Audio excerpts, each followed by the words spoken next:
The Signal Oil Program, The Whistler.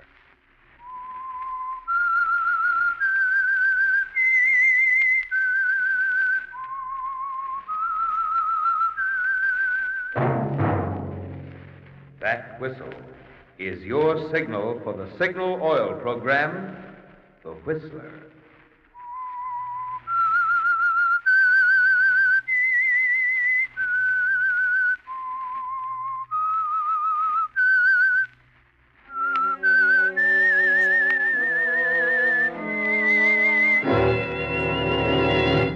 I am the Whistler, and I know many things, for I walk by night. I know many strange tales hidden in the hearts of men and women who have stepped into the shadows. Yes, I know the nameless terrors of which they dare not speak. Yes, friends, it's time for the Signal Oil Program, The Whistler. Rated by independent research, the most popular West Coast program. In gasoline, you know, it takes extra quality to go farther. And Signal is the famous Go Farther gasoline. So look for the Signal Circle sign in yellow and black that identifies Signal service stations from Canada to Mexico. And now the Whistler's strange story. 7 Steps to Murder.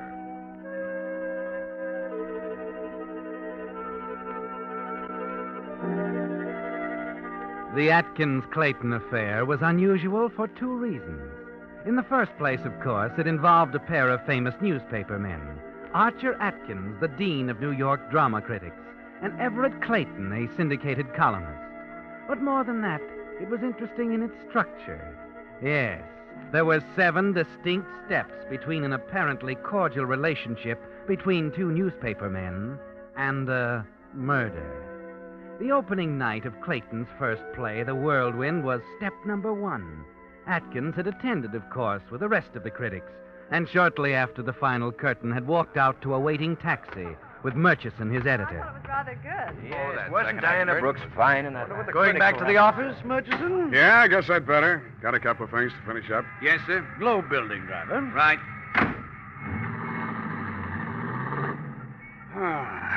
Well, Atkins, must say your friend Clayton gave me quite a surprise. You never told me he was a dramatist. Oh, full of hidden talents, the boy. When he was a kid, he could stand on his head and wiggle his ears at the same time. You've known him for a long time, haven't you? I grew up with him. Mm-hmm. Seems to me I heard somebody say you were once engaged to his sister. Absolutely correct. I was quite fond of her at one time. Where is she now? In Texas, devoting her talents to some respectable school teacher or something. Then you and Clayton... Yes, Murchison. We came east to school together. Then college. Came to New York together after that. Anything else, Chief? Yes, one other thing. Why are you annoyed? Annoyed? More than that, I know the signs. You're furious. Oh, come now, Murchison. You didn't go backstage. I have a deadline to meet. You know that? You've been late before. Not tonight. It's Clayton's first play, you know. It's only right that I give him a real send-off. He deserves it. He certainly does.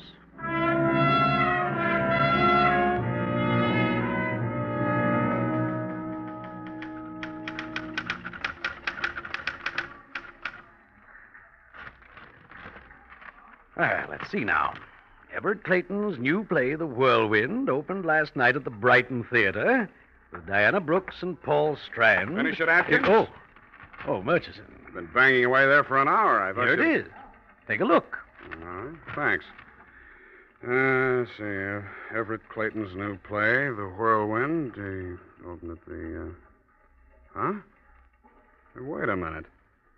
Obviously, a sophomoric attempt at a drama in the manner of O'Neill, The Whirlwind is not only afflicted with a deadly brand of dullness, but is utterly lacking in originality, imagination, or even ordinary playability. The death rattle was audible before the first act was 5 minutes old. Listen, Atkins, you can't Why get away... Why can't I? It was a bad play, and I owe it to my readers. Who says it was a bad play? You? Is it up to you? Right. It's up to me. That's what I'm paid for. You know what you're doing, don't you? This review will kill Clayton's play before it even gets a start. You have no right to take that kind of responsibility. Then why don't you fire me? You know, Atkins, One of these days, you'll stick your neck out too far, and I'll chop it off. But at the moment, I'm money in the bag, huh? Well, suppose you trot back to your glass-walled sanctum and let me get this to the copy boy. Our deadline, you know.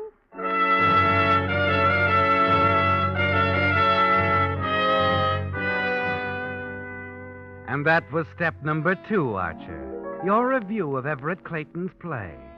You wait now in the coffee shop of the Stratford Club where both of you live. It's 20 minutes since the morning papers hit the streets, and you know exactly what will happen. Then, just as you expected, Clayton walks into the coffee shop, over to your booth, his face tense and expressionless, the paper folded in his pocket. Well, Everett, good to see you. Sit down. Thank you. Waiter. Yes, sir. Coffee, please. Yes, sir. Two, sir? No coffee for me. Milk. Yes, sir. Your stomach again. It's getting worse, I'm afraid. That's not why I came. Is it, Archer? I suppose not. That review, Archer. Nice of you. You're not a playwright, Everett. You, at least saw the play, I presume? Oh, of course. A sophomoric attempt at a drama in the manner of O'Neill. An author spends a year writing a play, and that's the consideration he gets. Any of your money in it? Everything I've got. Too bad. Why didn't you consult me before? Let me read it. Because I thought and still think it's a good play. I didn't take it to you, Archie, because I knew what I'd get. Sarcasm, smart cracks. Not one bit of constructive criticism. There's a small item you've forgotten. And what's that? Talent. No one has yet succeeded in drawing milk from an elephant. Nor kindness from a critic. If you wanted charity, you should have said so. Honesty is not charity. Do you want me to go over it scene by scene and show you how bad it is? No, because you couldn't. That's the trouble, you know. The people don't decide what's good or bad anymore. They wait for the critics to tell them. You're a fake, Atkins. You've been a phony all your life. Why, if the Rover Boys in Switzerland had Edgar Allan Poe's name on it, you'd call it great. That easy, old boy. You're getting carried away. You picked on the wrong guy, Archer. I've got 20 million readers, too. Before this thing is over, I'm going to make you look like the village idiot. Oh. Just do me a favor, Atkins. Check my column tomorrow. It'll interest you.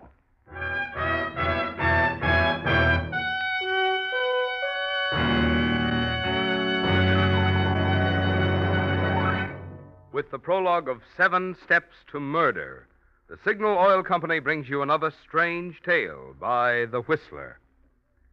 But now, let's suppose this were a quiz program. You ready? I have a man in a signal station, Dr. Miller. A great place to be. And now for the first question. In gasoline, what does it take to go farther? Oh, that's easy.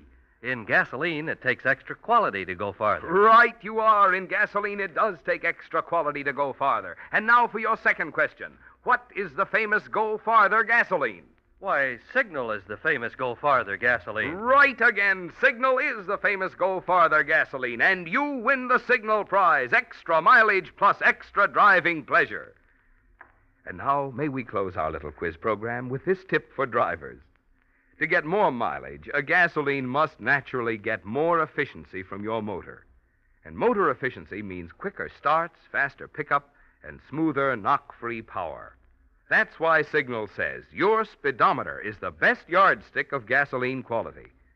Just you switch to Signal for a few tankfuls. You'll find it's true. In gasoline, it does take extra quality to go farther. And Signal is the famous Go Farther gasoline.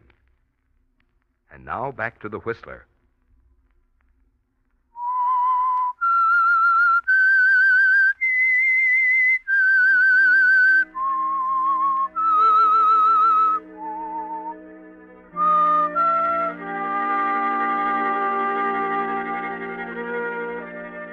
Yes, Archer.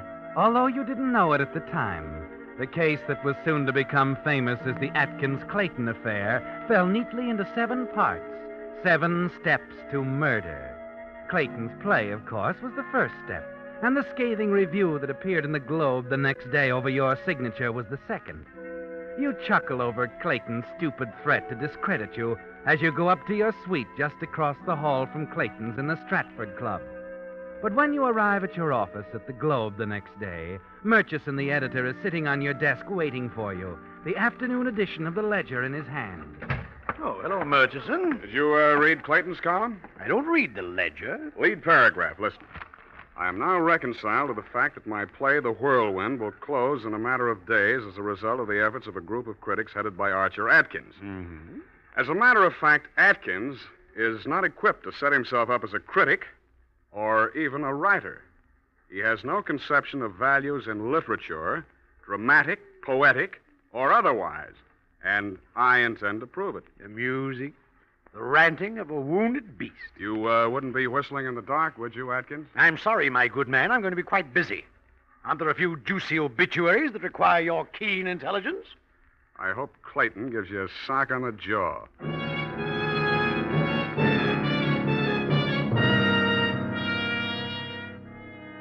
Number 3, Archer, Clayton's reply the next day. A public challenge that went out to 20 million readers.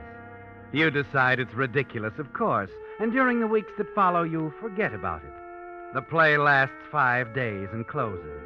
You and Everett Clayton only nod coolly now as you meet from time to time in the lobby and corridors of the Stratford Club. Then one evening, some weeks later, Barbara Ross, the fashion editor on the Ledger, walks up to you in the lobby and taps you on the shoulder. Archer, darling. Good evening, my dear. Archer, I found something I thought you'd want to glance at. Oh, did Clayton put me in print again? Oh, nothing like that.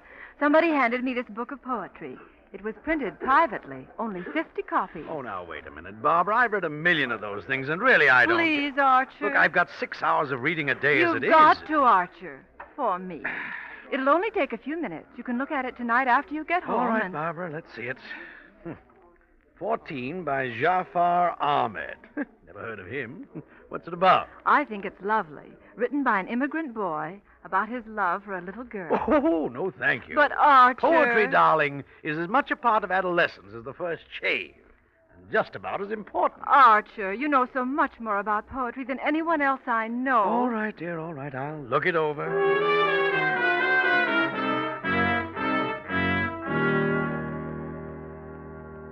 Step number 4, the book of poetry.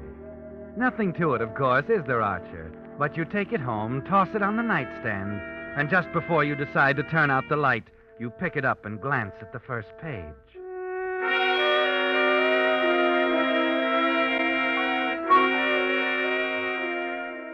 It holds you from the start. There's something about the poems that haunts you, almost as if you'd read them before. Memories. Things you'd forgotten completely spring to life. Yes, this boy has managed to capture something out of every man's youth. Something that gets under your skin and stays there. You finish the book, get out of bed hurriedly, and sit down at your typewriter. You can't wait until tomorrow, can you, Archer? You've got to get it on paper now.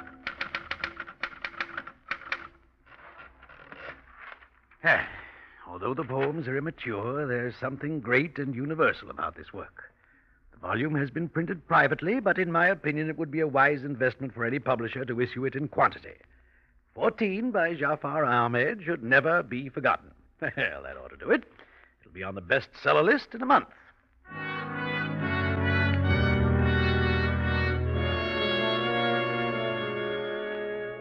In the morning, you hand your article to a copy boy, unaware, of course, that you've just completed step number 5. And that's the vicious part of it, Archer. Although you don't know it, the minute you turned in that review, you moved nearer to murder than you've ever been in your life. It's just 24 hours later when the same copy boy walks into your office, places a newspaper on your desk. Step number 6. Here's your copy of the Ledger, Mr. Atkins. Please, boy, you know better. I never read the Ledger. Everybody on the staff's reading it today, sir. Especially Everett Clayton's column. Run along, will you? Yes, sir. Just thought I'd mention it. Around town with Everett Clayton. Oh, here we are. 3 months ago, I promised to reveal Archer Atkins, the so-called Dean of Literary Critics, as a phony. Today, I call attention to the raves he has been giving the book of poems called 14, supposedly written by a 14-year-old Iranian lad. The fact is, gentle reader, I wrote 14. What is... Shocking, eh, Archer? Huh? Oh, hello, Murchison. I didn't see you. It's all right. You needn't hide that. Some of our best people read Everett Clayton, including the publishers of this paper. Trash. Just trash. And lies, too, I suppose. Clayton never wrote 14. He hasn't got enough sense. He seems to know a lot about it, Archer. Read on. He tells just how he did it. He had no knowledge of poetry, he says. Just threw together the lushest adjectives he could concoct, made a senseless hodgepodge, and had the whole mess printed up on the quiet. And you, the great Archer Atkins, gave it a bouquet. Praised it to the sky. Are you trying to tell me you believe this nonsense, Murchison? Why, the man... The man's got readers, Archer. 20 million of them, so calm down. Don't tell me to calm down. As a matter of fact, why don't you get out of here? Let me at that typewriter. I'll teach Clayton his place. You're through teaching anyone his place. I mentioned our publishers. Well, they called Archie. What? Your resignation's to be handed in by the end of the month. Until then, I'm to edit all your stuff. You've been waiting for this moment for a long time, haven't you, Murchison? Frankly, yes. Poor drudge. The mediocre, untalented editor. Finally has his day. That's right, Archie. I'm going to shine now, while you curl up at home and read 14 by Everett Clayton. Clayton did not write that book. The more I read it, the more I know I've read it someplace before. If it takes me years, I'm going to find the real author of those verses. Sensitive, Archie. Oh, go hang. Clayton's a bold-faced liar, and I'll call him onto his face. Not in the Globe, you won't. And why not? I told you. I'm editing your material. Can't you get used to the idea? I don't intend to have any libel suits in my hands. Not even to save the great name of Archer Atkins. Good day. For once, I've had the last word.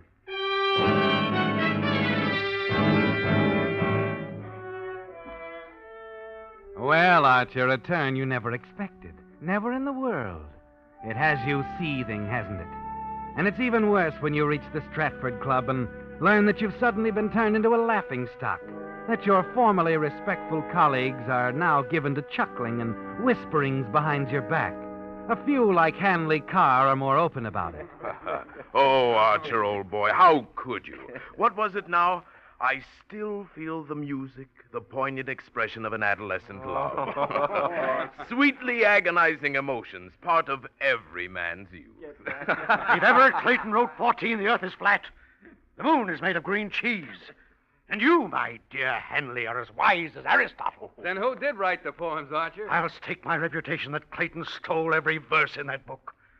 I know I've read those poems before.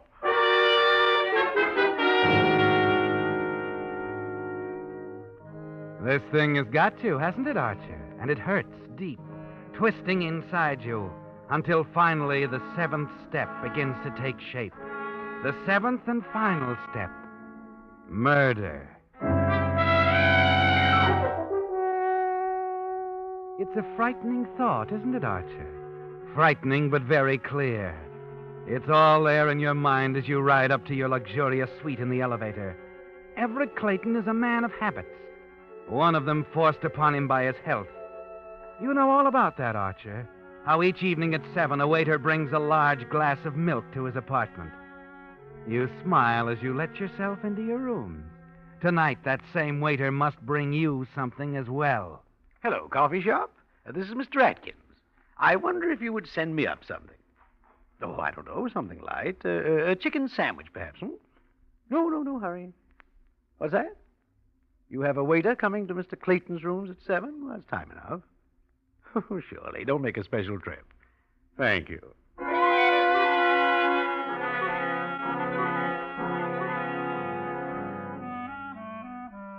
A short time later, you leave the door to your suite ajar and sit just inside, pretending to read while you watch for that waiter.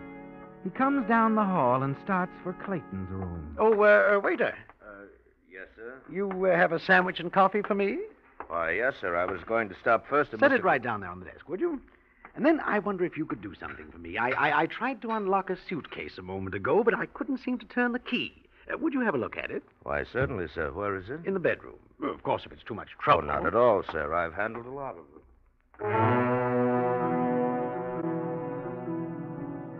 You hesitate as the waiter starts across to the bedroom, and then you turn quickly to the tray set down on your desk. Before he comes back, you empty the contents of a small envelope into the milk intended for Clayton. You stir it hastily with a spoon, and then return to your book.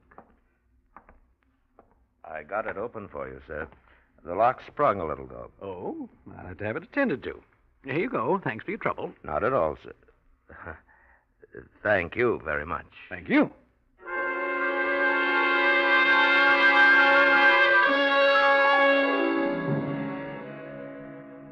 You settle back in your chair now, giving the waiter time to deliver the glass of milk to Clayton. A few minutes later, you slip out into the corridor and down the hall. Stop outside of Clayton's door and listen. He's talking to someone on the telephone. Yes, I got you there. Well, what did you expect me to do? All right, I promise. I'll see them about it first thing tomorrow. Yes, I promise. Goodbye. You wait tensely after Clayton hangs up, hoping no one will come along the hall and find you standing there. This business of murder isn't easy on the nerves, is it, Archer? The moments drag by. What's he doing? Isn't he ever going to pick up that glass? You're trembling now, wondering if it's ever going to happen. And then...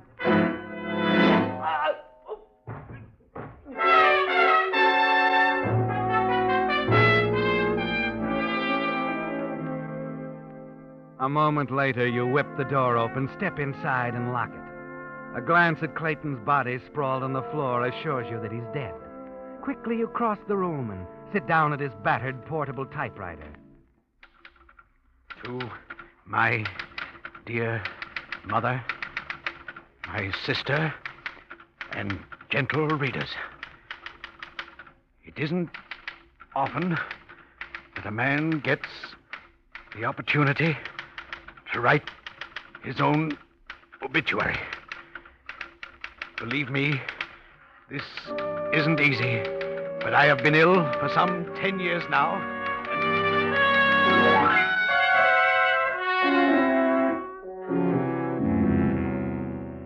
You type rapidly, Archer, because you know exactly what you want Clayton's suicide note to say. It includes, above all else, a confession. One in which the dead Everett Clayton will admit to the world that his plan against you was just that, a plan. His note tells how he lied in claiming to have written the verses in the book 14. How actually he simply dug up a number of anonymous ballads and revised them a bit. You put it all down, Archer, your way, but in Everett Clayton's style. And then you add his well-known signature, just the two simple typewritten letters. E.C. Thanks, my dear Everett. We'll see tomorrow how your 20 million readers like this one.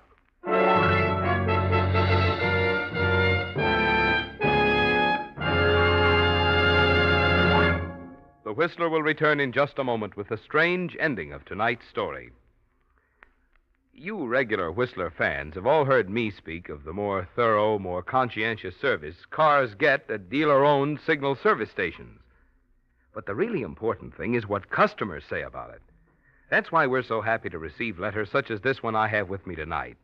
It's from Arthur Anderson of Los Angeles, who writes, "After listening to the Whistler, I decided to try Signal Go Farther gasoline and test its mileage for myself.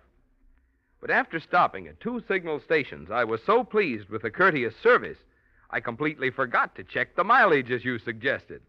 However, thanks to signal dealers and the Whistler, you may be assured I'll be a steady Signal customer from now on." Well, Mr. Anderson, here's hoping that by now you've also had a chance to prove in your own car that Signal is the famous Go Farther gasoline, and that it takes extra quality to go farther. Right now, however, on behalf of Signal Oil Company, I do want to thank you for your kindness in writing. It's letters like yours, which we're constantly receiving, that make Signal dealers strive to do an ever better job of making today's cars run better and last longer. And now back to the Whistler.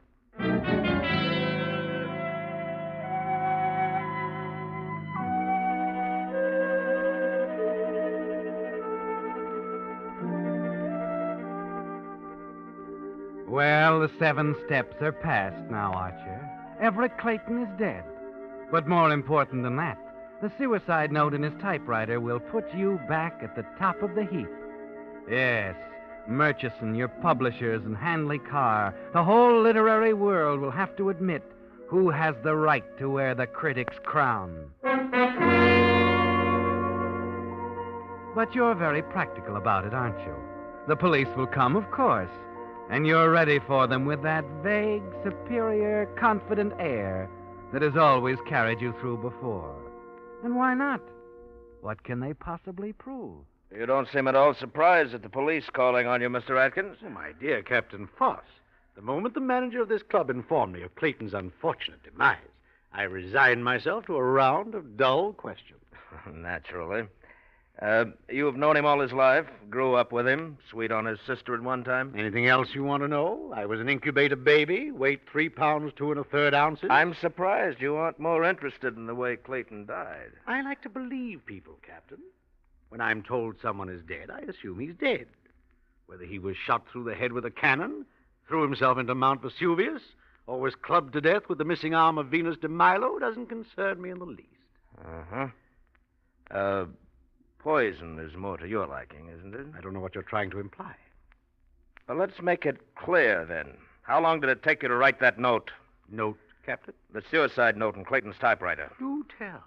In verse, no doubt. It says Clayton never wrote those poems, that he stole them from some anonymous ballads. Well, I insisted on that all the time. Wait till I get hold of that editor of mine. You wrote that note, Atkins. You poisoned Clayton and then ran the note off on his typewriter. Nonsense. Who gave you that story? Some idiot from the Ledger? Don't try to bluff. It's too late for that. What do you mean? You're going up for murder. Oh, don't be stupid. You have nothing to go on. 3 people are going to send you up, Atkins. One of them's the waiter who brought Clayton's tray into your rooms last night, the one you had unlock your suitcase while you poisoned Clayton's milk. Another one is the druggist who sold you the poison. Didn't know he recognized you, did you? I don't know anything about it. And the third is a lady down in Texas. Lady? Texas? Yeah, take a look at these papers. You ever seen them before? They're yellow. Very old. They're poems you wrote to Everett Clayton's sister when you were 14 years old, over 40 years ago. What? The book of poetry you reviewed was not written by Jafar Ahmed or Everett Clayton, but by Archer Atkins. You've been so busy reading other people's writing for 40 years, you can't even recognize your own stuff. I was reviewing my own book. That's right. And another thing. Clayton got a phone call last night, just before he was killed. It's too bad you couldn't have heard it. Phone call? But I did hear it. He was talking to your old sweetheart, Atkins, his sister down in Texas. When she read how Clayton had crucified you with that book of poetry, she blew up. Called to make him promise a public retraction in tomorrow's paper, admitting the whole thing. He promised her that he'd see you about it in the morning.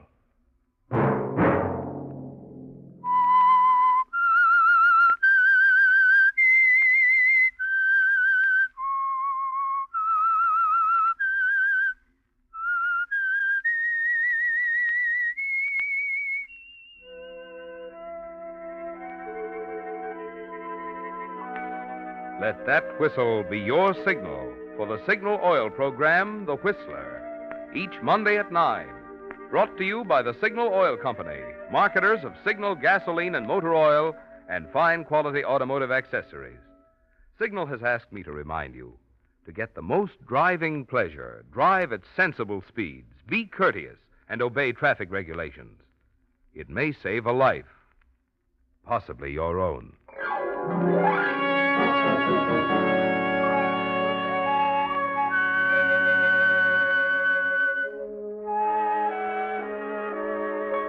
Featured in tonight's story were John Brown, William Johnstone, and Howard Duff. The Whistler was produced by George W. Allen, with story by Meyer Dolinsky, music by Wilbur Hatch, and was transmitted to our troops overseas by the Armed Forces Radio Service. This is Marvin Miller speaking for the Signal Oil Company. This is CBS, the Columbia Broadcasting System.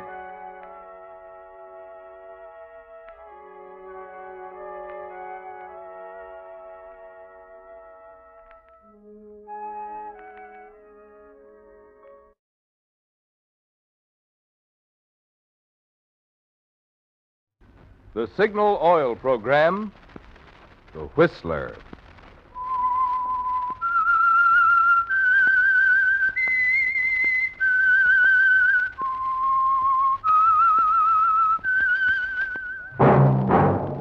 That whistle is your signal for the Signal Oil program, The Whistler.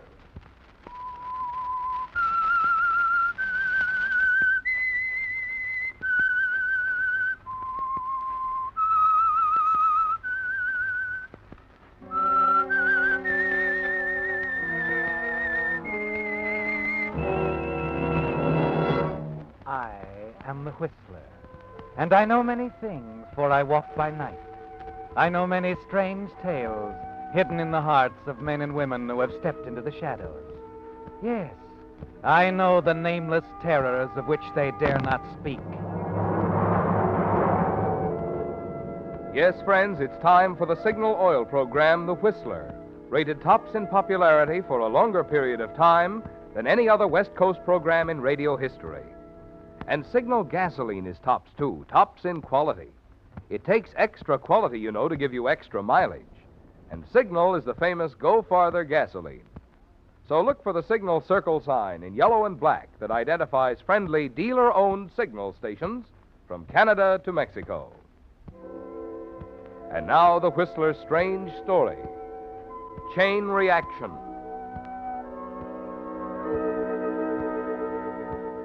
Johnny Turner was packing his suitcase, but mentally he was tearing up his train ticket to Chicago.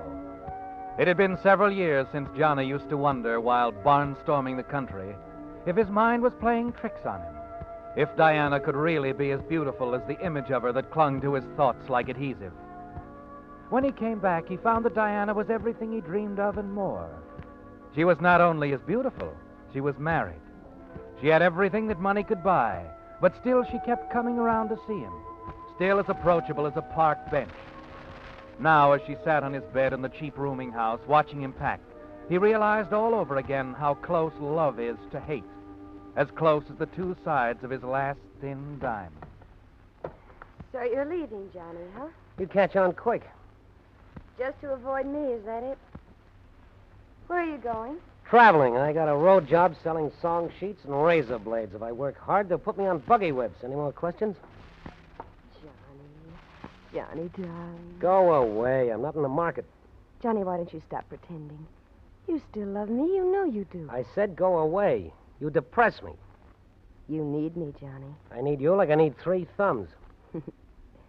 You really don't mean that. Try me again. All right, Johnny. Have it your way. I just dropped by to see if you'd be interested in a job. I have a job. This one pays a lot of money. And my income tax would be too high. No. A lot of money. Just fly a plane. Whose? If you're interested, you can get all the details tonight. It's a nice setup, Johnny. And temporary. Like everything else. Are you interested? Yeah. Oh, Johnny. In the dough, sweetheart. You're so eager. But then you always were. I don't ever remember you throwing rocks at me, darling. Where do I get the details? How about Mike's Cafe for dinner? Do you have enough money to get your pants pressed? Yeah, sure. Maybe both legs. Oh, here, Johnny, take this. I told you before, I don't need any handouts. Stop being so touchy. You won't get this job if you come looking like a tramp. If I get the job, who will I be working for? My husband. Oh, your husband, huh? What are you up to, Diana? Well, nothing. Nothing at all, darling. See you tonight.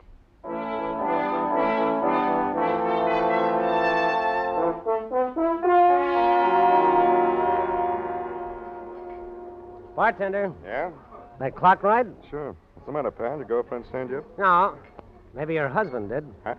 Skip it. Give me another bourbon and water. And send it over to our table, will you, bartender? Yeah, sure, lady, sure. Hello, Johnny. This is, Frank. Sorry we kept you waiting, Turner. Oh, that's all right. There are 2 kinds of people in this world. Those who are always waiting for somebody and those who keep you waiting. You just made that up? Yeah. I get better as the evening goes along.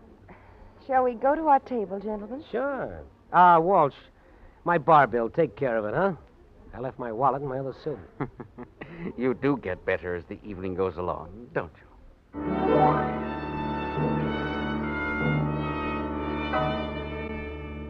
Somehow you hadn't pictured Diana's husband this way, had you, Johnny?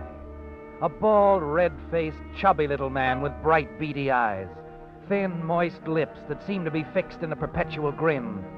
He keeps sizing you up all through dinner, asking question after question. You become slightly annoyed. Look, Walsh, are you going to write the story of my life or give me a job? Now, don't be that way, Johnny. Naturally, Frank has to know a few things before... I thought you'd given him the build-up. She has, Turner. Diana is quite certain you'll be able to do the job. Uh-huh. You haven't told me yet what the job is, Walsh. Now, there are 3 parts to it. 1, you do as you're told. 2, you keep your mouth shut. 3, you fly a plane. How much does the third part pay? It's not piecework. The whole job pays $5,000. It won't take us more than 3 weeks to complete the job. $5,000 is a lot of dough for 3 weeks. Keep talking. You'll be working for the Continental Salvage Company. What are you going to salvage? Gold? Well, that sounds like nice work. There money in it?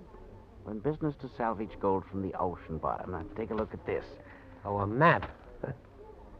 Just like in the movies, huh? This area here, Cuba, Jamaica, during the war, several ships went down here. They were carrying large shipments of gold. Most of the gold is still there. Most of it?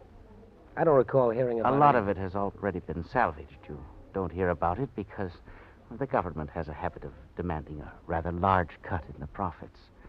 So most of the salvage work has been kept quiet. However, we're going down there after the gold on a big scale, legitimately. Uh-huh.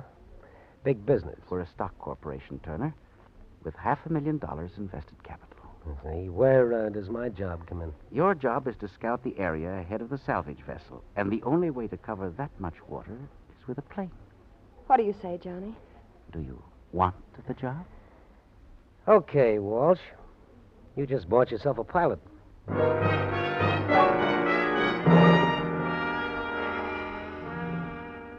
Even for $5,000, there's something about this deal you don't like, Johnny. And the following day, when you see the Queen Oriana, the ship chartered by Continental Salvage Corporation, you like it even less.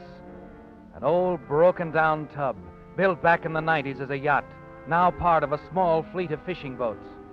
There's nothing left of her bright work, and the varnish is all peeled off her rotting mahogany. She doesn't look safe enough to sail in a fish pond.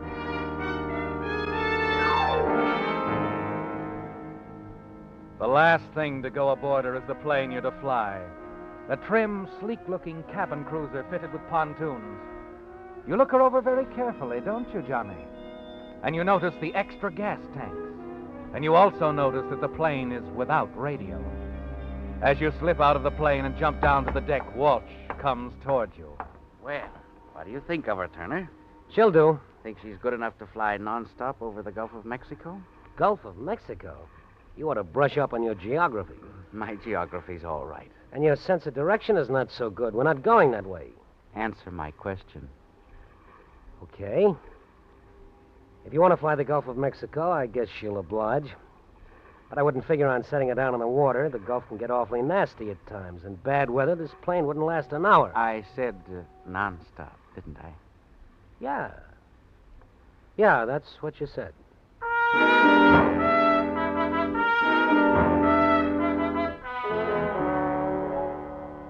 You watch him as he waddles down the deck and disappears into his cabin. And you wonder about his sudden interest in the Gulf of Mexico. Yes, there's something about all this you don't like. And then, just before you sail that night, while Walsh is below decks, you meet Diana. Her eyes are glazed with the sweet sorrow of parting. Goodbye, darling. Goodbye, Diana. When you come back, Johnny, I'll be waiting for you. You said that the last time, remember? Don't you think I know what a terrible mistake I made? I think saying goodbye is a sort of pastime with you. Some women enjoy crocheting or tatting. It's not too late, Johnny. When you come back, we'll have enough money to go away together. If we do come back according to plan, your husband will still be able to outbid me. But I love you, Johnny. I may decide to stay in Cuba. You won't. Because you love me, you know you do. No matter where you go, you will always come back to me. You know something, Diana? What, darling? You're so right. The way I feel about you is like a disease. Oh, Johnny. I'll come back. Without him? What did you say? If anything happened to him on the way back, an accident, You'd be sitting pretty, wouldn't you? All that dough. we'd be sitting pretty, darling. And we'd never have to say goodbye again. This would be the last time. The last time, Johnny. Well, Who knows? Accidents do happen.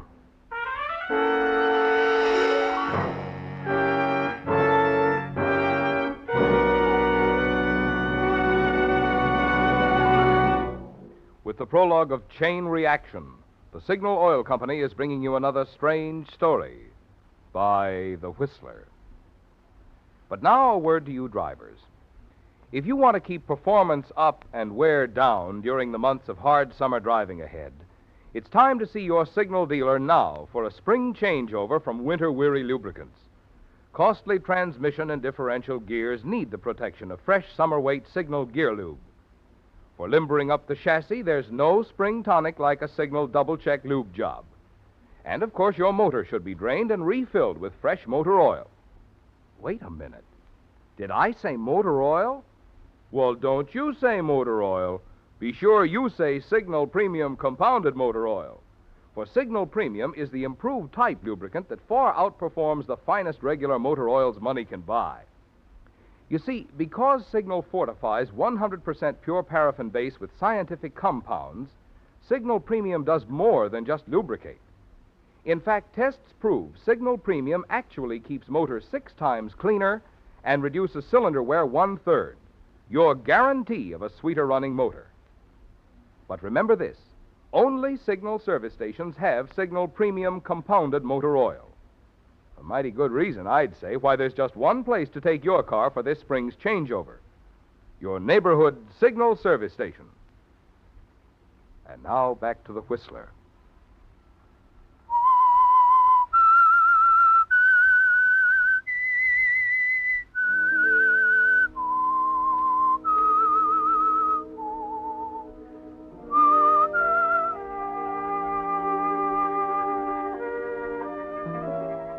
You could hardly ask for a better job, could you, Johnny? $5,000 to fly a plane for the Continental Salvage Corporation in the Caribbean. The work is easy and the opportunity unlimited. Yes, unlimited, Johnny. If anything should happen to Walsh, an accident, you and Diana, his wife, would be sitting pretty. The boat goes out on the 11 o'clock tide that night. On the second day out, you discover the ship is off its course, and you hurry to find Walsh. There's no answer from his cabin. As you turn and start down the deck, you run into the mate. Hey, you seen anything of Mr. Walsh? Well, look, you don't have to talk my ear off. Just answer yes or no. Listen, you're the mate on this tub. We're way off our course. I tried to tell the captain, but he's so drunk we'll be in Madagascar before he straightens out. Why don't you answer me? What's the matter with you? He stares at you stupidly, then walks away without a word. Yes, that's something else you'd notice. There's something strange about the crew, isn't there, Johnny? There are 6 Chinese who sleep below decks. None of them speaks English. The cook is a Korean, and his conversation consists of a wide grin. The 3 deckhands are fresh out of Portugal. The mate is a sullen German. And the captain lies in his bunk in a drunken stupor. There isn't a man in the entire crew you can talk to. But wait, you've forgotten the radio operator. Quickly, you hurry to the radio shack. You find him at his table. A kid. A gangly kid with a shock of red hair that keeps falling down over his forehead. And he looks nervous, frightened. My name is Turner, Johnny Turner. I'm the pilot for that plane on deck. Mine's Scott. Melvin Scott. They call me Scotty. Glad to know you. I just wanted to check the time from Arlington. Oh, sure. It'll be on in a few minutes. Uh-huh. I was just writing a letter to my kid's sister in Scranton. Thought I might get it in the mail when we put in somewhere. You're not exactly an old sea dog, are you, Scotty? No, No, it's my first job. You like it? I don't know. I want to make good and all that, but... You send our position in lately? Yeah, a couple hours ago. Mr. Walsh gave me the message. There it is on the spindle. Can I look at it? Sure. Uh-huh, I thought so. What? What's the matter? Well, this is all wrong, kid. We're not within 200 miles of this position. What? Yeah. Oh, this is all beginning to add up. Have you taken a look at that diving equipment on deck? Yeah, I kind of wondered about that. It doesn't look so good to me. I wouldn't wear it in a bathtub. I hate to think of anybody using that stuff. Maybe no one was ever supposed to use it, kid. What do you mean? Maybe this whole trip is a phony. A broken-down tub that's a cinch to go to pieces before we reach the Caribbean, moth-eaten diving equipment, a crew that doesn't speak a word of English, and... Look, kid. Yeah. You better report our correct position. Well, gee, I figured it out, Scotty. I know exactly where we are. Well, look, Mr. Turner, I don't want to get into any trouble. You will if you don't do as I say. I didn't know that stuff I was sending was phony. Well, you do now. Okay, kid, what'll it be? Well, all right, Mr. Turner. Good. Get on the key and start sending. Scotty, I'll give you...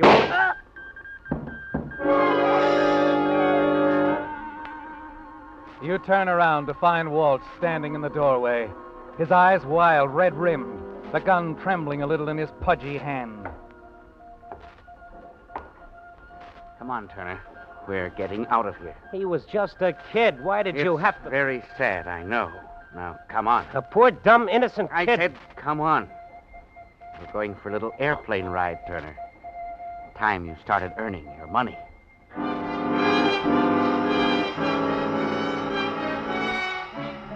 On deck, you find the crew ready to set the plane overside with a cargo boom. Walsh holds a small black valise in one hand, waves the gun in the other, shouting orders. Then the two of you climb into the plane.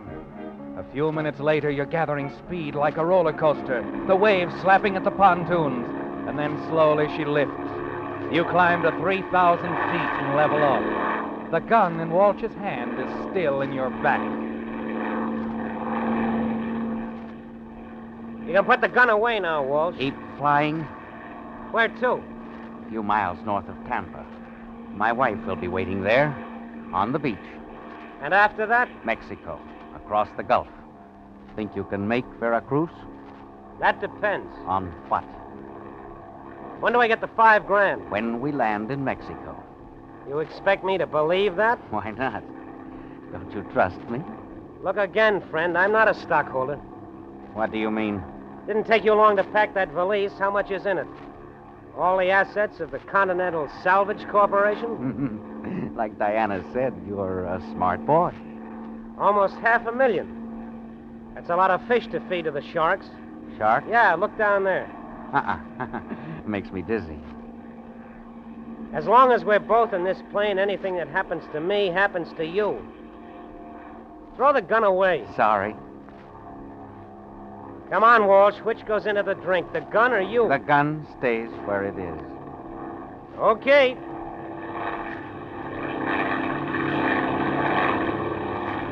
You climb to 5,000 feet. His hand is steady, the gun still in your back. You cut the throttle and drift for a moment, then lurch and nose straight down. Through the windshield is the blue water of the Atlantic. You can hear the wind sing louder and louder past the wings. You look at Walsh again. He's pale, but his gun hand doesn't move an inch. At 2,000 feet, it twitches. At 1,000, you stop breathing. The water comes at you like a tidal wave. The plane twists wildly. You pull open the throttle. The wind hits you like a pneumatic drill, threatening to crack the plane wide open. And then, by a miracle, you level off.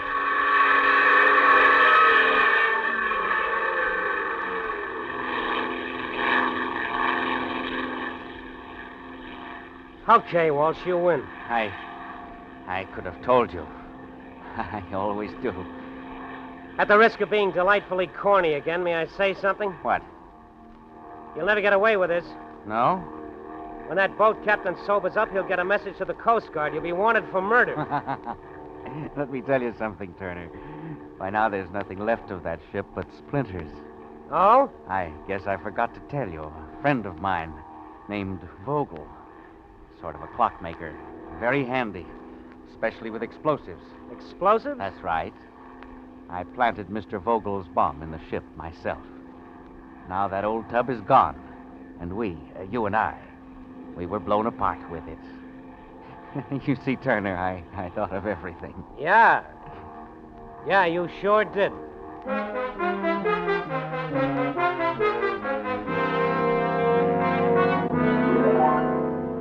By nightfall, you reach the west coast of Florida. Finally, Walsh gives you the signal, and you bring the plane down on the smooth water of a lagoon. You taxi as close to the shore as possible and then cut the motor. The plane bobs gently up and down, and you sit waiting. Walsh keeps looking in the direction of a small cottage some 200 yards up the beach. Then at his watch. Well, we going to wait here all night? I'm going ashore. Wait here. What makes you think I will? This, my boy. This little valise with $500,000 in it. Oh? Ever since we left the boat, you've been figuring on some way to relieve me of it, haven't you? Frankly, I have kicked the idea around once or twice. Stop wasting your time, Turner.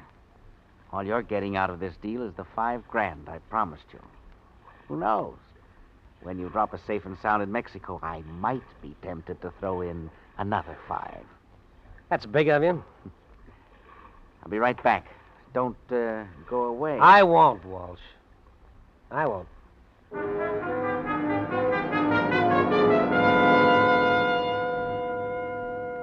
You watch him as he wades ashore, still holding the small black valise. You can see him in the bright moonlight running along the shore. Then he disappears into the trees that surround the cottage. And you wait. 15 minutes. A half hour goes by, and still Walsh hasn't returned. You slip a wrench into your jacket, ease yourself into the water, and start for the shore.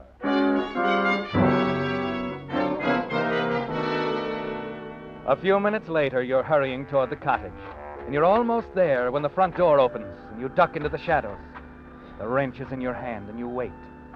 Then you hear the footsteps coming along the path, closer and closer. As they reach you, you step out of the shadows, holding the wrench high in the air. Johnny. Diana. Where's Walsh? Back there in the cottage. What happened? What difference does it make? I have the bag. Let's get out of here. Diana, what happened? He's dead. I had to do it, Johnny. For us, I had to. There's a $500,000 here, darling, and it's all ours now. Johnny, wait. Where are you going? The cottage. We can't leave him there. Why not? It was supposed to have been blown up with a boat, remember? What are we going to do? We're going to take him with us. We can dump him out in the Gulf. Come on. No, Johnny. No, I don't want to go back there. Oh? Here. You can have the bag if you think I'm going to run out on you. All right. Wait here. I'll be right back.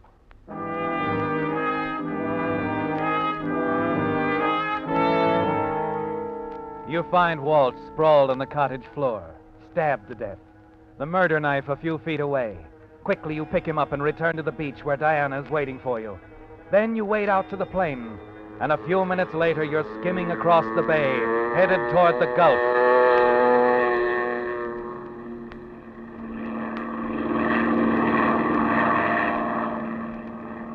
Some 20 miles out, you help Diana open the door. A bright moon rides between broken patches of cloud. With a vicious kick, you help her push the body of Frank Walsh out into space. Its size shrinks like a punctured balloon and disappears into the dark waters of the Gulf.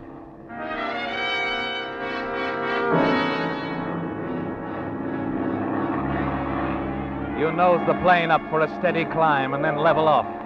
Mexico, Johnny. A little more than 1,000 miles over the Gulf. Mexico with Diana and $500,000. Johnny. Yeah? I'm not sorry it turned out this way, are you? Why should I be? I got you and $500,000. What more could a guy want? I told you we'd be sitting pretty, and I meant it. Yeah, by morning we'll be in Mexico. We can land this crate, burn it up. No one will ever know. We can start all over like nothing ever happened. And we'll never have to say goodbye again, darling. Never, baby. Never.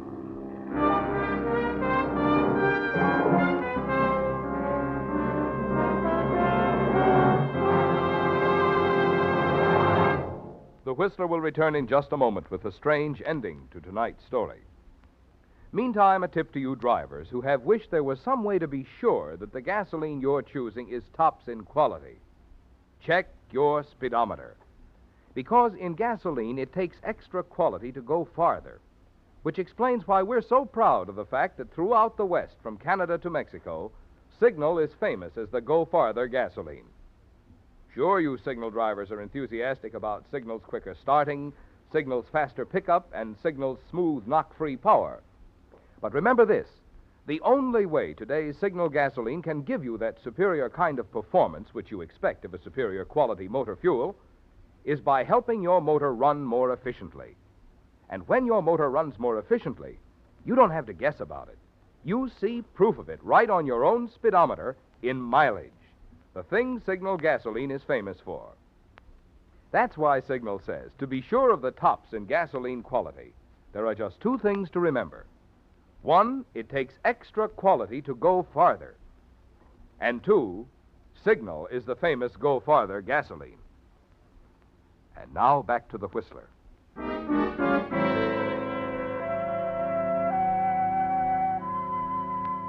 Yes, it was a lucky break, wasn't it, Johnny? When you accepted Frank Walsh's offer to fly for the Continental Salvage Corporation in the Caribbean. Now Walsh is dead, and you're on your way to Mexico, racing through the night sky over the Gulf with Diana and the small valise containing $500,000. You look down at the dark, churning waters of the Gulf, and you feel strangely detached from the world, free of it, free of its laws and its justice. Yes, Johnny, no one will ever think of looking for you. They will all believe you were blown up with the boat chartered by the Continental Salvage Corporation. 36 hours later, you scarcely enter the minds of the Coast Guard officer and the police lieutenant aboard the salvage ship Queen Oriana as they look down on the lifeless body of the murdered radio operator.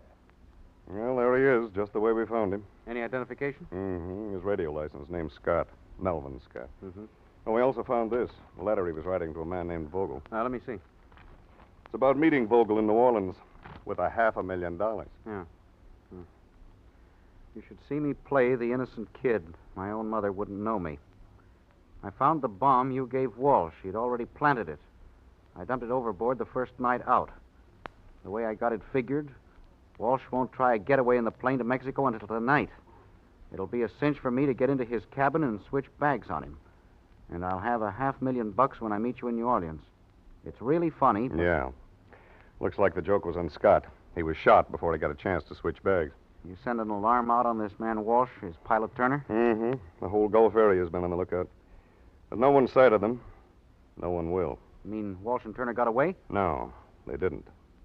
I managed to get some information out of the mate with my limited knowledge of German and a lot of gestures. And what's that? The mate saw this radio operator, Scott, around the plane the other night. You can still smell the gasoline in the afterdeck. Scott drained the extra gas tanks. That plane didn't have enough gas to take them more than 100 miles out over the Gulf.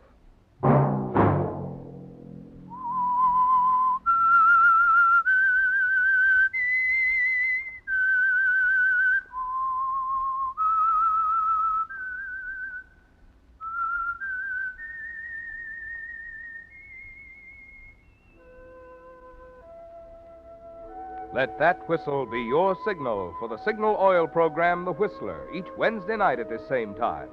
Brought to you by the Signal Oil Company, marketers of Signal gasoline and motor oil and fine quality automotive accessories. Signal has asked me to remind you, to get the most driving pleasure, drive at sensible speeds, be courteous, and obey traffic regulations. It may save a life, possibly your own.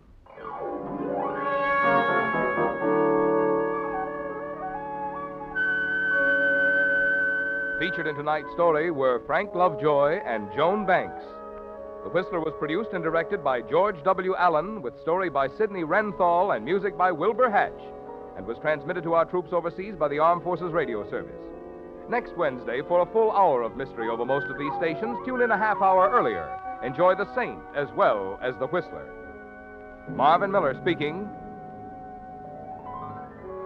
This is CBS, the Columbia Broadcasting System.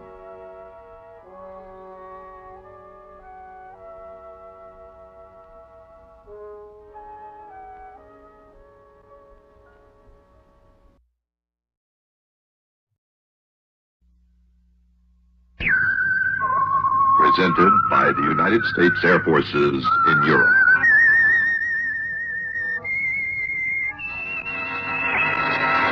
I am the Whistler, and I know many things, for I walk by night.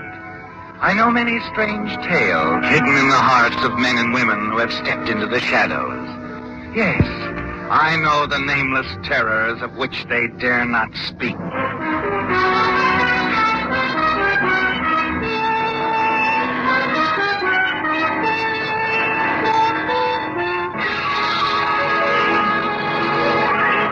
And now, the Whistler's strange story, Stolen Letter.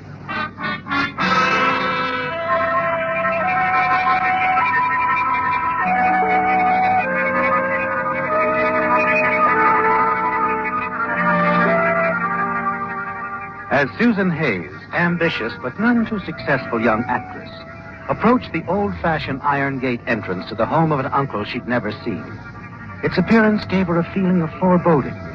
She shivered slightly, and instead of entering the gates, Susan drove 100 feet or so past the gate, stopped beside one of the few electric light posts lining the lonely road, and reread the strange letter from her uncle she'd received a few days earlier. My dear niece, Susan, since I have only a few weeks left to live, I should like very much to see a little of you before I go. Poor darling. My last will names you and my nephew, your cousin Hilary Weston, as equal beneficiaries. But in recent months, Hilary has proven not only unworthy, but dishonest as well. I've decided, therefore, to create a new will naming you as sole beneficiary, or dividing my estate equally between you and some worthy charity. However, before writing a new will, I should like to know a little more about you. Of course. I would therefore appreciate it if you could arrange to spend 2 or 3 weeks as my house guest, arriving as soon as possible. Affectionately, Louis Denton.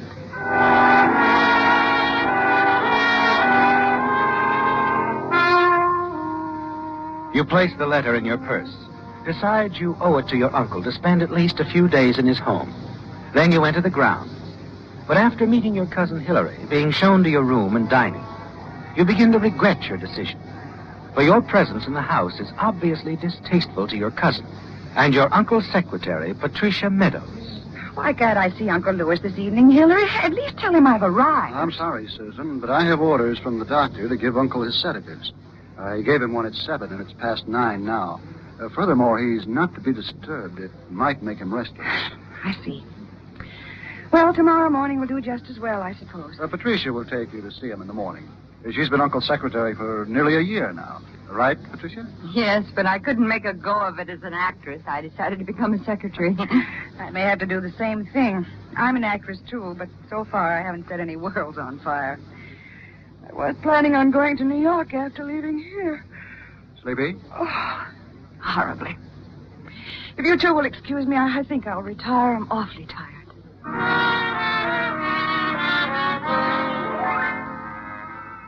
You retire to your room, but you're unable to sleep, aren't you, Susan? You have a feeling of uneasiness, almost fright. You get up and take your last 2 sleeping tablets, but you're still restless. Finally, at a little past 2 in the morning, you fall into a light sleep. In what seems like a few moments, you wake with a start. Certain you heard someone leave your room and close the door. Sit up in bed.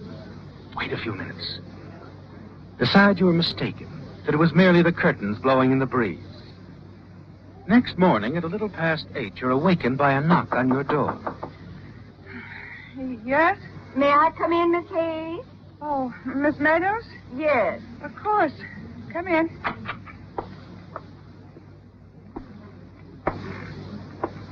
Miss Hayes, I'm afraid I have bad news for you. Yes? Your uncle died in the night. Oh, no. His heart? Well, the doctor seems to think that he may have died from an overdose of sleeping tablets. But I thought Hilary... Well, Hilary gave him his one nightly sedative at 7 o'clock. But the doctor says his appearance definitely indicates that someone must have given him some more later on. But who? Well, that's what the sheriff wants to find out. He's downstairs now.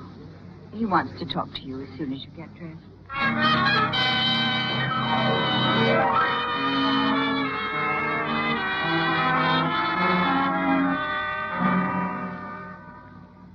Miss Hayes, Hilary here, Mr. Weston, that is, tells me you're an equal beneficiary with him under the terms of your uncle's will. That's what my uncle wrote me, Sheriff.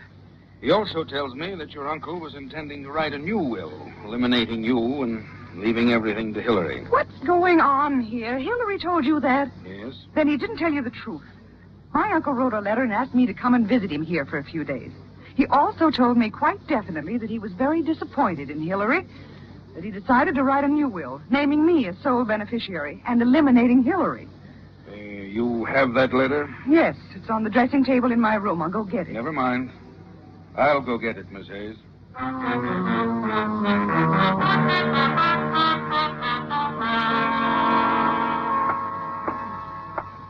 You say you left the letter on your dressing table, Miss Hayes?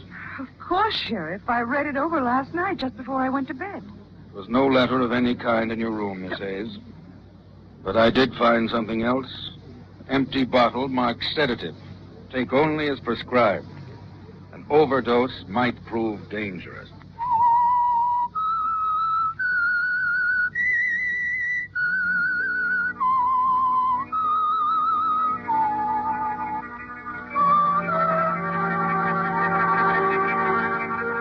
You're certain of one of two facts, aren't you, Susan? Either your uncle died a natural death, or Hillary deliberately administered a fatal dosage of sleeping tablets to bring about his death before he had an opportunity to change his will. You tell your story to the sheriff over and over again, but he doesn't believe you. And you admit to yourself that in his position, you probably wouldn't either. Hillary has lived in your uncle's home since he was a small child and has known the sheriff since boyhood. Everyone in town knows Hillary. You are a stranger, an outsider. You're surprised when the Crenwood sheriff leaves without placing you under arrest. There's just nothing else I can say, Sheriff. I had the letter, and now it's gone. Well, I think I found out all I can this morning anyway. There's nothing to do now but wait for the medical report. If Mr. Denton died from an overdose of sleeping tablets, I'm afraid it looks rather bad for you, Miss Hayes. But look, I told you. I took the last 2 sleeping tablets in that bottle myself. Why should I want to kill my uncle? I've never even seen him. From what Hillary here says, your motive was pretty clear. But I tell you, I don't know anything about what my uncle had in mind. All I know about him was in the letter he wrote me, which has been destroyed by whoever killed my uncle, if he was killed. Too bad you can't produce that letter you say your uncle wrote you. Might have helped your position a great deal. Whoever killed my uncle destroyed that letter. You're suggesting some specific person? Yes. Whoever had the most to gain from my uncle's death. From what Hillary says, you did. Anyway, you'll be hearing from us after we find the results of the medical report.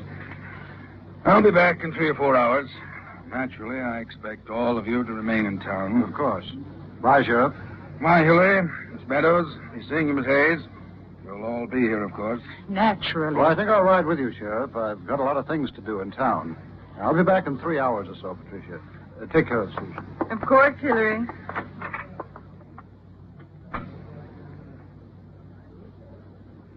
You're in a bad spot, Miss Hayes. Hillary lied to the sheriff, Patricia. Uncle Lewis wasn't planning on cutting me out of his will. He was planning on making me his sole heir, cutting Hillary out. Hillary says your uncle told him just the opposite. He was lying. It was all in that letter my uncle wrote. But you can't find that letter. No, of course not. Because it was stolen from my room last night so Hillary could build his horrible flame against me. After he took the letter, he gave Uncle Lewis the sedatives that killed him. I know he did. I don't know what happened, Miss Hayes. But I do know that if I were you, I certainly wouldn't be here when the results of that autopsy are known. You mean run away? Run away, yes. But that would be the same as a confession of guilt. Well, not necessarily. At least you'd have some time on your side. As things stand now, if your uncle really was murdered, you haven't a chance. Everyone will believe Hillary. The police, the judge, the jury, everyone. That's why I want to help you. What do you mean? How would you help me? Well, look, you wouldn't dare to drive your own car. You'd be picked up in an hour. But I could drive you to the station, and you could take a bus to San Diego. And then you could take a plane to New York. And if you need money... I have enough money. Look, why are you doing this? Because I think it's the only sure way to keep you out of the gas chamber. You really believe it's that bad? As it looks now, yes. Of course, in time, I have a hunch you'll get a break. Oh, I'd hate to run out. But I guess you're right. All right, I'll be ready to leave in 10 minutes. Good.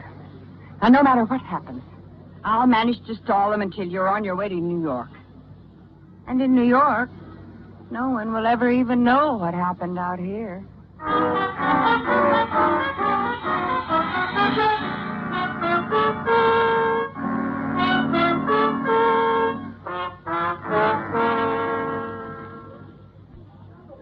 Karen Layton, Sandusky, Ohio. Were you expecting any mail preceding your arrival, Miss Layton? No. Let's see. We have a small single on the 12th floor. Well, that'll be fine. I'll only be here a few days. Here we are, 1202. Boy, show Miss Layton to 1202. Thank you. Oh, is there a beauty parlor close by? Right across the street. Madame Dana's.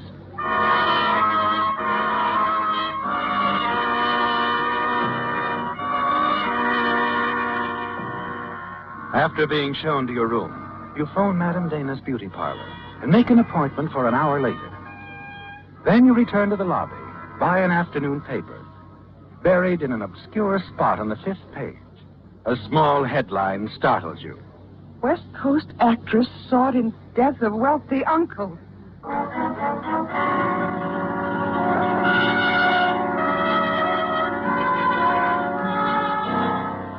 It's a brief column, but as you read on, you're certain Patricia Meadows, whatever her motive, gave you sound advice when she urged you to disappear. The autopsy proved your uncle was killed by an overdose of sleeping tablets. And the case Hillary built against you was perfect. And you're certain you would have been tried and found guilty had you remained in Crenwood. Now you must make certain that Susan Hayes is never found again. And your visit to the beauty parlor is an important step in that direction, where a brunette hair dye marks the end of Susan Hayes and the real beginning of Karen Layton, doesn't it? No recent pictures of you are out. You've never met a New York agent. So you decide to try and begin a new career as an actress. The change in your appearance seems to bring about a change in your luck, doesn't it? You call on dramatic producer Brad Williams, where you're hired as an understudy to the star of his current show. 8 months later, you're the star of a new Brad Williams production, a smash hit after 6 weeks on Broadway. It's the realization of all your dreams, isn't it? For days at a time, you forget Crenwood, your uncle, that you were ever Susan Hayes. Then one Wednesday, you're sitting in your dressing room following the midweek matinee. Yes? A lady to see you, Miss Layton. Oh, tell her to come in.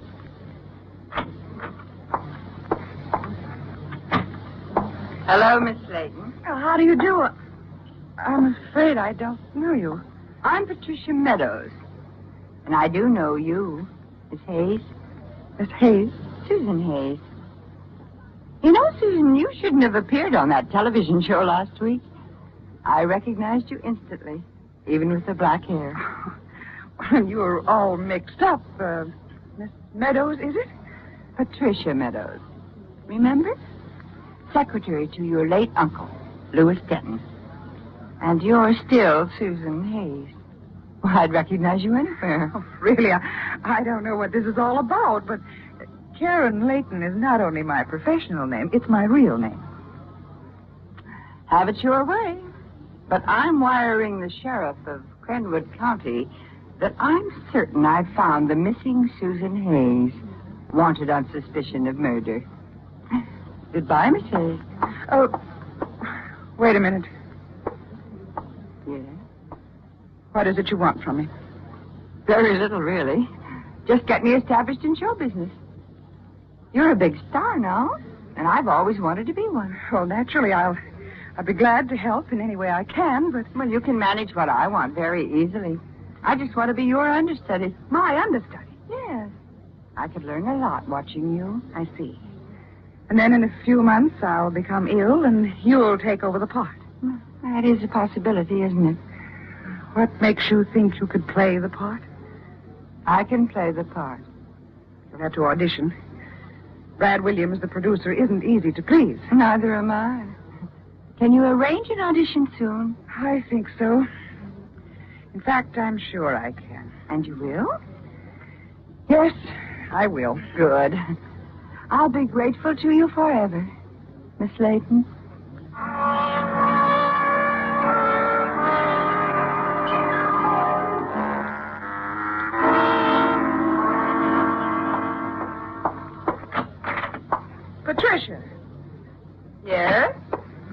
bringing your things to my dressing room? Well, it'll be my dressing room next week, won't it? Next week? Well, you've only been understudying me for a month. But I know the part backwards. No, Patricia, it's too early. Maybe another month or two. You know, Karen, well, lately you haven't been looking very well. Even Brad's noticed it. He mentioned it to me only yesterday. After a subtle hint from you. Perhaps. How can I possibly explain to Brad that I'm ill? He'd insist on his own doctor examining me. Oh, you'll think of something.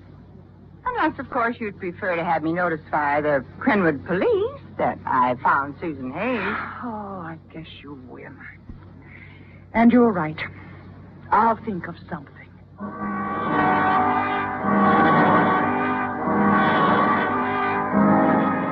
And you do think of something, don't you, Susan? You're certain now that Patricia Meadows was Hillary's accomplice in the death of your uncle. And you know that as long as she is alive, your career, perhaps your life, is in jeopardy. So you make your decision, don't you, Susan? As soon as you're certain Patricia has left the theater, you walk directly to the office of Brad Williams. Hi, Karen. Hello, Brad. What have you got in your mind? Everything okay? Yes and no. Uh-oh. What does that mean? Brad, would you mind too much if I left the show for a couple of weeks? Huh? Let Patricia Meadows play the part. But why? Oh, I don't know. I haven't been feeling well. I don't know what's the matter, but I'm just tired, that's all. If I don't rest for a couple of weeks, I'm honestly afraid I'll become ill. Well, have you seen a doctor? Oh, of course. There's nothing wrong with me, but I know how I feel, Brad. I've just got to rest for a couple of weeks. Well, of course, honey. You mean a lot more to me than the show. You mean more to me than anything. I do. You know you do. This isn't a very romantic place to tell you, but I love you, Karen. You're sure? Of course. I've loved you for months. I want you to marry me. Oh, Brad, darling. You still want to leave the show for 2 weeks? Oh, yes, more than ever now. I'd like to have Patricia take over Monday. But I'll make a deal with you. What kind of a deal? If you'll just let me have your mountain lodge Sunday, I'll take Patricia up there and rehearse her all day. It's a deal. I'll call her right away. No. Now let me call her. I'll phone her this evening.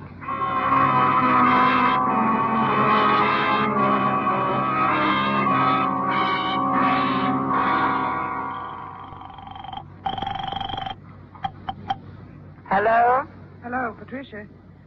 Like I told you, you win. I told Brad right after you left. You're taking over the part Monday. I thought you'd think of something. Brad wants me to rehearse you all day Sunday. He suggested we drive up to his mountain lodge and work all day, okay? Suits me. We'll be ready about 8 Sunday morning. I'll pick you up.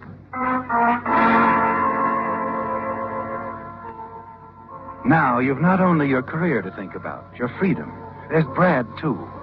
And whatever happens to Patricia Meadows, she brought it on herself, didn't she? Yes, you're calm as you work out your plans for Sunday afternoon. When you're sure Patricia will have a fatal accident and be out of your life forever. Sunday afternoon, a few hundred feet from Brad's lodge on a grassy knoll overlooking a cliff, with a sheer drop of 200 feet, you and Patricia are working hard on stage business as Patricia goes through line after line of dialogue. Perfect. Was my walk all right that time? Yes, but when you read that line, I love him, I can't do without him, I just can't. You should take about 5 steps forward and speak more slowly. Oh, you ought to be holding his picture, too. Okay, I'll hold my purse for a prop. I'll do it perfectly this time. And now you watch. I love him. I can't do without him. I just can't. It's going exactly as you planned, isn't it, Susan? She's only 10 or 12 feet away from the cliff. A quick run forward, a hard push, 2 at the most while she's off balance. And your worries are over. You drop your script and start forward. Then stop. You can't do it, can you, Susan? No, you can't kill. Patricia turns back towards you. Was I all right? You were excellent. I thought when you came over so quickly, I did something wrong. You're lucky, Patricia. I was going to push you off the cliff, kill you. I'd planned it ever since I'd arranged to bring you up here. I didn't think you had it in you. I haven't. But the game's over, Patricia. I'm going to the police and tell them everything. You'll be charged with murder. Maybe. Maybe not. When I tell them you've been protecting me all this time, and they start questioning you and Hillary, I've an idea things might turn out a little differently than you think. Now, wait a minute. What can you gain by going to the police? I'm the only one who knows who you are. Now, look, just forget about leaving this show. I'll just stay on as your understudy, and sooner or later I'll get a break. You've gotten your last break as far as I'm concerned. I'm going to the police and tell them everything. No, you're not. I'm not going to lose after getting this far. With you out of the way, I'll be a star in a year. You're going over that cliff. No, Patricia, be careful. Patricia, give me your hand.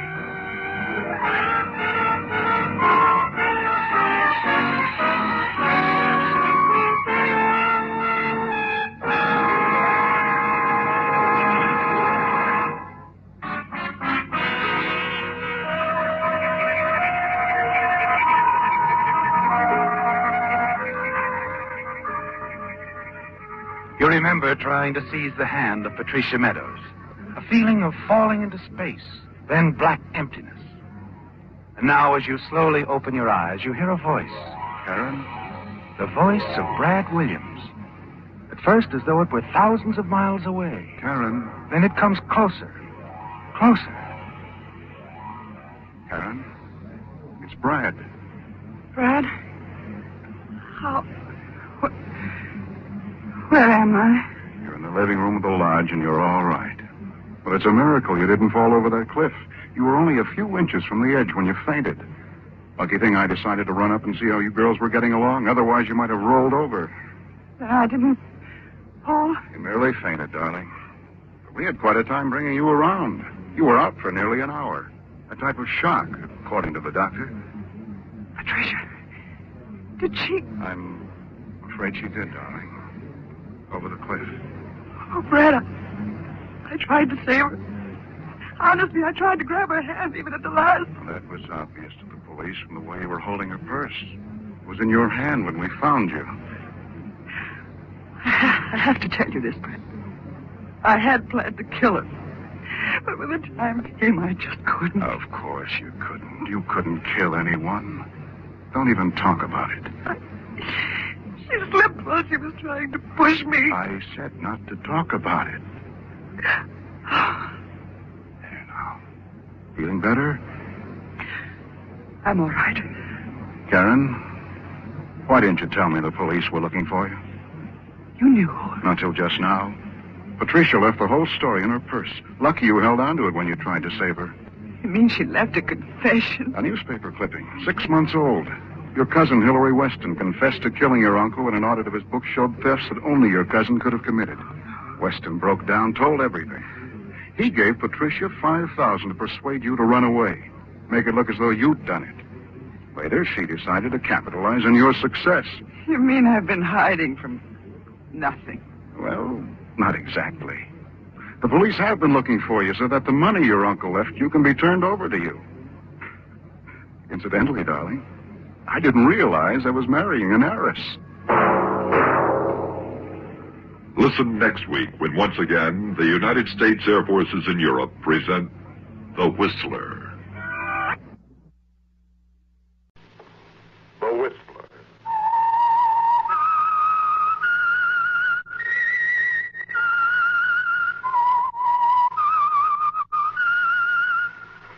Presented by the United States Air Forces in Europe. I am the Whistler, and I know many things, for I walk by night. I know many strange tales, hidden in the hearts of men and women who have stepped into the shadows. Yes, I know the nameless terrors of which they dare not speak. Tonight transcribed as The Whistler's strange story, 7 Steps to Murder.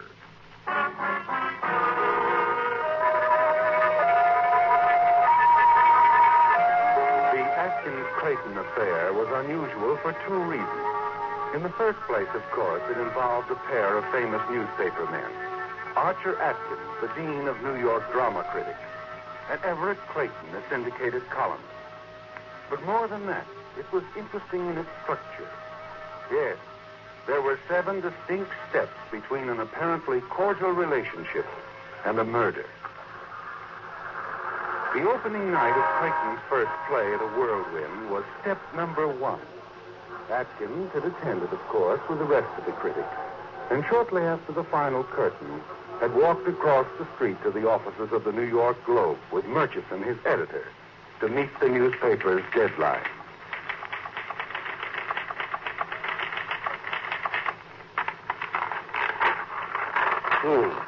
Everett Clayton's new play, The Whirlwind, opened last night at the Brighton Theater with Diana Brooks and Paul Strand in the leading role. Finish it, Atkins? Oh, Murchison. I want to see what you did to Clayton's play. I thought it was great. Oh, did you? Here's what I thought. Everett Clayton's new play, The Whirlwind, is dullness itself.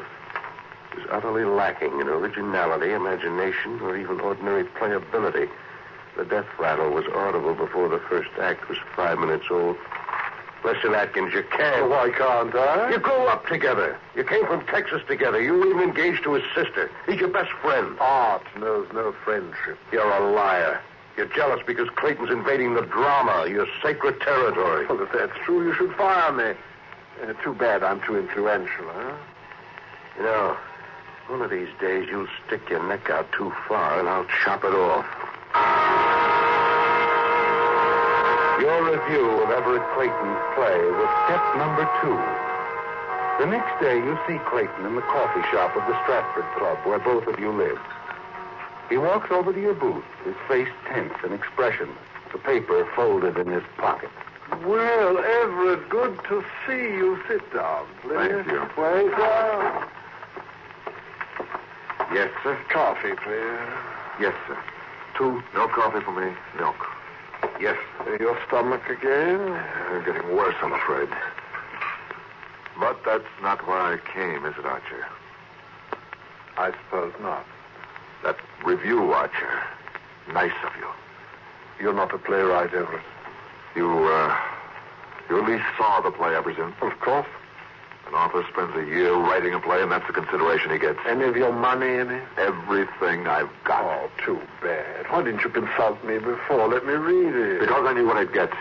Sarcasm, smart cracks, not one bit of constructive criticism. There is a small item you've forgotten. Talent. No one has yet succeeded in drawing milk from an elephant. Nor kindness from a critic. If you wanted charity, you should have said so. Do you want me to go over it scene by scene and show you how bad it is? No, because you couldn't. That's the trouble, you know. The people don't decide what's good or bad anymore. They wait for the critics to tell them. Well, thanks to you, I know my play is dead, Atkins. But I also know you're a fake. You've been phony all your life. If the Rover Boys in Switzerland had Edgar Allan Poe's name on it, you'd call it great. No, easy, old boy. You're getting carried away. You picked on the wrong guy, Archer. I've got 20 million readers, too, and before this thing's over, I'm going to make you look like the village idiot. Just do me a favor, Atkins. Check my column tomorrow. It'll interest you.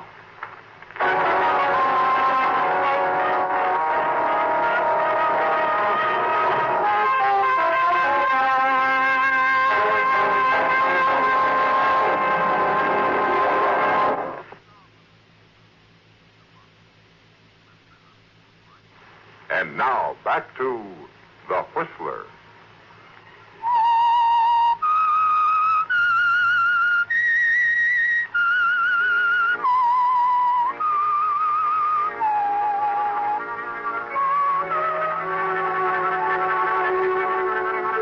Yes, Archer. Although you didn't know it at the time, the case that was soon to become famous as the Atkins-Clayton affair fell neatly into 7 parts. 7 steps to murder. Clayton's play, of course, was the first step, and the scathing review that appeared in the Globe the next day over your signature was the second. But when you arrive at your office the next day, Murchison, the editor, is sitting on your desk waiting for you. the afternoon edition of the Ledger in his hand. Hello, Murchison. You read Clayton's column? I did not. Lead paragraph. Listen. I am now reconciled to the fact that my play, The Whirlwind, will close in a matter of days as a result of the efforts of a group of critics headed by Archer Atkins. As a matter of fact, Atkins is not equipped to set himself up as a critic or even a writer. He has no conception of literature, dramatic, poetic, or otherwise. And I intend to prove it. Well, amusing, but not very. You started all of this, Atkins. I think you should I'm going to apologize. be quite busy, Murchison. I'm sure there are a few obituaries that require your keen intelligence.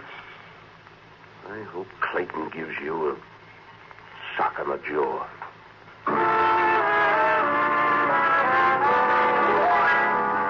That's step number 3, Archer.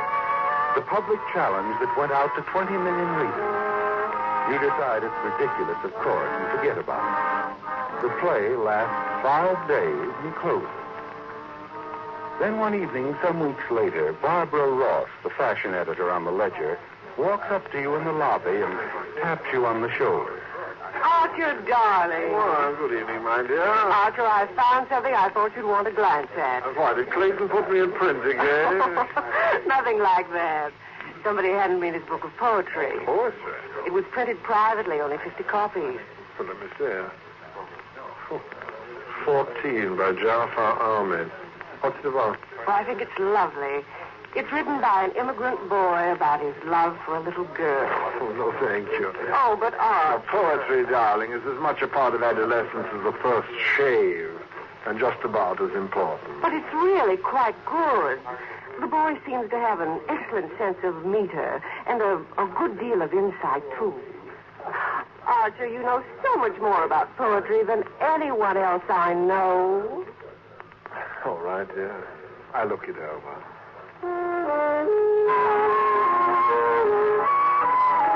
Step number 4, the book of poetry. Nothing to it, of course, is there, Archer? But you take it home and toss it on the nightstand. And just before you decide to turn out the lights, you pick it up and glance at the first page.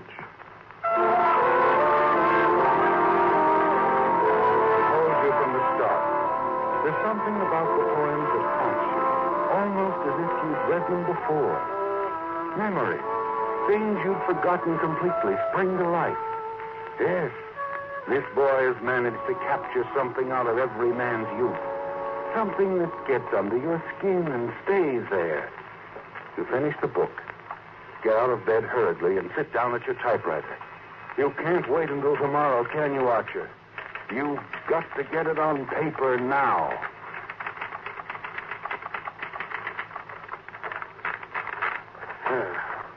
Although the poems are immature, there's something great and universal about this work. The volume has been printed privately, but in my opinion, it would be a wise investment for any publisher to issue it in quantity. 14 by Jafar Ahmed should never be forgotten. That ought to do it. It'll be on the bestseller list in a month.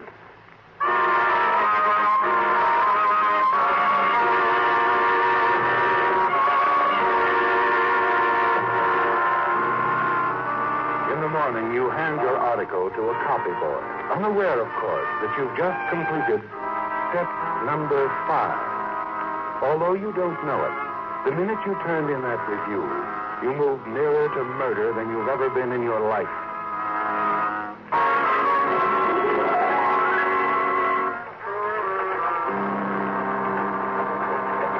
It's just 24 hours later when the same boy walks into your office, places a newspaper on your desk. Step number 6. Here's your copy of the Ledger, Mr. Round town with every take. Oh, here we are. 3 months ago, I promised to reveal Archer Atkins, the so-called Dean of Literary Critics, as a phony.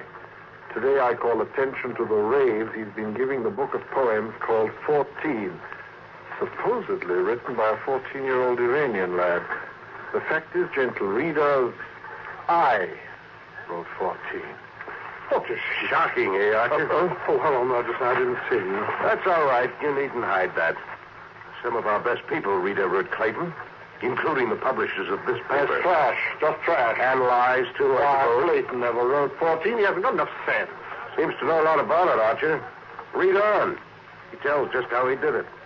He had no knowledge of poetry, he says. Just threw together the lushest and most senseless adjectives he could concoct. Had the whole mess printed up on the quiet. And you, the great Archer Atkins, praised it to the skies. Are you trying to tell me that you believe this nonsense? Much as what a man's... A man's got readers, Archer. 20 million of them, so calm down. Don't tell me to calm down. As a matter of fact, why don't you get out of here? Let me at that typewriter. I'll teach Clayton his place. Not in a Globe, you won't. And why not? I talked to the publishers. They want your resignation by the end of the month. From now on, I'm editing your material, and I don't intend to have any libel suits on my hands. Not even to save the great name of Archer Atkins. Good day. Well, for once I've had the last word.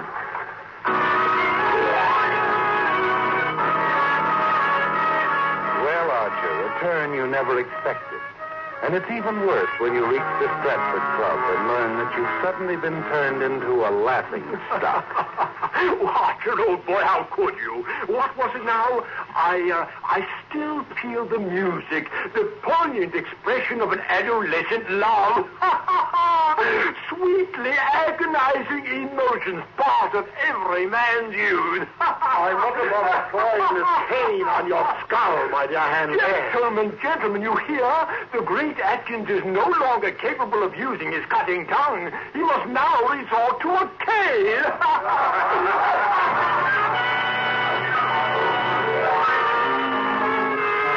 This thing has got you, hasn't it, Archer? And it hurts deep, twisting inside you until finally the seventh step begins to take shape. The seventh and final step, murder.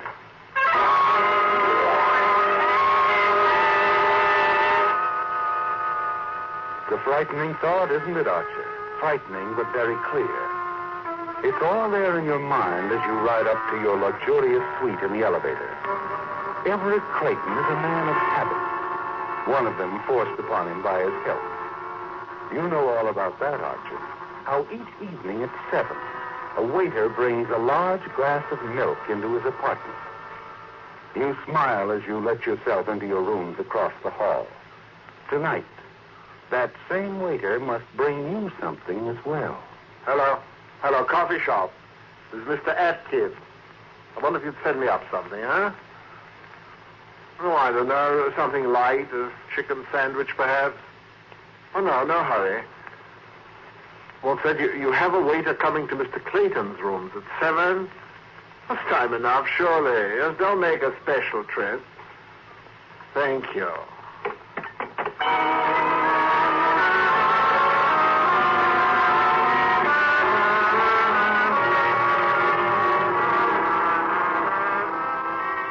Waiter.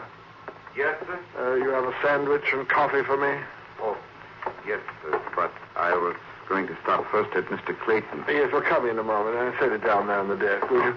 And I wonder if you'd do something for me. I tried to unlock a suitcase a moment ago, but I couldn't seem to turn the key. Would you have a look at it, please? Why, certainly, sir. Where is it? In the bedroom. Of course, if it's too much trouble. Not at all, sir. I have handled a lot of them.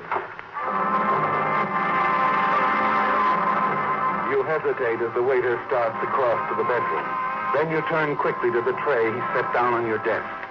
Before he comes back, you empty the contents of a small envelope into the milk intended for Clayton. You stir it hastily, and then return to your book. Well, I got it open for you, sir. That lock is sprung a little bit, though. Oh, well, I'll have to have it attended to. Here you go. Thanks for your trouble. Not at all, sir. Thank you very much. Well, thank you. You settle back in your chair now, giving the waiter time to deliver the glass of milk to Clayton. A few minutes later, you slip out into the corridor and down the hall. Stop outside of Clayton's door and listen. He's talking to someone on the telephone. Yes, I got your letter. Well, what did you expect me to do? All right. I promise I'll see them about it first thing tomorrow. Yes, I promise. Goodbye. You wait quickly after Clayton hangs up, hoping no one will come along the hall and find you standing there. A moment dragged by. What is he doing? Isn't he ever going to pick up that glass? And then...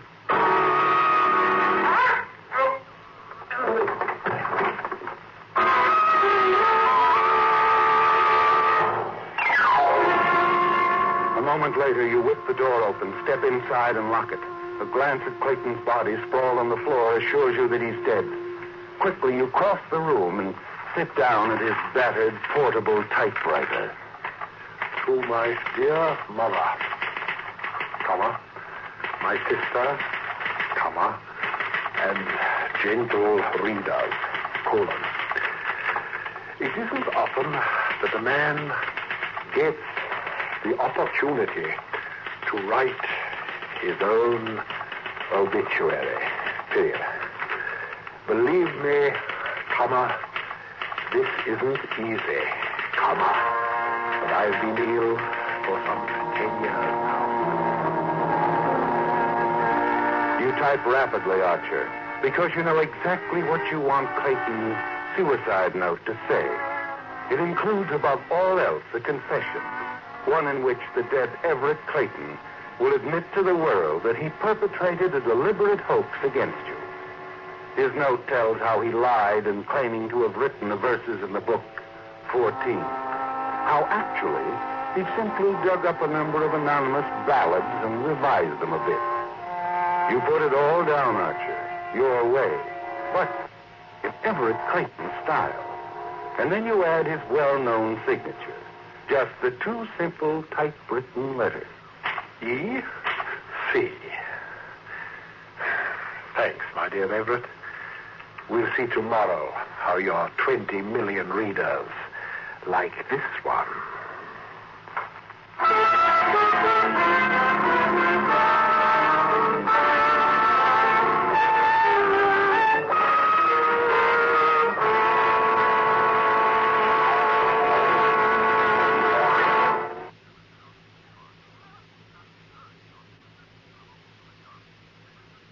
Back to The Whistler.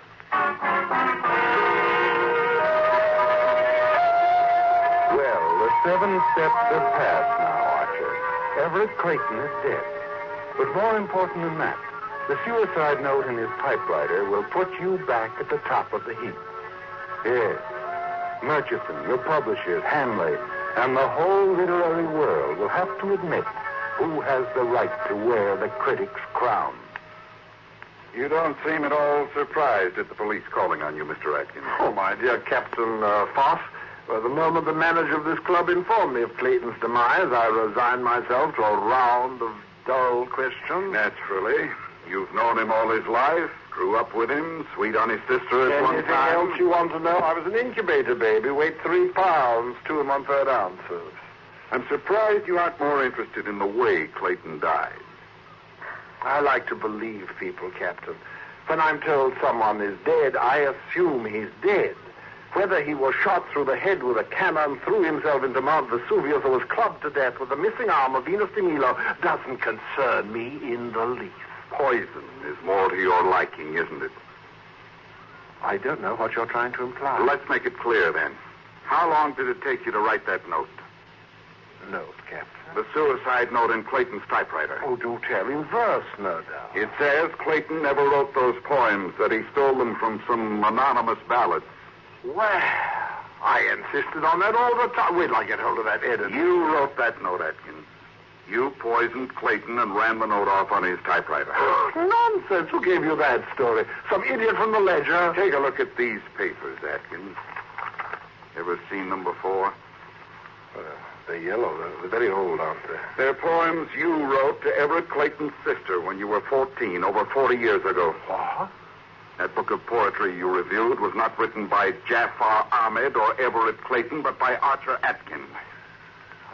Reviewing my own poetry. So it wasn't suicide, you see. No, wait a minute. He still did it. It was a malicious trick. Now, listen, Captain. It wasn't suicide, Atkins. Because Clayton's sister blew up when she read what he did with those poems after she sent them to him. She phoned him last night. He was talking to his sister. She made him promise a public retraction. Clayton was going to see you about it in the morning.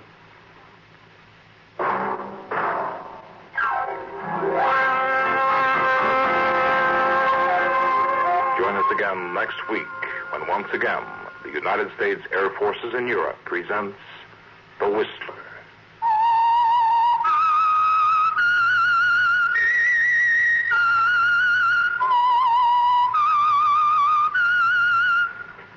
This is Air Force Sergeant Don Cormay speaking. Signal gasoline. Let every traffic signal remind you, you do go farther with Signal gasoline. Yes, you do go farther with Signal.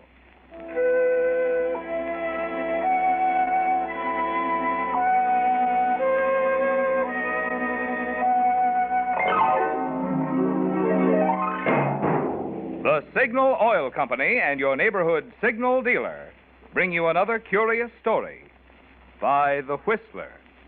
Tonight, Blueprint for Suicide.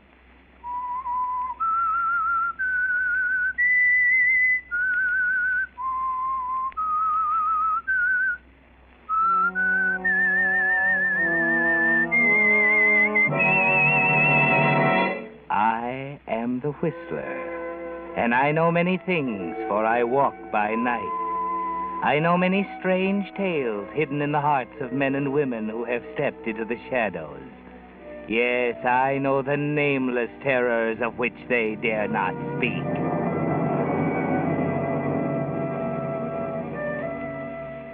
The Pagliacci legend of the show must go on, even though the heart is breaking, has been played out many times upon the stages of the world. But sometimes it doesn't come off just right. For instance, take the case of David Dane, the comedian. He's one of the most popular performers in the theater. And as he stands out in the glare of the footlights on the stage of the Regent Theater, you'd think he would be the most carefree man in the world. Everybody loves him. He's got everything: fame, fortune, a pretty wife. There she is, standing in the wings, watching him, smiling at his joke. And anyone who saw you, Martha, greeting David as he comes off the stage would be sure you meant what you say. How was it, Martha? Wonderful, darling. Well, you better take another curtain, Mr. Dane. Go ahead, David. Okay.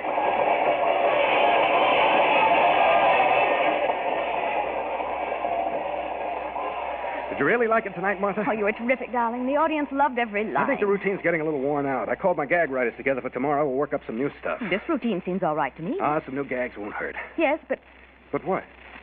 how are you feeling, David? Me? Fine. You're not tired, are you? No feeling of strain? Of course not, Martha. If you don't stop worrying about me, I'll take you to the doctor. Anyone's bound to get a little upset sometime. Don't let the other night worry you. But it wasn't just the other night. Well, the time before that, too. And before that. Really, darling, we've been married 4 years. I'm entitled to some lapses from perfection and all that time. Of course, David, of course. I'm sorry I said that I did. You're right. It's just that... Just what? Just that... Oh, it's nothing, David. We can't stand here all night. Let's get down to the dressing room. You wouldn't tell him, Martha. You know very well what you meant, and so does David. You think it's more effective just to leave it at that, for the time being, anyway. You go down to the dressing room with David and keep talking, just anything, just so that you can delay him until everyone else has left the theater. Then the two of you walk through the darkness backstage. There's nothing so somber and eerie as an empty, dark theater, is there, David? Oh, it frightens me. So empty and dismal. Oh, What? I tripped over something. Well, here, let me help you. After all this time, you should know the place as well as I do. I'm all right. Now I know my way. Oh, here's the table. What's this on the table? It feels like a knife. Well, that gives us the murder weapon. Now, at this setting, all we need is the corpse. David, don't say that. I'm sorry, darling. Here, give me the knife. Oh, hey, it's pretty sharp. It's not a prop. Let's have a look. Let's see. Oh, it's one of Marvello's knives for a super special knife throwing act. See? Martha, what is it? Oh, it's nothing. Well, Martha, why did you scream? Oh, it's just my nerves. I told you this place was frightening me. Let's get out of It's here. not your nerves, and you know it. I could see your eyes. You were terror-stricken.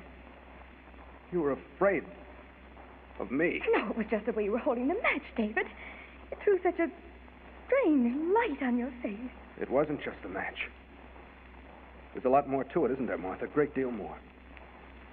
It's what you started to say before when I finished my act. You wouldn't continue. And I know what you were going to say.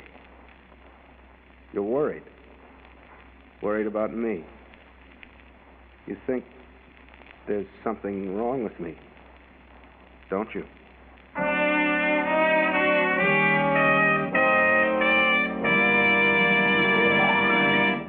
Whistler fans, I'm mighty happy to remind you tonight that in just 75 more hours, this Friday, your new gasoline A stamps will become worth 6 gallons each instead of 4.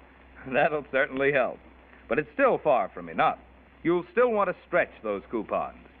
And more wise Western drivers who keep a careful record of gasoline mileage are finding there's no better coupon stretcher in all the West than Signal Go Farther gasoline.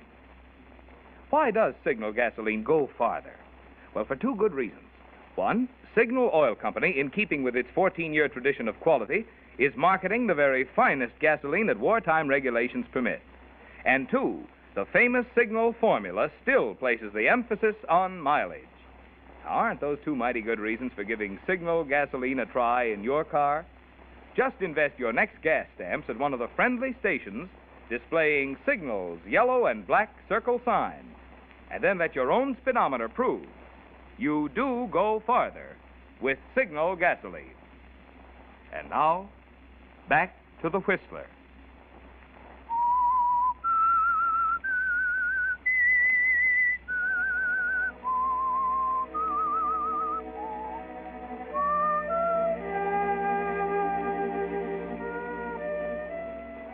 Well, Martha, your little plan is working very well, isn't it? You started it only a few days ago, and already you have David believing that there's something wrong with him, that you're in terror of him. Now, Martha, what's the next step? You have that figure, too. It's just a little suggestion you've planned for the way home tonight. You get him to walk from the theater. The night air will relax him, you say. And soon you're coming to the river. We should do this more often. I've always enjoyed this walk home along here. I used to like to stop at the river and stand on the bridge and look down into the water. Tonight. Martha, listen, it's just that I'm a little nervous. I haven't been myself lately. I'll be okay. Of course, darling, of course. You just forget about it. But, Martha, I can't forget. You were frightened. You were afraid of me. Oh, darling, no, it was just circumstances. Circumstances, yes. Now, David, please. Look, we're on the bridge. Let's stop for a minute. All right. There. Isn't that beautiful, the moonlight on the water? Uh-huh. Darling, I ought to be getting home. I have some letters to write before I go to bed. Now, you're not going to stay up writing letters. You need rest. Besides, you can dictate them to your secretary in the morning. Oh, I guess I forgot to tell you, Grace resigned last week. You mean? Yes, I don't have a secretary at the moment. But... Oh, no, David, you didn't... What? You didn't frighten her, too, did you? Martha, for heaven's sake, I didn't... I'm sorry, darling. I'm sorry. Only that... Never mind. Oh, I'm sorry Grace left. She seemed like a very nice girl. Yeah. But I'll take your letters until you get another one. But not tonight. You're going to rest tonight. I guess I am sort of tired. Of course you are, darling. Just try to relax a minute, and then we'll walk on home. There. I always found that standing here looking down at the water relaxed me. The river looks so cool and inviting. Inviting? Yes. David, did you ever look down there and feel like, well, just like ending your troubles? I don't know. I did once when I was lonely and discouraged. I guess a lot of people have felt that way standing here. That's why they call this Suicide Bridge.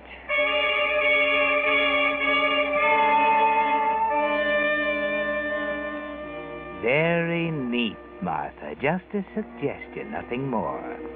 But a suggestion that will stick in his mind in the days to come. You can tell that by the look in his eye. But you don't press it. You just walk on home chattering about things.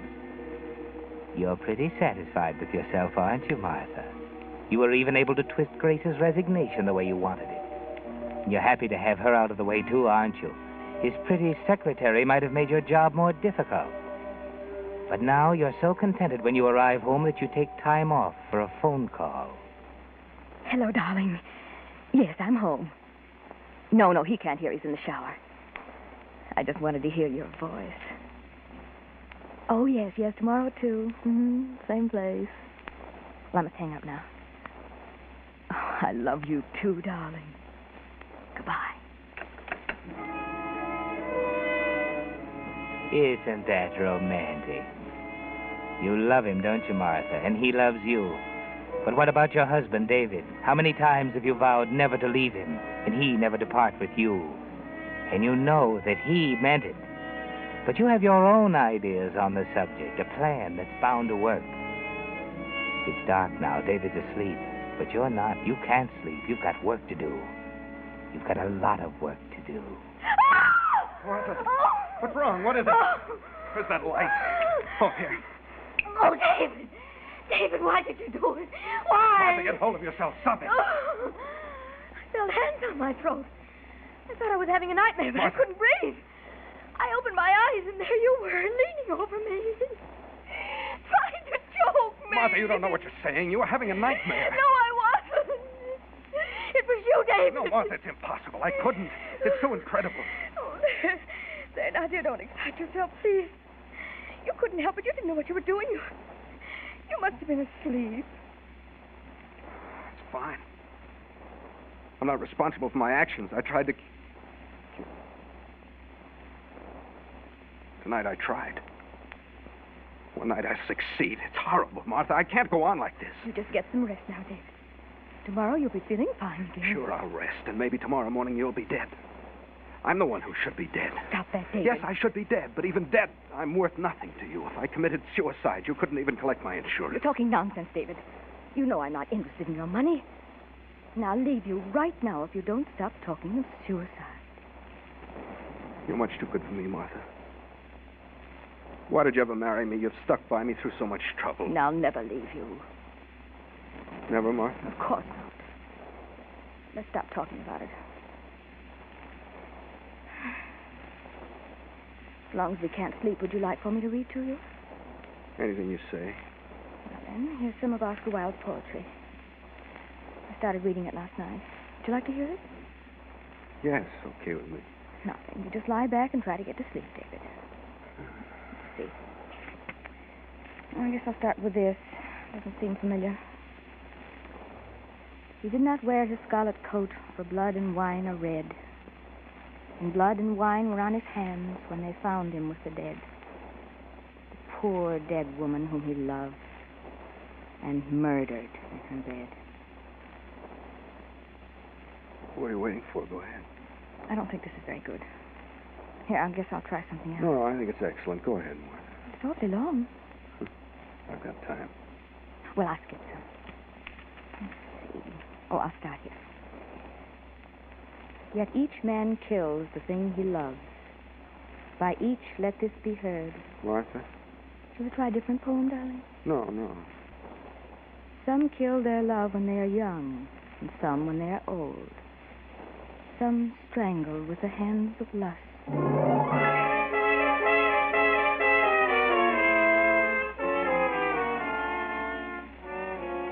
That's quite a bedtime story, Martha. You picked it at random, with great care, and it hit the mark. David lay tensely listening, taking it in. Your schedule is working perfectly, Martha. But aren't you just a little worried? Doesn't it seem too easy, somehow too smooth?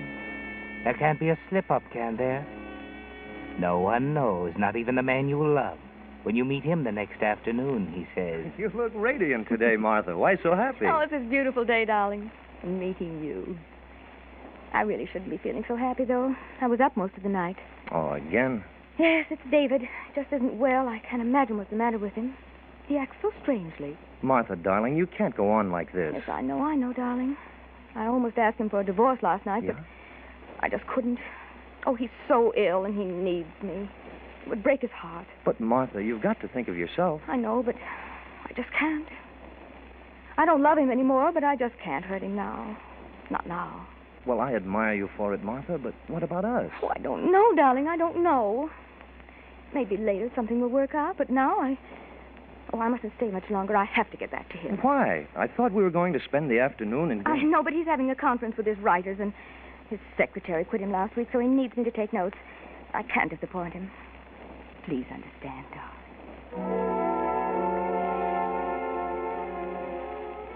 Very clever, Martha. You're going home now, and you're thinking there will be many other pleasant afternoons with Jerry soon. You have no foreboding of disaster when you stand before the door of your house. You think it rather unusual the front door is locked. David must still be out. You take out your key, open the door. Yes, sir. You hear David's voice. Well, That's strange. Who could he be talking to? You stand by the door listening. I don't sleep very well. Then you realize the truth. Yes. David's on the phone, No, that's awfully hard to explain. and he's speaking to Dr. Yes, Stevens. Dr. Stevens, as soon as you can. Well, as I told you, it's hard to explain over the phone. I know it's been a while since I was in. This is very urgent. Tomorrow morning will be fine. Oh, and one thing, Dr. Stevens, this probably won't come up, but I wouldn't want my wife to know about this. I don't want to worry her. Yes. Well, that'll be fine. Thank you, Doctor. Goodbye. Well, Martha, that's not so good. It wouldn't do to have David go to the doctor and find out the truth that there's nothing at all wrong with him. It wouldn't do to have the doctor know about this either. You'll have to think of some way. David? In here. Oh, where are the boys? I thought you were going to have a conference. They'll be here soon. Chuck called to say they got held up. Well, what happened this time? I don't know. I think he told me I wasn't paying much attention. What you need is a rest. I know. Tomorrow morning, bright and early, let's pack up and go to the beach. I'd like to, but I can't. I've got to rehearse. Well, I can wait. We'll come back in plenty of time for rehearsing. Well, I'll have to go over to the theater early, see about props for the new routine. All right, then I'll go along with you. I've got something to do there, too. Well, there's no reason for you to get up so early. But I must. What's so important? Well, I think your costume is ripped. I meant to check it last Well, night. I can take a look at it. If there's anything wrong, Mrs. Benson will fix it. But, David, no, I must... That's settled. Here they are. David! Oh, hello, Chuck. Where am I? You didn't succeed that time, Martha. And you must stop David from seeing that doctor. You've got to act fast, very fast. But what can you do with all these people here? Except hammer away on the same old theme again. Of course, I know songs aren't your usual style, David, but think of how this would go over. Now, here's the idea. You pretend you're a jockey, see? And as you sing about, oh, I love to ride the winner down the stretch, dee-da-dee-da-dee-da-dee, and so on and so forth, why, you go through all the motions. Why, boy, it'll be the funniest thing that's hit the theater in a long time. And you can do it. Not many comedians could, but you could. Well, how does it sound to you? Sounds pretty good to me. Well, it's not bad at all. With a little polishing, it could work into a terrific showpiece. What do you think, Martha? It sounds pretty good, but, But what? don't you think it's a little strenuous for you? Strenuous? Oh, now, after all, Martha, he isn't really going to ride a horse over the hurdles, you know. What do you think, David? Well, I don't know. That is, I think maybe that... It's easy to see that David will go places with your help, Martha. His writers are a little bewildered by your behavior, but you don't explain. The conference continues. You do your best to slow things up. You disagree. You suggest changes until everyone's worn out. But still, you won't stop. Because you've decided on a plan, and you're waiting and hoping. Luck is with you, Martha. The phone rings. You hurry over and answer it. You carry on a conversation. No one can hear what you're saying. You just tell the man that David's busy now, can't be disturbed. But you go on talking even after he hangs up. Finally, you hang up. David asks. What was it, Martha? Just the wrong number. That was a long, wrong number. Well, he was hard to convince. You feel happy now, Martha. Everything's running just right again. Now you can't wait until they leave. You want to be alone with David. So you rush things.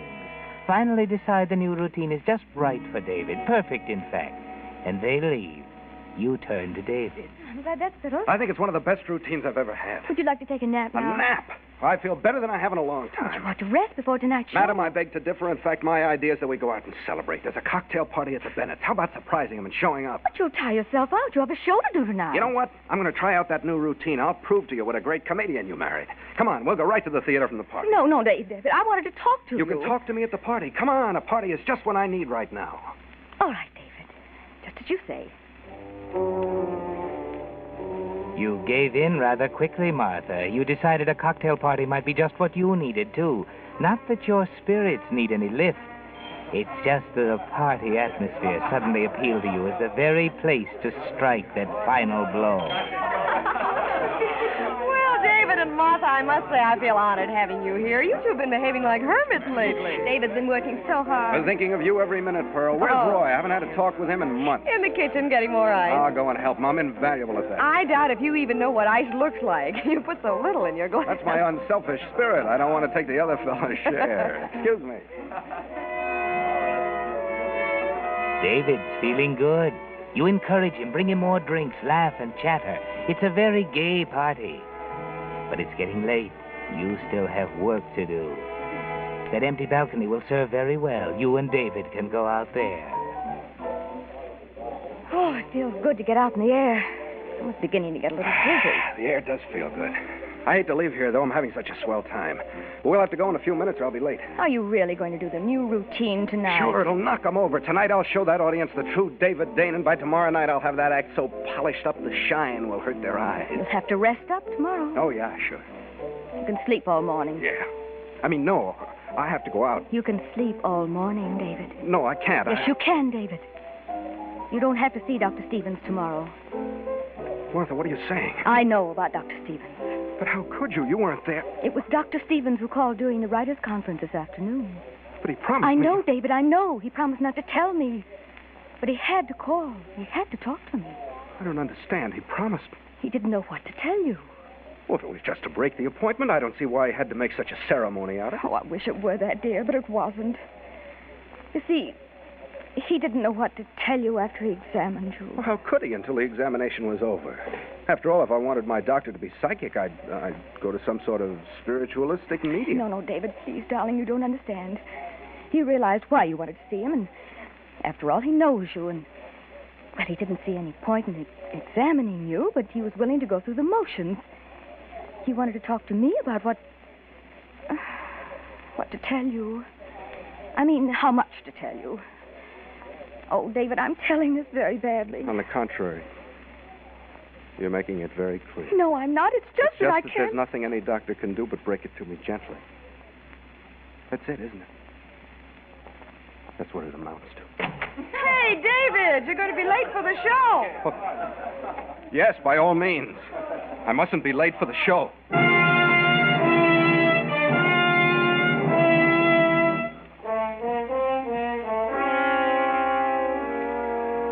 Martha's timing was perfect as usual. She doesn't have much more left to do. You trust her, David, and she trusts you to do the right thing. No pity moves her as you falter out onto the stage. As you stand before the audience, laughter greets you. The audience knows David Dane always puts on a good show, and they're waiting. But you just stand there. How about it, David? Come on, David. In a moment, they're calling to you, David, and you start your routine falteringly. Within a minute, they're laughing. But this time, it's not with you, David, but at you. The audience you usually hold in the palm of your hand has become a fearful thing. And all of Martha's insinuations come up and overwhelm you suddenly. You break. You can't go on. But you try. Even though you know this is the end of David Dane, comic.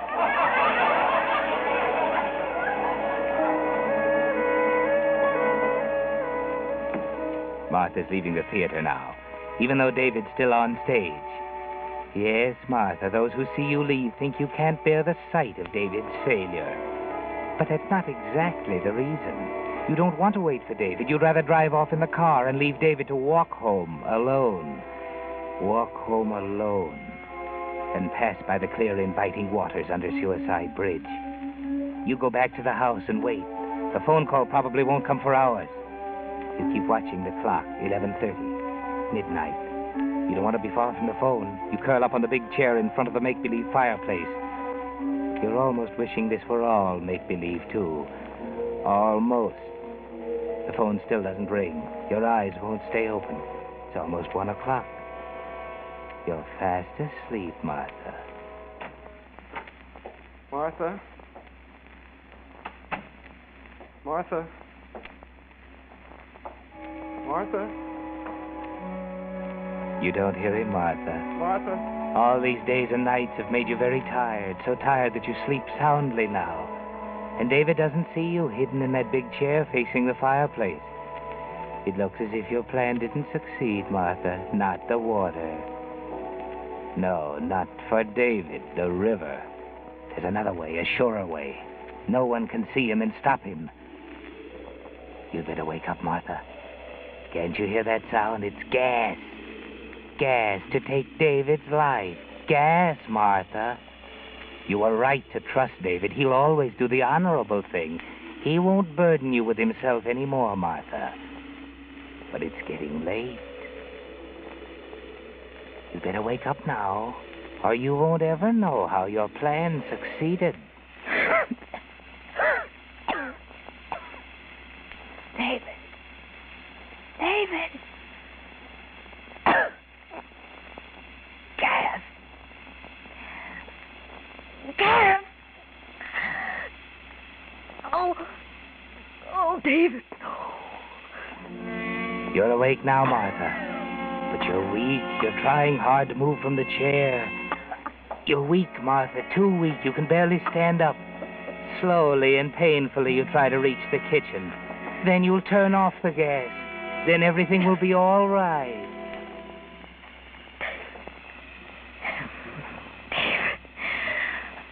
No. David.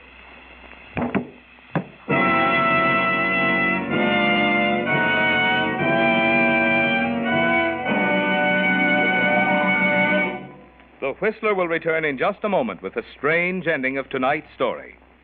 Meantime, because car batteries are still on the list of critical shortages, your Signal gasoline dealer wants to pass along these tips on summer care that will help your battery last longer and give better performance. First of all, batteries need a drink oftener in summer, at least every 2 weeks, to replace water that evaporates. But water isn't the only attention your battery needs. Terminals corrode and cut down the battery's efficiency. If the corrosion isn't stopped, it can spread and ruin the battery cables. Fortunately, your Signal dealer is a trained expert at battery care. He not only has complete equipment for battery testing, cleaning, and recharging, but he also has replacement cables in case yours is too badly corroded. Yes, and if need be, he can supply you with a premium quality, fully guaranteed Signal battery. Although, because of the wartime shortage, he'd rather make your present battery last. So get in the habit of stopping in at one of the friendly stations displaying Signal's yellow and black circle sign at least every 2 weeks for a battery checkup. It's part of your Signal dealer's complete service to help your car run better, look better, and last longer. And now, back to the Whistler.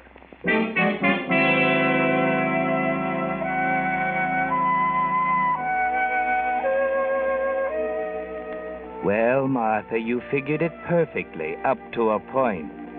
You hadn't figured on David choosing that way.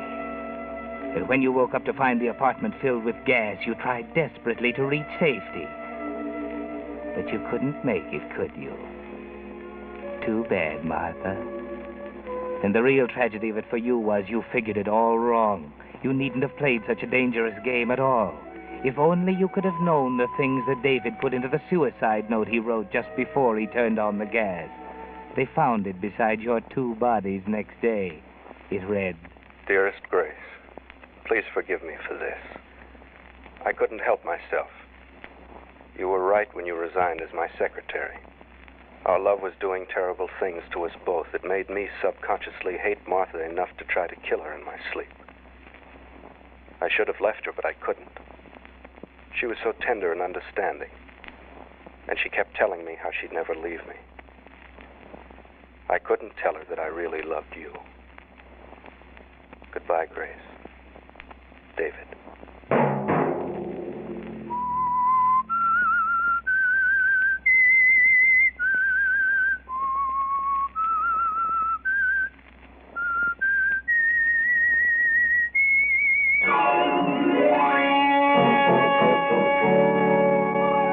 Next Monday at 9 o'clock, the Whistler will bring you another strange tale.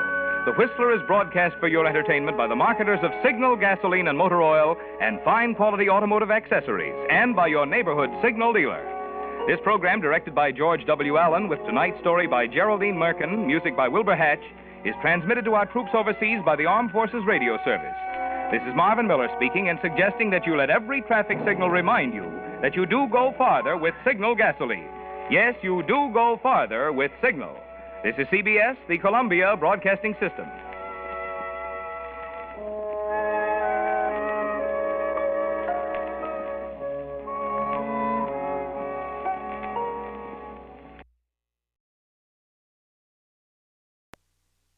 And now, the Whistler's strange story. Girl in Black.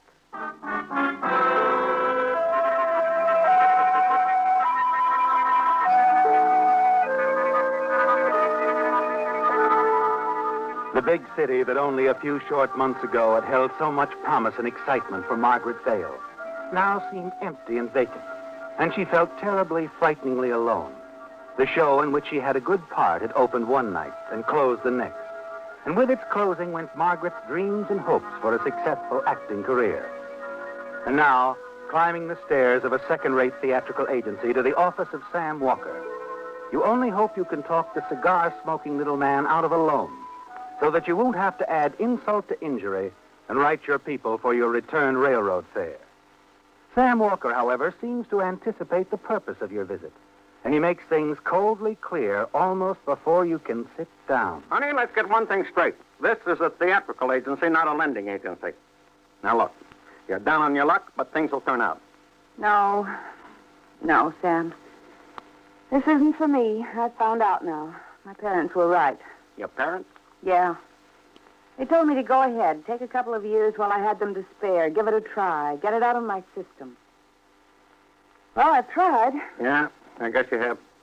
Look, Maggie, if you're really serious about going home. I am. I think I almost want to now. No. Well, I got a way you can almost get there. Maybe pick up a few bucks besides. Oh? Yeah, come to think of it, you'll even get a new dress out of the deal. Cinderella Sam, keep talking, will you? Kind of unusual setup. Not too unusual, though. I guess it happens sometimes. Somebody in the family doesn't want to take the time, or maybe they're not interested. I don't know. Come on. What's the job? It's a acting job, in a way. You'll play the part of a grieving relative. What? Look, honey, you want to get home? There's really nothing to this. Your train fare and $50. You'll accompany the casket to a little town called Prenticeville. Prenticeville? Well, that's only a couple of 100 miles from my hometown. Good. You take the train from here. They'll put the casket on the train at St. Ord. You sign for it, escort it to Prenticeville. That's all. You take the job? Oh, of course I do, and thanks, Sam. Good.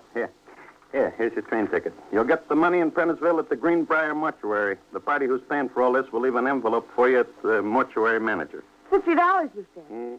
Well, with what I have left, I'll be able to take a box from Prenticeville. Oh, Sam, I love you. Sure, I love you, too. When you get home, don't forget to mail me back my 10%. With pleasure. Oh, what about that new dress? Oh, yeah. It's arranged for you to charge it at a local department store. Let's see, Clivedale's. Clivedale's? Well, get me. At least I'm going home in style. Yeah. Just don't get too stylish, honey. You better make that dress black.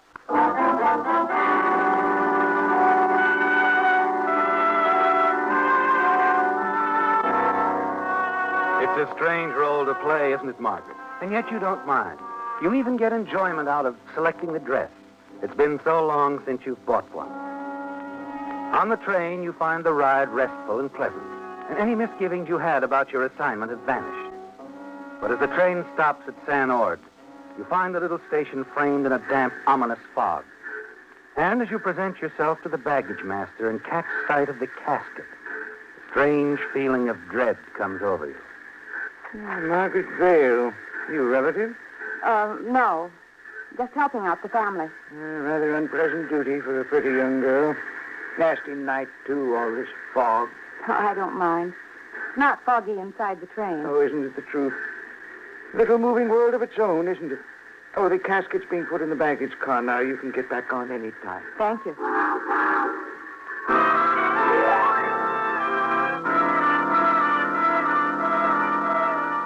Minutes later, the train is underway again.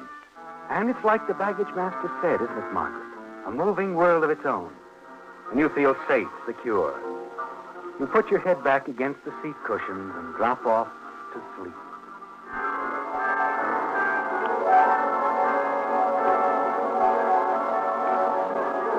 The fog is worse in Prenticeville. You feel as if you're in a dream or a play, and everything that happens seems only like impressions. The casket, taken from the train, moved through the fog into a waiting car. The train pulling out and leaving you alone with The man from the mortuary. I was told there'd be an envelope here for me. Do you have it with you, or were you expecting me to pick it up at the mortuary office? Envelope? Oh, yes, there was one. I'm sorry, miss, but I left it in the office. I'll be happy to mail it to you in the morning. No, I have to have it now. I'm leaving Princeton as soon as I can get a bus. Very well, miss. This way. You can ride out with me.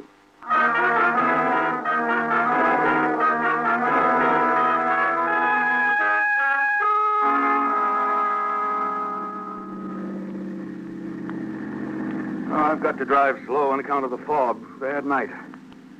I guess it was good for that chap that escaped from San Jorge, though. Did you hear about it? No, what happened? A lifer escaped. It was on the radio earlier. Come to think of it, it must have been a couple of hours before your train stopped at San Jorge. Oh? I didn't hear anything about it. Perhaps the news flash wasn't on yet. Fellow's a lifer. Mace Murdoch. Certainly gave them the slip. Must have had it all very carefully timed. Went over the wall and disappeared completely. Gives me the willies. People like that wandering around. Oh. Here we are. You wait here, and I'll go in and get your envelope for you. While you're in the office, would you call a cab to take me to the bus station? Certainly. You better come on in and wait in the front office, miss. Thank you. Oh, I forgot my handbag. What? My handbag. I left it on the seat of the car. Never mind, I'll get it. Well, the office is right off here when you come back, miss. Thank you.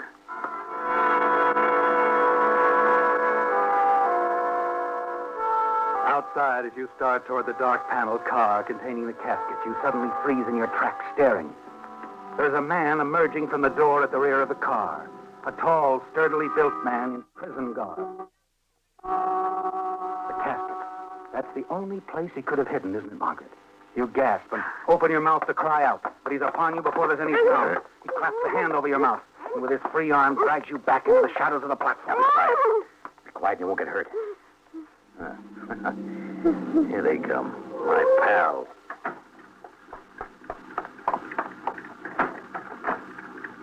Casket inside the car? Yeah, Keller, it's here. Key's still in the ignition, too. Yeah, we're in luck. Get in. Drive it out the farm. Okay.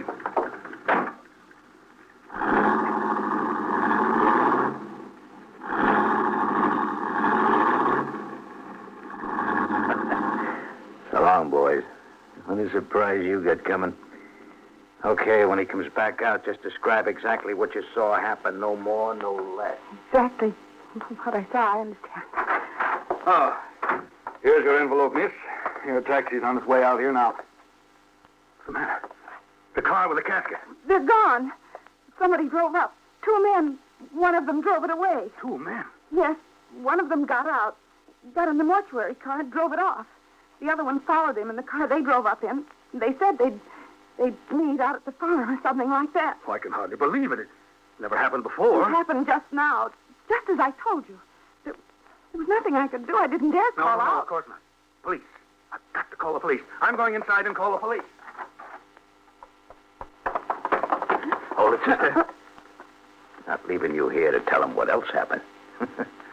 That before the truck was stolen, the dead came to life, huh? You're the one they're looking for, aren't you? Murdoch, the killer that escaped from the prison near San Jorge. You were in the casket when they put it in the train. That's right. Specially built, with plenty of ventilation, real comfortable. There wasn't anyone dead. No one. Now, come on. The man went to call the police. This is no place for you and me. Oh, please. Go on without me. There's nothing more I can do. I won't tell anyone about you. I'm just an actress on my way to my hometown. If you're a good girl, you'll get home okay. An actress, huh? Well, you can act like you're married to me. I can move around better that way. The police won't be looking for the two of us together. You won't get away with it. Not in those clothes. In this fog, I can make it to an apartment where I'm picking up some different clothes and a car. After that, we'll hit the road.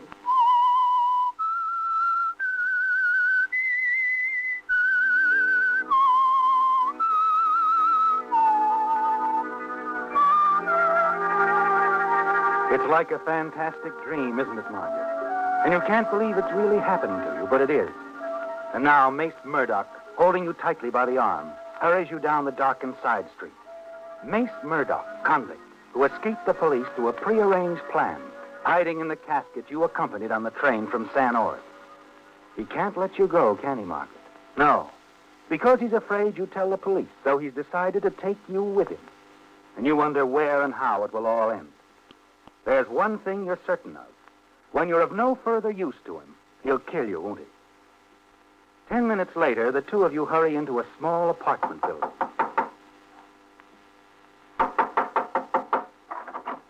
Yes, what? Mace Murdoch. Mind if we come in, Harry? Oh, no. Yeah, See here, thanks. Mace, After you, sweetheart. Well, I heard about you breaking out, Mace. How did you do it? Well, Keller fixed it.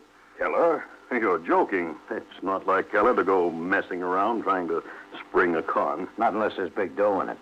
How about a drink, Harry? Oh, Mace, what did you mean about there being money in the deal?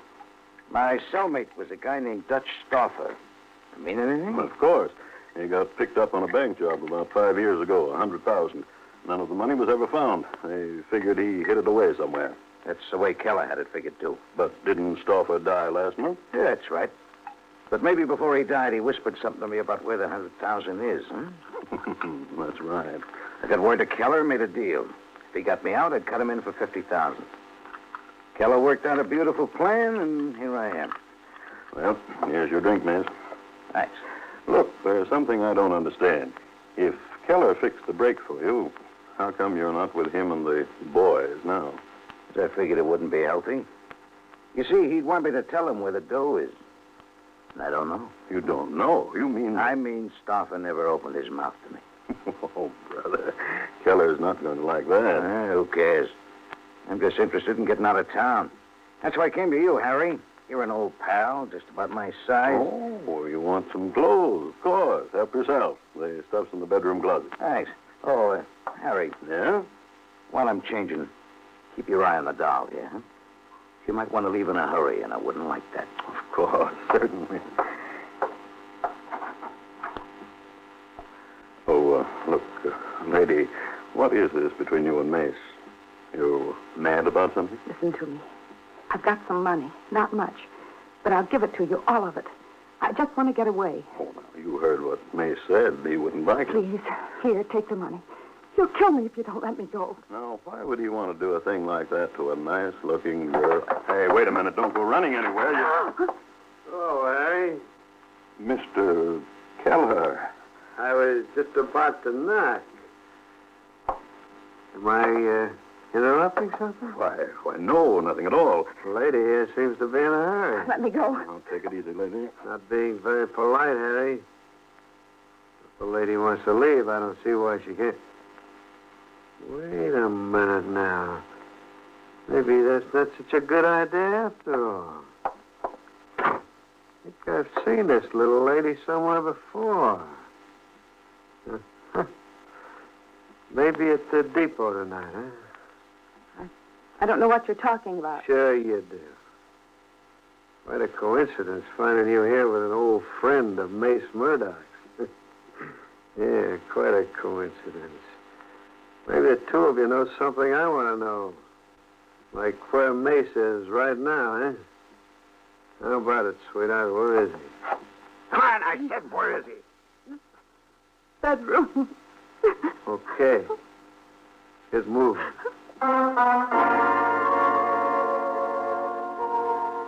Keller draws a gun from his pocket and, using you as a shield, forces you toward the bedroom door. Then, in a sudden movement, he reaches past you and opens the door. You stand there, paralyzed with fear. Nothing happens. And then you see why. The bedroom window is wide open, the wind blowing the curtains into the room. Keller brushes you aside and hurries to the window. He's gone. We've got to wait on the fire escape. Gone. He's gone. Well, he's not going to get very far. What's going on here? Where's Keller gone to? Out there. Out the window? Yes. Murdoch got away. Keller went after him. Well, what do you... Look, lady, I don't know about you, but I'm getting out of here. I don't want to be around when Keller gets back. Now, what's happened to my car keys? I had them right here on the dresser. I got him, Mary. Mace. Well, you've been in the closet, I thought. Yeah, so did Keller. You know, for a smart guy, Keller falls for some pretty old gang. Now, wait a minute, Mace. You were going to take my car? Yeah. You can tell Keller I took it while you were under a gun. Me and the little lady here have some traveling to do. Come on, baby, let's go.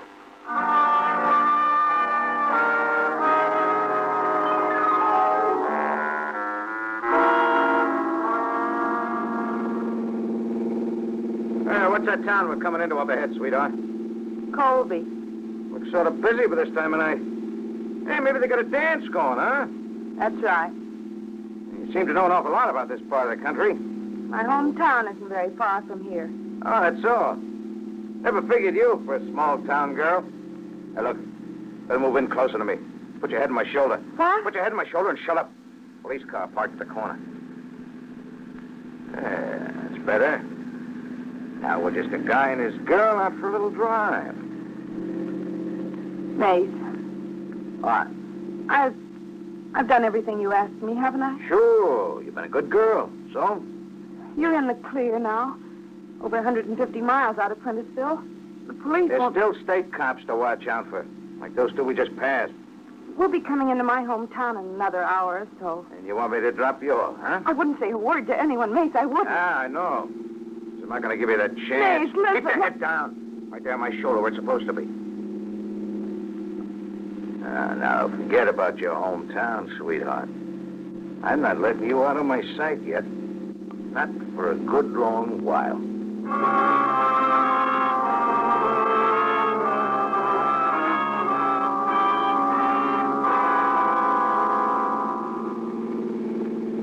Mace.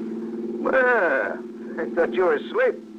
Hadn't heard a word out of you the last 50 miles. You haven't changed your mind about... About dropping you off with the home folks? No. I haven't changed my mind. Forget it. All right, Mace. All right. Hey, come here. Come here, I said. You're not jumping out. Let me go. Let go of the wheel. It'll wring your neck.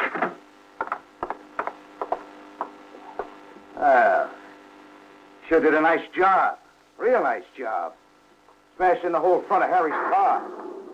Now we walk. Oh, this is great. The storm coming up. Walk where? To the next farmhouse, I guess. See if we can pick up a car or a ride. All you did was make things tougher for both of us. Come on, get out of the car. Go on, get moving. We might have quite a hike ahead of us.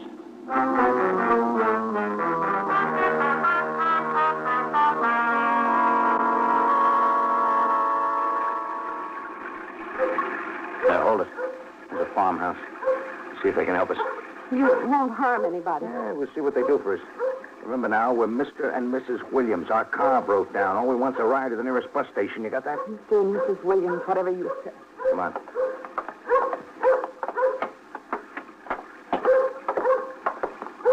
No tricks now. No.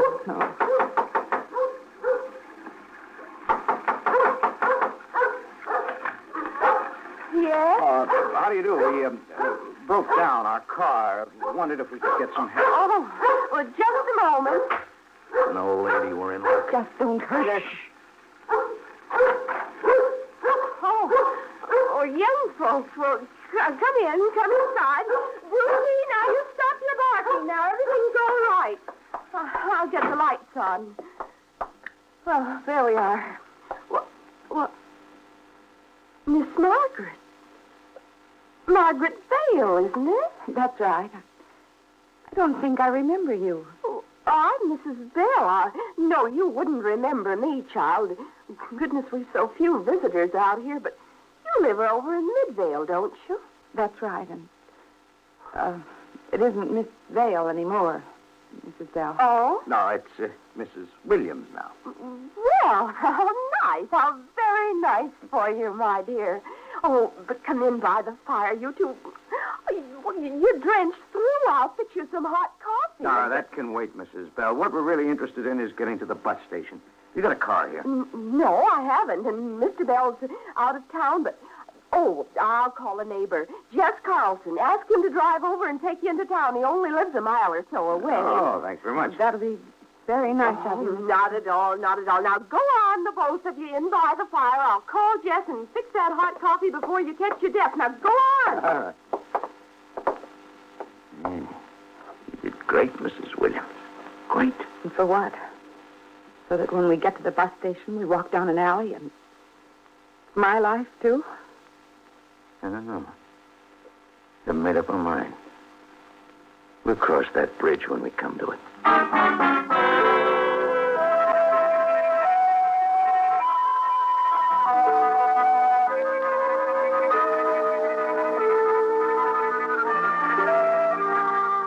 It had been a terrifying ordeal, hadn't it, Martha?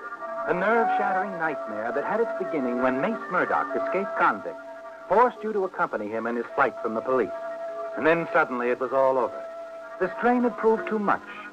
You vaguely remember a car driving up in front of the house. Remember trying to get to your feet. And then the sudden collapse, darkness closing in, engulfing you. And now the black veil is lifted. You find yourself on the couch in Mrs. Bell's living room with Mrs. Bell and the local sheriff. Hello. Feeling all right now? Yes, I think so. How did I get here? Oh, you fainted, dear. Murdoch, where's... Easy now, easy. I'm the sheriff. My boys have taken Murdoch down to police headquarters. He won't bother you anymore. Sheriff, how did you know something was wrong, that I was in trouble? It wasn't hard to guess. You didn't know Mrs. Bell's neighbor, Jess Carlson, was a good friend of your husband's, did you? Mr. Carlson knows Jim, my husband? He sure does. He knew he was due back from Korea soon, too. But not this soon. Just figured something was mighty wrong when Mrs. Bell called him and told him you were there with a husband named Williams when he knew your husband's name was Jim Gordon. He just called me right away. That's why I brought my boys along.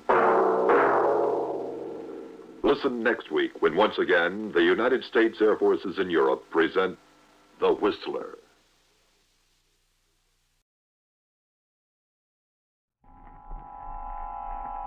Have you heard the strange tales of The Whistler?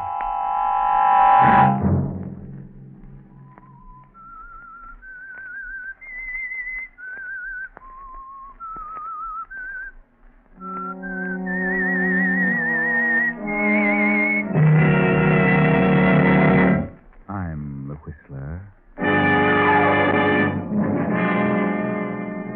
I know who you are. I know all about you and what you've done. You're trying to run away, but I'm going with you. Saturday night, and CBS presents The Whistler.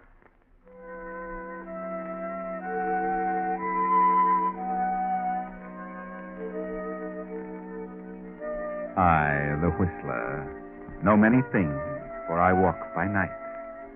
I know many strange tales, many secrets hidden in the hearts of men and women who have stepped into the shadows. And so I tell you tonight the story of the killers.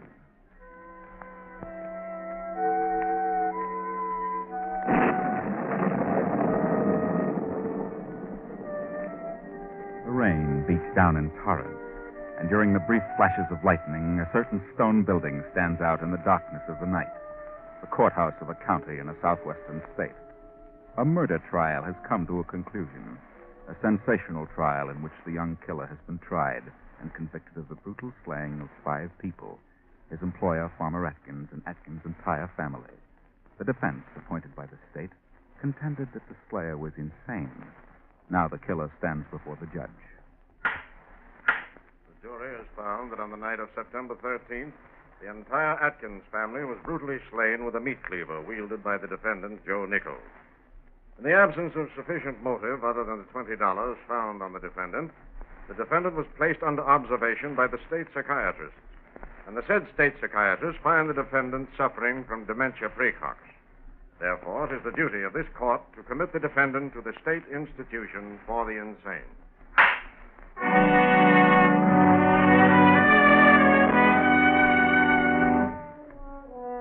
And so, Joe Nichols was taken to the state asylum, there to be placed under observation and treatment.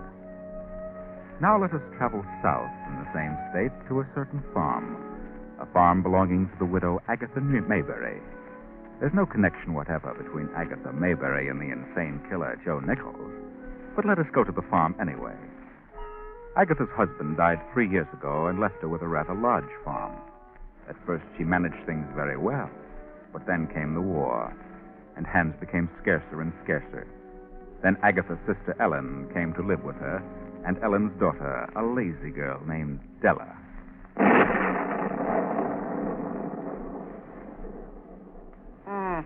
Storm is coming up stronger now. Did you get those calves in like I told you, Della? What did you say, Aunt Agatha? Get your nose out of that magazine and you could hear me. Aunt Agatha wanted to know if you looked after the calves, darling. No, I forgot. You'll have to excuse Della. She just can't get used to this sort of life in so short a time. You've both been here almost a year. Give her time, Agatha. Give her time. I'll give her time. Get out there, Della, and see if those calves are under shelter. I might catch my death of cold in this storm. Those calves are worth more than you are. Go on.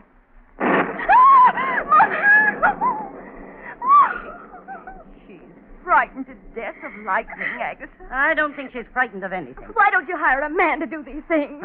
Wish I could. Men are scarce these days, all in the army. Oh, poor baby. Poor baby. You stay here. I'll go and see to the calves. You'll do no such thing, Ellen. Stay here and take care of your baby. And I'll attend to the calves. Well, she'll be all right just as soon as the storm's over. Yeah? Well, you've got to do something around here, Della. At least you can wash the dishes. But I dried them yesterday. Don't hurt your beautiful hands. Anyway, I've got to do something around here under these conditions. You need a man. You need a farmhand. Yes, but I can't get one. So the only thing I can do is to get rid of some of this land. Sell it to someone who can handle it. Well, Mr. Dalton made you an offer for part of it, Agatha. He offered to buy some. Yes, I know. And he can handle it. Has a couple of sons. And a daughter who isn't afraid to get her hands dirty. Oh, how much do you think he'd pay for it? Oh, I don't know. But I'm going to find out. Agatha, where are you going? I'm going to see Mr. Dalton, my neighbor. If I can make a deal, I'll make it tonight. But it's storming, Aunt Agatha. I've been in storms before. I'll drive over there and be back in an hour. I'm not a sissy. Go on to bed, Della, and pull the covers over your head. Aunt Agatha's selfish. She's mean. All she thinks about is this farm and work. I don't know anything about a farm. I can't learn. I won't.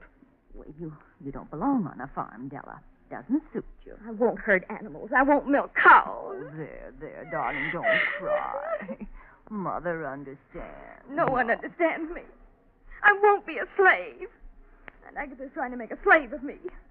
There are people for such work. There are men for such things. Well, but men are scared, darling. Men are scared. Then we'll leave. We won't put up with this. Well, how can we leave, baby? We have no money. No. Well, I won't take care of animals. I'm going to be a model. I should be in New York or in Hollywood. Now, darling, don't let yourself get excited. She's mean and selfish, and I hate her. Please, Della, darling, calm yourself. Who does she think she is, ordering me around like a slave? I won't stand for it. Miserly old fool. I hate her. You don't mean a word you say, darling. You're just upset now. Please try and relax. Please. No, baby.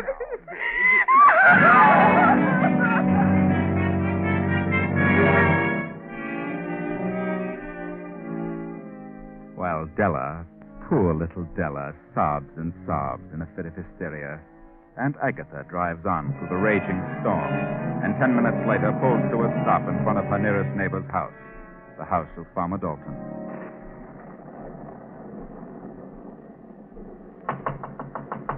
Anybody home? Dalton.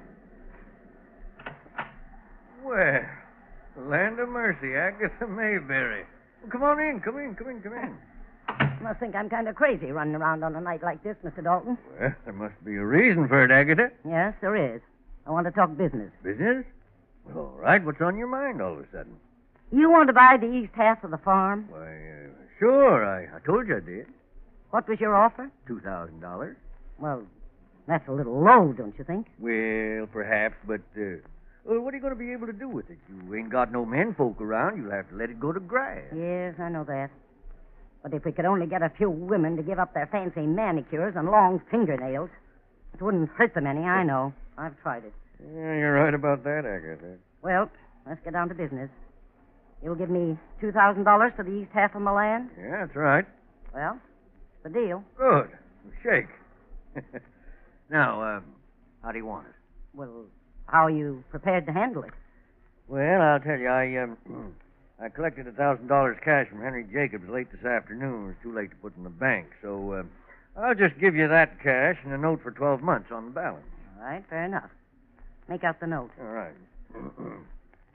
I, John Dalton, in consideration, in the sum of $1,000.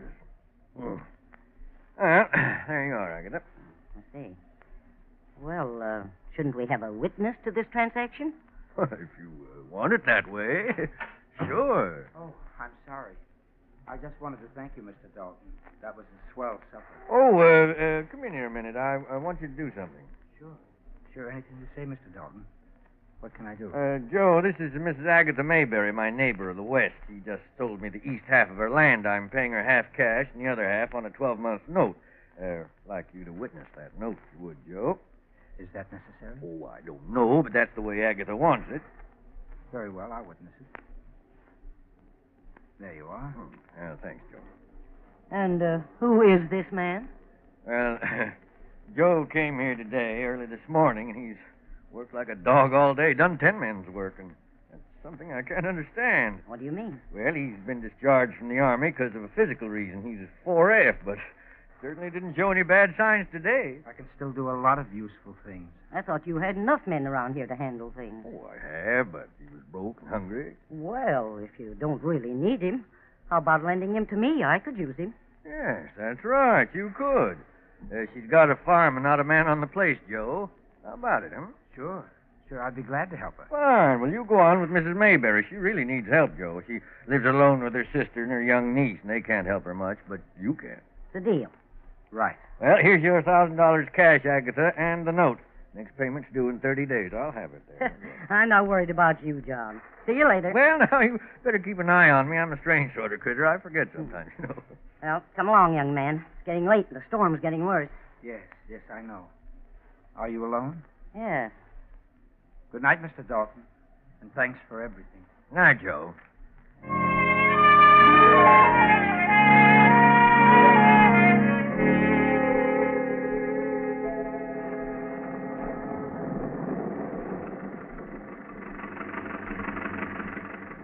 What'd you say your name was? I didn't say. But my name's Joe. Oh, I see. Ever do any farm work, Joe? Yes, I've done a little here and there. Well, you're sure welcome. Why did you sell half of your farm? Because I couldn't take care of it. You sold it short, didn't you? Yep, $2,000. And it's really worth $4,000. He gave me $1,000 cash and this note for the balance. Aren't you worried about carrying $1,000 in cash? No, why should I be worried? Oh, I don't know, but it's kind of risky. Is it? Aren't you afraid of me? No, I'm not afraid of anyone. No? Well, that's good. How long have you been out of the Army? 3 days, over 4 months. I was wounded in Bataan. But I can do lots of things, even if I am discharged. Well, I'm glad to have you. Glad to have anyone who can do anything. It's a dark road, isn't it? Yep, no one could drive on it if they didn't know it. Any crossroads? No, none. How much farther is your place? About 2 miles. Oh, that far, huh? It's a big farm. Well, what do you think of that? Must have got wet after all. That's what it sounds like. Oh, I hope it keeps going. I'd hate to have to walk the rest of the way in this storm. Such mud. Yeah, that wouldn't be good, would it? Maybe you better stop and let me have a look under the hood. All right. Shall I turn off the motor? No, not yet.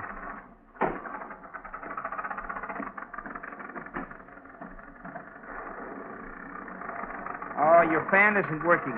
The belt's slipping and your motor's too hot. Well, can you fix it? Yeah. Yeah, I can fix it. Have you got a wrench? Yes, in that door pocket. Oh, yes. Here we are. This'll do it. Turn it off.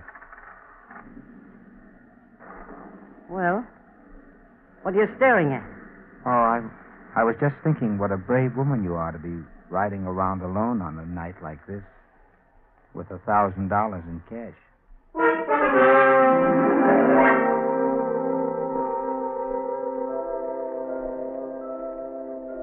Seems to me Agatha's been gone quite a while, Della. Yes, it's been almost an hour. Maybe she got stuck or something happened to the car. Silver right if it did. I don't care if she never comes back. Della, what are you saying? You don't mean that. Well, maybe not. But I was just thinking. So were you, but you won't admit it. Admit what?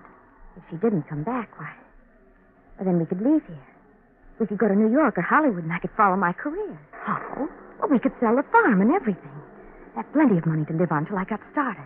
We sell the farm? Don't be so dumb, Mother. Wouldn't you inherit all her property? Don't talk like that, Della. Frightens me. I can imagine how frightened you are. You're not afraid something has happened to her. You're afraid something won't. Be still. All right. Getting worse. Yes. That'll make the road slicker, muddier. Be hard to keep from skidding. Della, don't open it. Who's there? It's all right. Open the door. Good news, maybe, Mother.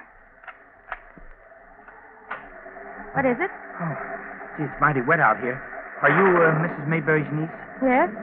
What happened? Well, she had a little trouble and... Where is she? Is she all right? I'm her sister. No, don't close the door. She'll be along in a moment. Is she... How did it happen? Well, the fan belt slipped and the motor got hot, and then when she started down that steep hill, the car started to slide, and she went into a tree at the bottom. I see. Where is she now? Well, I got in the garage all right. Not hurt much. Front axle bent a little. Agatha, what? She's all right. Yeah, but I certainly had a time with that car.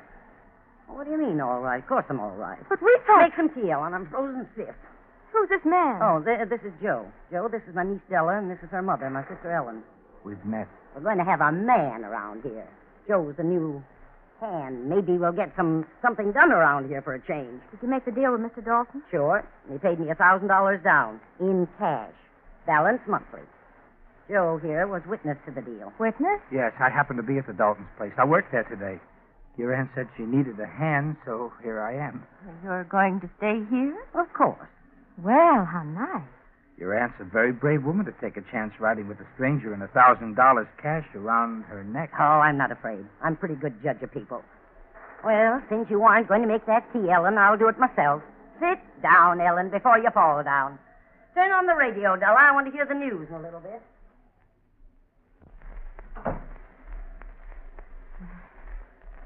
Are you married, Mr. Joe? No, You're not in the army? I was. Medical discharge.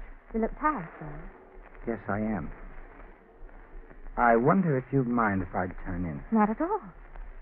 Well, is there a separate building for the hands? No, I suppose Aunt Agatha intends for you to have the spare room upstairs. The end of the hall. I see. Well, good night, Miss... My name is Della. Good night, Della. Good night, Joe. Good night. Night, ma'am.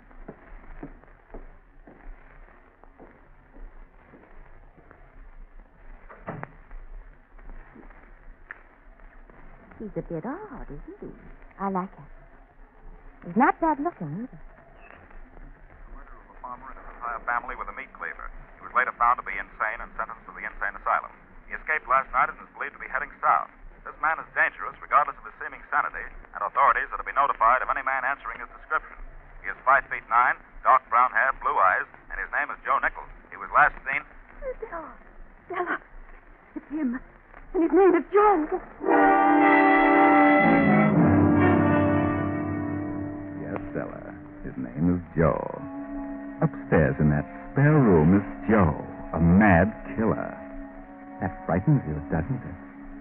You and your mother and your aunt, 3 women alone in a house with a madman. And the man knows about the $1,000. What are you going to do, Della? What are we going to do, Della? What'll we do? Quiet, Mother. I'll tell Agatha. Agatha should know. Come back here. Be quiet.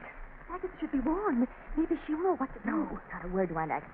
It would only frighten her. Well, then call the police. Call somebody. We can't. The phone isn't working. It's gone dead. Gone dead? Della, what do you mean? What I said. I tried it earlier this evening. Well, when? I don't remember. You be still. Now go upstairs and go to bed. Go upstairs? What? No, Della, I can't. We've got to tell Agatha. Go to bed. But what if he should... Della, he knows about that money. Might kill us all. There's a gun in this table drawer. I can see both your room and Aunt Agatha's from this chair by the door. I'll stay here in the dark until morning. Understand? Yes, but Go on upstairs before Agatha sees you. Go on.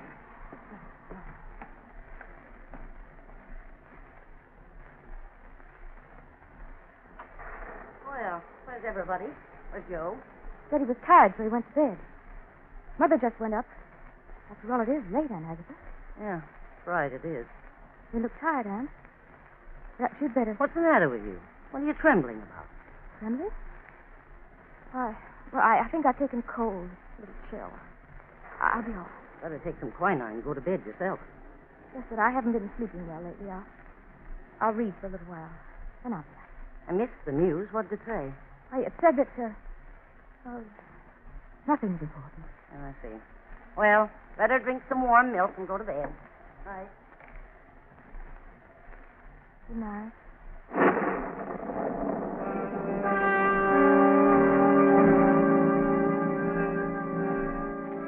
Why didn't you tell her, Della? Do you really think you can handle the situation? You think you can cope with a madman? Your face grows more pale. Your hands tremble. Della steps to the table, studies the phone, then opens the drawer, takes the revolver, turns out the light, and slips into the chair by the door. As the hours pass, the storm increases to a fury. It is 3 a.m. now, and Agatha sleeps soundly in her 4-poster bed. Then her door opens softly, and a tall figure steps into the room, slips to the side of Agatha's bed. A few moments pass, then a hand reaches toward Agatha's throat, removes the money bag. Agatha opens her eyes. What do you want? What did you...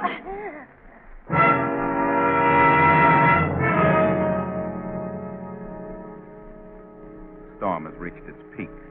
A few minutes later, it has passed over, leaving only the fall of a light rain. Suddenly, Della stirs in the chair beside the door. A figure is slowly, stealthily coming down the stairs.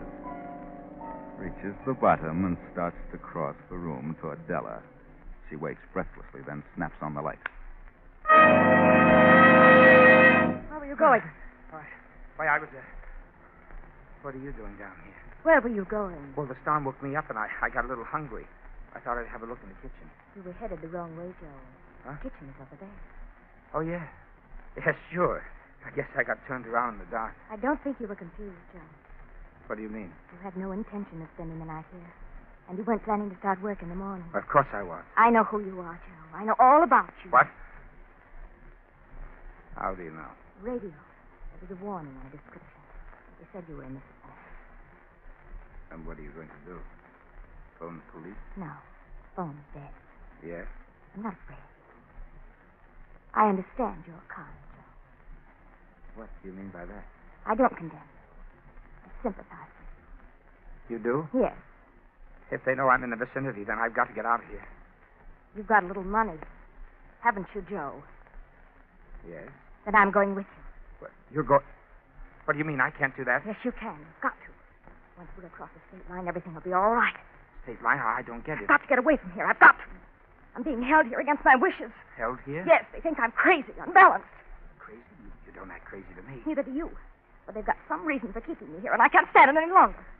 I've left before, but I haven't got a cent, and they watch me like a hawk. Here are the keys to the car. I don't need a car. I can hide out better on foot. I don't want anybody with me, especially a girl, and besides, I don't intend to cross the state line. But you're taking me with you. Nothing doing. I'm getting out now while it's dark. Wait a minute. What? Shoot if I have to open that door and go to the garage. Now go on. Remember, you're a fugitive. And if I shoot you, they'll think nothing of it. Straight ahead to the garage.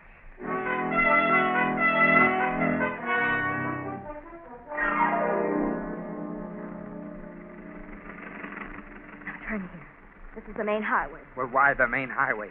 I'd rather keep to the side. I wouldn't. Straight ahead. Maybe they're right. Maybe you are nuts. Oh, are you crazy, Joe? Certainly not. Of course not. Neither am I. Where does this highway go? To the state line. Look, I'm in a tough enough spot as it is. I'm not going to try and cross the state line with a girl at this time of the morning. I'll take care of that. I know it. Straight ahead. Oh, Sam, I could wring your neck for this. You're just the one who could do it. I've got 1 chance in 1,000 of getting over that line. We'll make it all right. We'll make it. And keep both hands on that wheel. I know what you're thinking. I could turn this car over, you know. But you won't. Will you? Hey, look. Red lights ahead. State line. One of the lights is swinging. They're signaling to stop police officers. Yes. Faster, Joe, faster. Go right on through them. They'll never catch us. I said faster.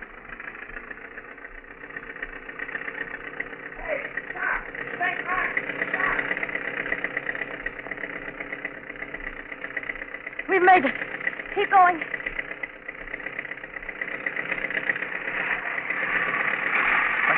Hey. I don't know. I think we've broken a piston rod just so freight can't take such a beating. Oh. Look back. Here they come. Now I am stuck. Don't move, Joe. Stay right where you are. You little sap. Don't you move or I'll shoot.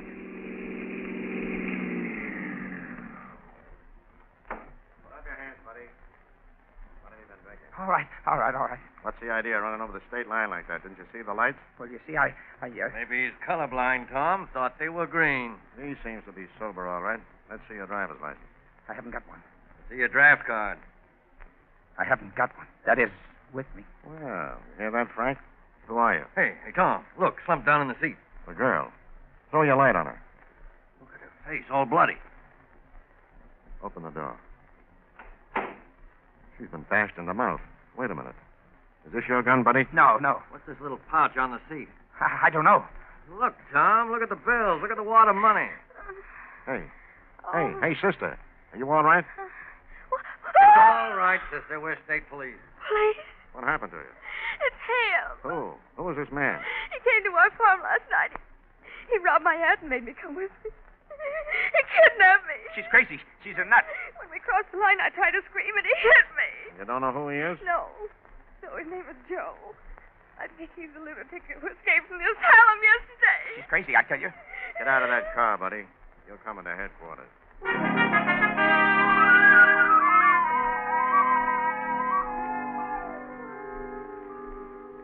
Go on, miss. What happened then? Well, after Mother and I heard the announcement on the radio, I knew it was him. I couldn't call the police because the phone was dead. Why didn't you go for help? Because he knew that Aunt Agatha had the money. I was afraid to go because of what he might do. I got Aunt's gun and sat by the door where I could see him as he went into his room. Yes? But I must have fallen asleep because I waked up just in time to see him coming down the stairs and start for the outer door. I turned on the light, and he said he was looking for the kitchen. It was then you realized that while you'd been asleep that he'd gone into your aunt's room, killed her, and taken the money? Yes. If I hadn't fallen asleep, I might have prevented it. I could have shot him. Officer, you know this woman's crazy, don't you? Crazy? Yes, she told me so herself. She said she was being kept a prisoner by her aunt and her mother because they knew she was unbalanced. Yeah. Well, maybe you're right, Joe. Maybe she is crazy. What do you mean by that? She's crazy. Yeah. Crazy like a fox. He's lying. I never said I was crazy. When Joe came to the farm and you realized he was the escaped killer from the asylum, you decided to take advantage of his being there and kill your aunt so your mother would inherit the estate. How can you say such a thing? That's horrible. You knew Joe would try to make a getaway when you told him about the broadcast. You had the money and the gun. You forced him to take you across the state line. You knew we'd chase you and catch you. You dropped the money bag in the seat, and when we caught up to you, you hit yourself in the mouth with the gun butt. I didn't. Ah, yes, you did. We know all about it. It was you who went into your aunt's room, took the money, and hit her on the head. How can you say that? Because your aunt saw you standing over her bed. She called headquarters an hour ago. She what? Yeah. You didn't hit her hard enough, Della. And you lied about that phone. It was never out of order. She isn't dead. Oh. But this is ridiculous. Why would I do such a thing? Here's an escaped lunatic. A mad killer. Why should I be accused of such a thing? Della, Joe Nichols was captured a half hour after the broadcast. This man isn't Joe Nichols. He's Joe Davis, a deserter from Camp Higsby. But I think he's ready to go back and face the music. Oh, believe me, Lieutenant, I thought I couldn't stand it there any longer. So I ran away. But after all this, well, just take me back to camp. It'll be like paradise. Well, there you are. A strange story that might very well have ended disastrously for Joe if Della hadn't slipped up on two things: the telephone and the failure to learn if Aunt Agatha was really dead. Even though Joe has not escaped as escaped lunatic, he might very easily have been charged with murder had it not been for the over-anxiety of the vicious-minded Della.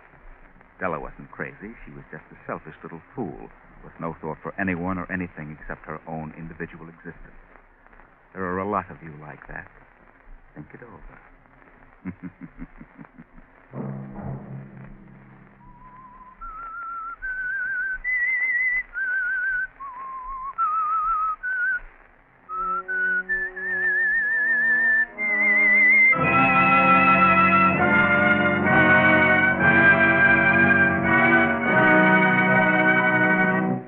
CBS has presented The Whistler. Original music for this production was composed and conducted by Wilbur Hatch. The Whistler is written and directed by J. Donald Wilson and originates from Columbia Square in Hollywood. Next week, same time, I, the Whistler, will return to tell you another unusual tale. Good night. This is the Columbia Broadcasting System.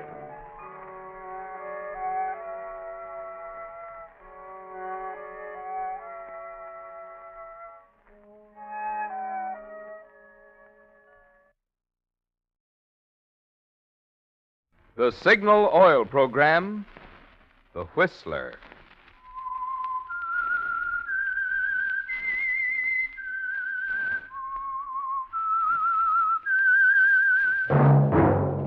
That whistle is your signal for the Signal Oil Program, The Whistler.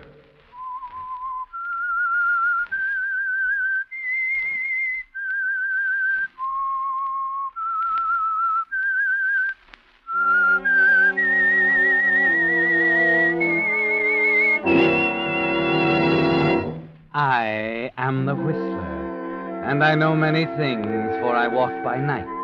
I know many strange tales hidden in the hearts of men and women who have stepped into the shadows. Yes, I know the nameless terrors of which they dare not speak.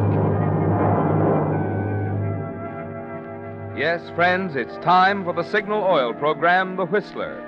Rated by independent research, the most popular West Coast program in radio history.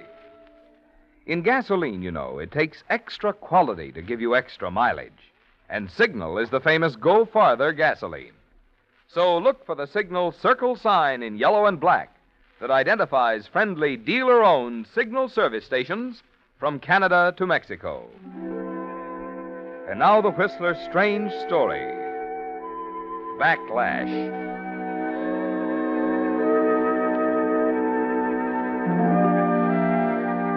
They sat at the table in silence, the dinner almost over. George Turner on one side and his wife Jan opposite him. George could feel the tension between them growing from the moment Jan's Aunt Irene had excused herself to take the telephone call. It was a difficult situation. George had always hated Aunt Irene with all his heart. Only the housing shortage and the prospect of rent-free lodging had induced George to bring Jan to Irene's home and humbly ask permission to stay there. Of course, it was difficult for a man like George to be humble under any circumstances. And by now he was telling himself that it would be the greatest of all possible pleasures to kill Aunt Irene with his bare hands. The muffled sound of her voice was still coming from the next room when George looked up from his tapioca pudding to find Jan watching him quietly. George. What? Well, I don't quite know how to say this, darling. Go but... ahead and say it. This is Jump on George night, haven't you heard? No one's jumping on you, George. I just wish you'd try to understand. Uncle David means a great deal to me, you know, and... So what? What do you owe Uncle David? What's he ever done for you? Oh, is that the only standard you ever judge people by? What they've done for you? The point is that Uncle David's sick, and I feel that it's right to go to him. You mean Aunt Irene feels that it's right? It was her idea in the first place. Why not admit it? It was my idea, too, George. Now, listen to me, Jan. This is no time for you to travel 3,000 miles across the country to visit an ailing uncle. And don't give me that drivel about owing it to him. Unfortunately, it's not a matter of loyalty, it's a matter of geography. Is that clear? Yes, George. I suppose it is. Do you mind passing me that? Thank you. Well, Aunt Irene? It was Uncle David's physician, Jan, long distance. He says it's only a matter of days now. Thank heaven. Oh, George. At least we'll have something new to talk about at dinner. George Turner, if Aunt Irene, please. Well, I wonder what Uncle David thinks. He's always thought the world and all of you, Jan. Why, please, Aunt Irene. I'd rather not talk about it now. Of course, dear. I know how disappointed you must be. After all, Uncle David... Irene, will you forget Uncle David? I will not, George Turner, and don't you dare use that tone of voice on me. This is my house. Good Lord, you have to throw that in my face every night at dinner? Oh, you're just like your brother, aren't you? You look enough alike to be twins, and what's worse, you're cut from the same cloth. Oh, Aunt Irene. Don't stop her, Jan. Don't stop her. She loves it. Like a kid sticking a pin through a bug. Your brother Ed's a criminal. I put him where he belongs. Sure, Ed's a criminal. He belongs in prison, but that's not the point. The really horrible part is the morbid delight that showed on your face, dear Aunt Irene, the day you took the stand and sent him up. Everything I testified was true. Yes, but the only thing that never came out was your reason. You thought if Ed went up, I'd be ruined, and Jan would leave me. Stop it, George. Oh, no. Let's have it all out on the table. You testified against Ed, hoping it would get Jan away from me. You let us come to live here so you'd have a better chance to get Jan away from me. Now you wanted to go 3,000 miles across the country just so you can get her away from me. That's not true. Not a word of it. But by heaven, you've given me an idea. If I thought I could save Jan from the misery you'll bring down on her head, I'd... So at last it comes out.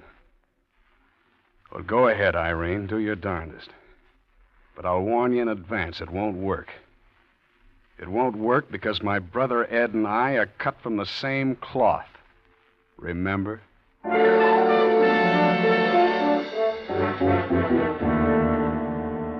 Yes, George, it's all out on the table.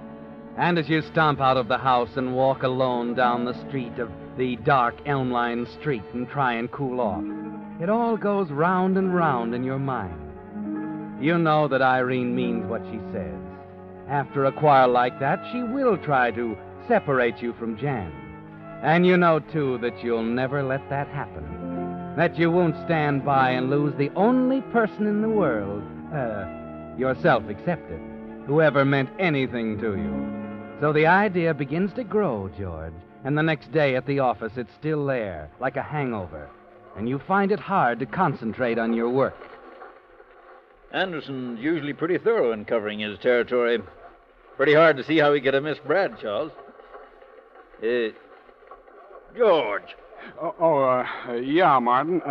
That was, what account was that? Bradshaw. Oh, yeah, Bradshaw. That's at San Vicente? What are you talking about? Bradshaw drugged at midfield. Oh. You've been on these books long enough to know that. Of course, sure. I'm sorry, Martin. I just... Mr. Turner? Yes? There's a man to see you. Excuse me, Martin. Who is he? Well, he wouldn't give me his name. Why not? Over there at the counter. The little man in the dark suit. Thanks.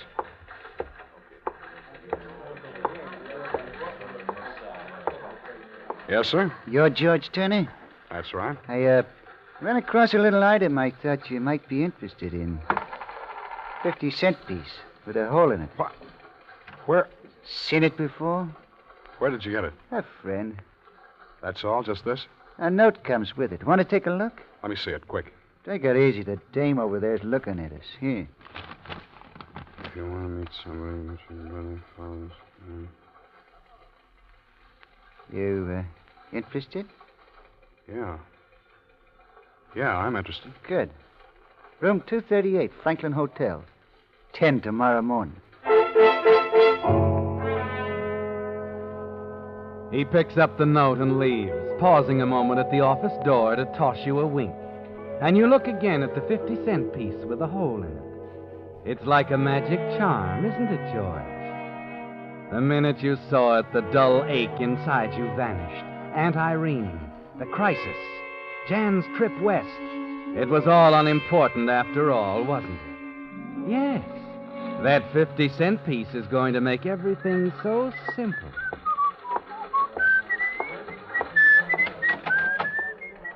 Martin. Yes? You won't mind if I knock off for a few minutes, will you? Yeah, why not? I'll be right back. My wife's going west, probably tomorrow, and... What? I thought you talked her out of it. Oh, not a chance. It's her favorite uncle and all that.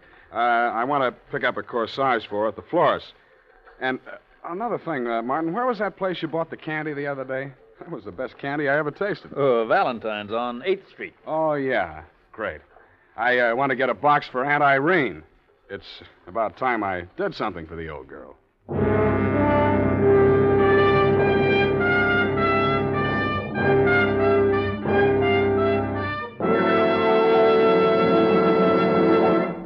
With the prologue of Backlash, the Signal Oil Company brings you another strange story by The Whistler. But now here's an important announcement about a change in time for The Whistler. Beginning next Monday, The Whistler will be heard each week 1 hour earlier at 8 o'clock instead of 9. Remember, beginning next Monday, The Whistler, 1 hour earlier, 8 o'clock instead of 9. Friends, at the beginning of this program, you hear me say, in gasoline, it takes extra quality to give you extra mileage, and Signal is the famous Go Farther gasoline.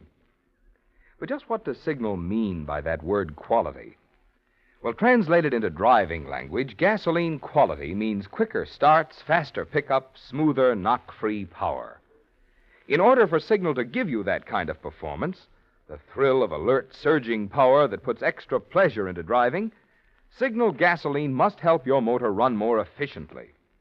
And when your motor runs more efficiently, you naturally get extra mileage. That's why Signal says your best yardstick of gasoline quality is your speedometer. Check yours, and you'll find it's true. In gasoline, it takes extra quality to give you extra mileage. And remember, Signal is the famous Go Farther gasoline. Good reason why drivers who want the tops in gasoline quality and those who appreciate extra value are switching to Signal. And now back to the Whistler.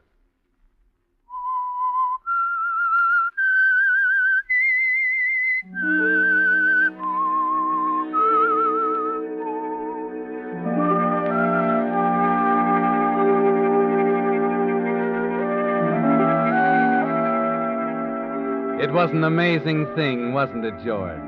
Just last night it seemed intolerable, with nothing ahead but dreary months of fencing with a vicious, dominating woman, of silent, tense evenings at the dinner table while she picked away at the heart of your marriage to Jan, of useless rages and long, lonely walks in the night. But it's over now. You can see daylight ahead, and the thing that made the difference jingles in your pocket. The 50-cent piece with a hole in it that the furtive little man left with you this afternoon. You arrive home on schedule, a box of chocolates and Jan's corsage held playfully behind your back. Anybody home? Jan? Aunt Irene? Oh, there you are. Good evening, George. Oh, hello, Aunt Irene. Where's Jan? She'll be down in a minute. Close the door. It's drafty. I've something to tell you, George. Great. I'm listening. I had a long talk with Jan today. Oh? We decided, we, mind you, not I, that you're entirely unfair about the trip. I see. George, Jan is leaving tomorrow to visit Uncle David, and nothing you will say will change her mind. Is that clear? Of course. Well, is that all you're going to say? I think it's a wonderful idea. The trip will do her good. George, I want you to try and understand, darling. Understand? What's there to understand? Well, you see, Aunt Irene decided... I just told him. Oh? Well, George, you see, He thinks it's a fine idea. What? Of course, dear. I know when I'm wrong. A fella can't be right all the time, can he? George, what in the... Wait a minute. What are you hiding behind your back? Peace offering. For you, darling. Oh, a corsage. Well, after all, my wife's going to travel in style. What is this, George? And for you, Aunt Irene, a box of chocolates. Tell me, what have you got in the back of your head now? It's very simple, Aunt Irene. I know I said some intolerable things last night, and I'm sorry. I've thought it over very carefully and decided you were completely right. It's unfair of me to keep Jan from making the trip. That's all. You expect me to believe that? I've been wrong about a lot of things, Aunt Irene. I want to change now. I hope you'll try and understand when I tell you it's going to be different from now on. Oh, George, it's wonderful. When are you leaving, Jan? Tomorrow morning at 10:30. Oh. You'll forgive me if I don't see you off. Of course, George. And Irene will drive me to the station. Well, thanks, dear. You see, I have a very important appointment at 10 o'clock.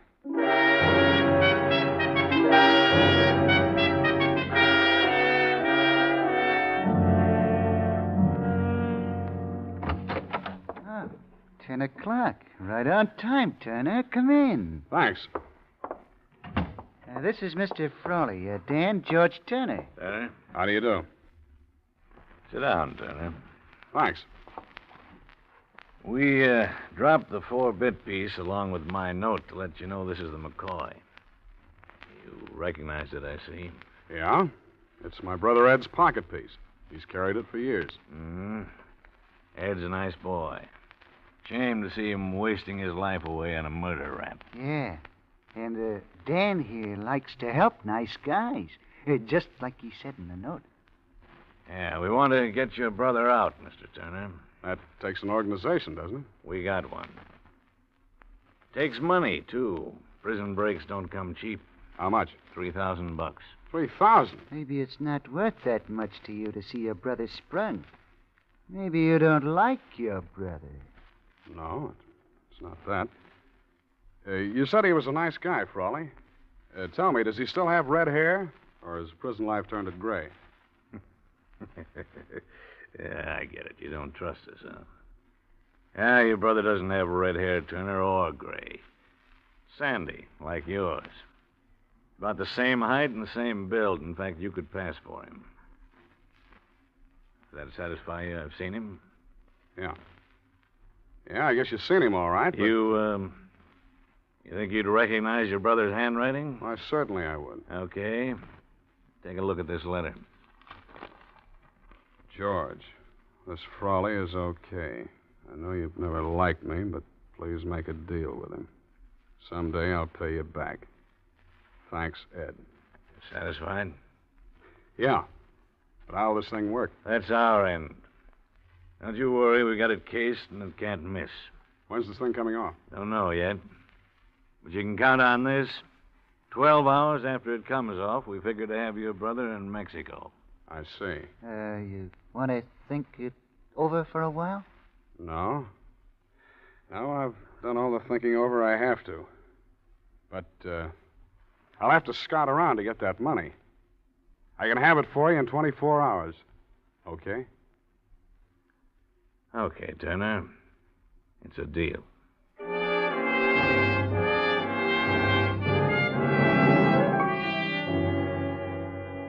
Yes, George, it's a deal. A completely new deal for you. Because for once in your life, you hold a hand that's all aces. And as you go about raising the necessary $3,000, using your wife's trip as an excuse, you plan exactly how you'll play your cards. With Jan safely on her way to California. The next day, you manage to get the money to Frawley. Then, after 3 days of anxiously watching the newspapers, you're driving home from work with your next-door neighbor, Mr. Cameron, the car radio playing softly as the two of you talk. Well, I'm always glad when we're out of that traffic. Oh, yes. You know, I was reading an article on that, George. Some psychologists claim that half our nervousness is due to the increased traffic since the war. Yes, I read that. They blamed the other half on living with relatives. Why, yes, so they did. Well, of course, it's a lot of foolishness with some people. Your case, for instance. Your wife's Aunt Irene is a fine woman, George. She's all right. Sometimes I don't think you understand her exactly. You know, we think a good deal of her down at the garden club. Well, she may be fine at the garden club. But... Now, wait a minute, George. Before you say anything against Let's Irene, skip it. I don't want to talk about her anymore. George, This is Don Daly with a special item. Let's catch this, huh? In a daring daylight break, 3 prisoners escaped from the state penitentiary this morning, killing 1 guard and wounding 3 others. What? 2 of the fugitives have already been taken into custody by the swift work of state and county officers. The 3rd, however, is still at large. This man is Edward Turner, 37, a life-term killer. Turner is said to be armed and dangerous. He is thought to be... I am sorry, George. That's your brother, isn't it? Yes. I guess I better hurry up and get home. There may be some calls or something.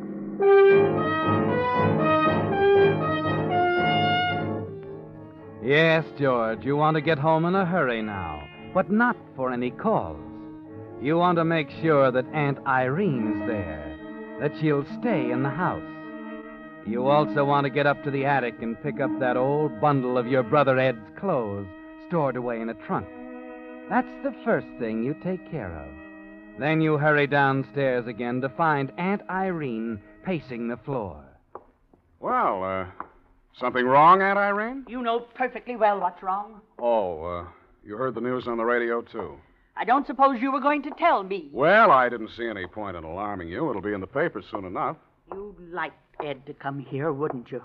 You're probably counting on it. Oh, now, please, Aunt Irene. Haven't I been trying my best to get along? He'll try to kill me. He swore he would that day in the courtroom. Now, Aunt Irene, he wouldn't try anything that foolish. Well, the police in the state will be watching this area. This amuses you, doesn't it, George?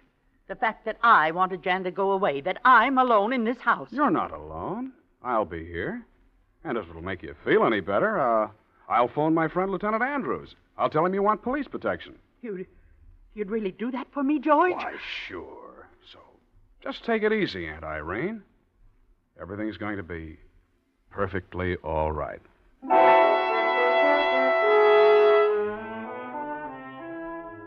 You don't intend to phone, do you, George?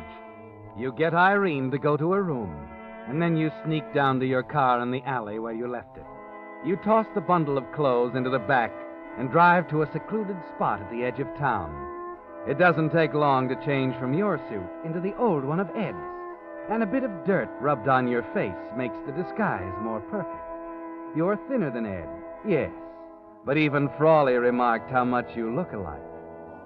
Back in town, you run the car into an alley, cut the lights, and walk the few short blocks to Granelli's Bar, a place that has changed very little since the days when Ed used to hang around it. This is an important step, George. You must establish Ed's presence in town. Hello, boys. Surprised to see me? Yes. Watch it, Granelli. Don't do anything foolish. You see, I haven't got anything to lose. You have. Ed Turner. Hey, you gotta go quick, Ed. The police will be... The police are figuring I'm 100 miles from here. What do you want? I'm short of cash, Granelli. Very short. I thought you'd like to give me $50. No. I can't do that. I can't help a criminal, Ed. So you believe it, too, huh? All that lying old dame had to say. Well, you had a fair trial. Sure, and they hung it on me. So now I want a fair chance to even things up and beat it. The money, Granelli. Get it out of the register. But, Ed... Get it! All right, I'll get it. This is no good, Ed. They could close me down. So could I. Thanks. Just don't any of you do anything until I'm away from here. I wouldn't like it. And maybe killing comes easier for me now.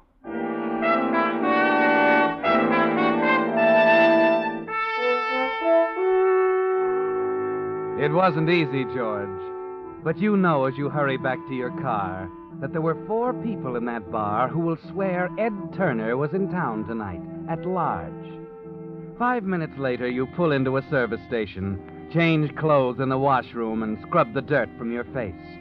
No one pays any attention as you toss the little bundle of Ed's clothes in the back of a truck which is pulled in for gas. The next thing is your alibi, just in case something should go wrong. You drive over to the theater in your own neighborhood. The picture is one you saw a week ago on a business trip. Before going in, you purposely stop and chat a minute with the manager. Then you go inside, take a seat near the fire exit and sit down to wait. Half an hour later, you decide it's time. You get up, unnoticed, and walk toward the fire door, fumbling in your pocket. Your hand lights on the 50-cent piece. And as you slip out, you insert it carefully into place, holding back the latch. Yes, George, you'll want to be able to get back in the theater when the night's business is over. After you've murdered Aunt Irene. It's only a few minutes to the house from the theater. You walk with quick, determined steps. This part won't be difficult, will it, George? No. You can't wait to walk in on her.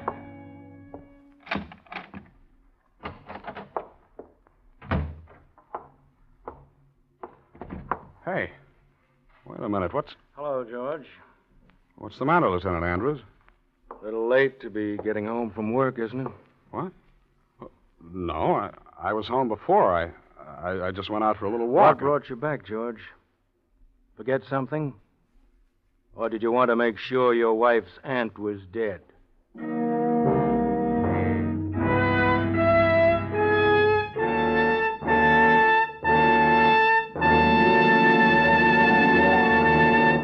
The Whistler will return in just a moment with a strange ending to tonight's story. Meantime, since this is spring, the season when a young man's thoughts turn to love, and also to oil changes, if he has a car, I'd like to say a word tonight on both subjects. Love, that is, and oil changes. If you really love your car and want to keep it young, happy, and purring with contentment, make this spring's oil change a change for the better. In short, make it a change to that amazing new type Signal lubricant that's your guarantee of a sweeter running motor, Signal Premium Motor Oil. You see, because it combines 5 scientific new compounds with 100% pure paraffin base, Signal Premium Motor Oil does much more than just lubricate. In fact, tests prove Signal Premium actually keeps motors 6 times cleaner and reduces cylinder wear 1/3. So remember, if you want a sweeter running motor, if you want to keep wear down and performance up, the oil to change to this spring is Signal Premium Motor Oil. And the place to get it? Your friendly neighborhood Signal service station. And now back to the Whistler.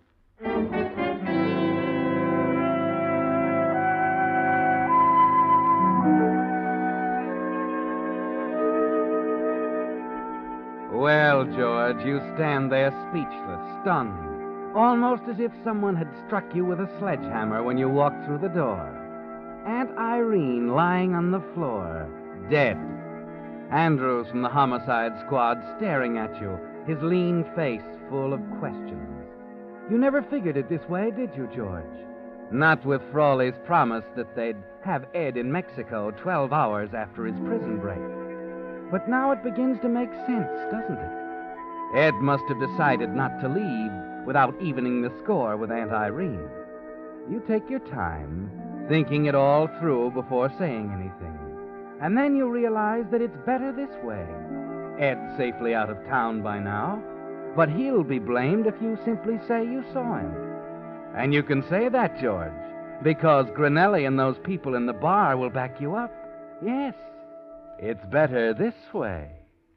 You want to tell us what happened, George? Yeah, sure, Andrews. It was just an awful shock, that's all. I guess it's pretty simple.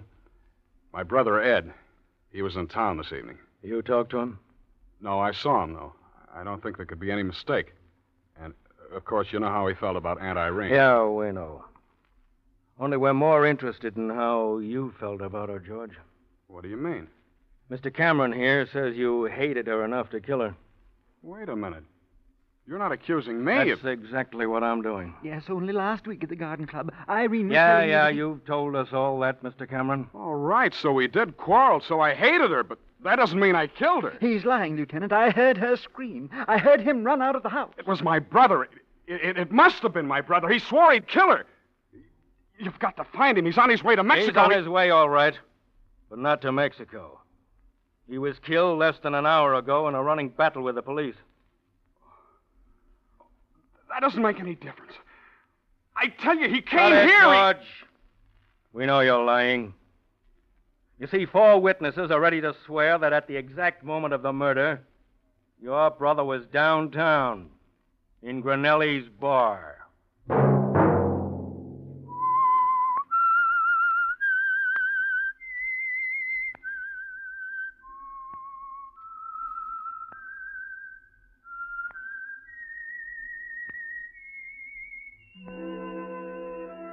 Let that whistle be your signal for the Signal Oil program, The Whistler.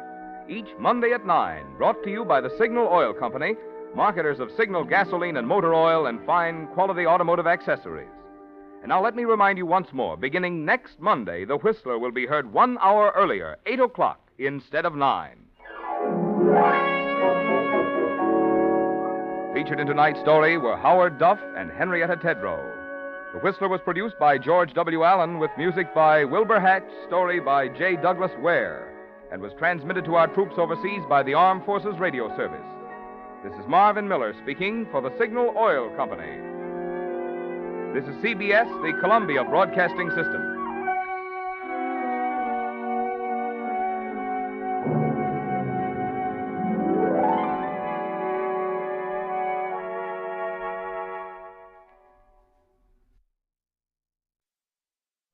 The Whistler.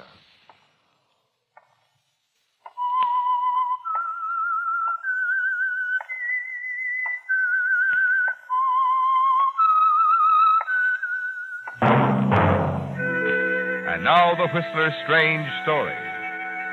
Murder at Twin Pines. From the porch of the old gray house on the hill, Victoria Crane peered through the low morning haze that hovered over the lake, watched the boats move slowly back and forth across the water. Then her eyes swept past the tiny village of Twin Pines, nestled on the lakefront, came to rest on the figure of a man standing on the boat dock. For several minutes she watched Sheriff Tilson, saw him as he tapped the ashes from his pipe and returned it to his mouth. Then, thrusting his hands into his pockets, he started up the path toward her. Somewhat nervously, Victoria's gaze shifted to the lake again, then back to the approaching figure. Presently, she heard the door behind her close, and her sister Meg came out onto the porch. Good morning, Dick. Oh, Meg. Sleep well? Mm-hmm. Like an infant. Oh, goodness, looks like we're going to have another nice day. Yes, it does.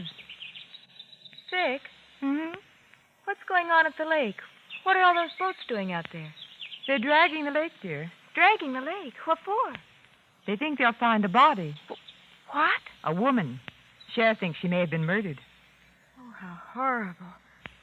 But what makes him think that? Well, night before last, several people heard shots from somewhere out on the lake. And then yesterday, a rowboat was found drifting along the north shore. Is that all they have to go on? No. This morning, some boys found a woman's scarf in the reeds near the boat dock. Vic, do they have any idea who the woman is? No. You had your breakfast, dear? Yes, I've had breakfast. Meg, you know, I've been thinking about that dress material we saw yesterday. I do believe we could get much better if we went up to San Francisco this week and... Meg? What? Aren't you listening to me, Meg? Oh, I'm sorry, Vic. I was... Hello there. Oh, good morning, Sheriff. Morning, Victoria. Meg? Morning. Find the body yet, Sheriff? What? Well, you might know the news is all over the village. I heard about it 2 hours ago. Find out who the scarf belonged to? The scarf? Oh, it belonged to a young woman who was staying at the lodge. You don't mean Margot Reed, do you? Uh-huh. Know her? I know of her. You know how people talk. We don't often have strangers here in Twin Pines, and when a glamour girl like Margot Reed shows up, well... I don't suppose you know why she came here, do you? No, I don't. Meg? Yes? Any idea where your fiancé is? No, not exactly. But what are you off with, Ben? Ben Driscoll's newspaper office was closed when I went down there this morning. Oh, well, I think he drove up to San Francisco last night on business. I see. Why do you ask? Oh, figured he might be able to give me a line on things. The Reed girl stayed pretty much to herself all the time she was here, except... Except what, Sheriff? Well, I understand she dropped around to see Ben at the newspaper office several times. Ben? She went to see Ben? Uh-huh. That's what I want to talk to him about. Maybe he has some idea what she wanted here in Twin Pines. I see. Well, I guess I better get back to the lake. Mind if I go along with you, Sheriff? No, don't mind at all. I won't be long, Vic. What? Oh, all right, Meg. See you later, Victoria. Margot went to see Ben. She went to... Oh, if I'd known. If I'd only known.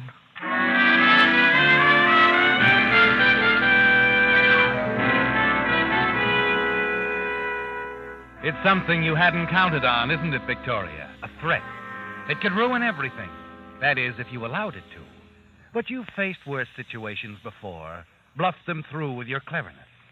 But even now, in spite of what's happened, you're confident that somehow you'll find a way out.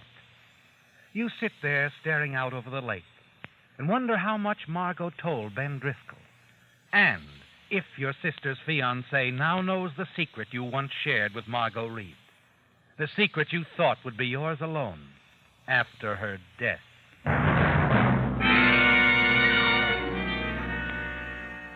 There's nothing you can do now but wait. Wait for Ben to return. And then finally, late that afternoon, you hear a car pull into the driveway. You hurry outside, see Ben get out of his car. He stands there for a moment looking down at the lake, a puzzled frown on his face. Hello, Ben. Oh, hello, Vic. Say, what's going on down there? They're dragging the lake. What? You mean they're looking for a... Yes, there's been a murder. So the sheriff says. Well, how do you like that? First time I leave Twin Pines in over a year and a murder takes place. Say, I better get down there. Ben, wait. They think it's Margot Reed. Margot Reed? The sheriff wants to talk to you, Ben. He thinks you might be able to tell him what she was doing here in Twin Pines. No one else seems to know. But, Vic, What's the matter, Ben? Nothing. I think I'd better go. Ben, wait. Do you know what Margot Reed was doing here? Did she tell you? Ben. Oh, hello, darling. You just got back? Yeah. You heard what's happened. Vic was just telling me about it. I was saying, fine newspaper man I am. Biggest story we've had around here in years, and I have to be out of town. You haven't seen the sheriff yet? No. I'm on my way now. Will you be back? Yeah, later. I have a number of things to do at the office. I'll call you, darling. Bye.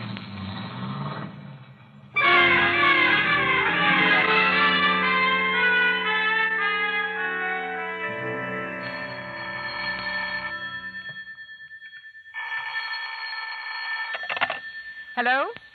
Hello. Vic. Yes, Ben. Is Meg there? No, she went out right after supper. I don't expect her back for another hour or so. Can I come over right away? Well, of course. Did you talk to the sheriff? Yes, I'd like to see you about that, Vic. I'd like to talk to you. Alone.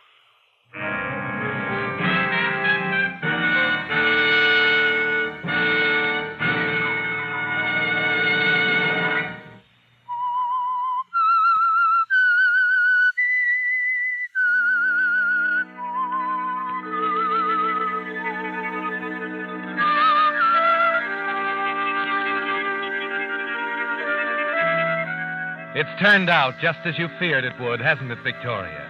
You're certain Ben knows something. Perhaps that you're the reason why Margot Reed came to Twin Pines. Yes, somehow you can't believe she's told him everything, can you? That doesn't sound like Margot. You're sure that she wouldn't admit blackmail to a perfect stranger. And so you wait anxiously for Ben to arrive and stare out the window. Watch the small boats as they move back and forth across the water, searching for the missing Margot Reed. A quarter of an hour later, you're sitting in the library facing Ben.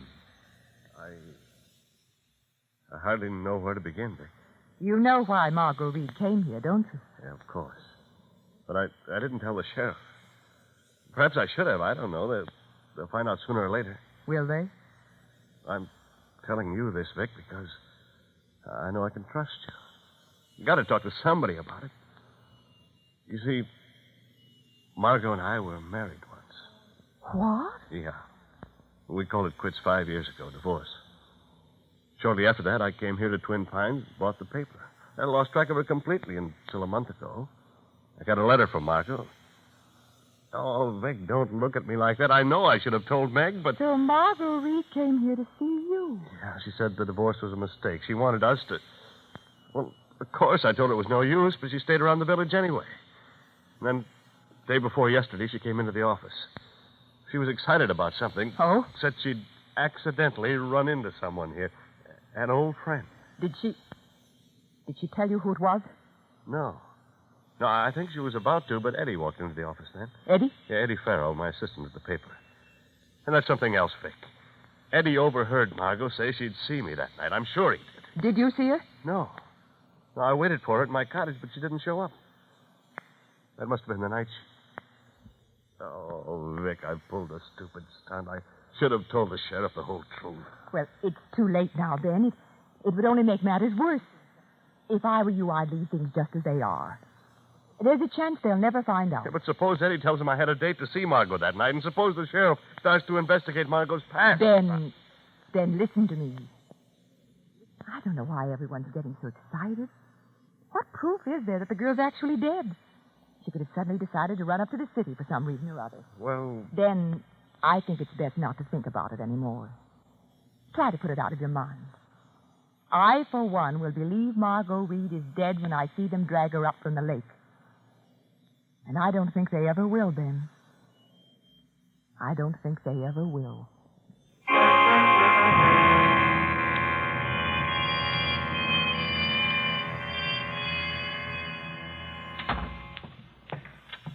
That you, Meg?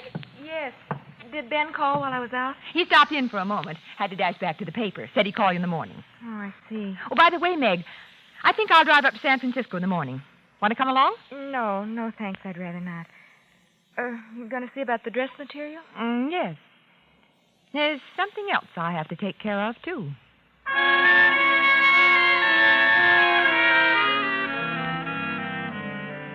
Yes, and it's an important matter, isn't it, Victoria? The idea occurred to you while Ben was talking about his marriage to Margot Reed.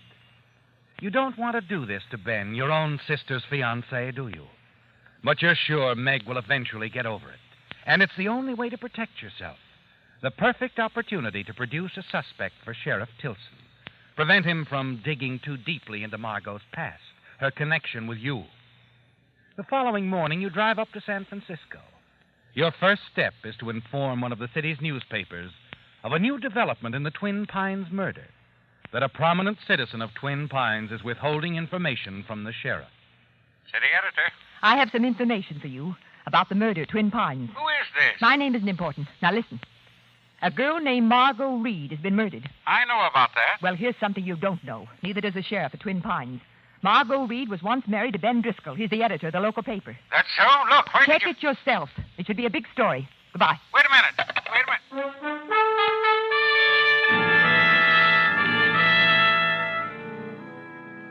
You step out of the phone booth, a smile on your lips. It's done, isn't it, Victoria? You've made the first move, and now it's up to the newspaper, to some bright, eager reporter to follow through. Early that same evening, you return to Twin Pines, to the house on the lake.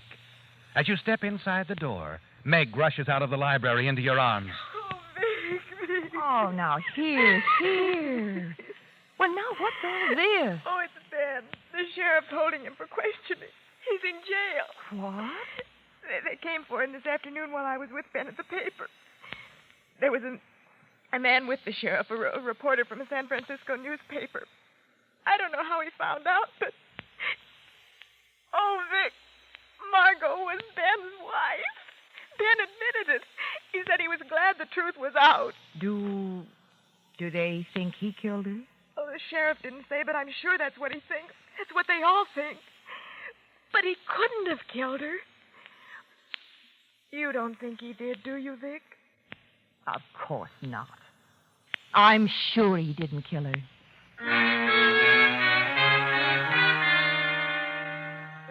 You're pleased with the way things have turned out, aren't you, Victoria? Yes. And you'll find it difficult to hold back a smile, even as you try to comfort your sister Meg. Your trip to the San Francisco newspaper paid off as you knew it would, and you congratulate yourself. But scarcely half an hour later, your joy turns to bitter disappointment and sudden fear. The doorbell rings, and as you answer it... Ben! Hello, Vic. Why, Ben, I heard about what happened. It's all right, Vic. The sheriff let me go. Well, that's fine. I told him the whole story. I guess it sounded all right to him, so here I am. Where's Meg? In the library. Come on in, Ben. Yeah, I'd like to see her. I have a lot of explaining to do.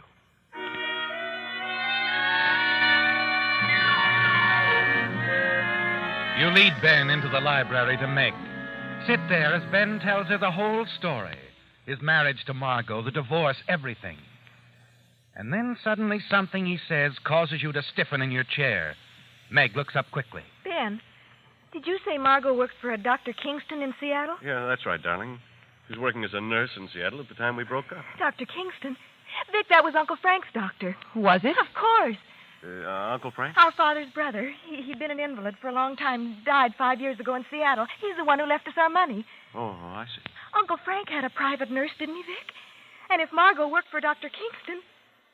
Vic, you were at Uncle Frank's when the accident occurred. You wouldn't know if... Why, yes, but... Accident? Uncle Frank was killed accidentally, Ben. He fell down a flight of stairs. Vic, about his nurse... You're mistaken, Meg. I remember the nurse Dr. Kingston had for Uncle Frank. It was not Margot Reed. Are you certain? Quite certain. It's a terrifying moment, isn't it, Victoria? And more than ever, you're aware that there must not be a big, involved investigation. They must never find out that Margot Reed was at your uncle's house the night he was killed accidentally. That's when it all began, didn't it? The moment Margot suspected the truth. That you had pushed the old man down the stairs, murdered him for the money he would leave to you and your sister Meg. No, there must not be an investigation. Though your first attempt to involve Ben has failed, you're not through yet, are you? Quickly, your mind turns to Eddie, Ben's assistant at the newspaper, and the possibility of using him to frame Ben. On your way down to the village the following day, a plan forms in your mind. Then, in front of the coroner's office, what the sheriff is telling the crowd gives you a further advantage. That's right. The body's been found. What was it, Sheriff? Drowning? You'll read about it in the papers, Jed. Then it wasn't a drowning. You see, Emily, There were several bullet wounds. Margot Reed was murdered. Did you find the gun? No, we haven't found the gun. Excuse me, Jed, Victoria. I've got to get along now.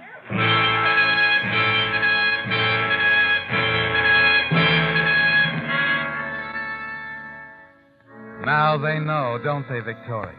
It's murder. And now you can get the gun and plant it in Ben's cottage when the right moment comes along. Yes, the gun must be there when you've finally given the sheriff enough clues to direct him to a murderer. But first, Victoria, you must begin to build a solid case against Ben through his assistant, Eddie Farrell. Morning, Miss Victoria. Hello, Eddie. You hear the news? A couple of the sheriff's boys just dropped in. Oh, goodness, did they question you, too? Huh? Me? Oh, gosh, no. They only... Oh, yes. Yes, they told you she'd been shot. And... Yeah. I heard, too. I was down there. Oh, that poor girl. Well, I guess they know the kind of person to suspect. How do you mean? Well, you know. The sort of man who runs around a good deal. Unmarried. Always an eye out for a pretty girl. Sure, I guess there's a few in this town. But Eddie. Goodness, you're taking what I have to say to heart. You don't think I'm talking about you. Oh, no. No, I didn't think that. Well, with all the dates you have, it's an advantage. Not something to put you under suspicion. What lucky girl were you out with on that particular night, Eddie? Why, Had 2 dates, probably. Why, I don't think I had any dates. What did you say, Eddie? Nothing. What was it you came in for, Miss Victoria? Let me see. What did I come in for? Oh, yes. Yes, I wondered if you had a copy of last week's paper, Eddie. There was a dress pattern in it I wanted. That all you wanted? Yes. Yes, that's all.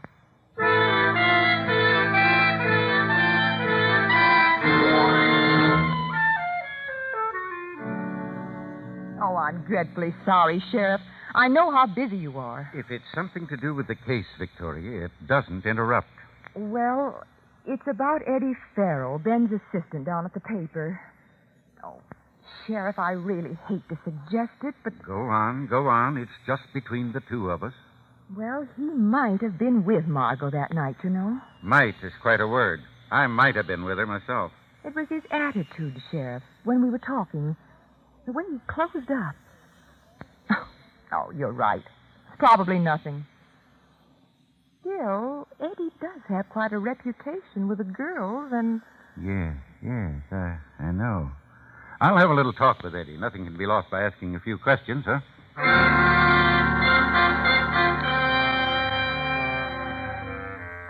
He's right, isn't he, Victoria? Nothing can be lost by asking a few questions. In fact, you have a lot to gain. Yes. And you've used Eddie Farrell well to point the finger of suspicion at Ben. The proof of that comes late that afternoon when you overhear Meg on the telephone. Listen to me. Don't come back now. You've got to stay where you are. Eddie Farrow has mixed you up in this. Yes, he told the sheriff that you had a date with Margot. Oh, I know. What? No, please, darling, no, you mustn't come back here, not right now.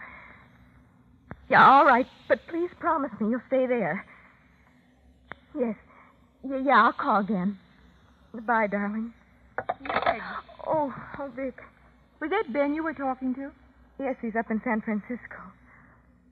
Oh, Vic, I'm worried sick. What's happened? The sheriff is looking for him again. More questions. What brought this on? Eddie Farrow. The sheriff dropped around to see Eddie this afternoon, and... Oh, Vic, what can I do? Oh, no, dear. Meg. Yes. Meg, you love him very much, don't you? Yes. Very, very much. You must be absolutely sure of yourself. What are you... You're worried about what you'll have to say if they ever put you on the stand. I couldn't lie. But I couldn't testify against Ben. I couldn't. Well, you wouldn't have to if you were his wife. His wife? The law doesn't expect a wife to testify against her husband. Oh, Vic. Aren't you sure, Meg? Of course I'm sure. But then go to him. You love him, Meg. Go to Reno. Marry him at once. Vic. There's a bus leaving at 8 tonight. I'll start packing your things. You better call Ben. Tell him you're coming.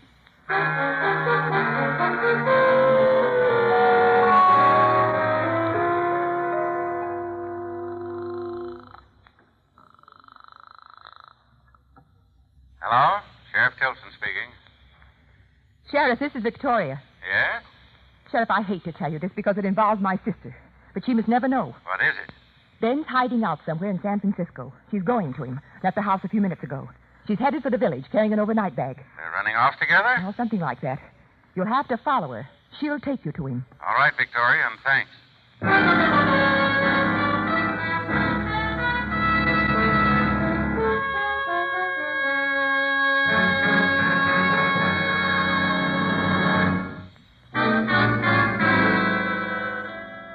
As you hurry from the house, you tell yourself it's perfect, isn't it, Victoria? Meg is gone now on her way to Ben. She'll talk him into running away, and that's all you need. You know Sheriff Tilson won't let them get very far. All that's necessary now is to take the gun from where you've hidden it and plant it in Ben's cottage. You're certain the murder weapon can't be traced back to you. That when it's found at the cottage, it will definitely implicate him in the murder of Margot Reed. You hurry along the lake shore, keeping well in the shadows, using the darkness to advantage. You have no trouble getting into Ben's cottage. And in the half-darkness of moonlight, you cross the living room, open a closet, and locate one of Ben's old hunting jackets. You're about to place the gun in the pocket when you hear footsteps in the next room. Suddenly, a door opens and the lights go on. Meg! Victoria. You shouldn't have come here, Meg. Why, I had to. When I called Ben, he asked me to bring some of his things. I've been packing them. But, Meg, you... Vic! What are you doing with that gun? What? I found it here in Ben's jacket. Wait a minute, Victoria. You couldn't have. I searched this place completely just 2 hours ago. Sheriff Tilson, what are you doing here? Just what you asked me to, following your sister. She asked you to? Vic, what does this mean? I think it means Victoria outsmarted herself, Meg, trying to frame Ben. No, that's not true. We'll know more about that when we check this gun with the bullets that killed Margot Reed. I think it'll answer a lot of questions I've had on my mind all day. This is the United States Armed Forces Radio Service, the voice of information and education.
And now, stay tuned for the program that is rated tops in popularity for a longer period of time than any other West Coast program in radio history.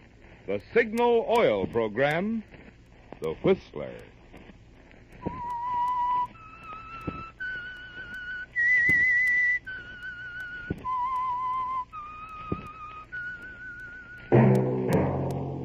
Signal, the famous Go Farther gasoline, invites you to sit back and enjoy another strange story by The Whistler.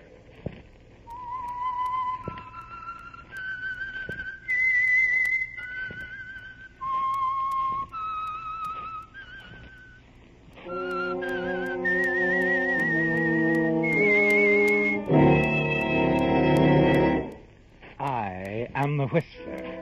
And I know many things, for I walk by night. I know many strange tales hidden in the hearts of men and women who have stepped into the shadows.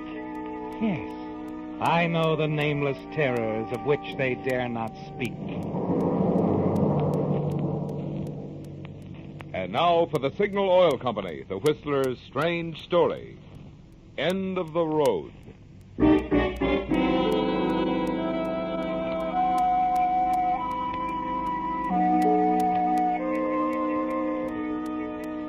It was night on Fountain Avenue in Hollywood, but the darkness was pierced with shafts of light from police car spotlights, and there was a crowd pushing forward, babbling excitedly, turning the usually quiet residential section into a bedlam. A siren wailed as another police car swung around the corner and ground to a stop, and its uniformed occupants leaped out, ready for action. And it was about that time that Doris Chandler pushed her way to the front of the crowd. Pardon me, please. Close enough to hear the conversation of the officers, intent on the small white bungalow now bathed in the searchlights. It's Yeager. It was then, wasn't it, Doris, Yeager? that you heard the name Sure. of the criminal they'd Yeah. trapped inside? As an officer explained to one who had just arrived. It's Yeager, Mac. Steve Yeager. The cop killer? Right. We got a telephone tip on him about half an hour ago. You're sure he's inside, huh? The boys in the first squad car got a look at him through the window. They put in the alarm when he started throwing slugs. Armed, huh? This won't be easy. We'll wait him out and then try tear gas. You got the loudspeaker ready, Dave? All set. Go ahead. Attention, Yeager. Steve Yeager. This is a warning. Come out on the front porch. Throw your gun away. You haven't a chance. The house and the entire block are surrounded. Yeager, this is a final warning. Come out and throw your gun away. We'll give you 1 minute. 1 minute, Yeager, to decide.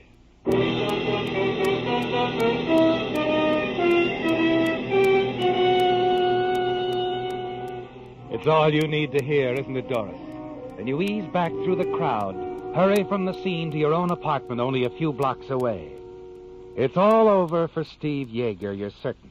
And the money, Steve's money, hidden in your apartment, will belong to you now. Yes, a fitting reward for your cleverness in phoning in that anonymous tip to the police.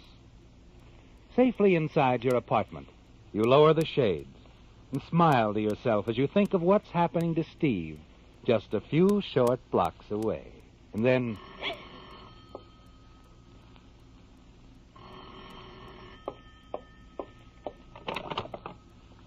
Yes? Hi, sis. It's me, Charlie. Oh, Charlie. Glad you called. Just wanted to make sure my little sister's okay. Why wouldn't I be? Haven't you heard? It's on the radio, Steve Yeager. Steve? What about him? Oh, it's all right. Nothing to worry about. Only I didn't even know the guy was in town. They got him trapped in a house someplace, the cops. Steve Yeager? Trapped? Uh-huh. Good thing he didn't get in touch with you in any way, Doris. You'd have been implicated. He, didn't contact you when he hit town? Of course not. You know how I feel about him, Charlie? Uh-huh. But it was different in Seattle. You were pretty fond of him. Look, I don't like cop killers. Or payroll thieves. Now, look, Charlie, if you called me up to... Easy, sis. I told you I just wanted to make sure you were okay. Not involved. Well, I'm not. And brother Charlie's happy. Nothing to worry about. No, you can go back to sleep. Wait a minute. What? Sis, listen. Keep your apartment dark. Don't answer the door for anybody. What is it? On the radio. They just announced that Steve Yeager gave the police the slip. He's on the loose again.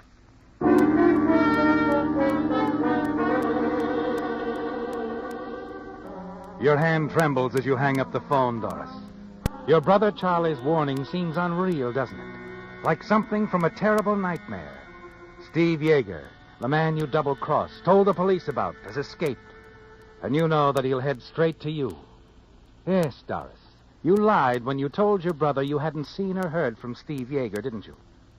Because every bit of the more than $50,000 he got from that payroll job he pulled in Seattle is in your apartment at this very moment. Because Steve thought it would be safe with you. You look out past the drawn window shades. The street outside appears quiet and empty. Then your heart seems to stop dead still. The kitchen. Someone there. And you recall that you left the back door unlocked. Doris? Miss Chandler, are you home, dear? Oh, Mrs. Fabian. Yes, dear. I just had to come over, see if you'd heard. Goodness, there's been some shooting by the police, right in our neighborhood. Shooting? They killed someone? Oh, I don't think so, dear. It's a criminal. They said on the radio he gave the police the slip. A killer. He shot an officer in Seattle a few months ago. I see. It's on the radio. Don't you want to turn it on, dear? No. I've got to go out. My brother called. He isn't well. I've got to go over there. Oh, you're not going out, dear, alone. I'm not afraid. I'll take the car. I just won't sleep until I see that Charles is all right. Oh, of course, but do be careful, child. Goodness, a killer walking the streets. You get on home, Mrs. Fabian. Keep the house locked. Oh, don't worry, I will. Good night, dear. Good night.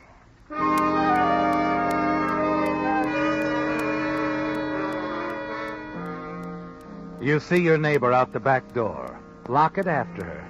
And then quickly hurry to the bedroom and pack a small traveling case. And the last thing before closing the bag, you take the money Steve left, put it in the bag with your clothing. A moment later, you slip quietly out the back door, hurry to the garage, and lift the door. Hello, Doris. Baby. Steve. I've been waiting for you. Didn't think you'd want to go anyplace without me.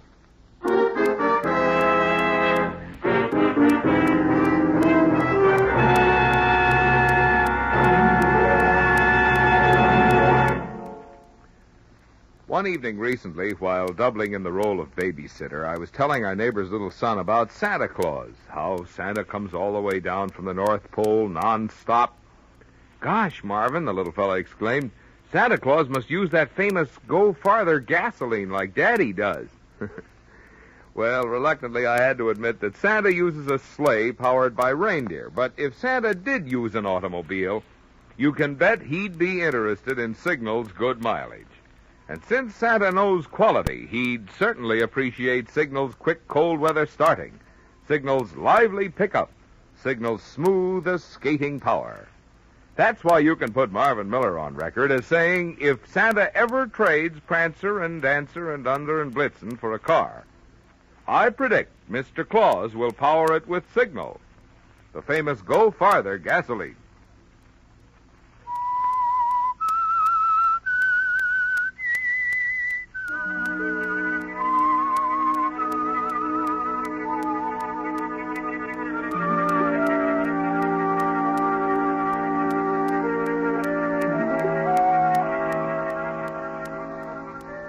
It was a terrible moment, wasn't it, Doris? When you opened the garage door and saw Steve Yeager, the killer who'd stolen $50,000 in Seattle, the criminal who turned the money he took over to you for safekeeping, the man you double-crossed by tipping the police off to his presence in the area. And now he stands there smiling coldly. And you're certain that it's all over, that he's going to kill you.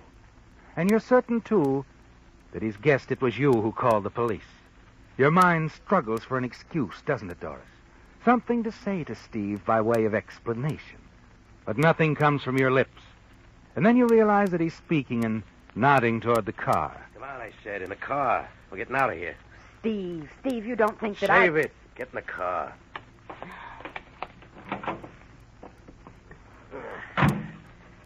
You got the keys? Right here. Go ahead, start it.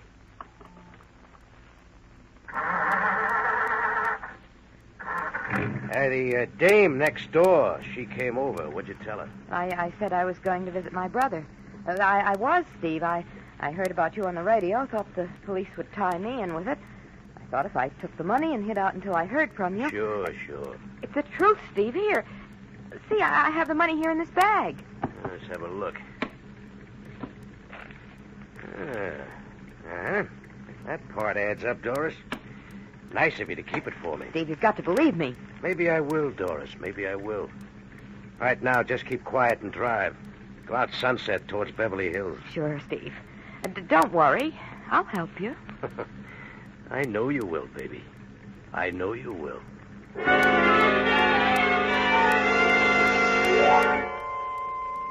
His manner terrifies you, doesn't it, Doris? And you can't believe for a moment that he's satisfied with your explanation. Driving out Sunset Boulevard, you make up your mind. The police must get Steve Yeager before he gets you. At a stoplight at the corner of Sunset and Doheny, there's a slight grade. Just enough to make your car roll back when you stop for the red light. You notice, too, that parked on the opposite corner is a police car. Perfect. Carefully, you ease your foot off the brake pedal. Let the car roll back toward the one in the rear. Hey, take it easy. We've lost bumpers. Oh, you little fool. I'll see what I can do.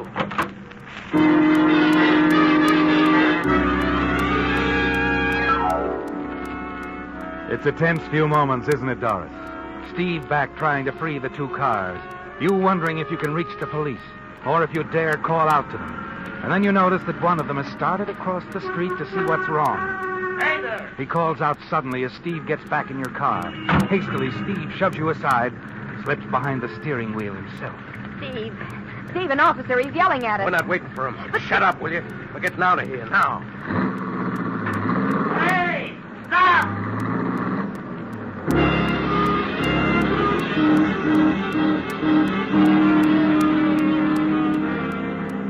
Through the rearview mirror, you can see the police officer running for his car across the street. He's going to make a chase out of it. And a glance at Steve Yeager tells you that he isn't going to quit easily, doesn't it, Doris? The cars race along Sunset at terrifying speeds, their tires screeching. You beg Steve to stop, to give up. Steve, he's gaining. Stop it. We'll both be killed. Hang on. We're not beat yet. Let him try that. Steve, he didn't make it. He went on past. Yeah, he'll be back. But it gives us time, baby. Time to swing in. Here. You sit beside Steve Yeager in frightened silence. You're parked in the dark, winding driveway of a huge mansion, aren't you, Doris? With Steve taking a chance that the police car will miss you and race on past. And then, a moment later... Yeah, there he goes. I told you, baby. We're not through.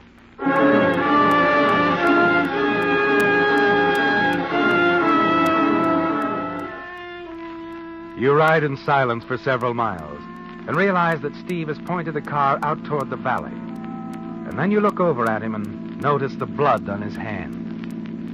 Steve, your hand. Huh? Oh, it's from my shoulder.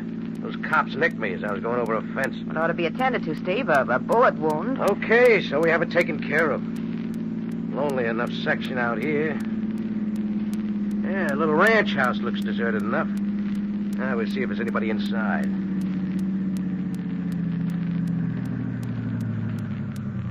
Oh, yeah.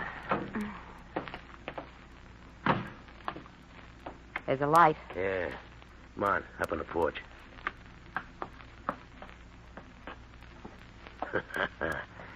Somebody home, all right. And quite alone.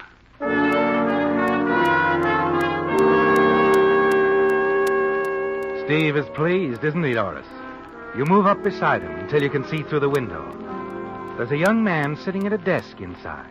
He's puffing slowly on a pipe, staring at the typewriter before him. All right, baby.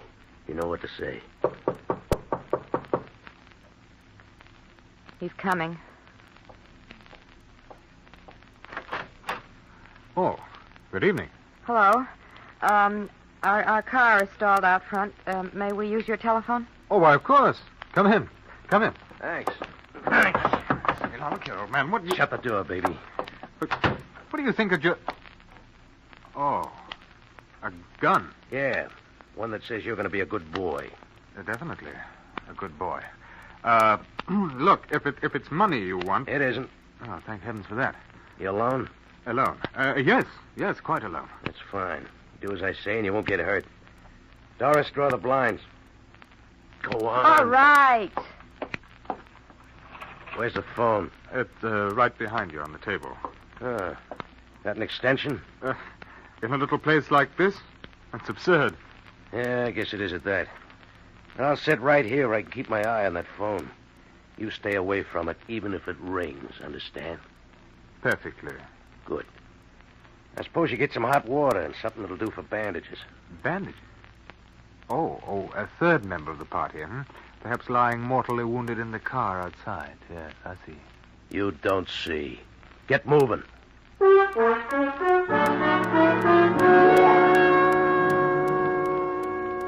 Later, Doris, as you dress the wound in Steve's shoulder, you glance from time to time at the tall young man standing by quietly, watching you. There's the faint trace of a smile on his lips. He seems calm, unafraid. And you're certain that if he were given the opportunity, he could overpower Steve. He's your one hope, Doris. What do you do, Junior? Do? Oh, I write. What do you write? The crime doesn't pay sort of thing. Any good? Not very. What's your name? Maybe I read some of your stuff. Oh, I don't think you have, but my name is Anton Gray. Sounds like something off a color chart. It isn't phony, if that's what you mean. Anton Gray, huh? Hey, you ever hear of him, baby? No, I never have. I guess we... Hey, take it easy. Sorry? You about through with that? Yep, just about. Hey, you got any beer, Anton? No, but there's some sherry in the decanter there. Get it. Yes, of course. You might see about getting something to eat. Cold corned beef's all I have. That'll do. All right, Steve, how does that feel? Oh, fine. Just fine, baby. A glass of sherry, dear lady? No, thank you. Oh. Here you are, old man. Thanks. Now, the grub, huh? Yes, right. Won't be a moment. I'd better help him, Steve. Yeah, sure, baby. You do that.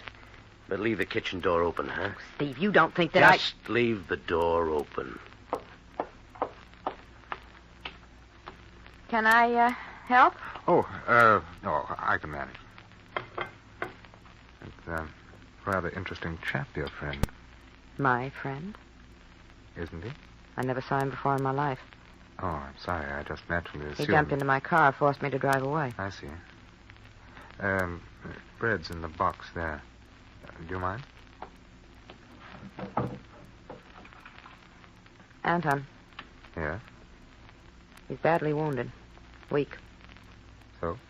We could overpower him. It'd be easy if you... Oh, forget it. What? Don't let this cool, calm exterior fool you. I'm not a very brave man, really. You're afraid of him. Hey, we haven't got all night, baby. Hurry it up. Okay, Steve. And you're not afraid of him, huh? Neither of us has to be. He has a gun. That automatically makes me a coward. Listen to me. If I can draw his attention, you could slip up behind. Sorry, I am not the type. What are you two yakking about in there? Let's get going with the grub. Hey, mustard or mayonnaise, old man?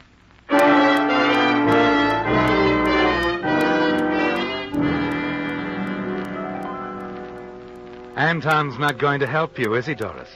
And your one last chance of getting away from Steve has vanished. But later in the living room, a surprising thing happens. Anton casually wanders over to a table near the front window, picks up a cigarette, and then slowly starts to edge toward the fireplace. And suddenly you realize what he's going for, the poker lying on the hearth. Quickly, you dig into your purse for a pack of cigarettes and offer one to Steve. Thanks, baby. As you extend your cigarette lighter, you see Anton pick up the poker, start to raise it over his head. In 3 short steps, he can reach Steve, can't he, Doris? You hold your breath, but Anton doesn't move. And then Steve leans back in his chair, blows a cloud of smoke toward the ceiling. Anton, Yes? got any coffee? Coffee? Yes. Hop to it. Yes, of course.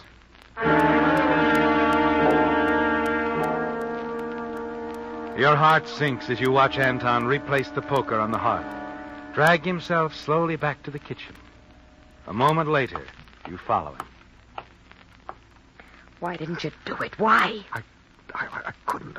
I couldn't move. His back was turned. You could have easily... I know, but I kept thinking, suppose I miss. Suppose I miss. He'd have killed me. He'll kill us anyway. But he said... You believe him? Look, Anton, he's a killer. What good are we to him now? All he wants to do is get away, and he won't leave anyone around to tip off the police, don't you see? Perhaps he'll just go away. Anton, listen to me. We've got to get him before he gets us. No, I can't. Not even for $50,000? What?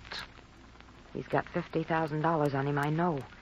If you were to knock him out, we could have the money. Share it. $50,000? Yes. $50,000? The two of us. Anton, we'd share it. No one would ever know.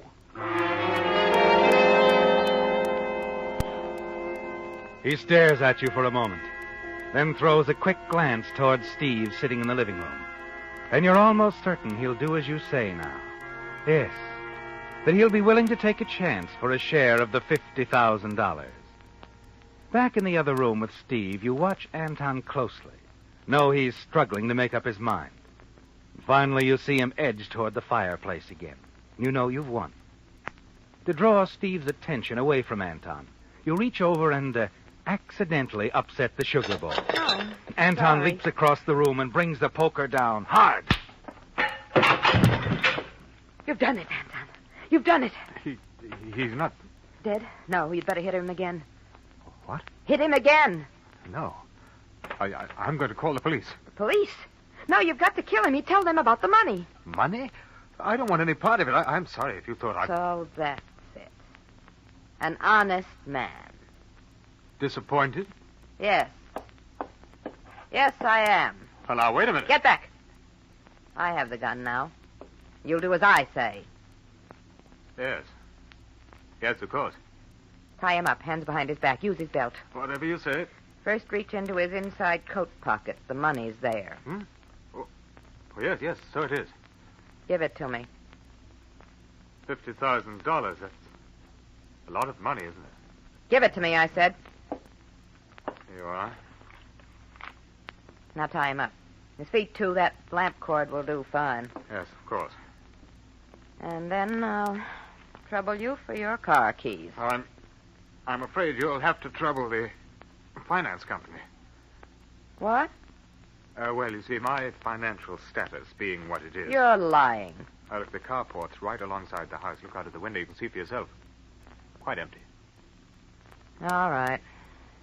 You drove up here in a car, though, didn't you? So we did. But unfortunately, we had an accident, and the police have a description of my car.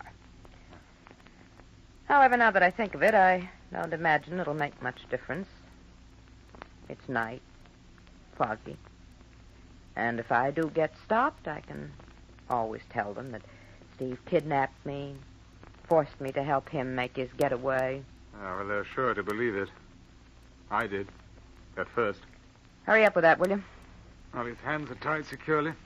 How his feet? Oh, never mind. Where does that door lead to? Closet. Good. Drag him in there. Hurry up! All right. Now inside. Both of you. Yes, as you say, dear lady. Oh, there we are. I hope you'll be quite comfortable. It'll be the first time I've ever spent an evening in a dark closet, but I imagine I'll manage. You see. Yes, I have enough cigarettes. Good. I should kill you both, but this way I won't face a murder rap. Besides, all I need is a half-hour start. Nobody'll ever think of looking for me where I'm going. Yes, I'm sure you're very clever. By the way, is there a reward for this chap? There is. You might claim it. I shall. Is there a reward for you, too? No, not me. So long, sucker. Have fun with the reward they give you for the capture of Yeager.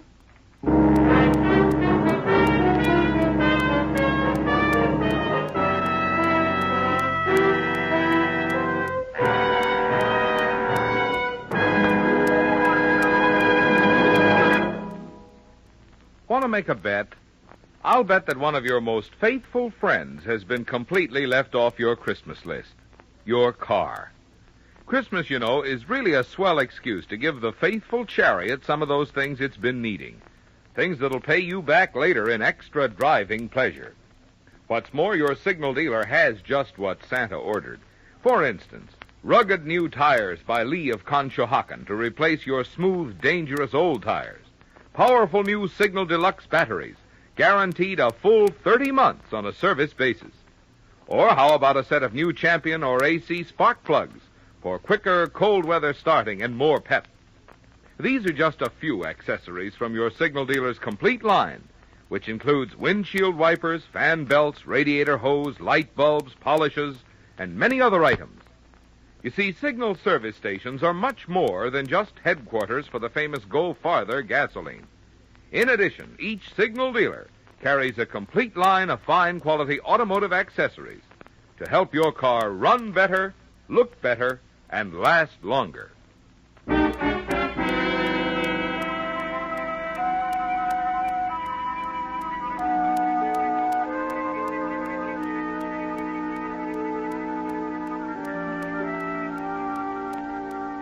The fog that had settled over the Los Angeles area during the night had lifted now, and the morning sun was shining as Lieutenant Avery of the Los Angeles Police stepped out of the hospital room and walked down the quiet corridor.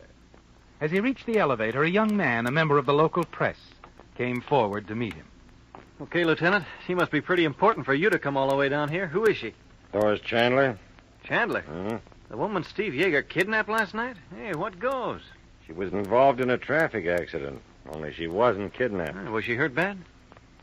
She'll be around here for some time, the doc says. But she'll recover in time to stand trial as Yeager's accomplishment. She had the $50,000 he stole with her in the car. Well, how did you stop her? We didn't. A truck smashed into the rear end of her car on Rosita Boulevard. It was a bad fog. Truck driver said he didn't see her in time to avoid the crash. No taillight on her car. No taillight, huh? That's his story. That checks all right. According to a report turned in by squad car officers, the Chandler woman's car was involved in a minor accident earlier last night. Witnesses said she deliberately backed into another car at Doheny and Sunset. That's when her tail light was smashed.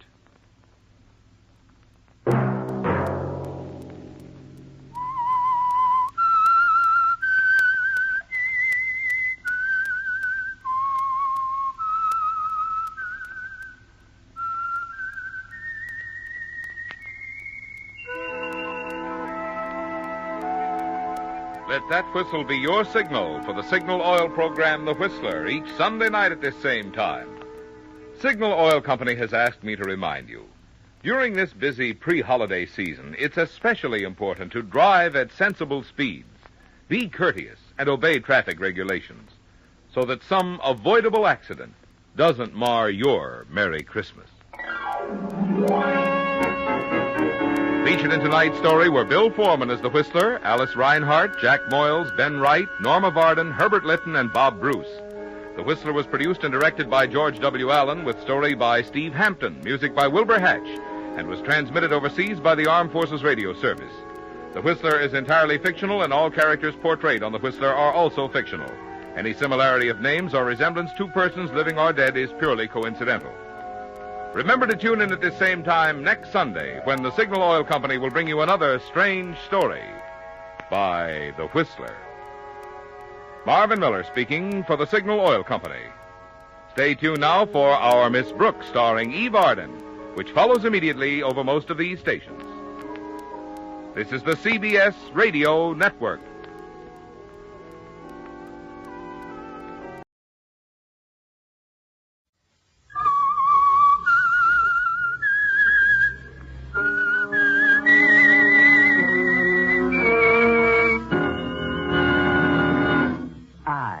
I'm the Whistler, and I know many things, for I walk by night.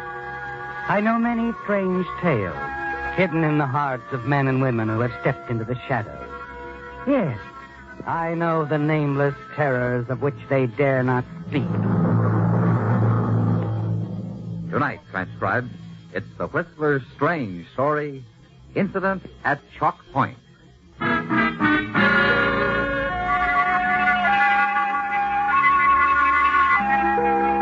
Chalk Point is a tiny strip of land that extends into the Pacific, and at land's end stands Yeager House, a large and gloomy old structure built at the turn of the century.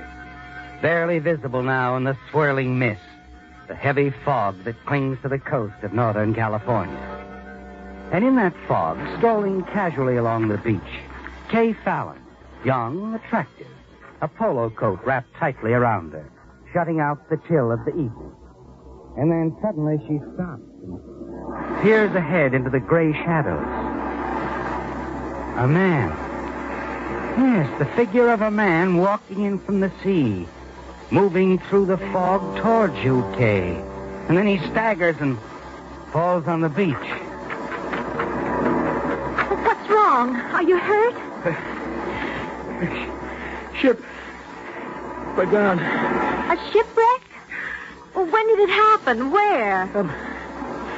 Up the coast. We hit the rocks. What ship were you on? Schooner. Star of Shanghai. My ship. She's gone. All hands gone. Take me to the house. My house up there on the point. Your house? Gotta get back. Get back home.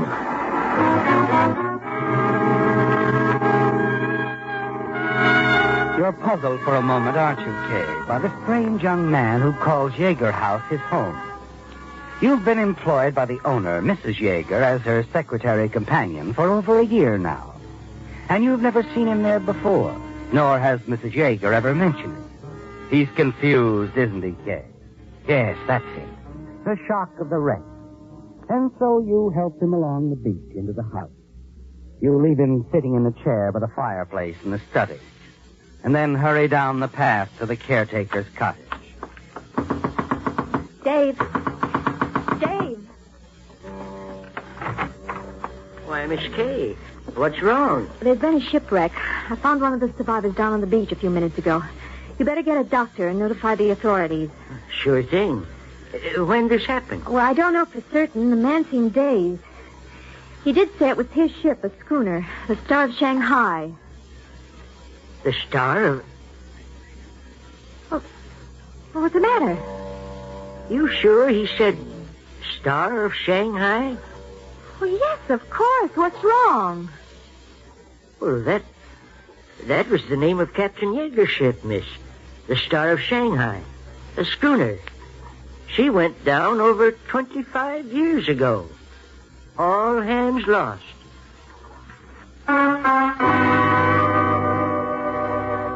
Back inside the house a few moments later, you stop in the entry hall and stare at the oil painting on the wall. A painting of a three-masted schooner, Captain Yeager's ship, the Star of Shanghai. An uneasy feeling begins to creep over you, doesn't it, Kay? Yes. And then suddenly you're aware of a buzzer ringing close by. It's Mrs. Yeager. You hurry upstairs to her room and find her, as usual, propped up in bed, a book resting in her lap. I've been ringing for quite some time, my dear. I'm sorry, Mrs. Yeager. That's all right, Kay. If you'll be kind enough to bring me my hot milk now. Right away, Mrs. Yeager. Kay? Yes? Is something wrong? Why, well, no. You seem disturbed. Oh, no, it's nothing really. There is something on your mind. Well, in a way. Mrs. Yeager, your husband, his ship was lost at sea some 25 years ago. Yes, that's right. On a night very much like this one, Kay. Strange you should ask about it now. Oh? For some reason, he's been in my thoughts all evening. It's the fog, I suppose. The horns and all. Where was the ship lost? Not far from here, up the coast. My life ended that night, my dear. I was very much in love with my husband. Have you never seen a photograph of him? No, I never have. The album there, dear. Hand it to me, will you? Here you are, Mr. Yeager. Thank you, my dear. Here. The captain. This photograph was taken shortly after we were married. Look, Kay. Wasn't he handsome? You take the album, and your hand begins to tremble as you stare at the faded photograph. You can't believe what you see, can you, Kay? The man in the photograph is the image of the man you found on the beach just a few minutes ago. Why, Kay, what is the matter, my dear? Nothing. Nothing at all, Mrs. Yeager.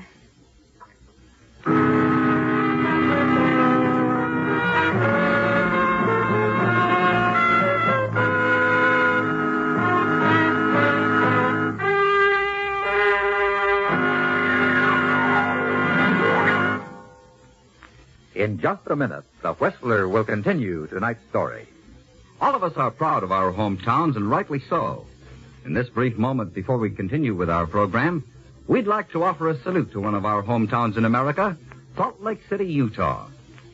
The city was founded in 1847 by the Mormons, headed by Brigham Young, and it became first the capital of the Mormon settlement and later the capital of the state of Utah. Some of Salt Lake City's most interesting houses are those occupied or inspired by Brigham Young and his family.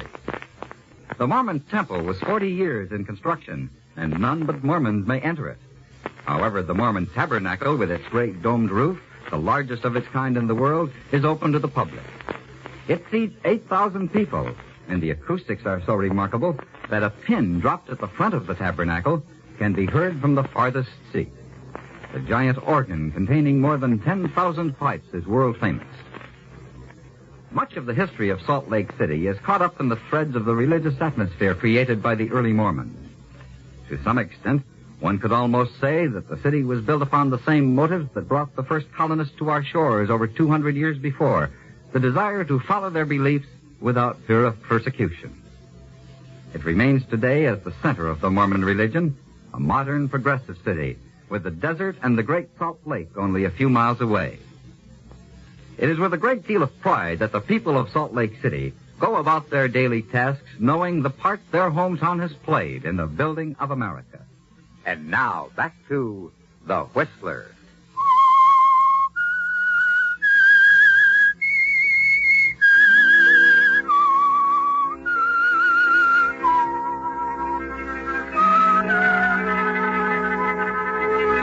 It was a shock, wasn't it, Kay? Discovering the photograph in the album.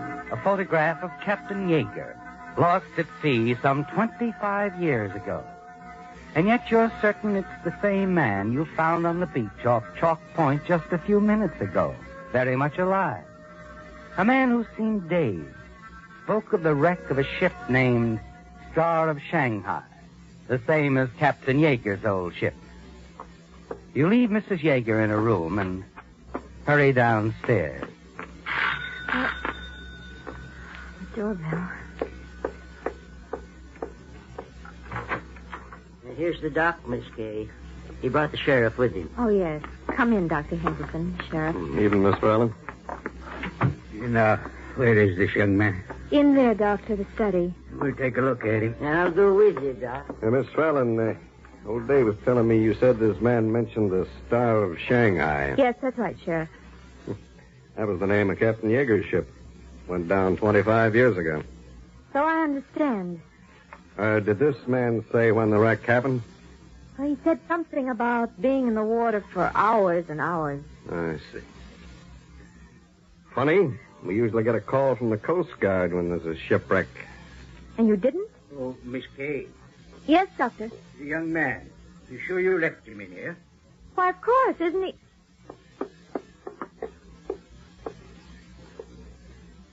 Well, he was sitting right there in the... Well, he's gone.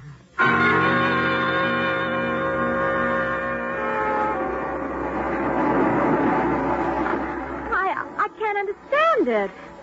We might have wandered down to the beach again. Maybe. I'll have my deputy organize a search party as soon as I can get to a phone. You're a writer, aren't you, miss? In my spare time. Old Dave tells me you just finished a novel. Some sort of a sea story. Right? Well, yes, that's right. Why do you ask? Oh, I just wondering, that's all. What is it, Sheriff? For your sake, I hope this isn't just a publicity stunt, Miss Fallon. A publicity stunt?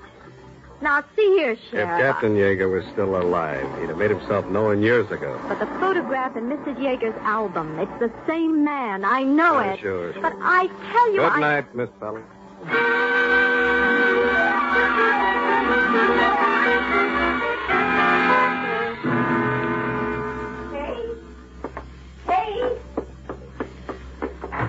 Mrs. Yeager, what is it?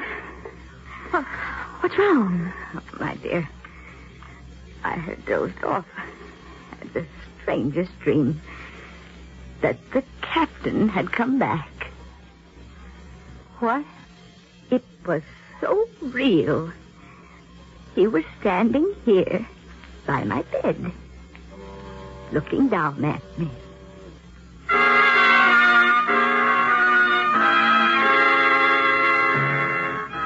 You stare at the floor near Mrs. Yeager's bed. There you see something that sends a shiver through you. Yes, Kay. There on the carpet. Footprints. A pair of wet footprints. There's little sleep for you that night, is there, Kay? You're puzzled, frightened. The following afternoon, you drive into the village, determined to get at the bottom of this mystery. No, Miss Fallon, we couldn't find any trace of the man. I see, Sheriff. Oh, checked with the Coast Guard, too. They don't know anything about a shipwreck. The only schooner called the Star of Shanghai they ever heard of went down 25 years ago.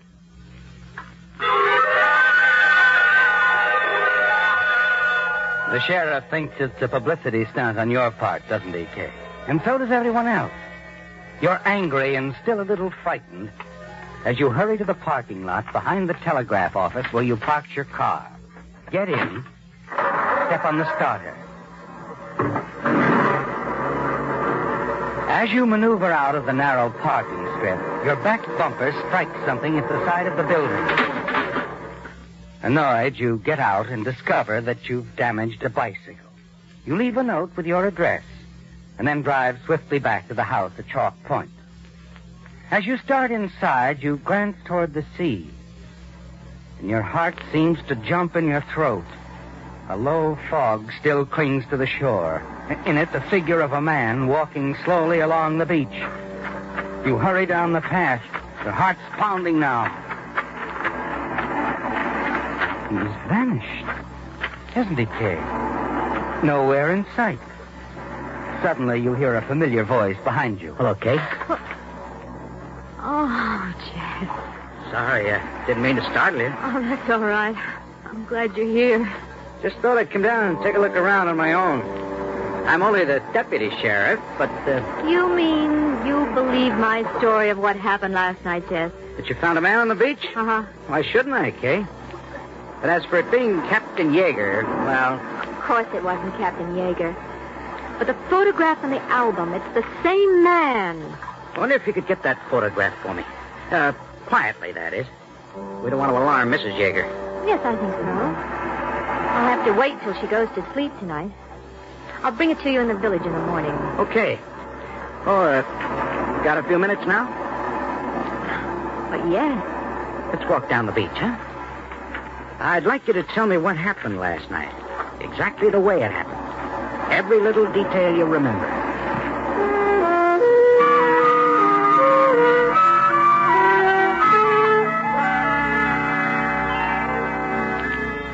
At last, Kay, you found someone, a young deputy sheriff, a man you feel certain you can trust, who will listen to you and believe you. That night, you wait in your room for Mrs. Yeager to go to sleep. And you glance casually through the San Francisco paper you bought at the village. And then suddenly, something you see on one of the inside pages startles you. A photograph of a man. Carl Tasson, reported gangster shot in gun battle with San Francisco police. The one-time underworld czar who had re-entered the United States illegally was slain. Yes, come in. Evening, Miss Kay. Oh, Dave, what is it? I just saw Mrs. Yeager. Yes? She won't be wanting her hot milk tonight. All right, Dave, thank you. Guess I'll go straight to bed. Good idea. Dave? Yes? Nothing. Never mind. Good night, Miss Kay.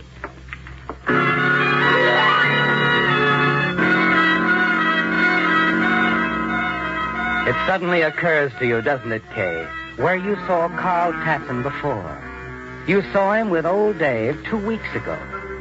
You bumped into them accidentally one night as they were leaving his cottage, and you remember how they hurried away when they saw you. You wonder about the whole Chalk Point setup, and things begin to fall into place for you now as you sit there thinking it out. Then quickly you tiptoe down the hall to Mrs. Yeager's room and listen. You hear a voice, a man's voice, but you can't make out what he's saying. And then... Miss Kay. Dave. Too bad you were listening, Miss Kay. Now you'd better go on in. Now, look, Mrs. Yeager, if you insist... Dave! What's the idea? She was outside of the door, ma'am, getting an earful. Well, Miss Fallon. We've met before, haven't we? That's right. On the beach last night, you, rescued me from the surf. Captain Yeager, that's me. No, really? I find that a little hard to believe. So the police, huh? You planned the whole act to discredit me. Oh, Mrs. Yeager planned it. I preferred more violent action. Mrs. Yeager? Hmm? Yes, Kay. I didn't want you to get hurt. And all this because I happened to see a man outside of Dave's cottage 2 weeks ago. A gangster you'd smuggled into the States, Carl Tasson. That's it, isn't it? That's right. After Tasson got himself knocked off, we figured you'd probably see his picture in the paper. Maybe go to the police. But after what happened last night, they wouldn't believe the story about Tassin either, huh? Right. In your case, a little girl who cried wolf once too often. Very clever, Mr. Norton.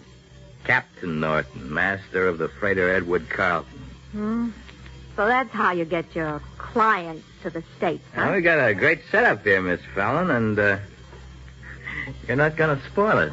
What are you going to do, Captain? What I should have done a long time ago, Mrs. Yeager, instead of going through that crazy routine of yours. No, I won't allow it. Oh, you won't allow it, huh? As long as I'm a partner and you're using my house as a rendezvous, what I say goes. Not anymore.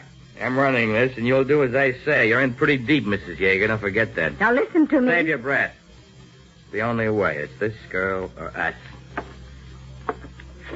All right, Mr. Fallon, suppose the two of us take a nice little stroll along the beach.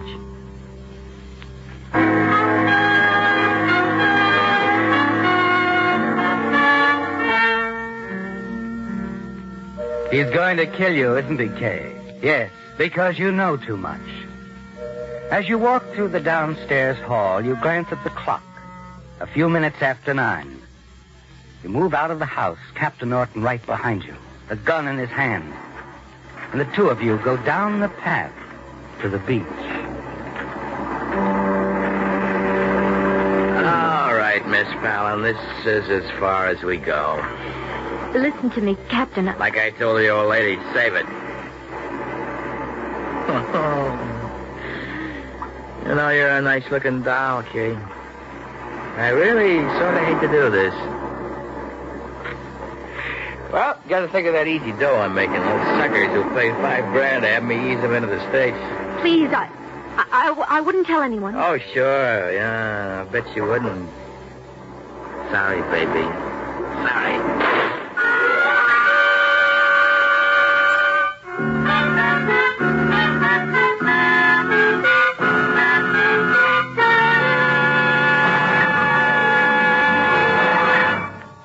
Don't be half right. Use Usafi. For example, if you're interested in furniture building, do you know the difference between softwood and hardwood? Would you say the only difference is in the nature of the wood? No, that's only half right.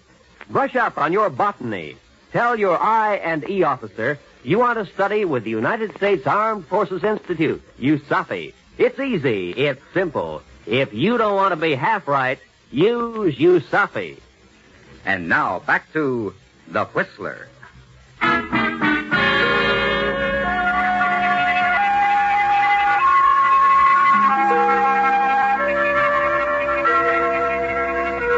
It all seems like a nightmare, doesn't it, Kay?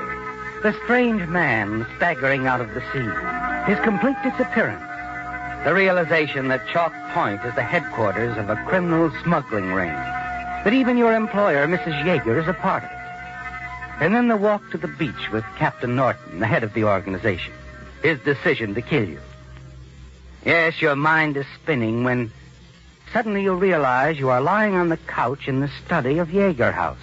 Your friend, Jess Williams, the deputy sheriff, is standing close by, looking down on you, smiling. Hi, Kay. Feeling all right?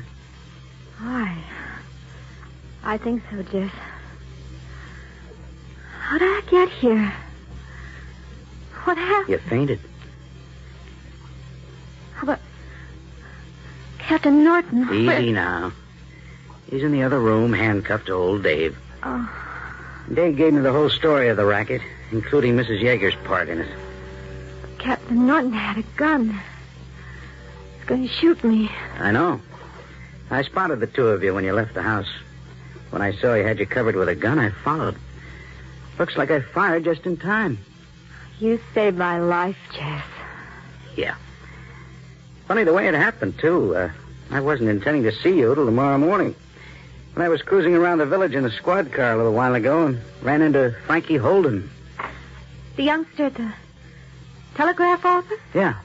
He had a telegram to deliver out this way, and his bicycle was broken, so I gave him a lift. Oh, you mean... I mean, a certain hit-and-run artist named Kay Fallon smashed Frankie's bicycle. Oh. Left a very thoughtful note on it. It's lucky you did, too.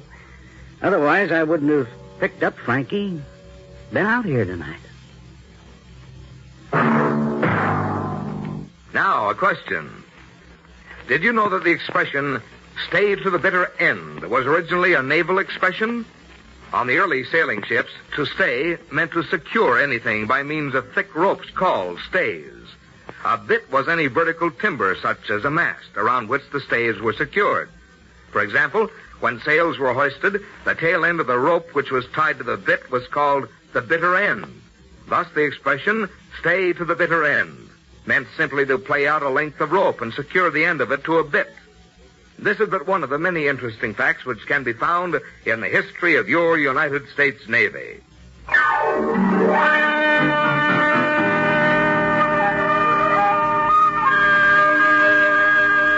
Featured in tonight's transcribed story were Bill Foreman as the Whistler, Gene Bates, Lamont Johnson, Fred Howard, Vivi Janis, Jack Moyles, and Bill Boucher.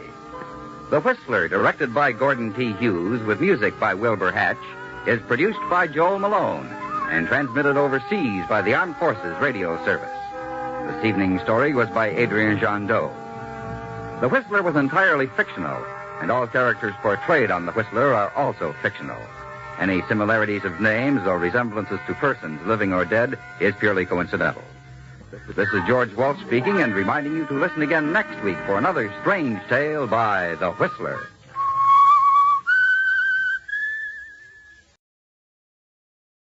The Signal Oil Program, The Whistler.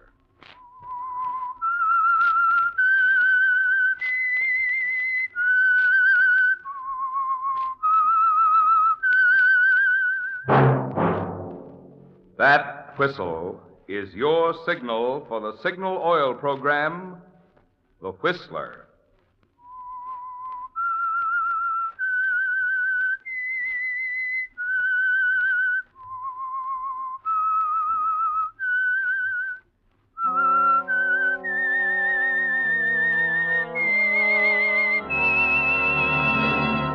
I am the Whistler, and I know many things, for I walk by night. I know many strange tales hidden in the hearts of men and women who have stepped into the shadows. Yes, I know the nameless terrors of which they dare not speak. Yes, friends, it's time for the Signal Oil Program, The Whistler, rated tops in popularity for a longer period of time than any other West Coast program in radio history. And Signal gasoline is tops, too, tops in quality. It takes extra quality, you know, to give you extra mileage. And Signal is the famous Go Farther gasoline. So look for the Signal Circle sign in yellow and black that identifies friendly dealer-owned Signal stations from Canada to Mexico. And now the Whistler's strange story. The first year.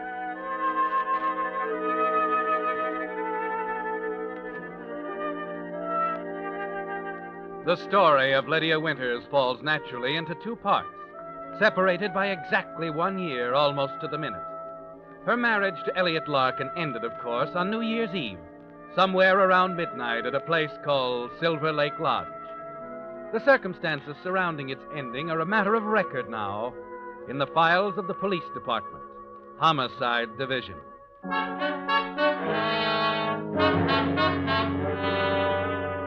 The beginning is another story, a personal one.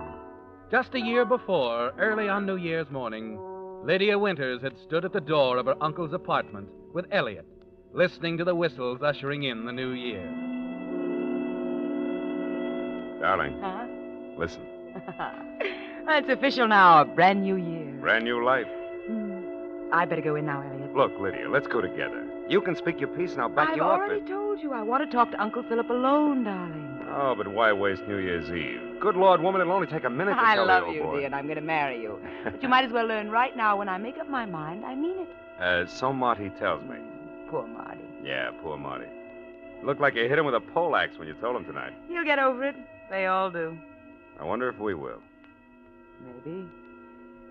But it'll be fun while it lasts. Lydia, why are you marrying me? Oh, you dance well, you're good looking. You have charm of a sort, and of course... My money. Your money. I'm tired of depending on Uncle Philip. Ah, you're a worldly woman. But very practical. Kiss me, darling. Good night, Elliot. I'll pick you up tomorrow at noon. Mhm. We can be married in Greenville and run up to Silver Lake Lodge for a couple of weeks, huh? You're so capable, darling. All figured out for me. Yeah, except Uncle Philip. Just leave Uncle Philip to me, dear. Good night. Good night. Happy New Year.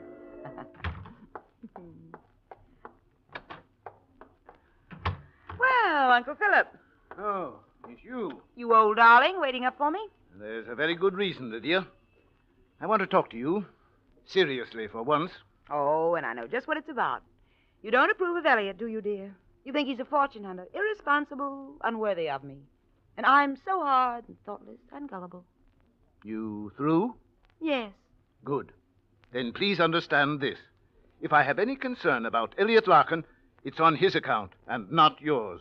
Is that so? Exactly. In the proper hands, he might understand you, grow up into a decent human being. With you, he hasn't a chance. Now, wait a minute. If you think you can tell let me... me finish. That's beside the point anyway. You're just like your mother was, Lydia. The same selfishness, the same abysmal ignorance of the true meaning of marriage. You're not in love with this man. He's not in love with you. You're pretty sure of yourself, aren't you? Of course I'm sure. To get to the point, Lydia, I will not approve your marriage to Elliot Larkin or any other man until you indicate some small understanding of what the word means, until you're able to look upon it as a sacred contract instead of an adventure. I see. Now, I'd be grateful if you'd step off the soapbox while I tell you something. I don't care what you think. Listen to me, Lydia. I'm through listening to you. I'm of age, Uncle Philip. Tomorrow afternoon, I'm marrying Elliot, whether you approve or not. I don't care about you or your money or anything else. It's my life, and I intend to live it as I please. I'm leaving at noon tomorrow, Uncle Philip, and there's nothing you can do about it. Nothing I can do about it, eh? Yeah.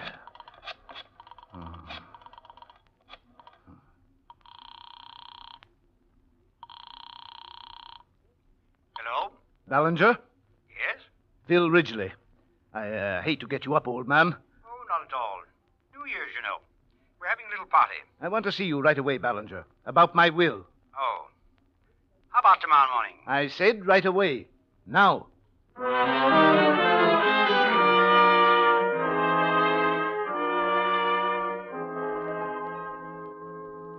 Good Lord, Phil. You can't do a thing like this now. Why not? Why, it's vicious. If there was any chance for success of Lydia's marriage, it's destroyed by this thing. You can't play with people's lives as if they were puppets. It's my money, Ballinger. I can do with it what I please. Now get this again. The new will is to provide that if Lydia and Elliot Larkin live together as man and wife under the same roof for a period of 10 years, they are to receive the principal legacy of $500,000 jointly, or half to each other as they may choose. That failing, it goes to the Children's Relief Fund. Got that? That's clear enough. Now, if at any time during those 10 years either one of them die by any means, the entire sum is payable to the survivor immediately. Now, look here, Philip. I realize I'm in no position to question your moral code, but this thing is fiendish. Why, it'll set them at each other's throats. Perhaps it will, Ballinger. Perhaps it will. It's a sort of a test, you know. If I'm right, if the marriage means nothing to either of them, it will destroy them. On the other hand, if I'm wrong, it will be a real reward. Yes, but don't you see? It's not a will, Philip. It's a weapon. Maybe. I know I won't live to see it work out. But you'll see it, Ballinger. You're to acquaint them with the provisions the moment I die. There's a comfortable retainer in there for you to see it's followed to the letter. You know, I envy you, Ballinger. It should prove very interesting.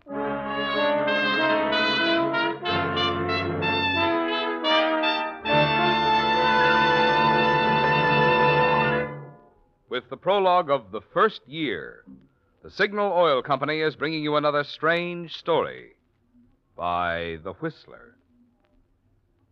But now, a brief suggestion to help you enjoy new driving pleasure during the new year. To be sure of the tops in gasoline quality, there are just two things to remember.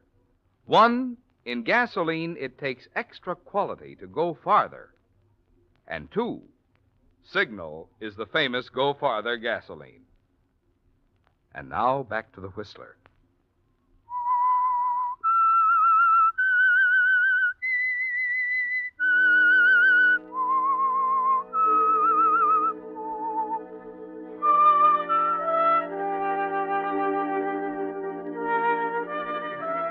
Yes, Lydia, it began on a New Year's Eve at a party with Elliot Larkin, when suddenly, impetuously, you decided that here was the answer to Uncle Philip's tyranny, an avenue to freedom.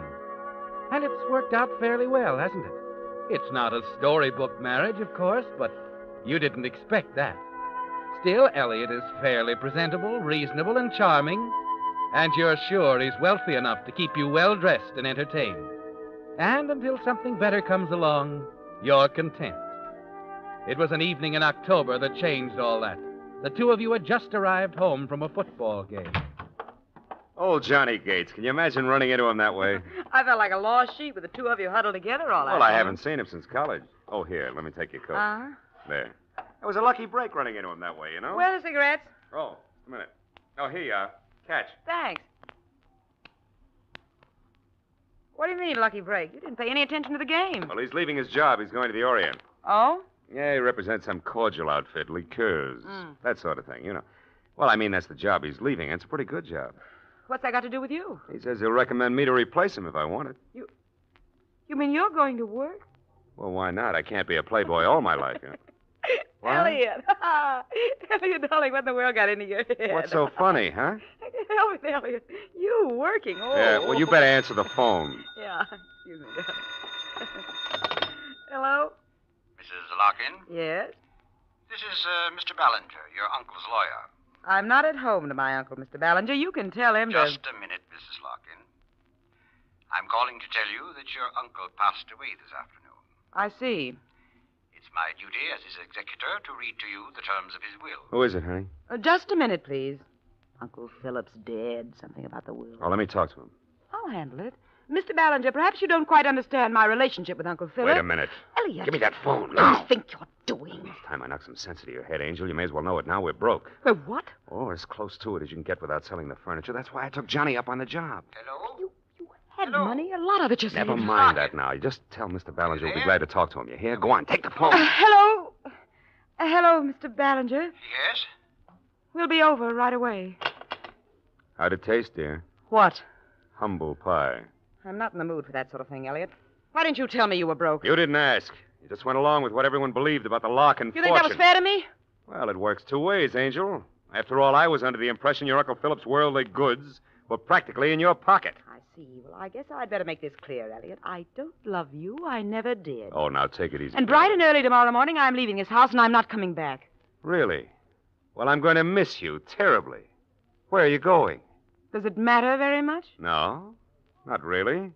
Tomorrow's up to you, Lydia. Tonight, on the other hand... I'll see Mr. Ballinger alone. We're going together, darling. Somehow I'm just a little curious about your uncle's will.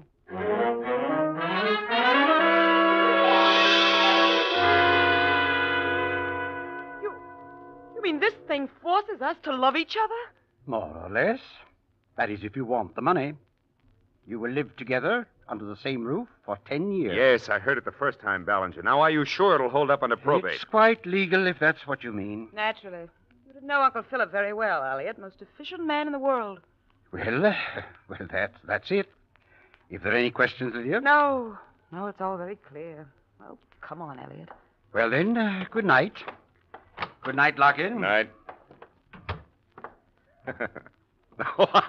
Amusement, Elliot, or the beginning of hysteria? A little of each, I suppose. You know, you must admit the old boy had a sense of humor. Must I? 10 years, 9 to go. Well, I guess there was a time when I'd be willing to do anything for $500,000.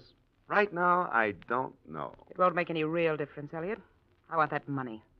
You live your life, I'll live mine. No questions, no answers. Except to the watchdog. Ballinger? Yes, we can handle him. I suppose it's worth a try.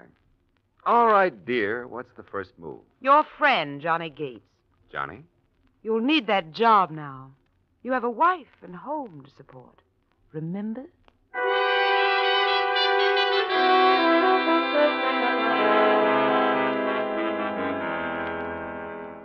At that moment, you're forced to admit something to yourself, aren't you, Lydia? That Uncle Philip was right. That your marriage to Elliot Larkin is a farce, a hollow, mocking thing that was never meant to be. And there's something else, Lydia. The strange will. As the weeks pass, you know it for what it really is. An instrument of torture. A weapon striking back at you from the grave. Yes, Uncle Philip might as well be alive and laughing at you, telling you that you can't win. But through it all, you're determined that somehow, some way, you'll defeat Philip on his own ground. Then on New Year's Eve, the night marking your first year together, Elliot calls you at the apartment. Yes? Lydia, I thought you might be interested. I've got that job. Johnny's? Yeah, he's giving it up, leaving right away. Oh, nice. Tonight I can drink champagne that's paid for. Oh, about that. I won't be able to make dinner until later. I'm helping Johnny celebrate. Oh, don't worry about that. I meant to tell you we can skip the dinner plans. I'm meeting Marty Bell at the Zebra Club. Marty Bell, huh? Well, true love never dies. Good old Marty. Don't tell me you object, darling. I'll see you tomorrow, Elliot. You'll see me tonight if you insist on going there with Bell. I'll come down to the Zebra Club. And what? Don't play the jealous husband, Elliot. That's really overdoing it. Goodbye. Lydia!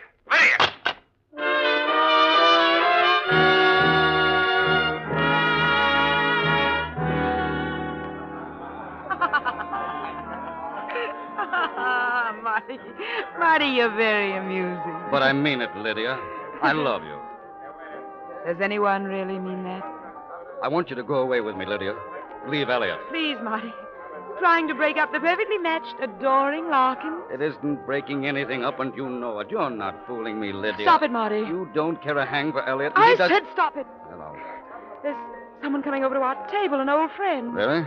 I don't see anyone Mr. Ballinger. What an unexpected surprise. Yes, I dare say. I'd like you to meet Marty Bell, an old friend of Elliot's. Oh. Marty, Mr. Ballinger. How do you do, Mr. Marty's Ballinger? keeping me company while I wait for Elliot, but he has an appointment. Maybe you'd sit in for a while, Mr. Ballinger. Glad to, but... Then Marty won't have to waste any more time. I'm not wasting time, It's Lydia. all right. You've been a dear, Marty. I'll tell Elliot now. Run along. Nice to meet you, Bill. Yeah, same here. Well, goodbye, Lydia. Bye, Marty, and thanks so much. He's such a dear. Lydia, I've been intending to bring this up for some time. I've been disturbed about things that I've been hearing. Things? What things? About you and Elliot. Oh? You know, when there's any sign of trouble between you, you're on dangerous ground.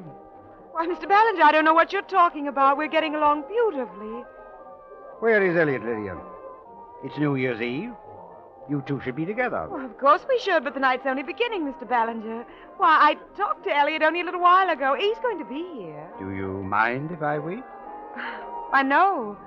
I'd appreciate it if you would. Wait, there he is now. He just came in. Would you excuse me a minute? I'll tell him where we are. Excuse me? Well, sure. Would you let me through, please? Oh, sure. I'm sorry, lady. Pardon me, It's please. okay. Elliot! Oh, there you are. Where's Marty? I want to talk to him. He's not here, Elliot. Come over to the table with me. He ran out, huh? I sent him away. Ballinger's here. Ballinger? Smile, darling. He's looking right at us. What? Oh. Would you let us through, please? Yeah, excuse us. Won't Thank you? We're sorry. Right here, darling. Right here. Well, here he is, Mr. Ballinger, my stray lamb. Dear, you remember Mr. Ballinger? Hello, Larkin. Yes. How are you, Ballinger? Sit down, my boy. I just ordered a round of drinks. Why, how nice. If you'll permit me, I'd like to offer a toast on your anniversary. 1 year, isn't it? That's right. Ah, one beautiful year. Yes. Well, we can drink to that, and, of course, to your future. May you remain as happy as you are tonight.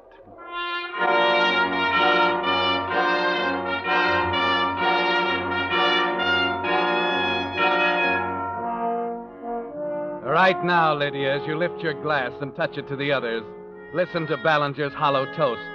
You realize that this can't go on, that 9 more years seem impossible. But it's impossible, too, Lydia, to sacrifice the money, isn't it? The money. The defeat of Uncle Philip on his own ground is uppermost in your mind. All you can think of an hour later as you sit beside Elliot in the car. I hope Mr. Ballinger doesn't think it odd, our leaving so early. I explained to him. I have to drive a friend to the airport. Oh? Johnny Gates? Yeah, he's flying to Seattle on the midnight plane. What I didn't tell Ballinger is that I'm going, too. You're what? Got my ticket, suitcase in the back. Elliot, you can't do this. Why not? Because of what it might mean. Ballinger's suspicious now. What'll he think when he hears you've gone flying off somewhere on our anniversary? Does that matter? Of course it matters. It's got the power to cancel everything. You can't do it, Elliot. Wait a few days at least. I'm sorry. It's my first assignment on the new job. Company expects me to wire them from Seattle in the morning.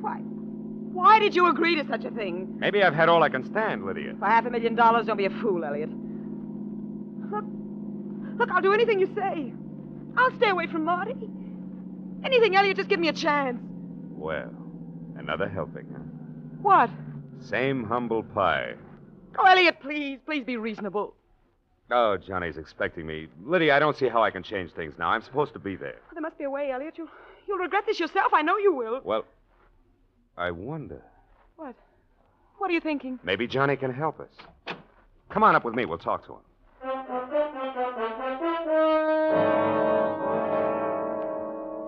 Maybe I'm a little dumb tonight, Elliot. Give me another rundown on that, will you? Well, now, look, Johnny, it's simple. I'd just like an extra day here, that's all. You're flying north anyway. Couldn't you send that wire for me? To cover you with the company. That's right. Now, you see, that way Lydia and I can be together on our anniversary, and I'll be up there in a day or two. Well, I don't suppose there'll be much doing over the holiday anyway. Oh, not a thing. It's just that I don't want to beg off on my first assignment. No, that wouldn't be so good.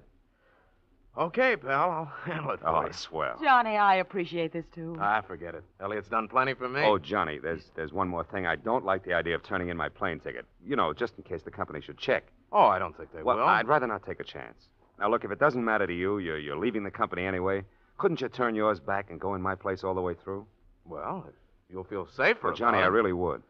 Okay, let's have it. Say, I'll even check into your hotel for you. Oh, fine. We better get going. Yeah, right away. Well, I'll finish packing. Be with you in a minute. Satisfied, Lydia? Perfectly. Look, as long as we're going to make it look good to Ballinger, maybe we can go the whole hog. How do you mean? Well, after we drop Johnny at the airport, how about driving up to Silver Lake Lodge? Wonderful. Remember the first time we were there? A brand new year, a brand new life. I remember it perfectly, Elliot. I'd love to go. I think it's exactly what Mr. Ballinger would like.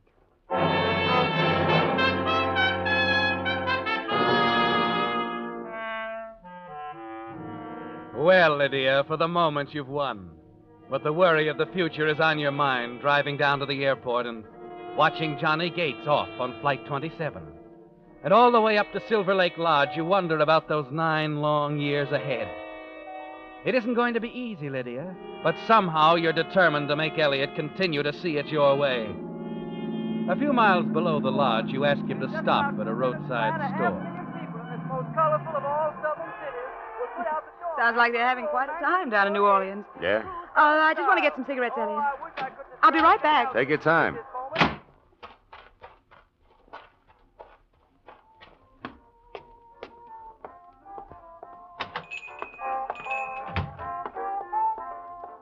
Yes, ma'am? A pack of cigarettes, please. Take your pick. Oh, these'll do. Here you are. Yeah, thanks. A brief announcement, then back to the New Year's round-the-town celebration. Flight 27 of Peerless Airlines, northbound for Seattle, crashed and burned in an unexplained accident 1 hour ago. All on board were killed. That news comes suddenly, doesn't it, Lydia? The answer to everything. To Elliot, the money, everything. Yes, Lydia, Elliot was on that plane, even if it was in name only. At this very moment, as he waits for you in the car outside, he's officially dead, certainly unidentifiable. And the words of Uncle Philip's will keep running through your mind. If at any time either Lydia or Elliot Larkin die, the entire sum is payable immediately to the survivor. You know how simple it can be now, Lydia. Yes, as you close the door behind you, walk through the bracing mountain air to the car, you realize that here is the opportunity of a lifetime. Freedom from Elliot and all of the $500,000 for yourself. And looking at Elliot relaxed, waiting for you, you know you're going to kill him tonight. Sorry to keep you waiting. Oh, it's all right. Just as I went into the store, there was some sort of news flash on the radio. You hear it? News flash? No, some other station, probably. Yes, I suppose so. Hey, I was enjoying that. New Year's Eve in New Orleans. Please, I'd like it quiet. We'll be up at the cabin in a few minutes. Right now, I want to think.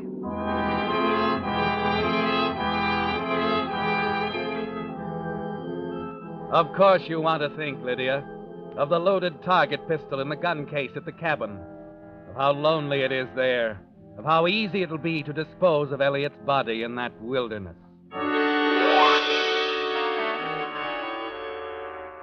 Less than an hour later, you're at the cabin, ready to put your plan in operation.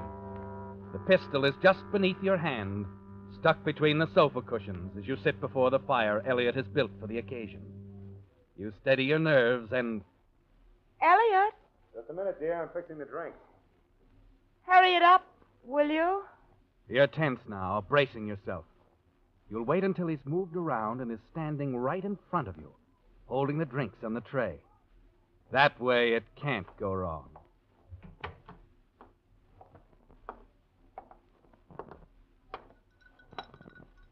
Around this way, darling. Right near the fire.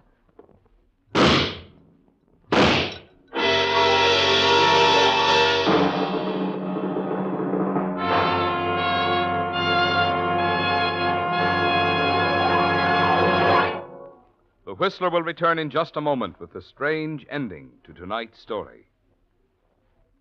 Meantime, for Signal Oil Company and the almost 2,000 Signal dealers throughout the states of California, Oregon, Washington, Idaho, Nevada, and Arizona, I want to wish you a very happy 1948. May your new year be filled with peace, prosperity, and the good health with which to enjoy these blessings. And now back to the Whistler.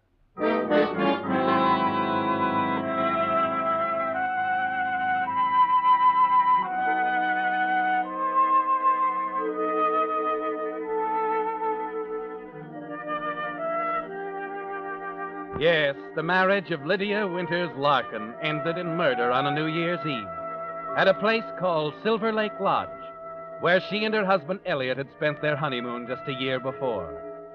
There's a complete record now in the files of the Homicide Division, a record of a detective's curiosity over the crash of a northbound airplane and the supposed death of a passenger named Elliot Larkin, of an investigation that led to a quick arrest and a complete confession.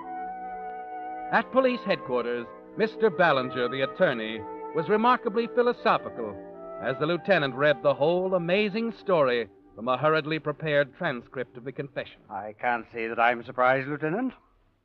I was afraid from the beginning that Philip's will would lead to something like that. Yes, the will, of course, gives us a solid motive. Although we already figured we'd find something like that. Oh, there's one more paragraph to the confession. You want to hear it? Yes, read on, please. Well, it goes on to say, once I knew that Johnny Gates was on that northbound plane traveling as Elliot Larkin, the way seemed perfectly clear. As soon as we got to the cabin, I got hold of a gun and waited for my opportunity. The first chance I had, I pulled the trigger twice without any warning, and it was all over. And then there's the signature, of course. The only thing I don't understand, Lieutenant, is how you were able to make the arrest so quickly. A good hunch on the part of one of the boys. You see, when he found out that Larkin was due up in Seattle on that new job, he flew up there as a matter of routine. Well, after that, of course, the arrest was over. Oh, they're bringing in the prisoner now. Do you want to... Yes, I'll stay. All right, Sergeant. In here. I don't know how you ever expected to get by with this, Larkin. Does that matter now? With Johnny Gates traveling in my name, I thought I had a perfect alibi. So I killed him. And until our man walked in on you in Seattle, you still didn't know that your alibi had blown up in that plane. Yeah. Funny thing, too. That night in the car, Lydia asked me if I'd heard a news flash. It must have been about that plane. I wonder why she didn't tell me.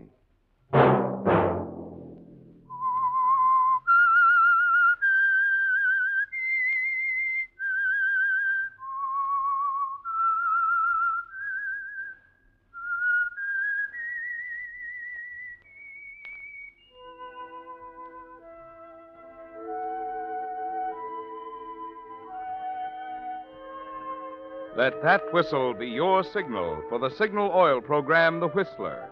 Each Wednesday night at the same time, brought to you by the Signal Oil Company, marketers of Signal gasoline and motor oil and fine quality automotive accessories. Because this is New Year's Eve, The safety message with which we have closed every Whistler program during the past year has even more significance tonight. To get the most driving pleasure, drive at sensible speeds, be courteous, and obey traffic regulations. It may save a life, possibly your own.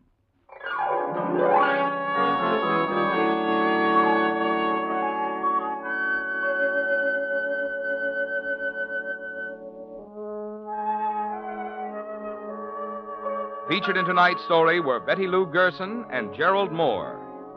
The Whistler was produced by George W. Allen with story by Joel Malone and Harold Swanton and music by Wilbur Hatch, and was transmitted to our troops overseas by the Armed Forces Radio Service. Next Wednesday, for a full hour of mystery over most of these stations, tune in a half hour earlier. Enjoy The Saint as well as The Whistler. This is Marvin Miller speaking. This is CBS, the Columbia Broadcasting System.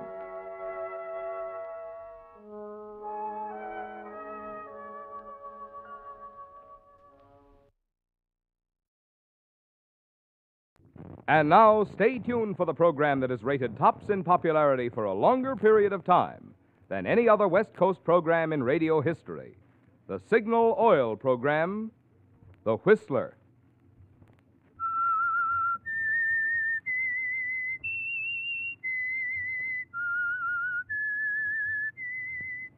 S-I-G-N-A-L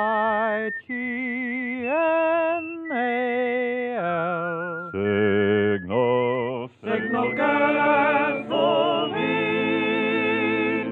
Signal, the famous Go Farther gasoline, invites you to sit back and enjoy another strange story by The Whistler. For extra driving pleasure, the signal to look for is the yellow and black circle sign that identifies Signal service stations from Canada to Mexico. And for Sunday evening listening pleasure, the signal to listen for is this whistle that identifies the Signal Oil program, The Whistler.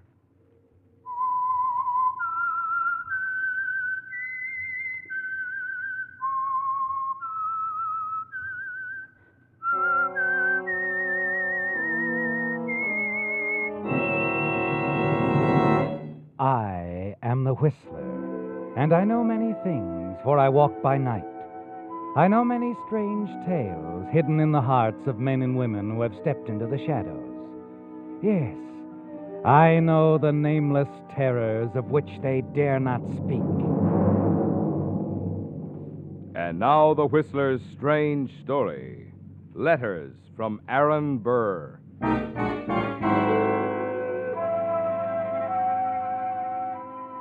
Beating down on the prison yard, the afternoon sun seemed to fade the grayness somehow, dwarf the height of the high walls. The prisoners, milling slowly about or standing in little groups, were talking quietly, smoking during their brief recess from the chores of the jute mill, the machine and print shops. Yes, it was a let-up in the middle of the afternoon, an easing of pressure on both the men in confinement and the guards who watched them. And in a far corner of the yard, there was one man who actually felt happy, pleased with himself as he talked with an older companion. You know, Pop, it's still kind of hard to believe. I guess I won't believe it till I actually walk out of those gates. I envy you, son. Wish I hadn't pulled that last forgery. Figured it'd put me on my feet. But you figured wrong? Me, an artist who can duplicate anything. Ernie, I don't want to preach. Skip it, Pop, skip it. They I'll try to manage. help you, the prison officials, people outside, too, but it's still the same. $5, a blue serge suit, and a pat on the back. It might as well be a show.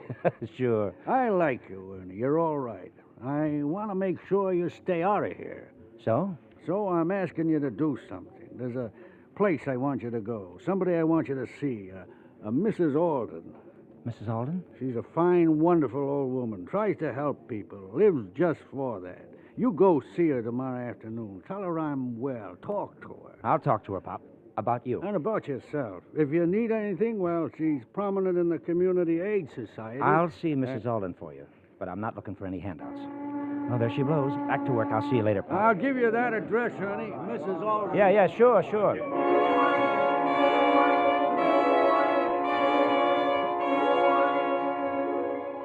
You forget Pop Wiley almost immediately, don't you, Ernie? Yes, because you've other things on your mind, other plans.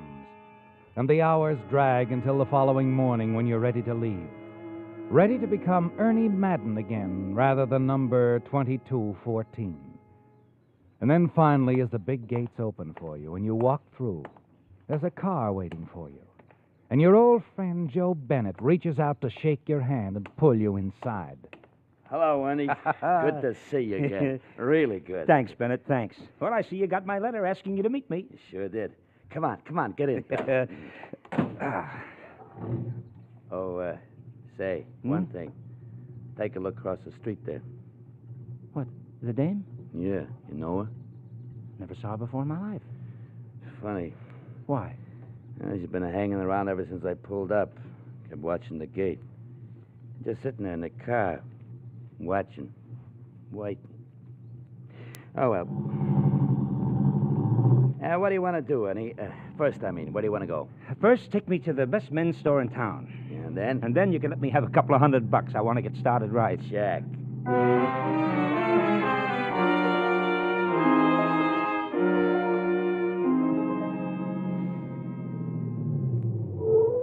You can't beat this place, Ernie, unless you want to go in for some tailored stuff. No. This'll do fine. I just want to get out of this blue serge, that's all. Yeah. Well, I'll see you later, Bennett. Thanks for the lift and the loan. Look, I'll go in with you and wait for you. Some of the boys want to see you. No, thanks. You go ahead. Tell the boys I'll look them up. Well, okay. Hey. Huh? Hey, wait a minute. Your friend. Hmm?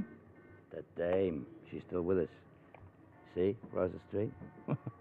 Well, so she is. Well, she won't know me when I come out of here, Bennett. Clothes make a new man. Yeah, I don't like it. You gotta find out what she's up to. Maybe I will, but not until I can make a better impression. So long, kid. So long.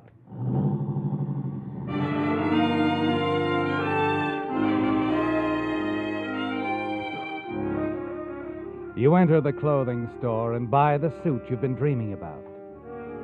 Then you have to kill some time, don't you, Ernie, while the tailor in the clothing store makes some hurried alterations on your new suit. You walk across the street to a small bar. You're about to slide onto a stool when you see something in the mirror. The girl again, taking a booth only a few feet away. You turn and walk over to her. Something on your mind, honey? I beg your pardon. And I beg yours. Only I shouldn't. You've been following me, sweetheart, all morning, ever since I checked out of my, last hotel. If you'll sit down, I'll try to explain. I'm listening. But you didn't listen to Pop Wiley and go to see Mrs. Alden, did you? Oh, you know Pop. Mrs. Alden does. I work for her. Oh, sort of a watchdog to see that charity cases don't go astray? Not a watchdog. A social secretary. And not charity. No, just a helping hand. Oh, word. And what do you get out of it? Not a living. I donate my time. Not all of it, of course, but I'm there every evening. I also have a curio shop. You know, antiques, old manuscripts, objects of art. I think a couple of martinis would be objects of art right now. May I? Please, I know how little you poor boys are given to start out again in the cold, cold world. Now, you're wrong, honey, about me. I don't need a helping hand, a kind word, or a loose buck. Oh, I'm sorry. And don't let the blue serge fool you. I'm changing that, too. Oh? Oh, yeah, you won't know me. I just bought me a complete new outfit. Taylor had to make a few alterations, cuffs, sleeves, padding in the shoulders. Really? I'd have thought in your case they'd have to take a little padding out. Well, thanks. You're cute, too. Oh, waiter. Never mind ordering for me. I think you can manage drinking alone. You seem so self-sufficient. Okay, it's your loss, honey. I'm sure of it. Goodbye. You ought to stick around and see me with the shoulder padding.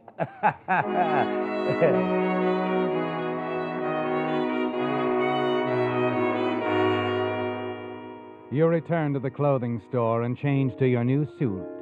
As you leave, you look around, half expecting to see the girl again. You feel better now, don't you, Ernie, with a new suit on? And it gives you a certain satisfaction to pay cash for it. Tell the tailor to throw your old one away or give it to charity. Half a block away, you stop. Turn as you see someone crossing the street. It's the girl again, isn't it? And she doesn't think you've seen her. You step back against a building and watch as she enters the store you just left. She comes out a few minutes later carrying something in a suit box. She crosses the street again, enters an alley. And that's when your curiosity takes over completely. You hurry after her.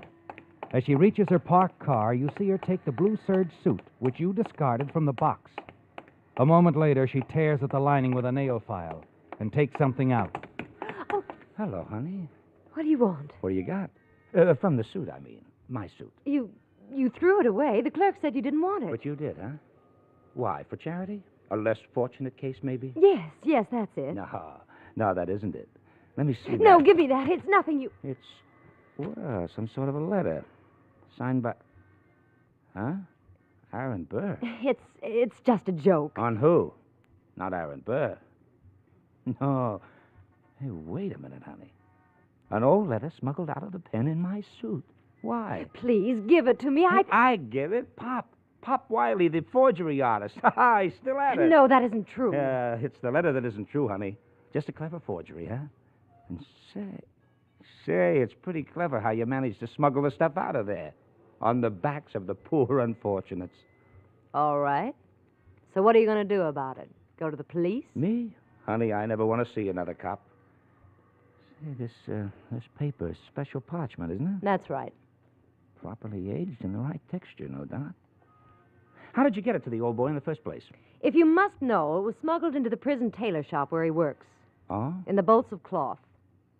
You know, that's pretty neat, Miss... Fenton. Louise Fenton. Fenton? Fenton and Madden. No. Madden and Fenton. Well, that sounds kind of nice. Partner? Well, what's so funny? It's going to be a short partnership, Mr. Madden. This is the last letter. Oh?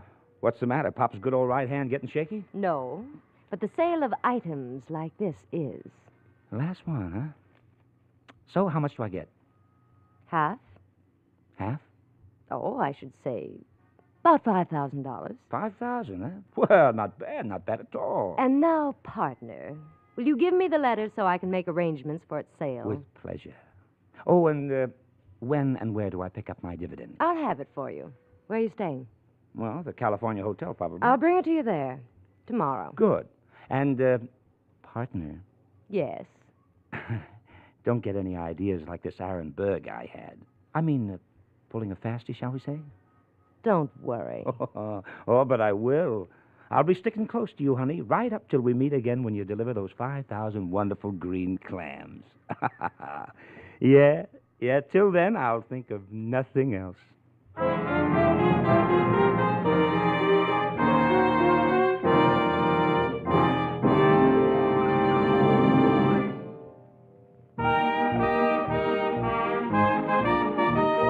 Tonight's $20 Signal gasoline book goes to Clara E. Chestnut of Berkeley, California, for this limerick. A thrill-seeking driver named Pruitt was told Signal gasoline would do it. So Pruitt did try it, and on this new diet, his old car took wing and he flew it. Signal, signal, signal gasoline. Your car will go far the gasoline.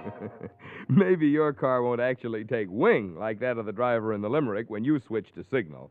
But you will experience the next best thing to flying when you feel Signal's swift, sure pickup. Signal's smooth, effortless power. For in gasoline, pleasure-packed performance just naturally goes hand in hand with good mileage. If you want to be sure of getting both, then the next time your gas tank gets thirsty, be sure you get Signal, the famous Go Farther gasoline.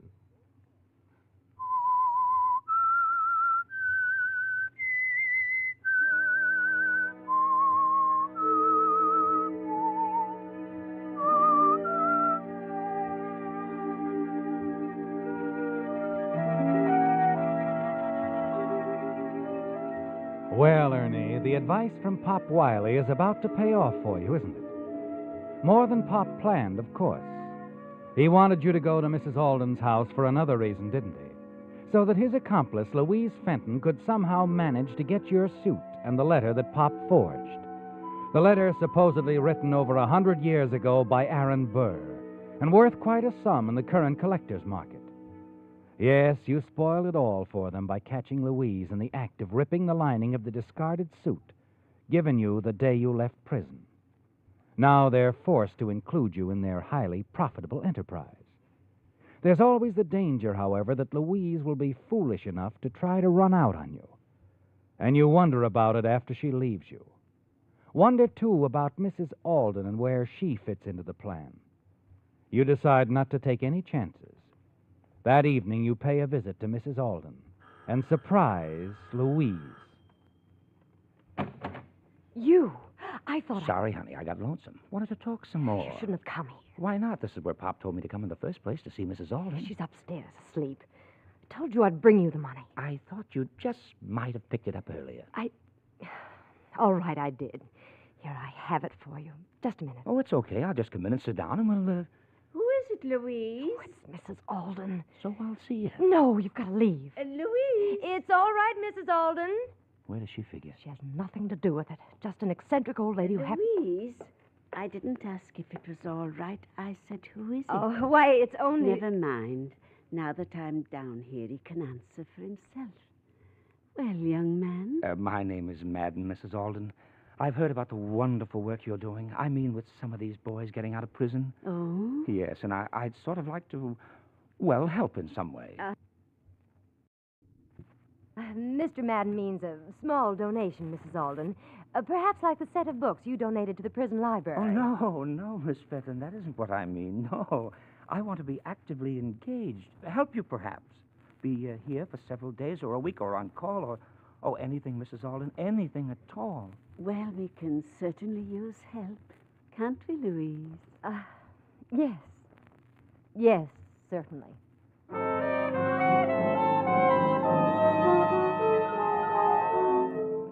Yes, Ernie, your services are welcome to Mrs. Alden. Not to Louise, of course. But that isn't important. All that matters is that you're near her. She gives you your share of the money for the sale of the letter. Despite what she told you, you decide to remain on hand for any word that might indicate future possibilities in the transactions between Louise and Pop Wiley. It comes sooner than you expected. When a few days later you drop in at Louise's curio shop, hear her in a telephone conversation. That's right, Mr. Slagle. I'll have the Aaron Burr letter for you Tuesday evening. What's that? Oh, yes, of course. You'll have the money. Yes, my price is $25,000. All right, Tuesday. Tuesday. That's all you need to hear. Louise Fenton lied to you, didn't she, Ernie?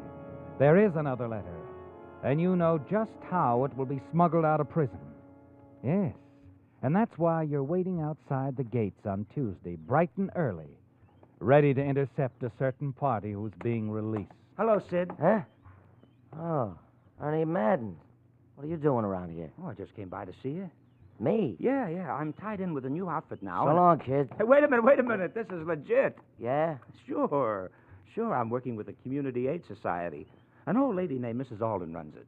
Oh, her? Yeah. Mm-hmm. Yeah, Pop made me promise that I'd see her, but I changed my mind. I don't want her charity. Oh, all right. You don't have to talk to her if you don't want her. But she gave me the dough for a suit for you. Yeah? Well, what's wrong with the one I got on? Okay, so it ain't the last word. Look, I'll see you around, huh? All right, if you feel that way about it. Well, come on, if you're going into town, I'll give you a lift. I got a car down the block. It's a free ride. You don't mind? A ride I can use.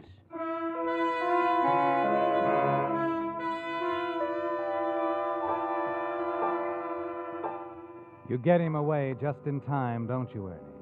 Because as you round the corner, you see Louise's car pull up to the prison gate. You drive off before she can follow. Now you're alone with Sid. And you know it's not going to be easy getting him to part with his prison issue, the serge suit. A suit that's worth $25,000 because of the letter hidden in the shoulder padding. You've made up your mind, haven't you, Ernie? Yes, you're going to stay close to Sid in that suit he's wearing. And you do in the hours that follow, as you drive him several places while he tries to find a girl he used to know. Late that afternoon, he wants to make another call in hopes of reaching her.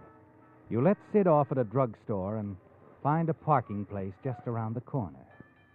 You light a cigarette, sit back, and wait for Sid to return. You've got to get that suit from him. And the letter that you're certain is hidden in the shoulder padding. Yes, but how, Ernie? He gives you enough time to think it over clearly and decide what you must do. Quickly, you step around to the back of the car, the baggage compartment. Your hand closes over the heavy wrench.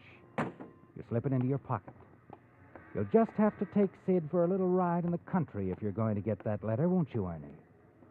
You're just easing in behind the wheel again when Sid joins you. No, Ernie, she still don't answer. Ah, that's tough. Say, how about a little ride out? Ernie, I've been thinking about seeing my girl and everything. That offer you made me this morning, still good?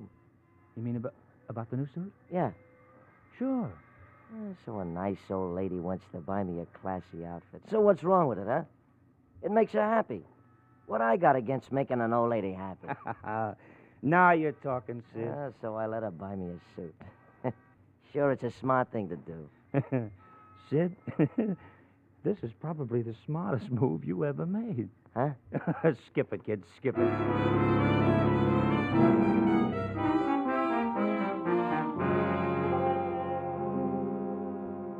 Yes, I think you'll really enjoy these suits, sir. Now, let me see. We'll have to shorten the sleeves a little. Making a bit here, here. And the pants, too, pal. Of course. I'll have our tailor here in just a moment. By the way, will it take long? Well, we've been rather busy, you know. Oh, I'd say we could have it ready sometime tomorrow afternoon.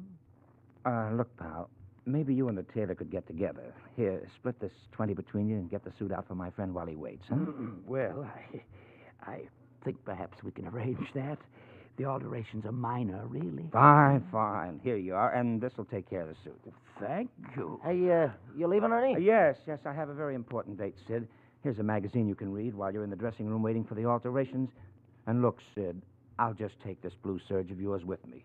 Mrs. Alden, you know, she can give it to somebody who could really use it, see? I'll see you around, pal.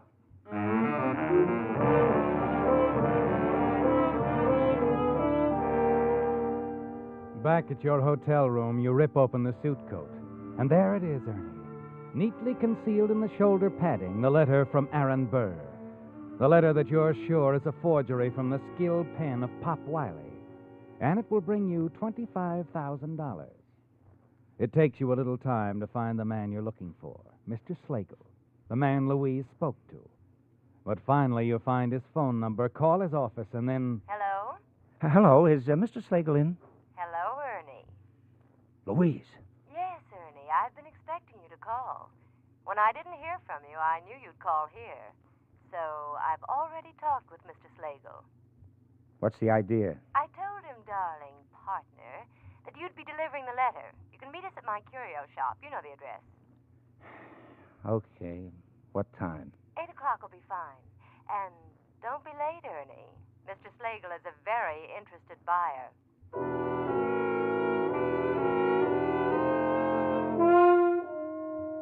Well, Ernie, Louise has outguessed you, hasn't she? But it's still a windfall, and you'll still share in Mr. Slagle's payment.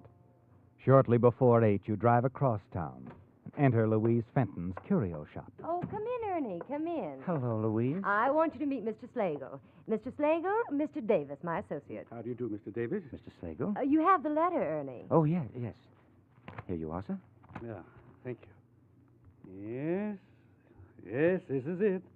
And now, Miss Fenton, this envelope is for you. If you care to count the money... No, that won't be necessary, Mr. Slagle. Thank you. After all these years, the letter is mine. You don't know what this letter means to me, Miss Fenton, Mr. Davis. And you don't know what this envelope means to me. To both of us, darling. Of course, Ernie. To both of us.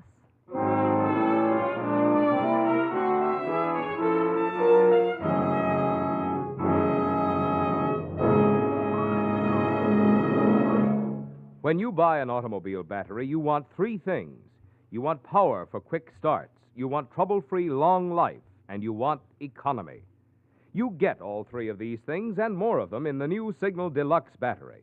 Power? You get up to 35% more power because the microporous all-rubber separators in new Signal Deluxe batteries hold twice as much acid solution between the plates.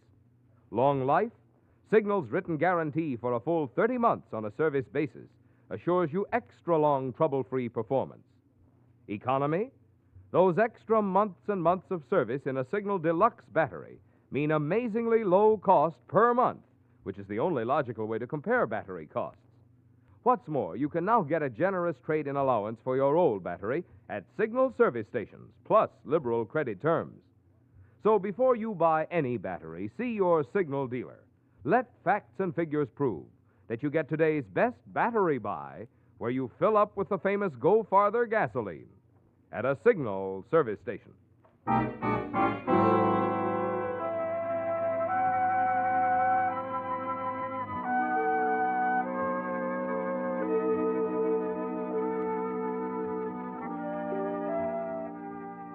It's over, Ernie. You've sold the Aaron Burr letter to Mr. Slagle, and he's given you and Louise the $25,000. It's fantastic, isn't it? How you unknowingly brought the first letter out of prison in the suit they gave you on the day of your parole. How you discovered the clever plot between Louise Fenton and old Pop Wiley, the imprisoned forger. But Louise caught on to you when you intercepted the second letter, unwittingly smuggled out by Sid Nolan. Yet it really doesn't matter now, because the money Mr. Slagle just paid for it is enough for both of you. You smile as Mr. Slagle leaves the shop, but as he does, someone else enters. Hello, Madden. Huh? Oh, hello, Solari. Well, what do you want? A word. In private, if you'd rather. No, it's okay. Miss Fenton, Lieutenant Solari, Police Department. How do you do? How do you do, miss? Well, all right. What brings you around here, Lieutenant? Sid Nolan. The two of you got pretty chummy today. Spent an awful lot of time together. You ought to know we don't like a couple of parolees palling around. Well, okay. I was just doing him a favor. All right, that's fine. I just thought I'd come around and warn you. Better break it up. Sure. Don't worry. Anything else? No, nothing else. Oh, Miss Fenton, Mr. Davis. Slagle. Pardon me for interrupting. I just wanted to say if you ever run across any more Aaron Burr originals... Yes, of course. I'll pay a good price. Pardon me, Mr. Slagle, Augustus Slagle. You are a collector, too? Oh, of sorts. Then you'll be interested in this letter I just purchased from Miss Fenton and Mr. Davis. A letter by Aaron Burr. Here, look. Mm-hmm. Sure this is the real thing? Real? Why, of course. I know it is. Why do you ask? I was just wondering. Your Mr. Davis here isn't really Mr. Davis at all. His name's Ernie Madden. Got out of state prison just a week ago. What? Yeah. And he's a good friend of Pop Wiley's. Maybe you heard of Pop. An expert forger. Very good at things like this. You mean this letter? You think it's... I think we'd better take this downtown, have it checked. How about it, Ernie? Okay, Sir Larry. Why bother? It's a phony, sure, just like all the others. Ernie. Look, sweetheart, look. When you're caught cold, it's no use, I know. Yeah. You know, don't you, Ernie? Okay, let's go, the both of you. Ernie, you stupid fool. Now there'll be an investigation. They'll find out about the other letters I've sold, the forgeries. They've got us dead to rights. When they check this letter... They'll find it's not a forgery. Pop Wiley had to have something to work from, so I bought the original Aaron Burr letter and sent it to him. And that was it. The one we just sold to Mr. Slagle.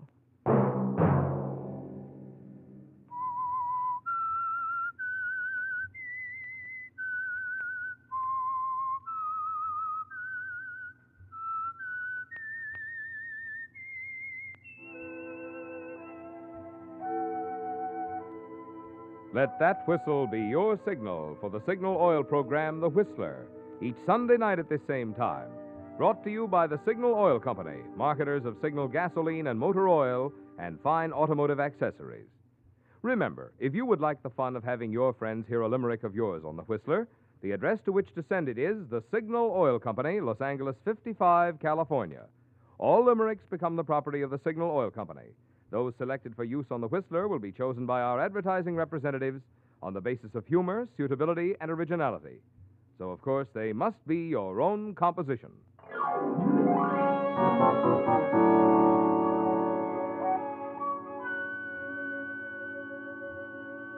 Featured in tonight's story were Wally Mayer and Doris Singleton.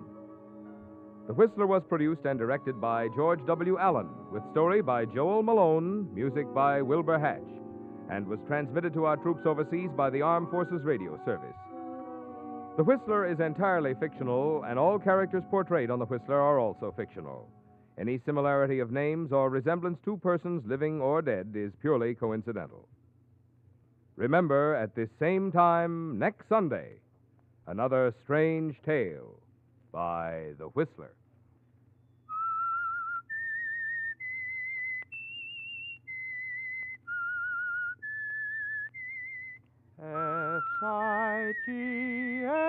S-I-G-N-A-L. Signal, signal gasoline. Marvin Miller speaking. This is CBS, the Columbia Broadcasting System. The Signal Oil Program, The Whistler.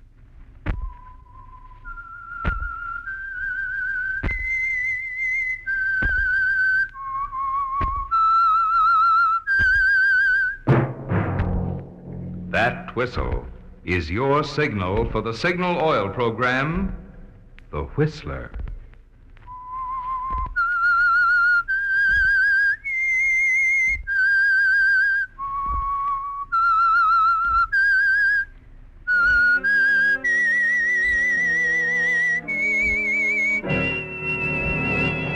I am the Whistler, and I know many things, for I walk by night. I know many strange tales hidden in the hearts of men and women who have stepped into the shadows. Yes, I know the nameless terrors of which they dare not speak.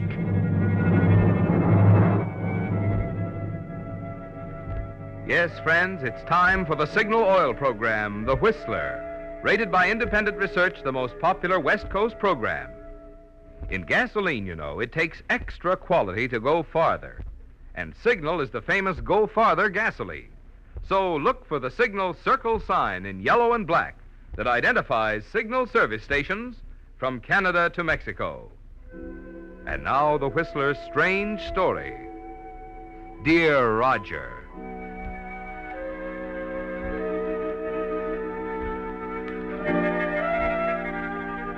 It was a strange meal they ate together that evening, full of long, awkward silences, both of them making useless attempts at light conversation, trying to fill in the gaps.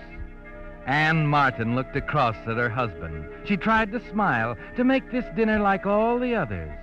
She knew that the dread in the back of her mind had made the atmosphere tense, that Phil had sensed it somehow. At 20 minutes of 7, he put down his fork. It's no use, darling. I guess I'm just not hungry tonight. How about some coffee? No. Phil, Yes? is something bothering you, darling? What makes you ask that? Well, I don't know, dear. You seemed a little strange tonight, and I just thought that... What did you think? Well, I thought you might be worried or something. I wonder what it is. What, Phil? I wonder what it is that gives a woman the power to pull something out of the air like that. I thought I could put it past you. I guess I should have known better. Please tell me. I am worried, Anne. I'm terribly worried. What's wrong? I didn't want to tell you until it was all over. It'll probably be in the papers in a few days, though.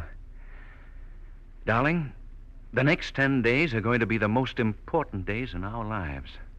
But I don't understand. Number one, it looks very much like I'm going to resign as district attorney. Resign? Yes. The governor's about decided he has a job for me. In Washington. Why, Phil, you mean you... Yes. United States Senator, dear. Since Senator White passed away, it's up to the governor to appoint a man to fill out White's term. Well, that's wonderful, darling. I don't know what to say. It's off the record at the moment, of course. It'll be the beginning for us, Anne. Or, maybe not. What do you mean, maybe not? Well, there are people who don't want to see me get that appointment, Anne. Why? A lot of reasons. All of them political. Is that why you're worried, Phil? And they've come to me several times now.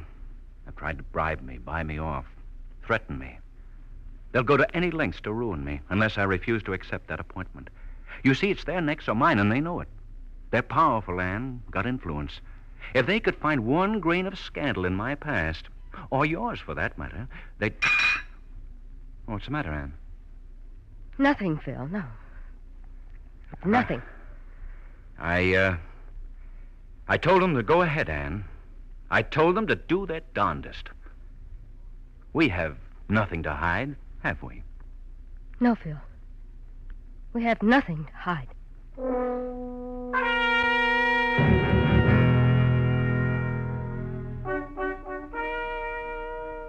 And that's the second time you lied to him, isn't it, Anne?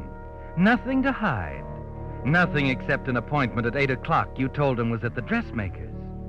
It makes sense now, doesn't it, Anne? The phone call from Roger Henderson this afternoon. His insistence that you come to his apartment tonight on the other side of town at 8 to talk over old times. So now you know why. And as you ring the bell of his apartment, you know this appointment is going to decide everything, one way or the other. Well, my dear Mrs. Martin, how nice of you to be on time. Won't you come in? Thank you, Roger. You must excuse my apartment. Really a nice place, of course. Good location, excellent view of the river. Lacking only the woman's touch. Please sit down. Cigarette? I'd rather not, thanks. Oh, you don't smoke. You've included that with your other reforms, of course. Please get to the point, Roger. Why did you want me to come here? Don't be impatient, my dear. After all, it's been so long since I've had the pleasure of your company. Let me see, it's 9 years now? Yes, 9 years next month. In Switzerland, wasn't it? St. Moritz. Heavy snowfall that year. You wanted me to teach you to ski. I didn't come here to reminisce. And you're married now.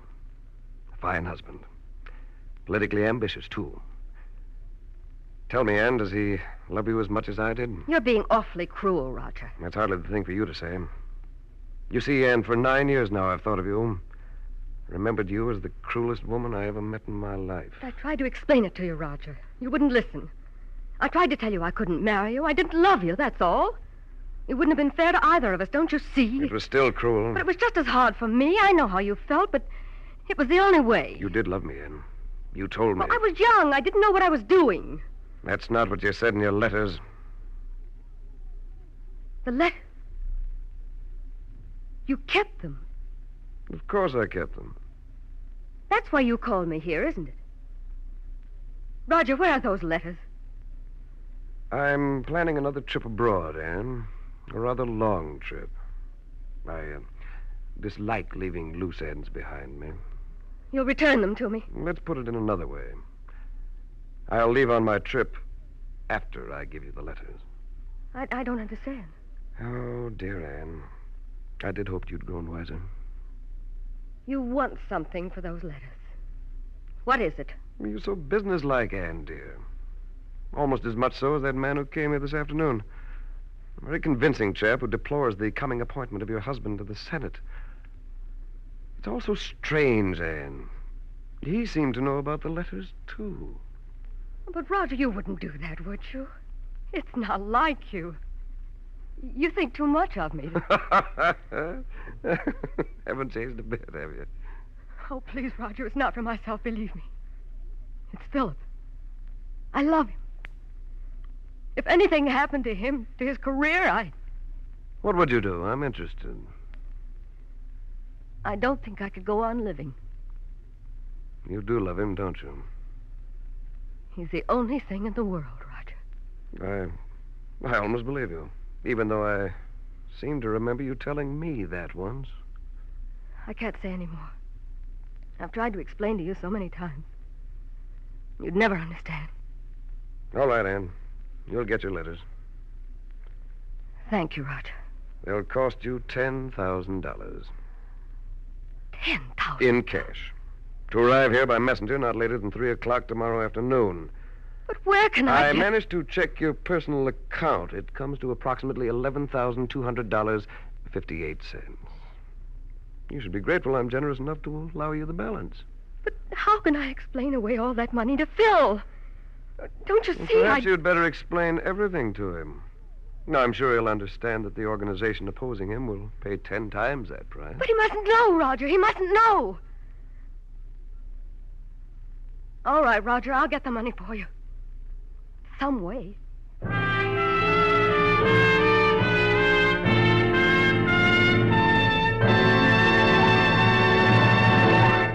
With the prologue of Dear Roger, the Signal Oil Company brings you another strange story by The Whistler. Since this is the first program of the new year, it occurred to me you might like to look in and get a little better acquainted with the organization that brings you The Whistler and those fine Signal oil products. It all started not long after World War I, when a small group of young Westerners got together to form their own independent oil company, Signal Oil Company. In the face of what seemed overwhelming competition, those determined young men succeeded in bringing to Western motorists the first anti-knock gasoline at regular prices. Being independent themselves, they naturally sold Signal gasoline only through independent service stations. Just a handful of them at that time. But motorists liked Signal products, liked them so well that the Signal organization grew and grew until today independent Signal dealers serve 7 western states from Canada to Mexico. Now, obviously, there must be good reasons why so many motorists have switched to Signal, and there are. One, at Signal stations you find the tops in gasoline, lubricants, and fine quality automotive accessories, backed by Signal's 16-year tradition of quality.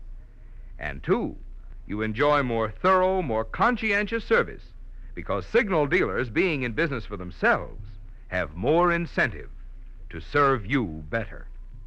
And now, back to The Whistler.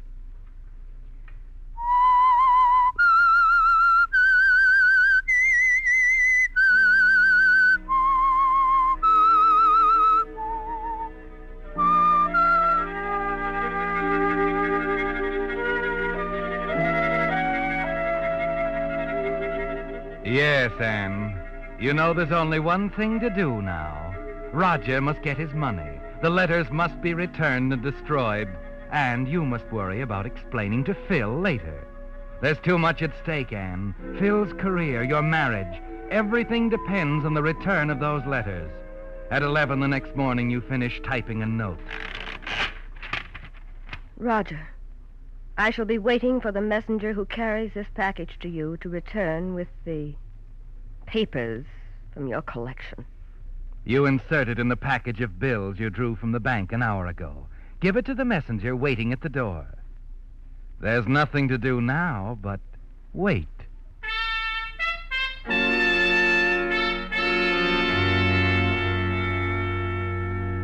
But there's no answer. The messenger doesn't return. At 6 in the evening, the doorbell rings, and you rush to the door to find Phil home early for dinner. By 9 o'clock, you're sure Roger is double-crossing you. That's the one thing he wants more than money, to wreck your marriage. But it's too late in the evening to do anything. You make an excuse to Phil and go to bed.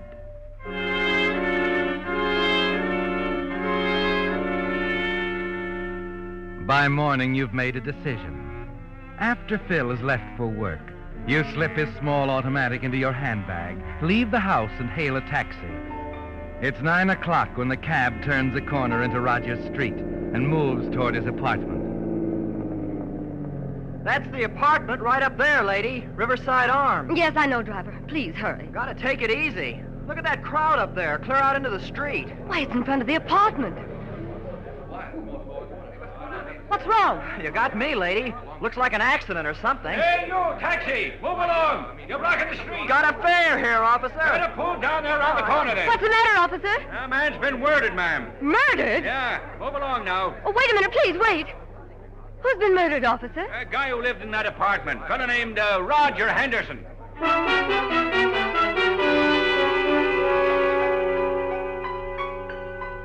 It's almost too much to take, Anne. The strain of yesterday, a sleepless night. Now the single terrible fact that Roger Henderson is dead. That now the letters will come to light.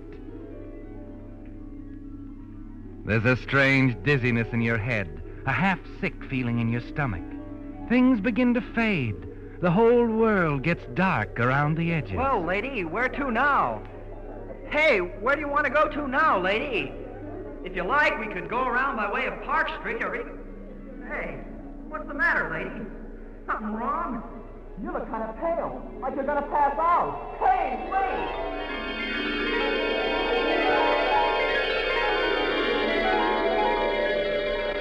Take it easy now. Another sniff of this ammonia. I know it's nasty stuff, but it does the trick. Breathe deep now. Now, lean back and relax for a minute. You're all right. What happened? It's all right, Mrs. Martin. You just pulled a feint in that taxi cab. Where am I? In my apartment. My name's Joe Burton. How did you know my name? It's my business to know people's names. I'm a private detective. Go on. You weren't the only one this Henderson guy was blackmailing, Mrs. Martin. I've been working on him for 14 months. I got a nervous client. It seems Mr. Henderson had some of her stationery, too, all cluttered up with the wrong remarks. That's how I happened to be outside the apartment when I heard he'd been knocked off. So you pull up in a taxi, pull that feint, and presto, here you are. Why did you take me here? What do you want? Suspicious creature, aren't you? I have reason to be. You better let down the bars. You can use a guy like me. What do you mean? I think I can get your letters for you. Where are they? It's a funny thing, isn't it? I can get you off the spot, and I think you can do the same for me. You were in Switzerland in 1937 with Henderson, weren't you? Well, what's that got to do with it? He was blackmailing my client at the same time. Someone was collecting for him over here. But he never told me anything about... Think back, Mrs. Martin. It's important. Believe me, this dame is as desperate as you are. Still don't trust me, huh? All right. Take a look at this. Now, let's see. I shall be waiting for the messenger who carries this package to you. The money. $10,000 worth. Is that all it was? Where did you get it? In the valise Henderson checked last night down at the railroad station. A pal of mine runs the check room. Go ahead, take it. Take it? It's yours, isn't it? Yes, it's mine. Do you trust me now? Yes, I guess I do. Good. Now, suppose you let your hair down. Well, you said you knew where the letters were. I think so. Let's try to find them. If we fail, I'll tell you everything. I'll do anything to help you. You've simply got to understand, Mr. Burton. I must have those letters.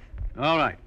There was a small walnut nightstand in Henderson's bedroom, brass lock on the front. The cleaning woman says she's seen him put papers in there. I think they're the right ones. We'll check with her again in the morning. Why not now? The place is crawling with police. Oh, yes, of course it is. What time? 10 be all right? All right. 10 o'clock.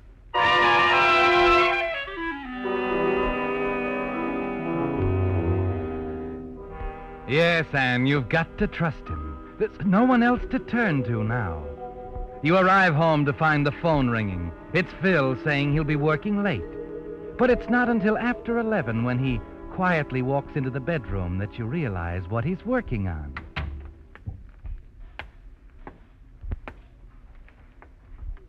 Wake, darling? Yes, Phil. Oh, I'm sorry I'm so late. That Henderson murder's thrown the organization into an uproar. Henderson? Yeah, thought you might have seen it in the papers. The governor wants me to handle the case personally. Says it'll make great publicity just before the appointment. But Phil, an ordinary murder case. You Oh, never that's tried to... just it.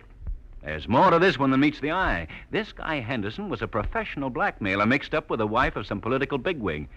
We've got a report on him a mile long. No names yet. The guy's too careful. But, Phil, darling, I don't want you involved in this sort of thing. It might be dangerous. Don't you see? Oh, forget it, Phil, Angel. This is going to be my last one. I want to make this one big.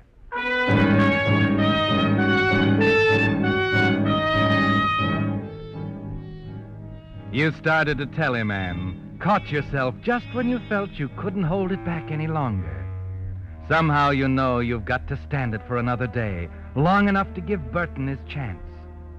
The next morning, the two of you arrive at the apartment building, wait for an opportunity to slip around through the corridor to the door with a brass nameplate on it. Mrs. Mooner, manager. A tight-lipped individual, Mrs. Mooner, until Burton slips her a $10 bill. Then it seems she can't say enough. Mr. Burton, I do the cleaning up there occasionally, and I'd remember a nightstand if there was one. I know it was there, Mrs. Moon, a black walnut with red plastic knobs. Wait a minute. It was on the side of the bed toward the door. Oh, but that wasn't a nightstand. That was a liquor cabinet. He kept it locked all the time. The leg was loose. Mr. Henderson always told me to be careful of it, and... And what? Well, a repairman came around to the door just yesterday. I remembered the cabinet. You gave it to him? Yes. He took it to his shop. I've got the address right here.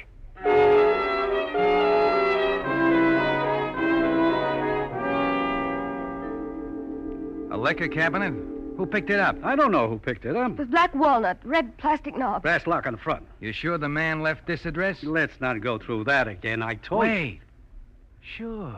Sure, that's what it is. Red done it again. The guy had red hair, didn't he? I don't know what color hair he had. I fired him last week. He's been going around town picking up furniture and selling it. Where can I find him? Just a minute, I'll write it down.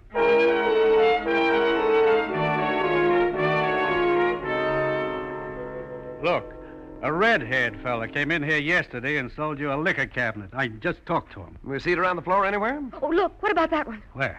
Right over there, next to the sofa. See? Now we're getting somewhere. Come on. I'm awfully sorry that one's not for sale. Why not? Well, it's locked, and we've got to get a key man here to open it, and we need some repairs. I'll worry about that. Give me that paper knife, Mrs. Munn. Oh, here you are. Now. Wait a second. You can't do that. I'm paying for it, pal. Now. Empty. Yeah. I guess he was one jump ahead of us. Well, how much for it, pal? $20. Okay, here you are. Thank you. What, you going to take it along? I'll send for it later. Well, What do we do now? I guess we go back to my apartment. Talk for a while. Start all over again.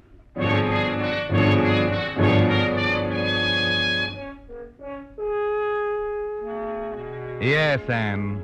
There's nothing to do now but start from the beginning again. But you know in your heart it's almost hopeless. That somewhere someone has those letters and plans to use them against you. But you've made up your mind to try, to keep trying until you're sure there's no hope. An hour later, the two of you are sitting over a table in his apartment. He lights your cigarette, leans back, waiting. Now, you understand, Mrs. Martin, why you have to tell me all you know about Henderson? Yes. How's your morale? Not too high, I'm afraid. Suppose you start from the first, huh? It won't take us long. Who's that? I don't know. Not in a hurry. Get into the closet over there. My goodness.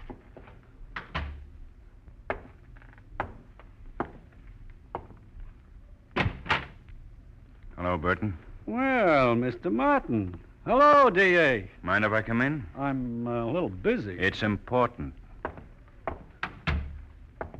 What's on your mind? A lot of routine stuff. A murder, mostly. Fellow named Roger Henderson. Know anything about it? No, why? I think you do. I think you killed him night before last at 11 o'clock. Funny, I'd swear I was with a guy named Joe Rocca at the time. So did he.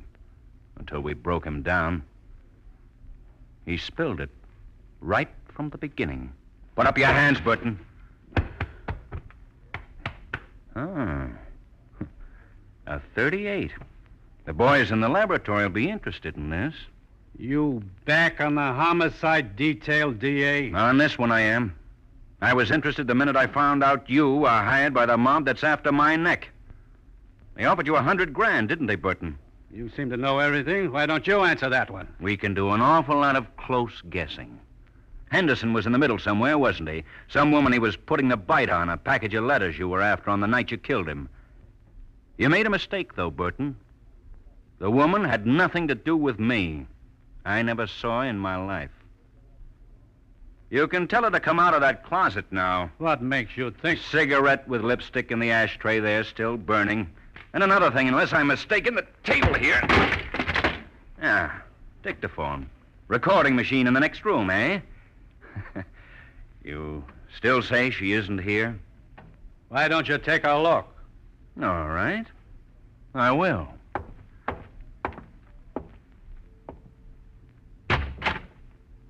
Anne!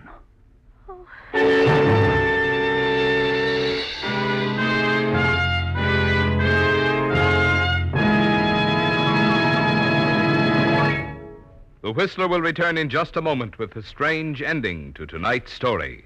Did you hear that? Just another New Year's resolution being broken. But there's one I hope you won't break, and that's the one we made on last week's Whistler. To just try Signal gasoline in your car. Because seriously, friends, there are real advantages for the driver who powers his car with Signal. Not only because Signal is the famous Go Farther gasoline, but now that the government has removed its limitations on the amount of lead used in gasoline, the quality of today's Signal is at an all-time high. You see, it's this extra quality, the extra efficiency today's Signal gasoline gets from your motor that gives you those quick starts, fast pickups, and smooth knock-free power. Yes, and it's these same quality features a gasoline must have for extra driving pleasure that also give you extra mileage you can measure with your speedometer. For proof, just switch to Signal for a few fillings. Let the performance of your own car show you what more and more drivers are discovering. In gasoline, it takes extra quality to go farther, and Signal is the famous Go Farther gasoline. And now back to the Whistler.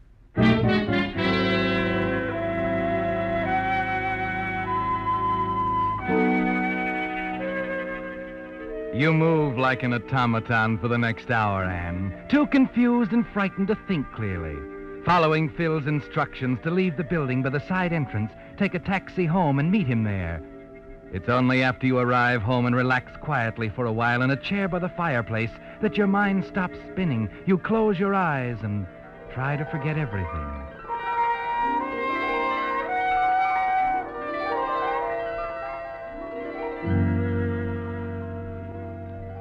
Phil is bending over you as you open them again. Phil? Anne, how are you? I don't know, Phil. It's been terrible.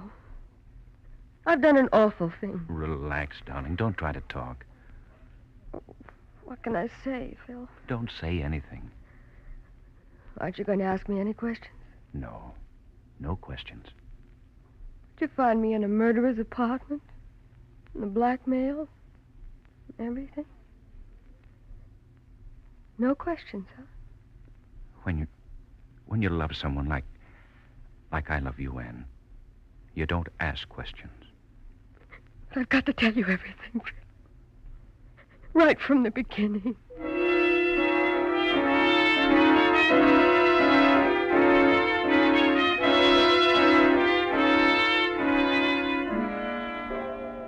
That's it, eh? Yes, that's it. I was only trying to protect you, darling. I know it's hopeless now. It's far from hopeless, Angel. We're stronger now than we ever were before. They'll never open their traps with a number one boy up on a murder charge. And that doesn't matter now, Anne. Nothing matters except you and me. Not even your career. Not even my career. Oh, I almost forgot. There was a note for you waiting in the mailbox when I got home tonight. Oh, that's strange. Look. To be delivered January 6th. Dear Anne, by the time you receive this, I will be well on my way out of the country. I promised you I'd return the letters to you. I'm sorry to say I can't return them. You see, there aren't any letters. I destroyed every one of them 9 years ago when I first received them. Have fun with your charming husband, Anne. It's such a short lifetime, isn't it? Signed, Roger Henderson.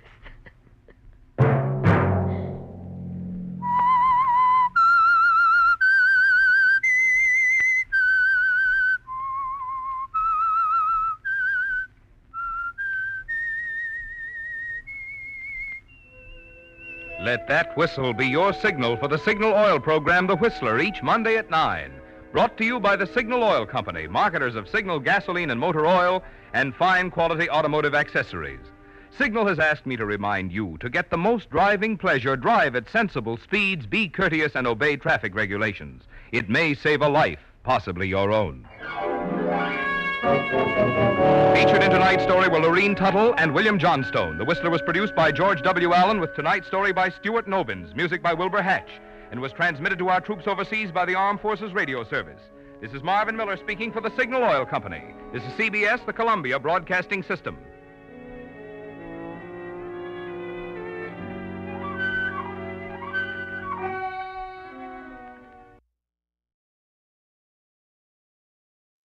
And now, stay tuned for the mystery program that is unique among all mystery programs.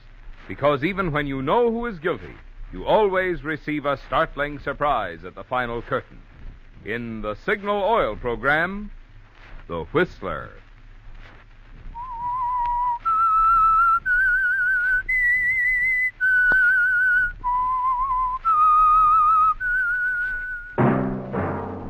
Signal, the famous Go Farther gasoline, invites you to sit back and enjoy another strange story by The Whistler.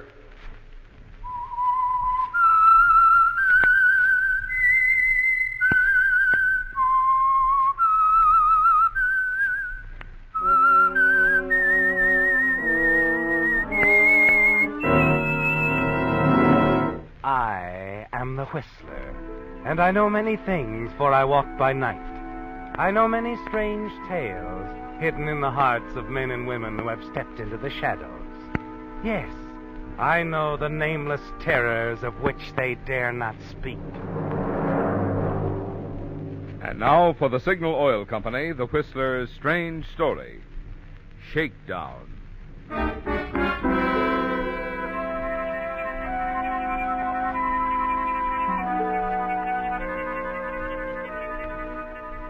Riding up in the elevator, the attractive young woman, Jackie Mills, appeared deep in thought. She seemed hesitant, undecided, as she stepped into the corridor on the 9th floor, walked down to Suite 906. She paused outside the door. It's quite a decision, isn't it, Jackie? With your dangerous past seemingly behind you, you know the kind of activity Paul Jessen, the man inside, is about to suggest. But you're tired, aren't you? Tired of trying to make a living playing the piano in the club Chanticleer. Tired of being without the things one more transaction could bring you. You open the door, step inside. Well, Jackie, so you decided to come. You said you wanted to talk. And you want to listen. I thought so, the minute I recognized you at the club Chanticleer. Now sit down. Let me finish my pinhead. Your what? Oh, you wouldn't understand. It's my hobby. Precision craftsmanship and all that. I'm always engraving poems with this stylus, quotations from the Bible, odd sayings on the heads of pins. Oh, sure. Oh, really? There. Take a look through this jeweler's glass. What? It is, and very clear. Judge not the men whose souls are on fire, for they are beyond good and evil. Yeah, I like that. The philosophy of criminals and poets. Yes, isn't it? Can I show you any more? Well, how many do you have? Oh, 500 or 600. You see, I keep this little engraving outfit in my pocket, and every time I have a spare moment, out it comes. Takes a steady hand. And nerve. Oh, easy, once you get onto it. I can engrave a sentence at 1/500th of an inch in just a few minutes. Fascinating. But, wasn't there something else you wanted to talk to me about? Yes, there was. However, I thought we might go out for a drink. I'm busy. You have a reputation for being cold and unapproachable. I find it pays. Sometimes. Ever hear of the Vittori watch? No. One of the most famous watches ever made, perhaps the finest. Rose diamonds, platinum hands. Never mind the details. What's it worth? $100,000. Is it registered? Yes. Count me out. Too risky. What do you take me for, a fool? I have no intention of stealing the Vittori. The owner's going to give it to us. His name is Lindquist, Benjamin J. Lindquist. I'm listening. Now, Lindquist is respectability itself in the social register, multimillionaire, about my age. 60? Not quite. Go on. All right. Benjamin J. is deathly afraid of the slightest breath of scandal about his good name, and yet he can't keep away from a beautiful woman. He's not the only one, I hear. No, he isn't. Oh. All right. Now, where do we go from here? We'll rig a little trap for Benjamin J. With me as the chief. Something like that. And if he bites? We play him along, carefully. And, of course, the proceeds from the watch we divide equally. 50-50? Sure. Okay. But I won't settle for less. You won't have to. Now, all you have to do is to drop into the Blue Angel Cafe this Friday by accident. Benjamin and I will be having cocktails. The Blue Angel? Right. But let me handle everything. Everything, Paul? I thought you needed me. I'm sure you'll know where to take over. You know, I think we practically have that watch now.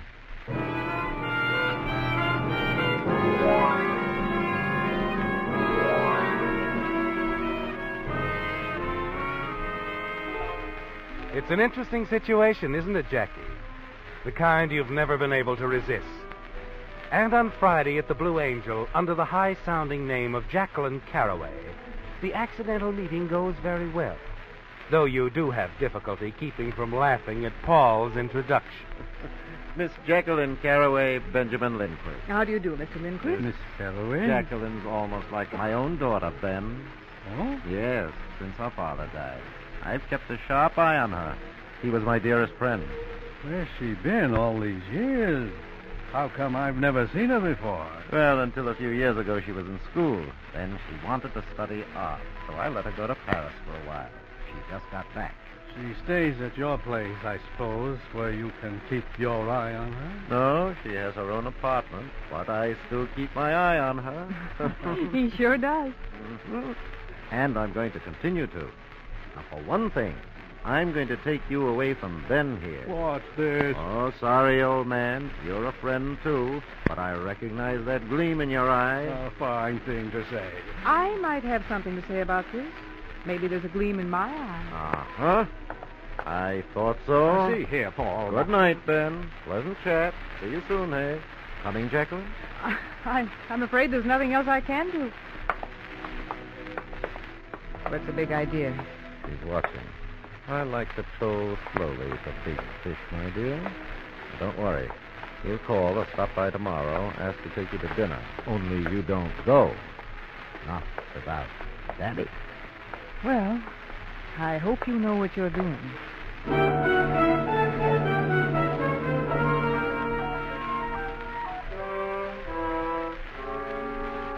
But Paul does know, doesn't he, Jackie?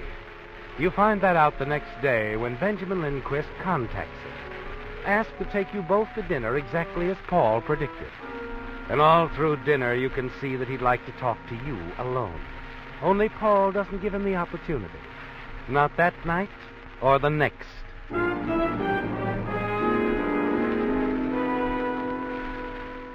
But a week later at dinner, a planned phone call takes Paul Jessen away to meet an important client at the airport. You're finally alone with Ben Lindquist. And in a few minutes, you should know where you stand. Well, I hope you'll forgive me saying I'm not going to miss Paul. Well, you know how fathers are, even adopted fathers. They never believe you're grown up. You seem grown up to me. I find you, well, twice a mature woman. Of course, you have a young man somewhere. No, never got used to young men, I guess. They're so well scrubbed and silly, like a boy on his first day at school. That's very good. But it makes it lonely. Paul's friends are older, but, well, they think they're robbing the cradle if they just look at me. They're probably afraid of you and themselves. Oh, it must be nice to be settled. Children, home, wife you love. It looks nice on paper. Oh? Understand, I don't want to say anything against my wife, Estelle, but... But you've outgrown her. You might say that, yes. Oh, it happens so often. I wondered if you... I mean, could a girl your age... No, it's quite impossible. I'm afraid it is. But why should it be, Jackie? All these evenings of seeing you... Please, Mr. Lindquist. Ben, I'd better go home. No. It's been so difficult getting a chance to even talk, and you do like me, I can tell. So, yes, I do. Too much. We'd better quit while we both can. No, I'm going to see you again. Hi. Please, All right. Friday, I'll send my car for you. to Clayton, on Nob Hill. Good. Maybe we'd better not tell Paul.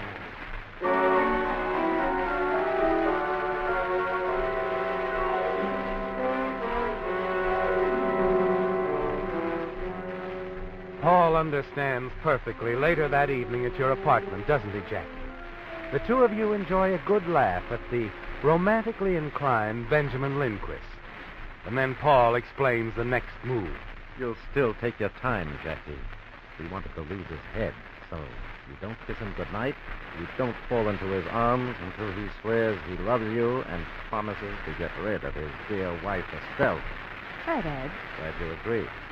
Of course, I will admit I'm trying to keep you out of his reach as long as I can. I didn't just happen to choose you for this deal, and you know it. Well, I'm beginning to respect you, Paul. It isn't going to end here, Jackie. You see, when all this is over, you and I are going to be much more than just good friends. Oh, I'm flattered.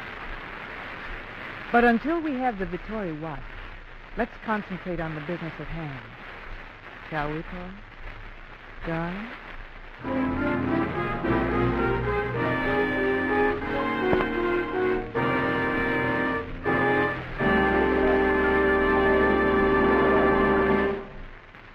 Friends, this is Marvin Miller.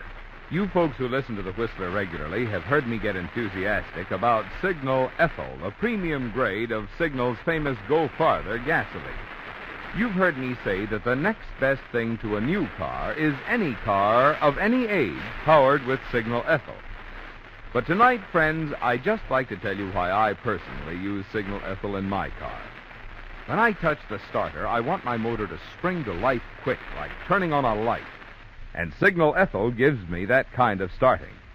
When I step on the gas, I want to feel pickup that makes the back of the seat come up and push me forward. And Signal Ethyl gives me that kind of pickup.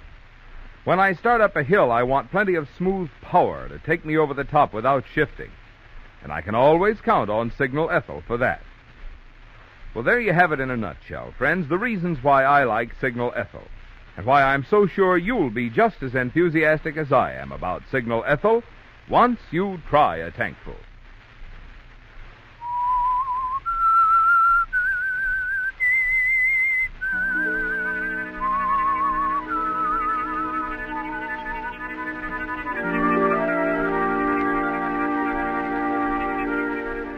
Well, Jackie, it's going well, isn't it?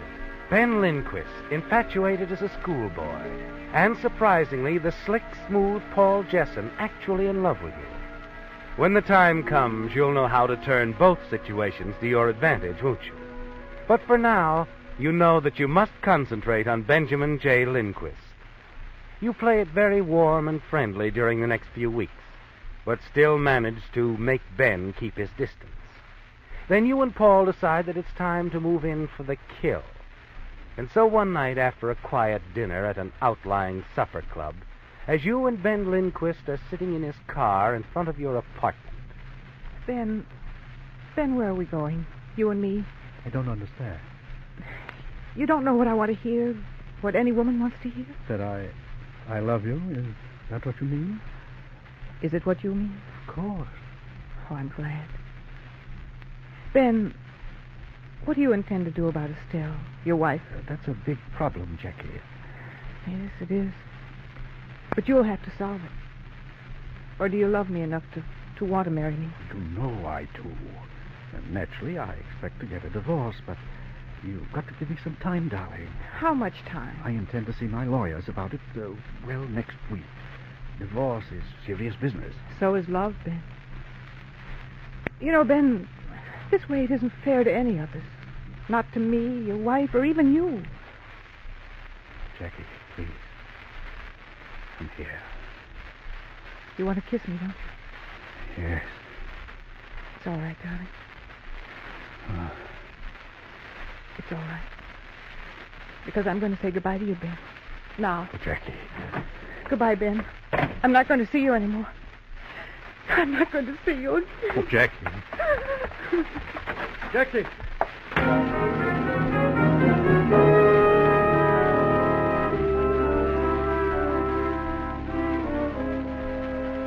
It was a perfect performance, wasn't it, Jackie? Just right, you tell yourself. And you avoid answering the telephone, which rings incessantly for the next few days. You and Paul want Benjamin Lindquist to put it down in black and white. And finally, he moves into the trap. Special delivery letter from Miss Jacqueline Caraway. Sign here, please.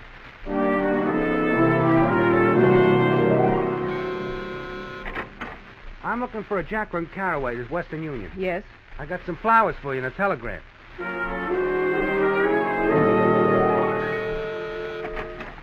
A registered special, ma'am. Sign here, please. Thank you.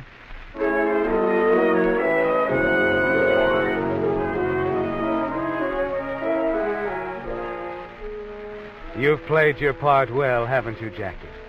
And now it's time for the last scene before the final curtain, the shakedown.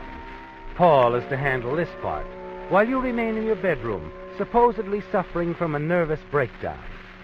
A few days later, Paul comes over and phones Benjamin Lindquist.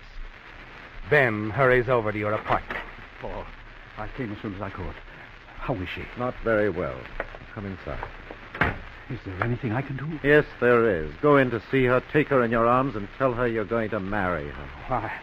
You know I can't very well do that. I was just carried away. You understand these things, Paul? Understand. Ben, this is despicable.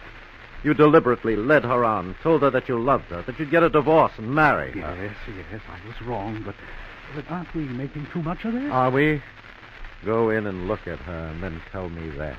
Paul, she'll get over it. Find a nice young fellow. I'm, much too old for her. You weren't too old a month ago. Nor are you now too old to be taught a lesson. I'm going to let your friends see those letters you wrote her, your business associates, the public if necessary. I'll make you a laughingstock. No, you can't do that. There's my wife and my sons to consider. The scandal. Paul, you know I have positions of trust. Look, I'm a wealthy man. Perhaps Jacqueline has never wanted for money. She was well provided for by her father. You don't seem to understand, Ben. The girl's in love. She only wants you. Paul, I can't go to Estelle about this. There was, another incident last year, you know. I do indeed, because I know you. Oh, I warned Jackie. I warned you. Well, perhaps some gift, a substantial token of my affection for her. Well, I don't know. What could you possibly give her to make up for what you've done? I'm prepared to be generous, Paul. Very generous. But I told you, she doesn't need money. I know, but there must be something special she wants that money can't buy. You've known her for years, Paul. Can't you think of anything? Well, I don't know how much it would help, but ever since you showed her your jewelry collection, she's talked constantly about the Vittori watch. Well, that's the only thing I've ever heard her say she really wanted.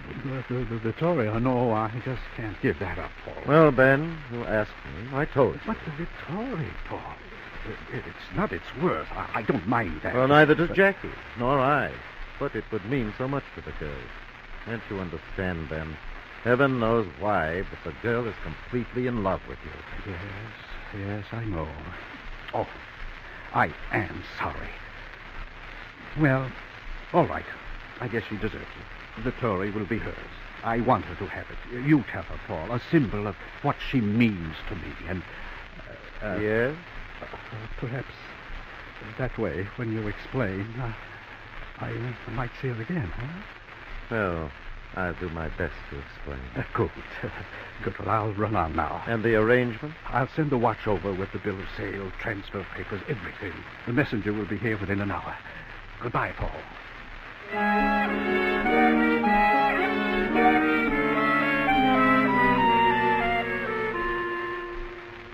You heard it all, but you've won, haven't you, Jackie? The Vittori watch will soon be in your hands. And you and Paul enjoy your biggest laugh to date as he recounts Benjamin's sly hopefulness toward seeing you again when you're over your nervousness. And Paul takes you to dinner by way of celebration. You agree to meet at his office the following afternoon. Well, Jackie, How do you feel? Not even a hangover. Wish I could say the same. Sit down. Well, anyway, the Vittori is safe and sound in the vaults. Good. How soon do we sell it? It'll take about 2 weeks to get top price. I guess I can stand it that long. Oh, will it feel good to have money? Do you still plan to split? What do you mean? Oh, I thought we might keep it in the family. We might. Eventually. What's the matter with immediately? We could get married in Vegas. I'd like to have time to think it over. What for? Well, a girl needs time to make up her mind. Now, stop it. You can't pull that act on me. I've watched you, remember. You don't sit around daydreaming, batting your eyes in innocence. Paul, please, let's not... I'm not going to be another Benjamin Lindquist, Jackie. You're going to marry me, understand? Since you're getting nasty, you might as well wake up to the fact that if I wanted to marry a man your age, I could have done it a long time ago. Okay. Now we understand each other. I hope so. You've got 2 weeks to sell the watch. Don't take any longer.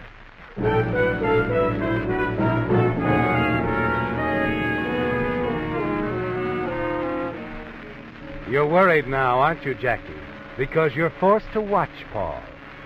On Friday, exactly 2 weeks later, you rush up to his office, determined to demand a settlement of your agreement. 9th floor. You walk down the corridor to suite 906, Paul's suite. You open the door, enter. Inside, you see a man moving the furniture and listing each item. Is Mr. Jessamine? Hey, due back any minute. May I ask why you're itemizing Mr. Jessamine's office furniture? We're removing it, ma'am, early Monday morning. Jessamine's putting it in storage. Well, guess this does it.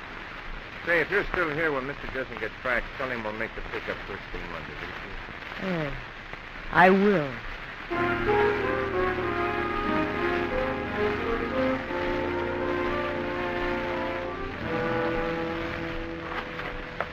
Paul? Jackie, glad you're here. Hope you've forgotten our little episode. I have great news. A Swedish collector has offered us $100,000 for the Vittori. He'll cable the money Monday. On Monday? Yes. Just drop over here at the office Monday afternoon. I'll take the watch now. What? Why? This is a gun and it's moving. But, Jackie... I talked to the man from the moving company. Oh. Come on, Paul. Give me the watch. I never argue with the gun. All right. It's in the vault. Come on. We'll go and get it.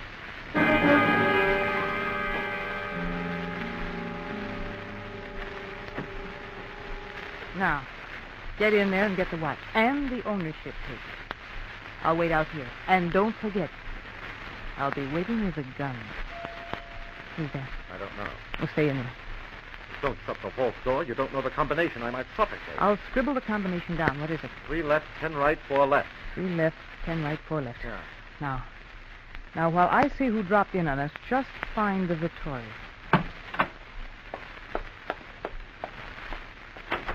Oh, hello.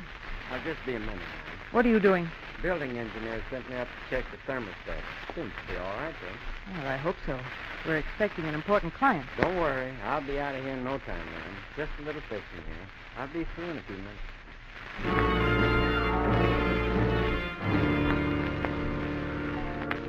You're relieved as the building maintenance man finally leaves, aren't you, Jackie? And you hurry back, open the heavy door to the vault again, still covering Paul with your gun. Paul stands just inside the vault, the Vittori watch in his hand. Thank you, Paul. I'll take that. Jackie, you know you can't finish this job without me. Oh, stop it. I'm not trying to commit the perfect crime, Paul. Sooner or later, the police will trace me to this place, but it'll take a little time, and that's all I need. Just a little time to get out of the country. Jackie, you can't get away with this. Oh, can't I? Today's Friday. They won't open this vault until Monday. By that time, you won't be able to tell anybody anything. Jackie! And that'll give me 2 days to disappear from the face of the earth. You've been around me enough to know that I can do it. Goodbye, Paul. And thanks for everything.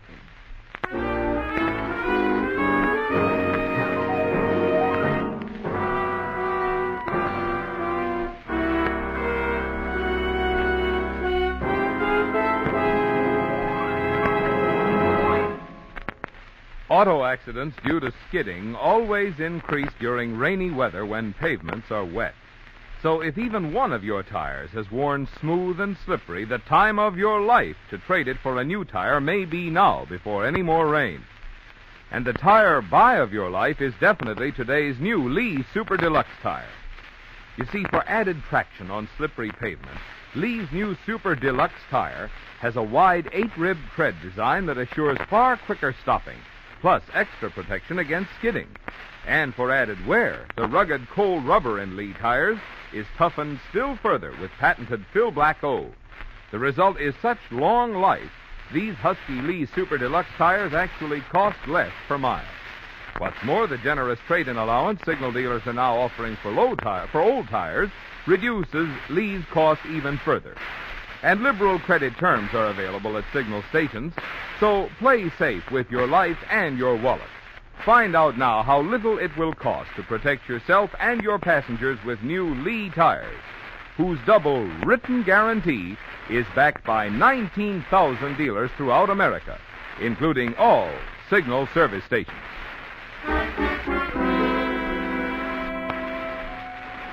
Well, Jackie, luck has been with you all the way, hasn't it? And now you're about to realize the big payoff. The Vittori watch is legally yours. You decide to forget the Swedish buyer, take less, sell immediately to a famous local jewelry firm. You leave Paul's office and hurry over to the Terman Jewelry Company, one of San Francisco's largest firms. You grip your gloves nervously as you stand in front of the owner awaiting his decision. Outside, a cab is waiting to take you to the airport, where you can make connections to get out of the country. Well, your ownership papers seem in order, miss, and $80,000 is their part. Good. Then it's settled? I don't see why not. I will, of course, have to examine the watch a little more carefully. You understand we can't risk buying a paste copy. I understand. It only takes a few minutes. Just sit down here. Put my tools and eyepiece. There we are. Now, diamonds are all right. Platinum hands all right. Now, quick look at the works. Very interesting. Is anything the matter? I'm not sure. You want me, Mr. Cullen? Yes, I do. Mr. Hobie here is our store detective. I'm going to ask him to watch you while I call the police. The police? Yes, I'm going to send them over to the Hopkins building. Oh, what about the watch? Why should you... Well, this may merely be some practical joke, Miss Calloway, but I'm afraid we'll have to check. You see, there's a new inscription inside here, signed by Paul Jesson. Paul? His engraving. It can't be read without this lens. But it says quite clearly, Hopkins Building, Suite 906. Woman locked me in vault. Name, Jackie Mills, alias Jackie Carraway. Signed, Paul Jesson. February 1st, 1952.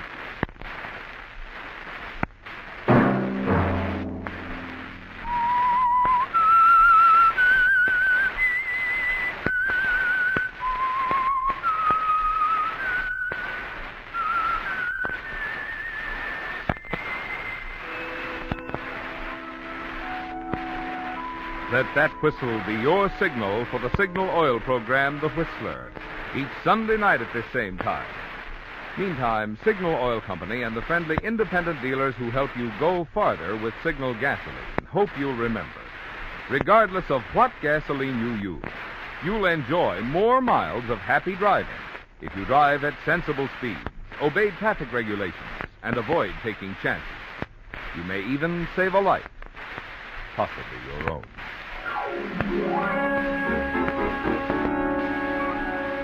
Featured in tonight's story were Bill Foreman as the Whistler, Joe Gilbert, Edgar Barrier, Herb Butterfield, Britt Wood, and Pat McGeehan. The Whistler was produced and directed by George W. Allen, with story by Meyer Dolinsky, music by Wilbur Hatch, and was transmitted overseas by the Armed Forces Radio Service. The Whistler was entirely fictional, and all characters portrayed on The Whistler are also fictional. Any similarity of names or resemblance to persons living or dead is purely coincidental. Remember to tune in at the same time next Sunday, when the Signal Oil Company will bring you another strange story by The Whistler. Marvin Miller speaking for the Signal Oil Company. Stay tuned now for our Miss Brooks, starring Eve Arden, which follows immediately over most of these stations. This is the CBS Radio Network.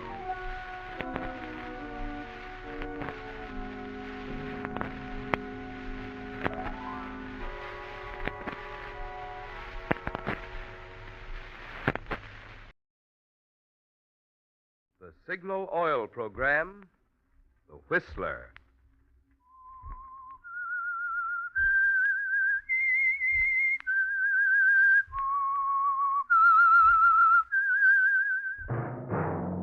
That whistle is your signal for the Signal Oil Program, The Whistler.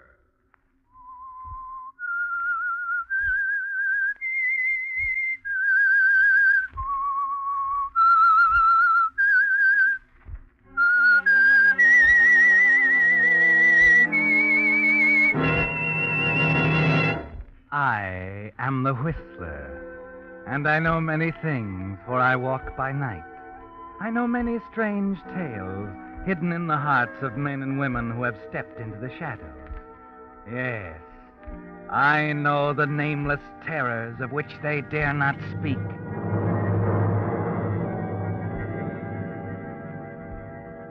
Yes, friends, it's time for the Signal Oil Program, The Whistler, rated by independent research the most popular West Coast program. In gasoline, you know, it takes extra quality to go farther. And Signal is the famous Go Farther gasoline. So look for the Signal circle sign in yellow and black that identifies Signal service stations from Canada to Mexico. And now the Whistler's strange story, Night Melody.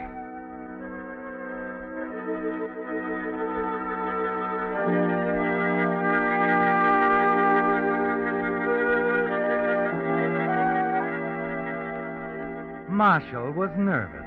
His hand shook as he dialed Helen's number on the phone in the drugstore a block away from the apartment. He realized he shouldn't be calling her now, of all times. She knew he was coming back tonight, knew every step of the plan. They'd gone over it carefully a week ago, before he left for Phoenix. But even though it was dangerous, he had to call her. Had to still that terrible, unsure feeling in the pit of his stomach. And Helen reacted just as he expected.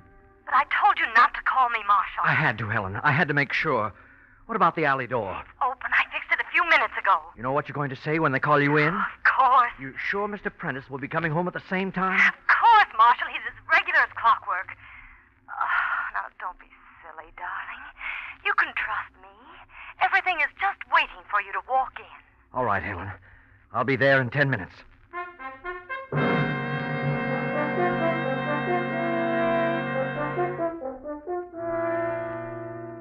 Yes, it's all waiting for you, Marshall. The side door open and ready for you. The vial of poison in your pocket. Your wife, Melody, alone in the apartment. Her sister, Helen, upstairs, ready with her story of the strange man. But the tense, uncertain feeling is still there. Worse now as you sit in the room with Melody, talking to her, knowing what's going to happen in a matter of minutes. My dear wandering husband. Same as ever, always doing the unexpected. Surprised? Oh, not exactly. Only one thing could have brought you home from Phoenix this way. You've come to say goodbye, haven't you? You're very direct, Melody. I'm sorry it didn't work out, Marshall. Who is she? I think that's beside the point. Yes, I guess it is. I suppose it's my own fault in a way. I have treated you a little like a toy. An expensive one, of course. Let's forget that, shall we? After all, we're adults. And there's no reason why we shouldn't part good friends. You're so right, Marshall. Always so right. Good. Let's have a drink on it, huh? All right. Scotch and soda? Of course. Whoever your new playmate is, Marshall, I hope she has money. Because you certainly won't get any of mine. I was just talking to my sister this evening. Helen? What's she got to do with it?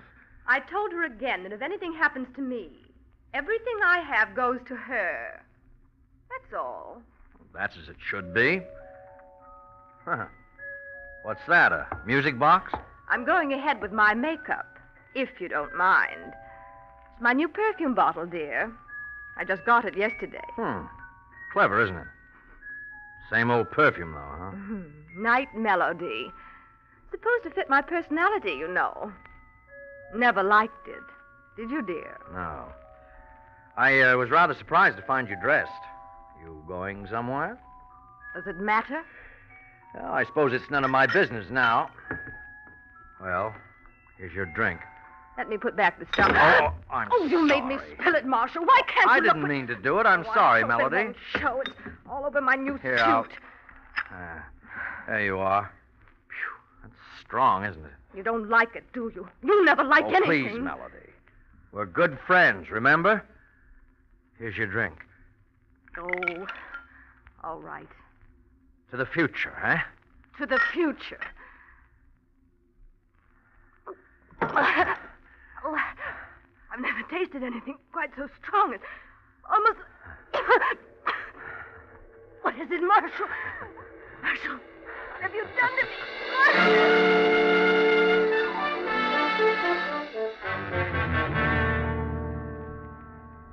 Well, it worked, Marshal, and quickly. Yes. Thiocyanin always does. And the full vial in Melody's drink made it almost instantaneous. You bend over her, check, then straighten up and look at your watch. 1:15. Still on schedule. It takes only a moment to rinse out the 2 glasses, then hurry to the door, open it, and look into the hall. No one in sight, Marshal. It's perfect.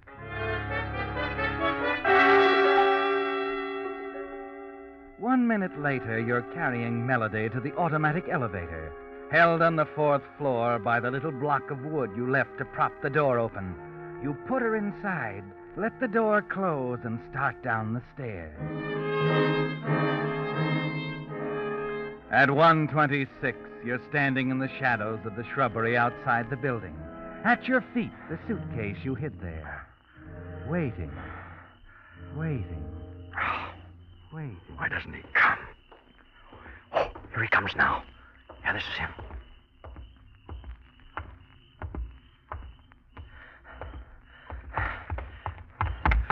Well, hello, Mr. Prentice.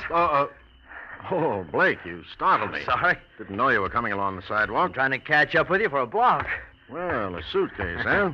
Back from another business trip? Yes, and glad of it. There you are. Oh, thanks.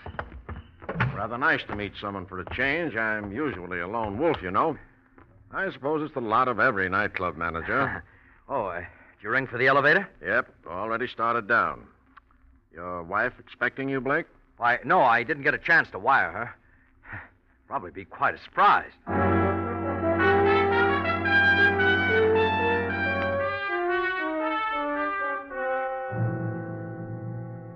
And it will be quite a surprise, won't it, Marshal? Yes. You'll probably have to pick Prentice off the floor when that elevator door opens and he sees what's inside. But most important of all, Prentice will produce an alibi no one could possibly break down. Yes, it's so natural.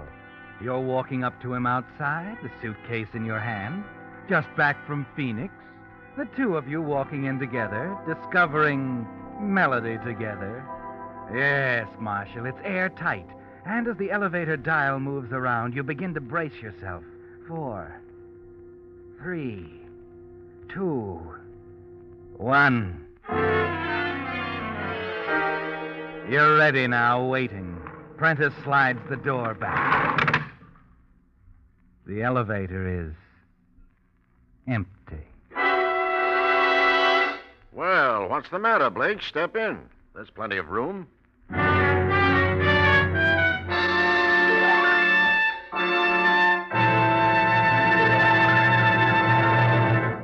With the prologue of Night Melody, the Signal Oil Company is bringing you another strange tale by The Whistler. You know, the sound effects they use for radio are mighty interesting.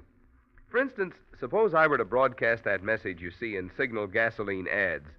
It takes extra quality to go farther, and Signal is the famous Go Farther gasoline. Now, if I said that through the filter mic, here's how it would sound. It takes extra quality to go farther, and Signal is the famous Go Farther gasoline. On the other hand, through the echo chamber, it would sound like this. It takes extra quality to go farther, and Signal is the famous Go Farther gasoline. But after all, the important thing is what you say, not how you say it. And in gasoline, the important thing is that it takes extra quality to go farther. And Signal is the famous Go Farther gasoline. You see, those quick signal starts save gasoline. That fast signal pickup and smooth, knock-free signal power mean more efficient engine performance. And if a gasoline helps you enjoy more engine efficiency, it naturally helps you get more mileage. That's why Signal says just check your speedometer for the best proof of gasoline quality. You'll find it's true. In gasoline, it does take extra quality to go farther. And remember, Signal is the famous Go Farther gasoline. And now, back to the Whistler.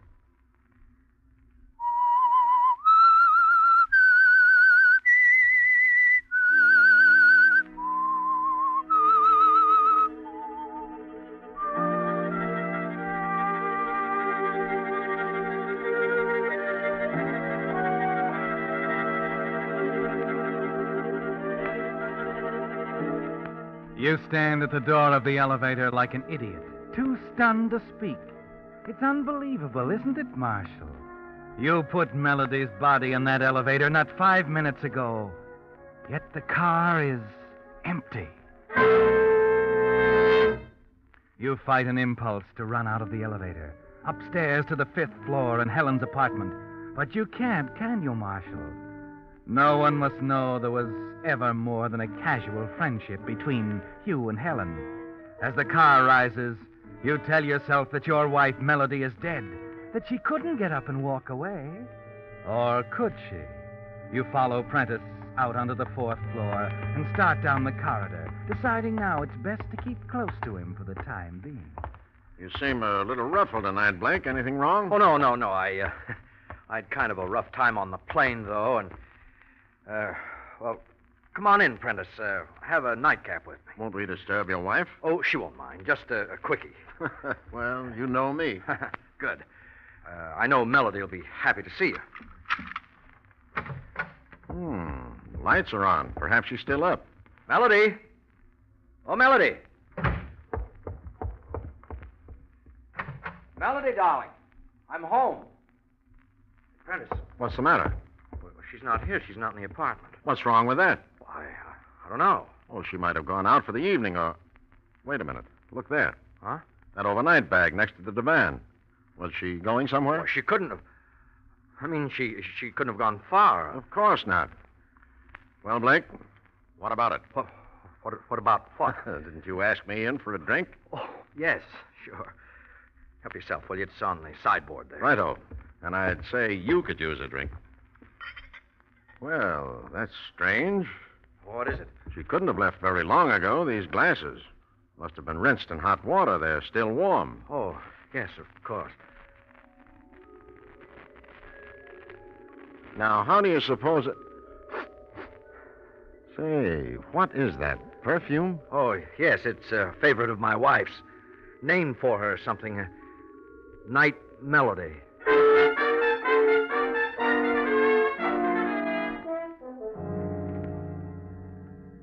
And the scent of it, heavier than ever now, makes you almost feel Melody near you. Sweet, sickening, filling the room with her presence, her brittle, mocking laugh. At long last, Prentice finishes his drink, and the minute you hear his door close across the hall, you hurry out. Search the corridors on the 4th floor, then down the stairs to the 3rd, the 2nd, and finally into the lobby. Where is she, Marshal? What happened to Melody?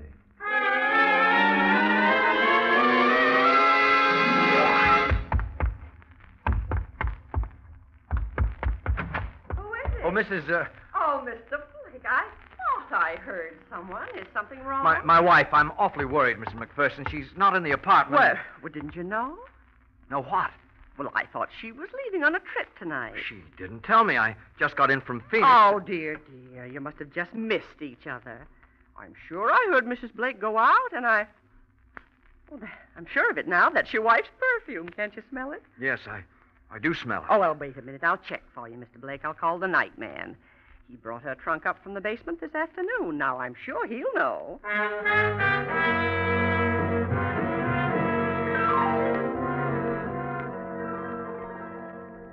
And you say she didn't mention anything to you this afternoon, Mr. Novello?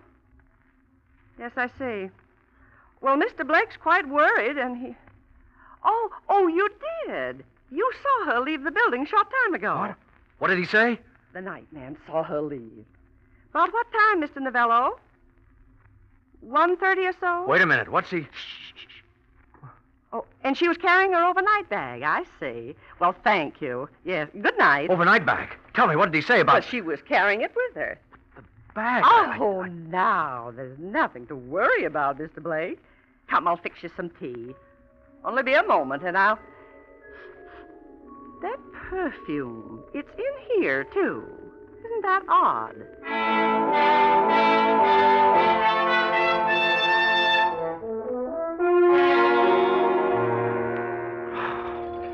can only find the key. Oh, it's the wrong key, huh? Let me see here. Oh, what's wrong with this silly thing? Oh, Blake. Huh? Oh, Prentice. I'm having a little trouble with the key here. I'll get it in a minute. What's the matter? Oh, the key, this lock's stuck. Yeah, let me... Oh. There you are. Thanks. Is there something wrong? No, nothing. Come on in, will you? I don't mean to be curious, but good Lord, man, there's nothing to get worked up about. Let me see. Where is it? Excuse me a minute, will you? Excuse me. Oh, it isn't here either. It's gone. What's gone? Her overnight bag, Melody's. It was here a minute ago. I guess that's what she came back for. What did you say? Well, I thought it was she. Someone came and went only a minute ago. But she couldn't have. I mean, Look, Blake, there's one way to settle it. Let's go up and check with her sister, Helen.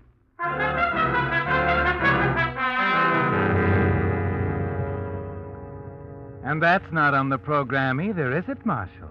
You're too bewildered to even think now, as Mr. Prentice guides you up the stairs to the next floor and Helen's apartment. Someone knows. You're sure of it now. Someone has been in on it from the first, and the whole thing is a careful, insidious plan to trap you. But who, Marshal? Who could it be? Then as the two of you start down the 6th floor corridor, something hits you between the eyes. Oh, don't be silly, darling. You can trust me. Everything is just waiting for you to walk in. You stop short for a minute, your mind spinning, and then continue on after Prentice. Walk in, Marshal. Walk into what? Oh, Mr. What's the matter? Why are you... Oh, nothing at all, Miss Mason. I'm sorry, Helen. Marshal, something's wrong. What is it? We didn't want to disturb you, Miss Mason. See, I'm a little concerned about Melody, Helen. Well, you know I've been in Phoenix for the past 2 weeks. I just returned unexpectedly and... Tell me. Tell me, Marshal, what is it? Well, she isn't at home. Melody isn't at home? There's really nothing to be alarmed about. You know, of course, that she planned a trip. You can't seem to convince Blake here Look, that... Please, Mr. Prentice, would you mind if I talk to Helen alone? Oh, not at all. Good night, Miss Mason. Sorry to have disturbed you, but poor Blake here. Of course. Come in, Marshal, and thank you, Mr. Prentice. Not at all. What's the matter? Everything. Did you do it? Yes, right on schedule. Only one thing. What? When Prentice and I opened the elevator door, she wasn't there. What do you mean? That she wasn't there. Everybody's trying to tell me she's walking around the building. Oh, Marshal, are you sure She was dead, I tell you. When I put her in that elevator, she was Oh, dead. don't be ridiculous. Tell me now. Tell me exactly what happened. It went off perfectly. I got up to her apartment just after 1. We talked a while. I suggested a farewell drink, and then I... Go on. Wait a minute. Helen. You. What's the matter? She's been here, too, hasn't she? Marshal, what are you... Night Melody. Here in this room. I can smell it. What are you talking Melody's about? perfume. Perfume? What in the world? Only one way it could have happened, Helen. Just one way. Marshal. You're double-crossing me, Helen. You're trying to use me for a fall guy. It's Melody's money, isn't it? That's all you're after. Wait a minute, Marshal. What did you do with her, Helen? What did you do with Melody? The next thing I know, she'll turn up in my lap with 15 witnesses. When are you going to spring that? Darling, you don't know what you're saying. I gave you credit for better sense. You're in it, you know. You're in it as deep as I am. Well, it's not going to work, Helen. You better understand that right now. Marshall, listen to me. I'm through listening to you. Oh, please, darling. You've just got to believe in me before it's too late. Oh, Helen, I couldn't believe. Oh, my poor darling. Listen to me now. I know we're in this together. There's only one way we can win. We've got to stay together. Always. I love you, Helen. I love you so much. Look, if she's gone, it's because someone found her. Because someone knows. They all know. The manager, even Prentice. There's only one way out now, Marshall. There isn't much time. What do you mean? They do know, darling, but they don't know enough. If they did, they'd be here by now. We've got to get out of here. When? Right now. My car's down in the basement garage. We can be out of the state by daylight. You know what that means? Yes, Marshall. I know what that means.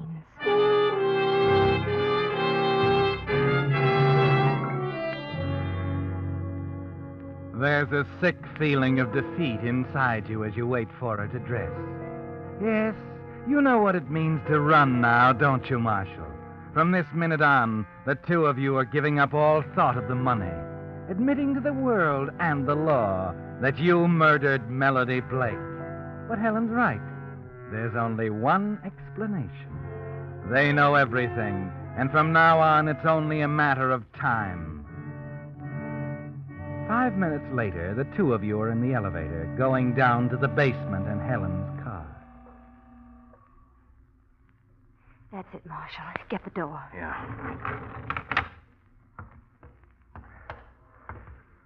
Car's over here. It's so dark, I can't... Here, take my hand. Is there anyone on duty?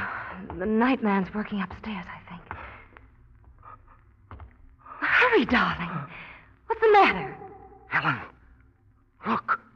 On the table over there. Under the window. Where? I don't see him.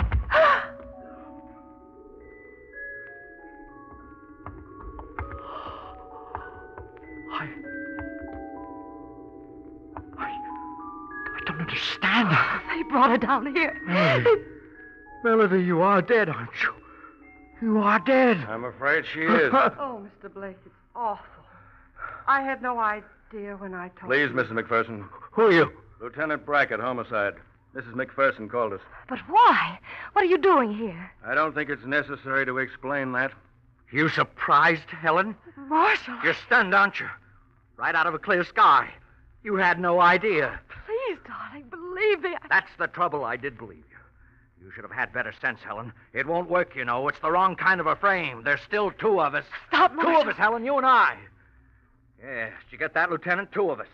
I didn't kill her. I was the machine, the dummy. She pulled the strings. You don't know what you're saying. Shut up! Well, I'm pulling the strings now, all of them. All right, officer. You can make yourself comfortable. I got quite a story to tell you.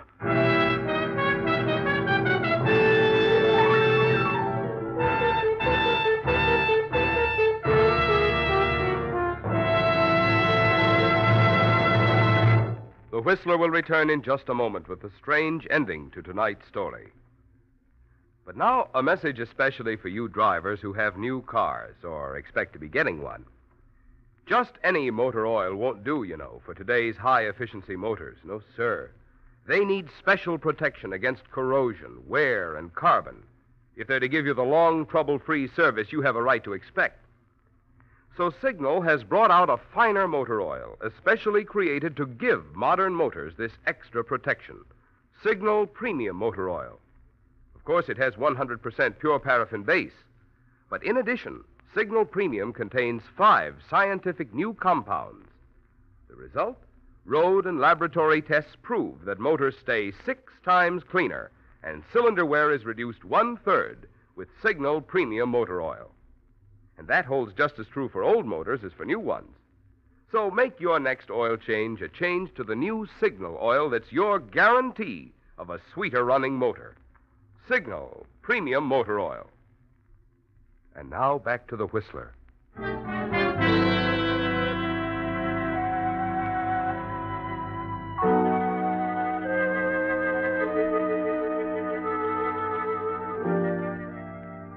It's a terrible thing, Marshal, the four of you standing in the gloom of the basement garage. Just enough light from the street lamp outside filtering through the dirty window to give the whole picture an ethereal, ghostly pallor. You hear yourself talking now, slowly at first, then faster as the hatred inside you drives the whole thing out of your brain and in a flood of words. You tell everything. How you fell in love with Helen. About the night you discovered you were both thinking of murder and of Melody's money, of the poisoned drink, the elevator, the maddening discovery that Melody's body was gone. Helen begins to sob.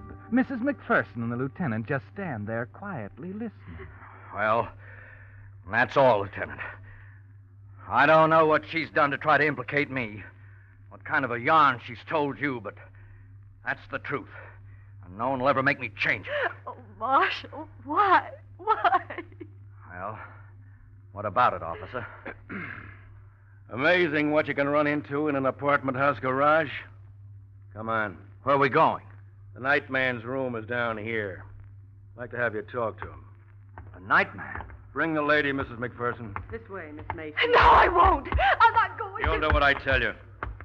You're both under arrest. Suspicion of murder. But the night man, what's he got to do with it? Take it easy.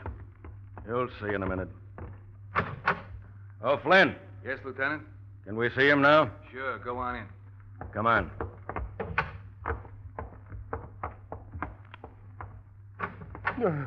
How are you now, Mr. Novello?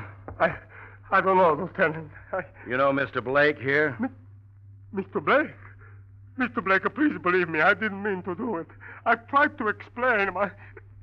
After it happened, I got scared and I lost my head. That's why I lied about seeing your wife go out and everything. Just a minute, Mr. Novello. Tell Mr. Blake exactly what you did. I was cleaning up on the 4th floor, and I found Mrs. Blake in the elevator. She'd fainted. Fainted? Go on, Mr. Novello. I pick her up to carry back to her apartment, and as I passed the stairway, I tripped and fell down all the way to the landing. She hit her head. I know it. I killed her. I didn't mean to. I didn't mean to kill her. You mean he told you? Funny, isn't it? We thought he was lying. Had him all ready to book. Until you cleared him. Good Lord, Helen. Never mind, Marshal. It's no use now. Well, let's go, you two. Oh, Mr. Novello, a word of advice. Next time you fall downstairs with a body in your arms, don't lose your head and hide it in the air conditioning intake. Every apartment in the building is full of that perfume.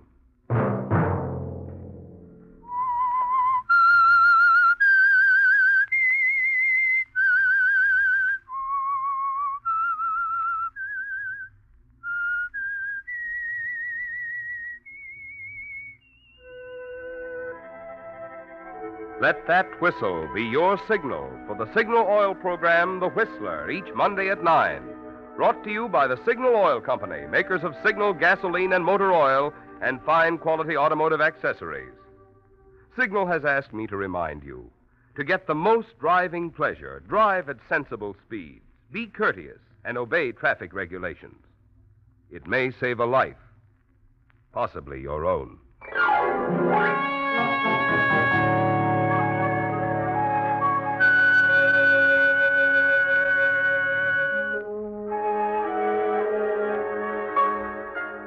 Featured in tonight's story were Joseph Kearns and Doris Singleton. The Whistler was produced by George W. Allen, with story by Joel Malone and Harold Swanton, music by Wilbur Hatch, and was transmitted to our troops overseas by the Armed Forces Radio Service. This is Marvin Miller speaking for the Signal Oil Company.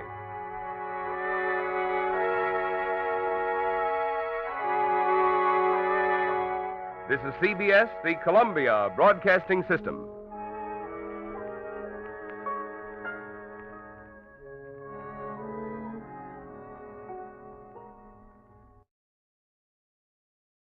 And now, stay tuned for the mystery program that is unique among all mystery programs. Because even when you know who is guilty, you always receive a startling surprise at the final curtain. In the Signal Oil program, The Whistler.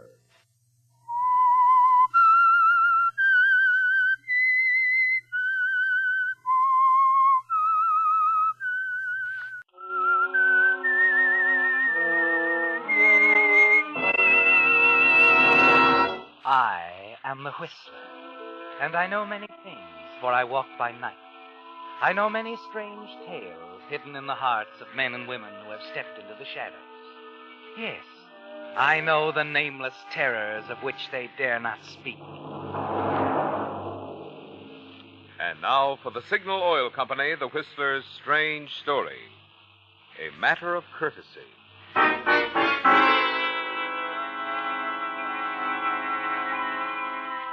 Everybody loved Cressy Carlos. Everybody said they'd never known anyone quite like her. Her heart, they said, was as big as she was, and Cressy was a big woman. She had a generous, wide-open frankness about her, a hearty friendliness that penetrated the quick, stinging wit that made her famous. Yes, everybody loved Cressy Carlos. Everybody except perhaps her husband, Matt. The two of them owned and operated Club Carlos, the most successful and expensive of all the night spots in town. Julie Bradford, featured singer at the club, was singing her big number. Cressy moved about and joked and kidded the customers, and they ate it up. Hiya, Chrissy. Coming in to count the suckers, huh? Hello, Jack. Nice to see you standing up for a change. At your prices, who can buy enough to do otherwise, huh? You're wrong, Jack. We don't charge enough, or we wouldn't still be getting bums like you. They think you're a character, don't they, Cressy? You leave them with a smile. But you always get the last withering word, don't you? You move from the bar and make your way through the tightly packed tables until you reach your own, your private table, yours and Matt's. Hello, Matt. I want to talk to you about... Chrissy, don't mess up Julie's number. Looks like a good night. Yeah, it's fine. Hey, listen, will you? You glance at Matt, then at Julie, the singer. The warm, friendly smile remains fixed on your face. It fools a lot of people. But no one fools you, do they, Cressy? You know all about Matt and Julie, and you don't care. She can have him, can't she? Yes, you'd give Matt to Julie tonight. But there's the club. Matt's half owner.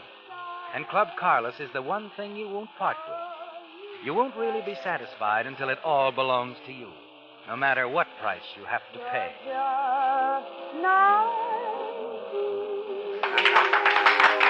Man, she's terrific. Best we've ever had. That flame velvet nothing she calls a costume doesn't hurt any. She can sing, too. Hey, Julie, over here. Oh, hello, Matt. Come on, Julie. Sit down with the bosses. You get better service. You gotta take him, Matt. Oh, hi, Cressy. Hello, Julie. You were good tonight. Why, Cressy, you'll turn my head with flattery like that. Let me order you a drink, Julie. No, thanks. Remember Oh, yes, that's right. You never touch anything on the job. Well, I never do either. Oh, I always have a drink before I come to the club. Just one at home. You do? That's funny. So do I. Well, you two ought to be able to build a great friendship on a coincidence like that. Get her giving us the customer treatment. No, I don't think so. The customer is always right, but I've got a hunch Cressy doesn't think we're so right, Matt. Oh, that's where you're wrong, Julie. I think you two deserve each other. Your eyes meet for just a moment, yours and Julie's. She doesn't like you very much, does she, Cressy? You decide to exit on that line. You're not ready to tangle with Julie yet, are you? So you get up from the table, move among your guests, see that they get the best liquor, the best food, and that they pay the best prices for it. Later that night, you stand behind the bar after closing time, checking the register and chatting with Nick, the bartender. That's the last, Nick. We can seal up the joint now. We had a good night. Yeah, some ways. So how was it bad? Oh, I don't know. Good night, Chrissy. Nick. Huh? So how was it bad? Look, you know your own business. I don't have to tell you about anything. What do you know about Matt and Julie that maybe I don't? Okay, so we'll talk in the open. You gotta get rid of her. She's trouble. Oh, come on. Let's have the rest of it. Well, she's sitting here with Matt tonight, early. Nobody else is around. They don't see me because I'm under the bar fixing things. I hear him talking, and I don't dare move. They're talking pretty personal. Anyway, the wind-up is this, Julie's saying to Matt, I want you, and I'll kill both of us before I let Cressy keep you. Don't let that throw you, Nick. She's just acting, living it up. Women do it all the time, even me. Well, she's not that good an actress. Why don't you fire her, Cressy? That's no answer. What is it? I don't know. I Yet. shouldn't have talked, I suppose. But I've been with you a long time, and you've always been swell to me. You made this place, pulled it through tough times. Now it's all gravy. I don't like to see any cheap sort. Easy, Nick. And thanks. I know how you feel, and I appreciate it. But for now, I'm just waiting. It's happened before, and worn off. Yeah, but not this deep. I have to see this and wear off before I believe it. Night, Cressy. Night, Nick. I'll believe it when I see it, too.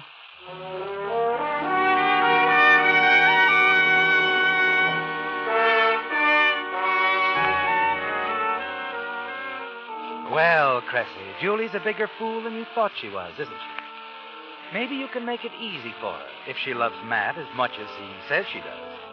Yes, Cressy, if all she wants is Matt, maybe you and Julie can make a deal. Mid-afternoon the next day, you park your car on the side street next to the spacious apartment building where Julie lives. As you take a shortcut through the adjacent parking lot, a young man in mechanic's overalls drives a car into the lot and hails the parking attendant. Hey, Mac. Which is Julie Bradford's parking space? What's this car from the garage? Number 4's her space. You want me to park it? No, I'll do it. If you're going to be here, I'll leave the keys in it, okay? Oh, sure. Go ahead. I'll be here.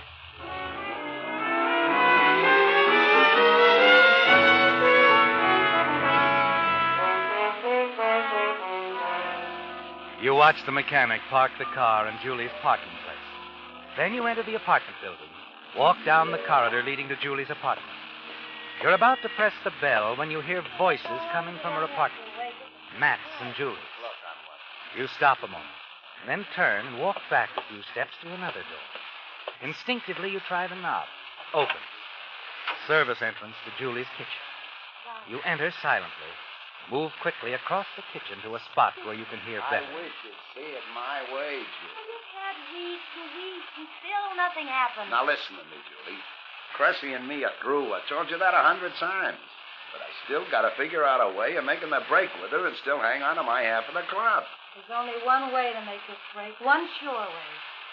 And that's to get rid of her for good. That's out. I told you that. Well, then I'm out. Oh, I don't say that, Julie. Even kidding. I'm not kidding. Look at this. Yeah? What is it? Ben got it for me. Just a few drops of this in her drink and 10 minutes. That's all. Except they grabbed us for murder, and that's all, too. Well, it could look like suicide. Anybody'd know better. That's not like Cressy. Well, we could plan it, make it stick. We'll do it my way, Julie. Well, how long's that going to take? Come here. Don't, Matt. Now, look, you can't get her. Now, listen. I'll think of something. It'll be soon and fine. Don't ask questions. Go on now. Get a couple hours sleep. I'm going home to do the same. I'll come back at 6 and we'll have a drink together, eh? All right, Matt. Get some sleep now. Don't worry. I'll try, Matt. See you at 6, dollface.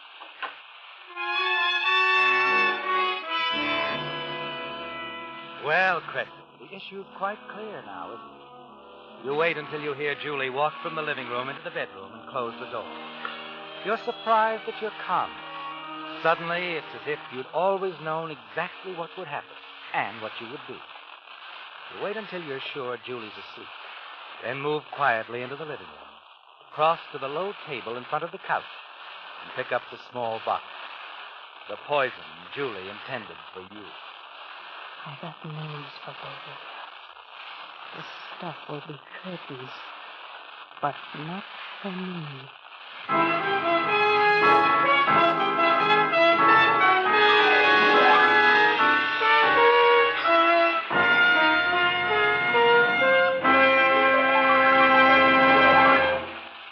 Distant pastures, they say, usually look greener.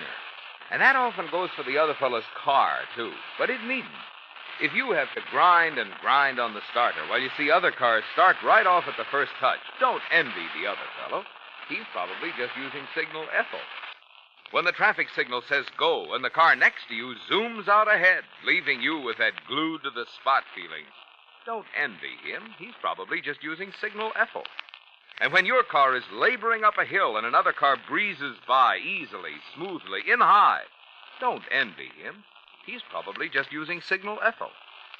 After all, this premium grade of Signal's famous Go Farther gasoline is a super powerful super fuel, scientifically engineered to bring out the best in any car of any age. You'll just never know how smartly your car will perform on signal ethyl until you try a tankful. And there's no time like the present to try it.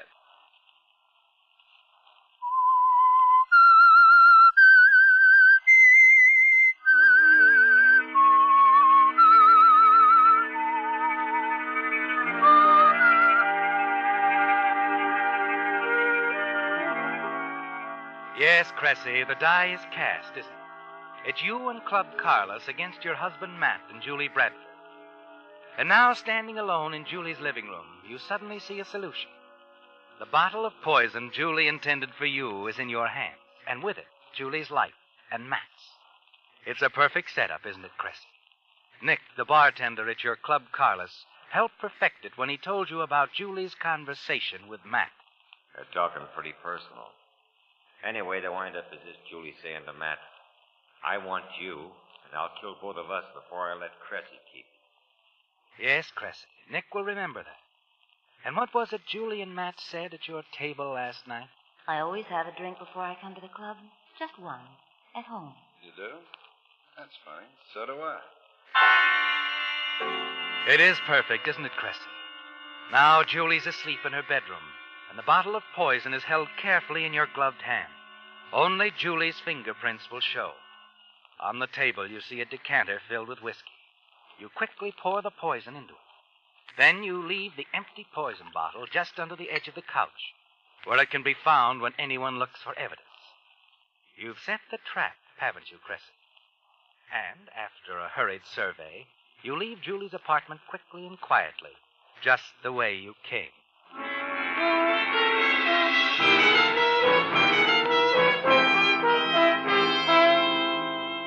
When you reach your car, you suddenly realize you left your car key in Julie's apartment. You put the latch down on the kitchen door. There's no way you can get it without waking Julie. You're stunned. Then it hits you. Just a single key on a chain. It could be Matt's key, too. His key is exactly like yours, and he keeps it on a single chain. And you decide that fits your plan just fine. Satisfied now, you hail a taxi and go home.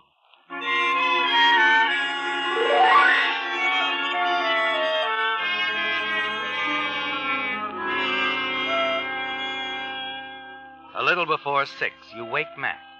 And while he's in the shower, your confidence in your plan increases. You're certain you will be the sole owner of Club Carlos in a matter of a few hours. Oh, man, that sure did the trick. I was dead to the world when you woke me. Maybe I should have quit when I was ahead. Huh? That's a great thing to say. What's the matter with you, Cressy? You got a beef with me? What would I have to beef about? Well, I don't know. Only when you slide over a quick one like that last crack of yours, I figure things aren't exactly rosy with us. Forget it, Matt. Matter of fact, I was just sitting here thinking that I don't know when you meant so much to me. Yeah? How about us having a drink? A short one for the short road, huh? Gee, I can't, Cressy, not tonight. I got a big appointment on the way to the club, due there at 6. Probably have a drink with him. Oh? Anyone I know?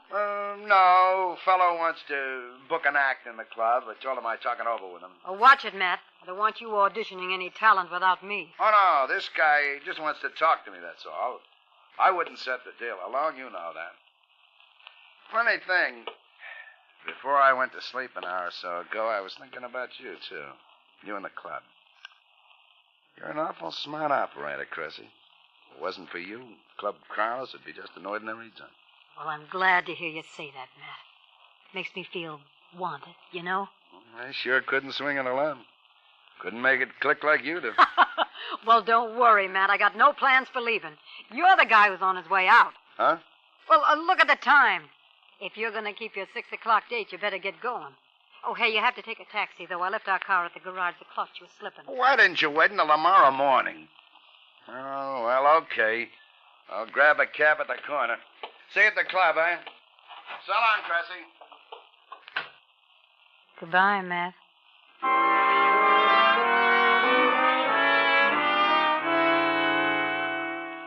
That's it, isn't it, Cressy? The last time you'll see Matt alive. And you don't feel a shred of remorse about it. As you walk to the window, see him standing on the corner, hail a taxi, get in it, and ride away. Your only thought is that once your timetable plays out, Club Carlos will be yours. All yours. You take up your vigil by the clock. Allow Matt ample time to get to Julie's. More time to have a lingering drink with her. And when you feel sure they've shared that last fatal drink from the poisoned whiskey decanter on Julie's table, you go to the phone and place a very important call. Hello? It's Cressy, Julie. I thought you'd be on the way to the club by now. I should be, but I'm not going in tonight, Cressy. Not going in? How come?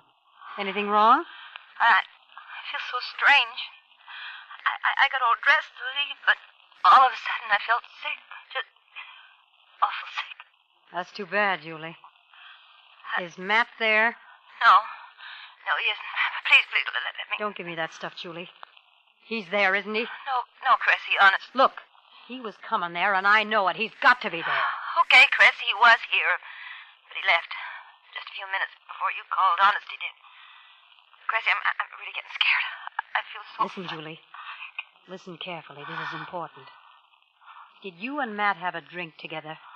Huh? Did you and Matt have a drink together? Yes, we did. But From the decanter on the table?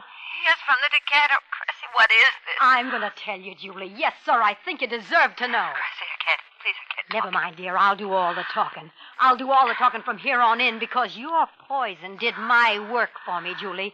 And I'm just real grateful to you. Poison? Poison, Cressy, how did you know? Yeah, that little green bottle. It's empty now, Julie, and I'm afraid it's out of your reach. No. You didn't. You couldn't have known. But I did. I heard it all this afternoon, you and Matt. I was there. So you see, I had to call you, Julie. See how you were doing. Just as a matter of courtesy. And I got news for you, kid. You're dead.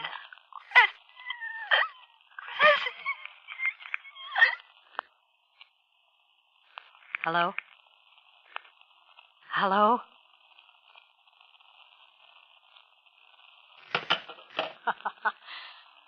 One down and one to go.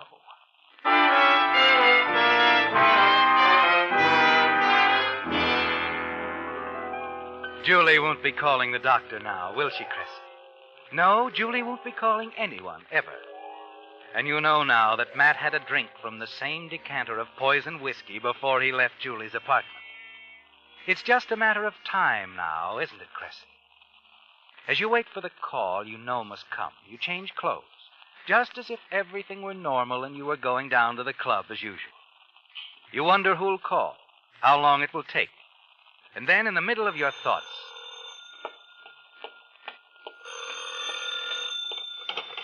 Hello? Cressy, this is Nick. Oh, hi, Nick. What's on your mind? Meehan's here from the distillery. Wants to know if you want the usual order. Oh, well, how does the stock look to you? Will the usual take care of it? Yeah, I think so. That's your answer, then. Just wanted to check with you, Cressy. After all, you're the boss. Yeah. Yeah, I am. If you want to overlook Matt, that is. By the way, is he there yet? Not yet, Cressy. Shall I have him call you when he comes in? No. No, I'll be down after a while. I'll see him then. Okay. Sorry to bother you. Not at all, Nick. See you soon.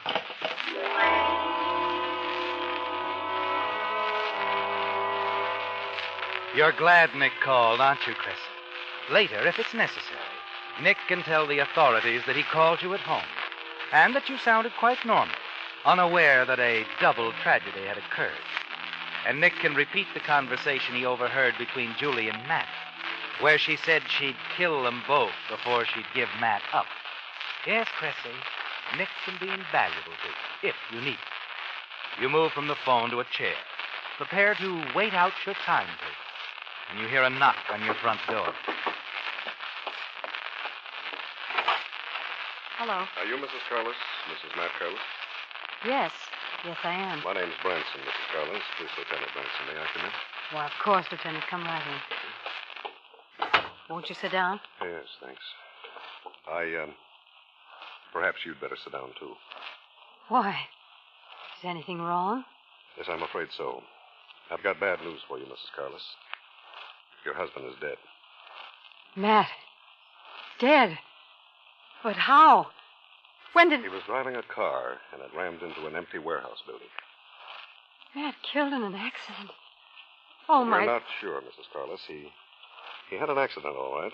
But the ambulance attendant seems to think that death came as a result of poison. Poison? They're checking on that now, Mrs. Carlos. Another strange thing, this car your husband was driving wasn't registered in his name. Not his car? Well, then whose... Lieutenant, this car Matt was driving, was it a blue sedan? A 1947 Oldsmobile? What? Well, yes, it was. That car belongs to Julie Bradford, singer at our club, Matt's and mine. Nick told me about her threats, but I wouldn't believe it. Now, what threats, Mrs. Carlos, and who's Nick? Nick's the bartender at Club Carlos. I don't want to say any more right now, Lieutenant. If I were you, I'd check on Julie Bradford and find out what really happened to Matt. Julie Bradford. All right, Mrs. Carlos, I will check on Oh, Matt. Poor Matt. Easy. I'm sorry. Really sorry, Mrs. Carlos. I'll leave you now. I have a hunch this investigation won't take long. Believe me, I'll do everything I can not to inconvenience you in any way.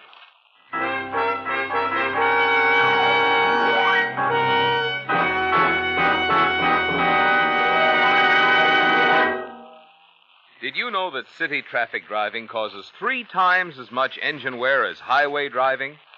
That's just one of the surprising facts proved by engineers during the development of Signal's amazing new premium motor oil, which reduces engine wear due to lubrication 50%. Using startling new scientific techniques never before available to the petroleum industry, these engineers found a way to measure just how much engine wear was taking place, second by second, at every different speed, every different temperature. Then they deliberately set out to develop an entirely new type of lubricant that would reduce engine wear under all the different conditions encountered in driving. The result is new Signal Premium, a motor oil so superior it should keep that like-new pep and power in your car twice as long. Yet you pay no increase in price for the extra protection of this heavy-duty type Signal oil.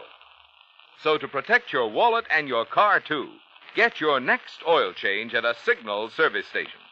Change to Signal Premium, the amazing new motor oil that reduces engine wear due to lubrication 50%.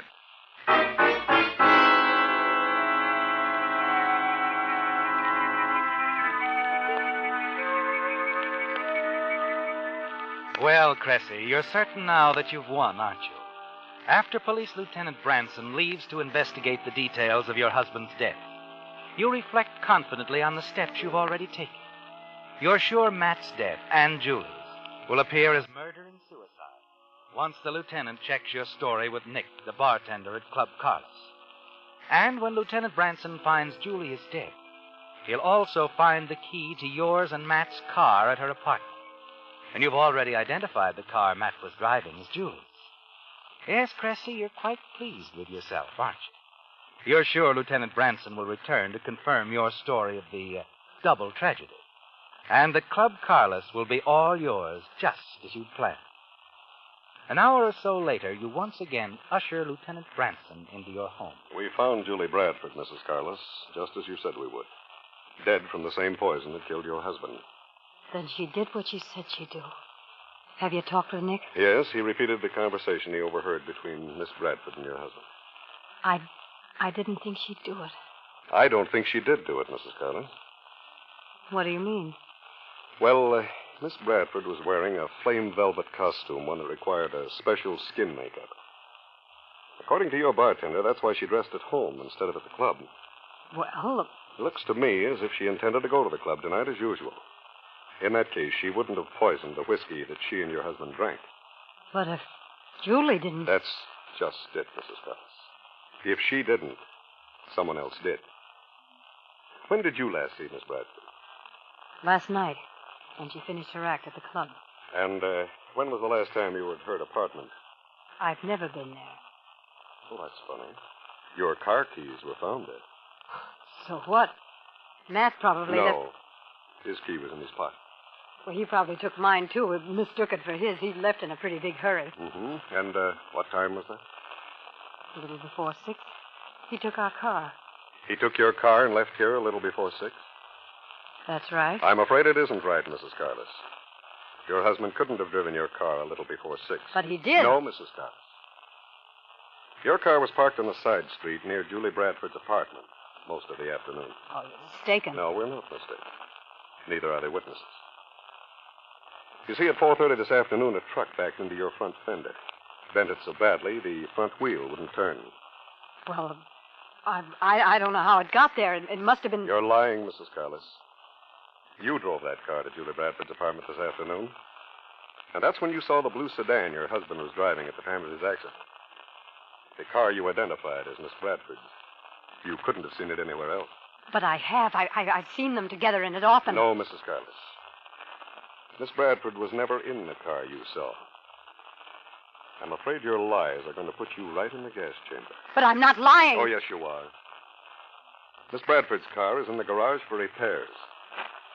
The car you saw delivered this afternoon to the parking lot attendant and identified as Miss Bradford's was a courtesy car the garage sent over while hers was being repaired.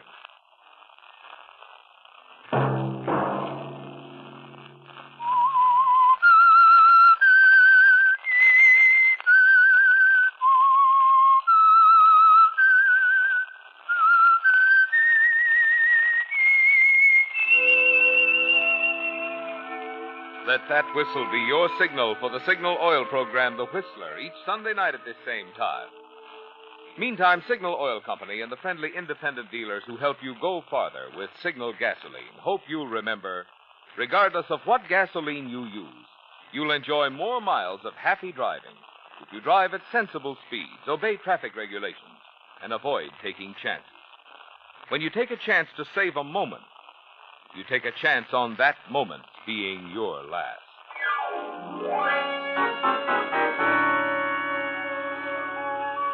Featured in tonight's story were Bill Foreman, Jeanette Nolan, Ted DeCorsia, G.G. Pearson, Herbert Litton, and Bill Boucher. The Whistler was produced and directed by George W. Allen, with story by Charles Wilson, music by Wilbur Hatch, and was transmitted to our troops overseas by the Armed Forces Radio Service. The Whistler is entirely fictional, and all characters portrayed on The Whistler are also fictional. Any similarity of names or resemblance to persons living or dead is purely coincidental. Remember to tune in at the same time next Sunday, when the Signal Oil Company will bring you another strange story by The Whistler. Marvin Miller speaking for the Signal Oil Company. Stay tuned now for Our Miss Brooks, starring Eve Arden, which follows immediately over most of these stations. This is CBS, the Columbia Broadcasting System.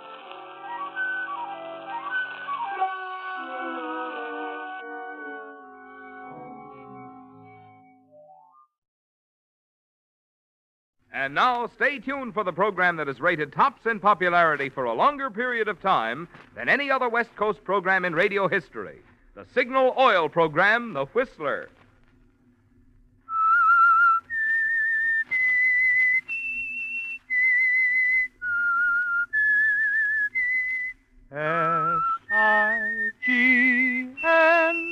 S-I-G-N-A-L. Signal. Signal gasoline. Signal, the famous Go Farther gasoline, invites you to sit back and enjoy another strange story by The Whistler. For extra driving pleasure, the signal to look for is the yellow and black circle sign that identifies Signal service stations from Canada to Mexico. And for Sunday evening listening pleasure, the signal to listen for is this whistle that identifies the Signal Oil program, The Whistler.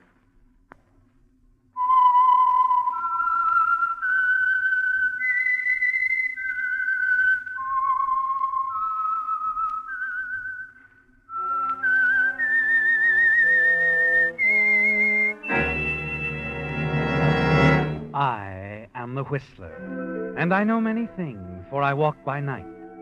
I know many strange tales hidden in the hearts of men and women who have stepped into the shadows. Yes, I know the nameless terrors of which they dare not speak.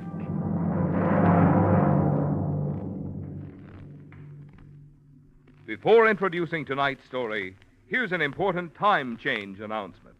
Beginning next Sunday, The Whistler will be heard at a new time, 7:30 to 8. Remember, beginning next Sunday, October 2nd, tune in The Whistler each Sunday at 7:30.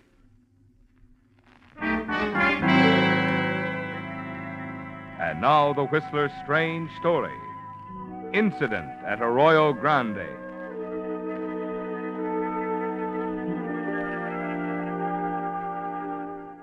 The conversations were varied at the Hilltop Cafe on Highway 101. That was because of the way customers would come and go, like Eddie Martin, owner and operator of the Martin Truck Lines. He stopped in regularly, enjoyed his coffee, a chat with Hazel, the Hilltop's genial proprietor. He was a hard worker, Eddie, and had come quite a way in the difficult and sometimes risky business of hauling freight by truck between Los Angeles and San Francisco. Hazel knew him well and liked him. Their conversations usually ran along the same lines with a constant background of jukebox music. Oh, the coffee's fine, Hazel. That's what I like about you. So dependable. Like you, Eddie. Thanks. Always right on schedule. Oh, try to convince my wife of that, will you? Oh, Ethel still worry about you? Oh, worse than ever. I guess I could push trucks up and down 101 for another 20 years. She'll keep thinking I'm going through the rail, a wreck, a burn-up. Can't blame her. The work's dangerous. Yeah. Besides, there ought to be more for the boss to do than just drive. Oh, I've got to. It's not easy to build a business, you know. It takes a lot of work. You're doing all right. You got 3 trucks now. Uh-huh. And I'm going to buy 3 more. But it takes money. And until I put some new deals over, well, I just can't finance them.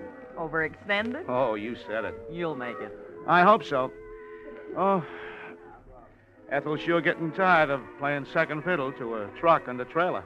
What does she do when you're away on these long hauls? Oh, she keeps the house and the books. He goes dancing once in a while with Vic, I guess. Vic? I'm not sure that's a good idea. Oh, best driver I got, Hazel. Uh-huh. Smoothest, too. Besides, he thinks he's heaven's gift to women. Well, you can't hate him for that. They all fall for him. But Vic Hamilton's a great guy. He's my best friend. Just like one of the family. Just like one of the family.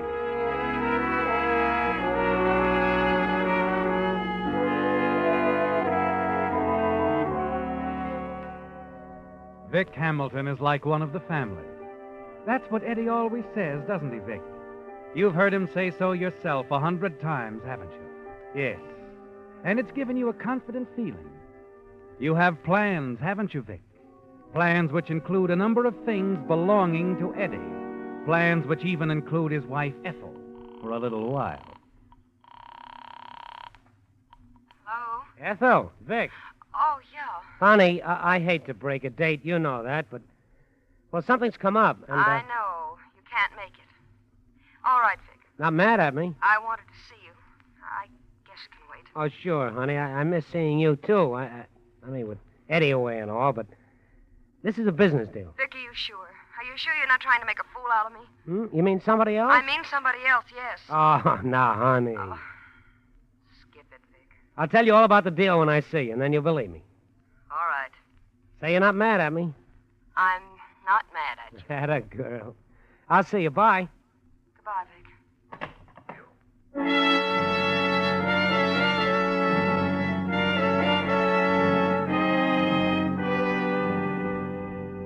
It isn't easy keeping everything going smoothly, is it, Vic?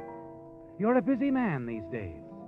But with your plans concerning Eddie's trucking line, Ethel is necessary, and you have to keep her happy. You wonder just what you're going to tell her as you leave your apartment and walk down the street to Ted Reese's place. You do have a business appointment, don't you? Only one that Ethel wouldn't understand or approve of. And you're not that friendly.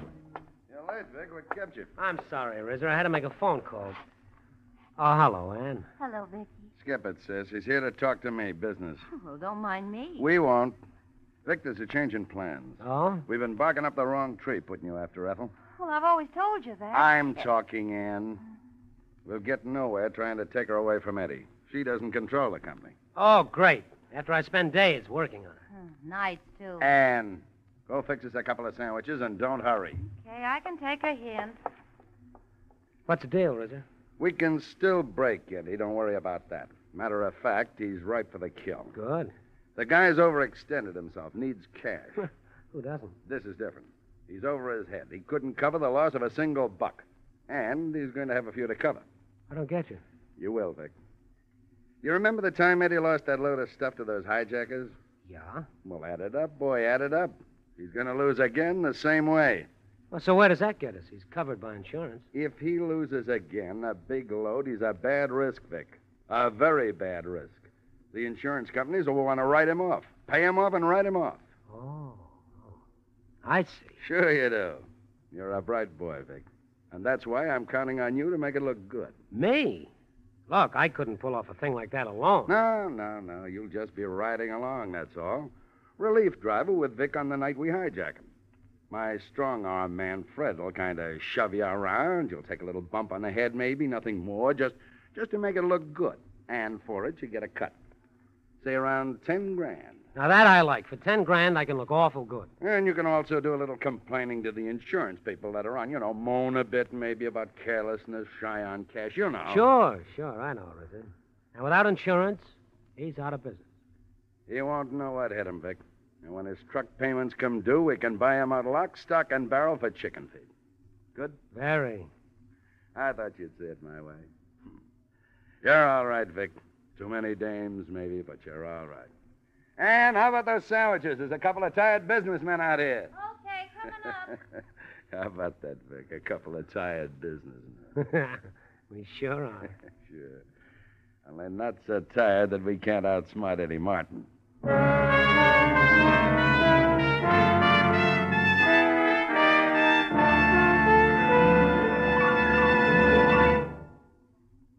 Before reading tonight's limerick, I want to remind you that beginning next Sunday, the Whistler will be heard at a new time, 7:30 to 8. Remember, beginning next Sunday, October 2nd, tune in the Whistler each Sunday at 7:30.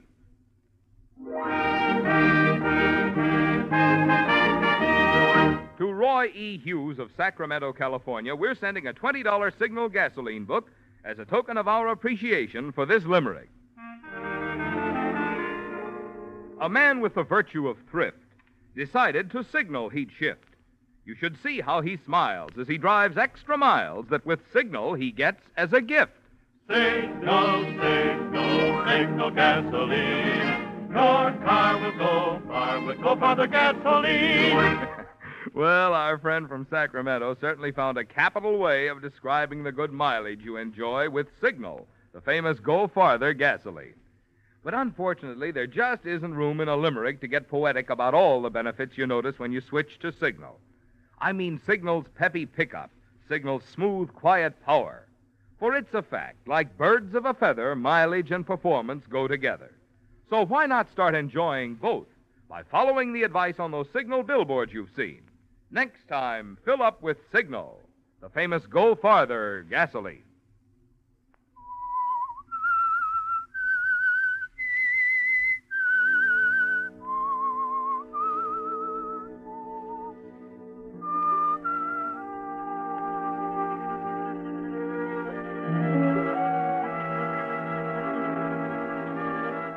Well, Vic, your plans with Ted Reeser are shaping up, aren't they? You're glad that they no longer include Ethel, because it's more important than ever that you have Eddie's confidence. You've got to know about every shipment so you can advise Reeser on the proper time to strike. It comes less than a week later on an afternoon when you're alone in the dispatch office of the truck line and Eddie comes hurrying in. Vic, get this, will you? Hey, kid, we're in business. Look at this. Look, but good. Something exciting, Eddie? Oh, I got the Ajax contract, kid. $100,000 load to start with. $100,000? Yes, sir. Why, their business will set us up and make that order of 3 new trucks look like nothing. Oh, that's great, Eddie. You know I'm glad for you. Sure. When's the shipment leave? Oh, tonight. Oh? Or maybe I ought not to take tonight off. Maybe I better make that run with you. I'll say you'd better. I wouldn't have anybody else on that load with me. I'll set it up, Vic. Supervise the loading. We'll pull out at 8 sharp. Same route as always. 8 sharp, huh? Yeah. Okay. That's a good deal, Eddie. Well, I'll go home and get some shut-eye. Have to be on our toes this trip, huh?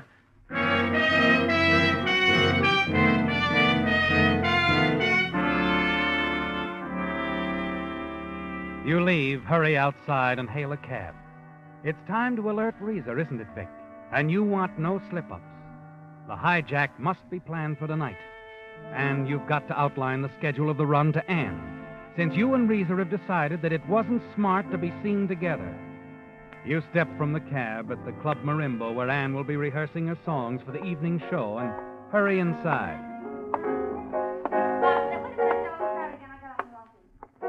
Oh, Ann. Come on, honey, come here. You know that little bar across the street? Come on, we got things to discuss. Yeah, but my rehearsal, You can skip gotta... that. This is important. Well, all right. Well, I'll run over that with you later, Joe, okay? Okay, Annie. All right. You take her arm, hurry her outside, and across the street to the Domino Bar. A dark booth and a pair of Manhattans seals the final plans for tonight. Well, that's it, Ann. Just get it straight and tell your brother. Mm-hmm. Leaving L.A. 8 p.m. sharp. Driving north 101 should reach Arroyo Grande around 1 a.m. Check. Okay. Now, that's all you have to do, honey. Just tell Big Brother. We'll do the rest.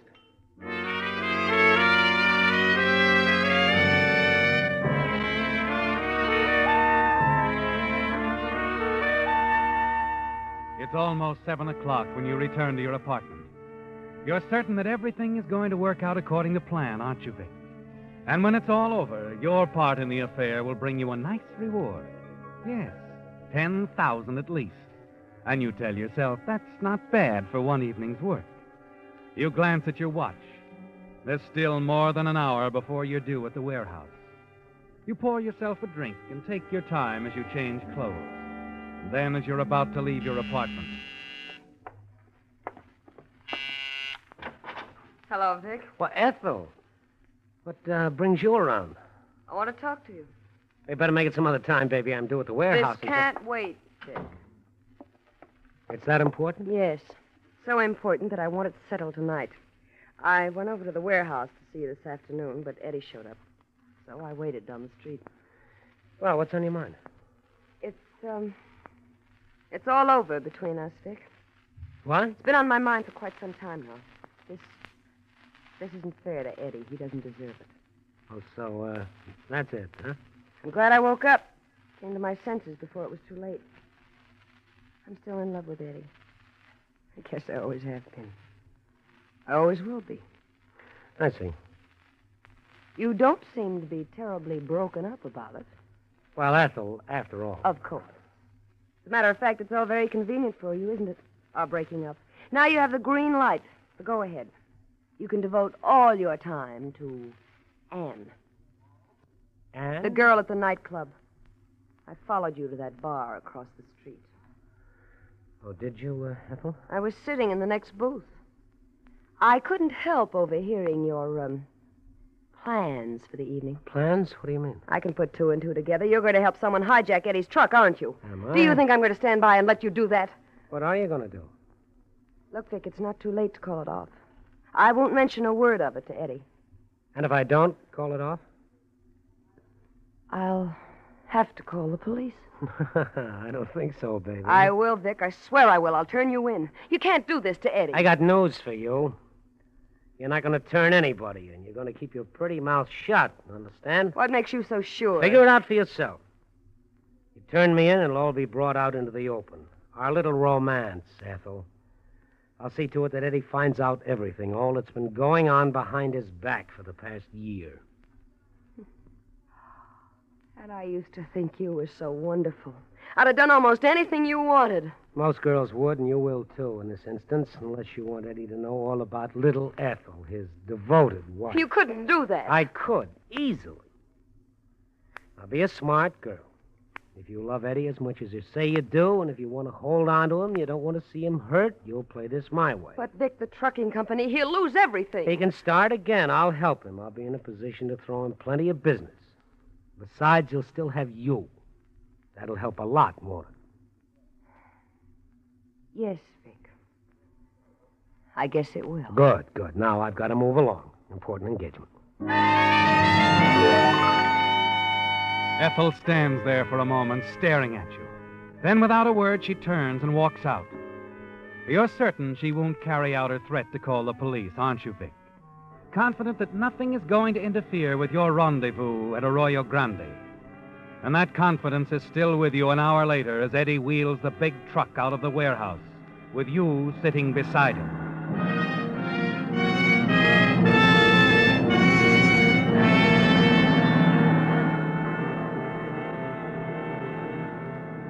On schedule, you roll along the open highway. Occasionally, you glance at Eddie, puff quietly on a cigarette, thinking about the $10,000 and how you'll spend it. Vic. Yeah? I had a talk with Ethel tonight. Oh? Yeah. She worries too much. What about? Oh, about me and the trucking company. These night runs. I guess you can't blame her. No, I guess you can't. You know, Vic, I've been thinking. Maybe she's right. I ought to look after the office more anyway. That would make her happy. Sure. Of course, I can't doing that for a while yet.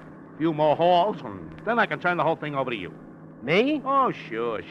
You take care of the trucks and the drivers. I'll handle the office and the warehouse. And I'm going to cut you in for a bigger percentage, too. How do you like that? That's swell. That's nice of you, Eddie, but... No, you deserve it, kid. You deserve it. You've been a lot of help to me. You lean back, Vic. Continue puffing quietly on your cigarette. Everything's going to be all right, isn't it? Eddie doesn't suspect. You're certain that Ethel hasn't told him a thing.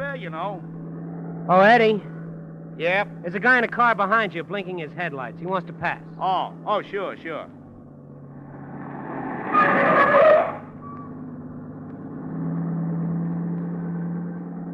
Wow, look at that car. Classy job, huh? These new cars are certainly swell. Hey, Vic, how would you like to own one like that? What? That car that just passed. Snappy job, huh? Oh, yeah. Yeah.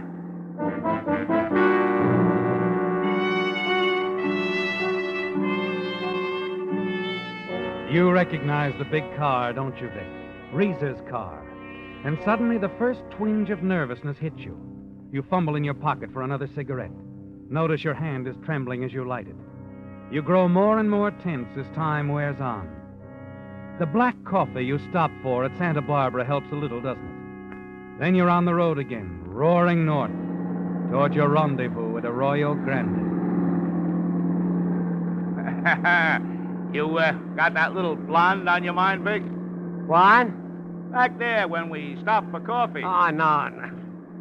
I don't worry about dames. I let them worry about me. You sure got enough of them on a string. Hey, when you ever going to settle down? I'm in no hurry, Eddie. Hey, Eddie. Yeah? Listen. Cops. Cops, so what? They're right behind us. Oh, relax. We're not breaking the law. They're probably after some of those hot rod drivers. Hey, you see? Gone right past us. What's the matter with you, Vic? What are you jumpy about? What? Oh, I don't know. You think they were after us or something? No, of course not.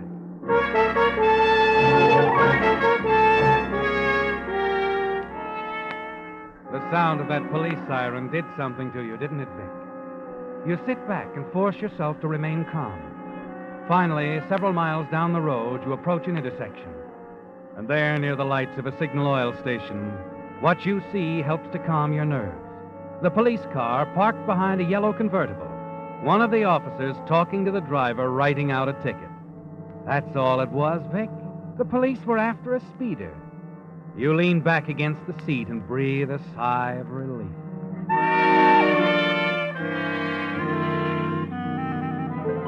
The uneasy feeling has left you now, hasn't it, Vic? And you're strangely calm. Over and over again, you remind yourself of what you must do when the right moment comes. Yes, you've got to make it look good. Put up a realistic battle, Vic, so that Eddie will never suspect.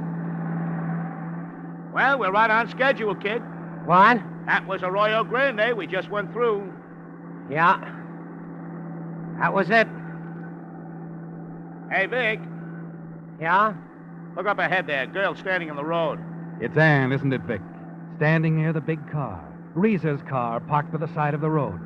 You see her in the glare of the truck lights, waving her arms. Slow down, Eddie. We better see what the trouble is. Not on your life. Sorry, baby. No dice. Why don't you stop? I don't like the looks of it. Got my eye on that car. What do you mean? She's not alone. 2 men with her. I spotted them back in Santa Barbara when we stopped for coffee. One of those guys was eyeing this load. Are you sure? Yeah. And if they're up to something, they'll come after us. You know, Vic, by the time you start up the grade, that Eddie will never get away from him. The truck begins to lose speed, and suddenly Reese's car is alongside, and then it cuts in sharply. Eddie slams on the air brakes. Even before the truck stops rolling, 2 masked men, Reeser and Fred, jump on the running board. Reeser on Eddie's side with a gun. Now, Vic, now you've got to make it look good. Okay, Bonnie Oldfield, this is as far as you go. What's the idea? Shut up, Keep your hands on the wheel, driver. Fred, get the other guy out of the cab. Come on, pretty boy. I said, come on, let's go. Wait a minute. Maybe this will hurry you up. What do you think you're doing? Vic, wait a minute. We haven't Do got like all he says. night. All right, take it easy. And get your hands off me. Wait a minute, Vic. Don't take any chances. Do like they say, will you? They've got us. Yeah? Vic, don't be a fool. Come on, break it up, I said. Vic, please, please. Wait a minute. Wait a minute. He'll kill you. You gotta Your stop. pal's pretty stubborn. Sit here nice and still, driver. I think I can persuade him to quit with this gun. Come on, handsome. Get in the car. Vic, you all right? Yeah, sure. I'm okay, Eddie. Oh, come on, let's go. We haven't got all night. You, driver, wheel this truck down the road. Turn left at the cemetery. We'll be right behind you. Okay. Come on, Vic. Your pal's gonna ride in the car with us. And he might get hurt if you try to make a break. Now get moving. Okay. Vic, listen. Do what they tell you, huh? I don't want you to get yourself killed. Okay, Eddie. Okay. All right, driver, roll on ahead.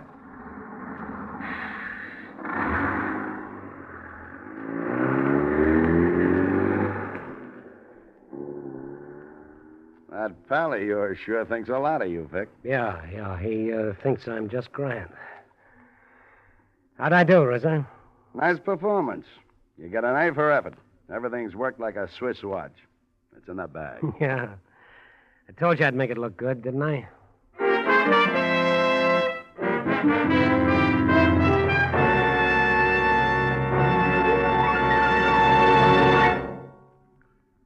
When the outside of your car gets dirty, you wash it. But because you can't see inside the engine, it never occurs to most drivers that engine parts get dirty too and may need cleaning. In fact, that's one of the reasons Signal brought out Signal Premium Compounded Motor Oil, the improved type lubricant that combines 100% pure paraffin base with scientific compounds. While you drive, one of the compounds in Signal Premium actually cleanses the inside of your motor of destructive carbon. Meantime, a second compound keeps Signal Premium from breaking down under heat and forming harmful gum and varnish. And still another compound stands guard against damaging corrosion. So you see, Signal Premium Compounded Motor Oil does a lot of things for your motor which oil alone cannot do. That's why we call it the motor oil that does so much more than just lubricate. And it's why, if you want to keep your motor young, you'll be wise to get your next oil change at a Signal service station. Get it changed to Signal Premium Compounded Motor Oil.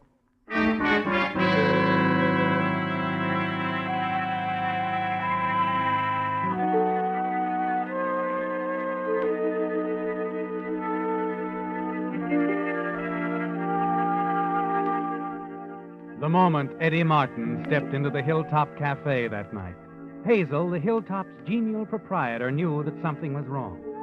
The ever-present smile was gone from his lips. His face was chalk white and drawn. He walked slowly to the counter and sat down. You're late, Eddie. Hey, yeah, I'm late. How about a cup of coffee, Hazel? Sure, I saw you coming. Here it is. Oh, thanks. Hey, turn off that music, will you, Hazel? I'm not in the mood for it. Sure, I'll pull out the plug.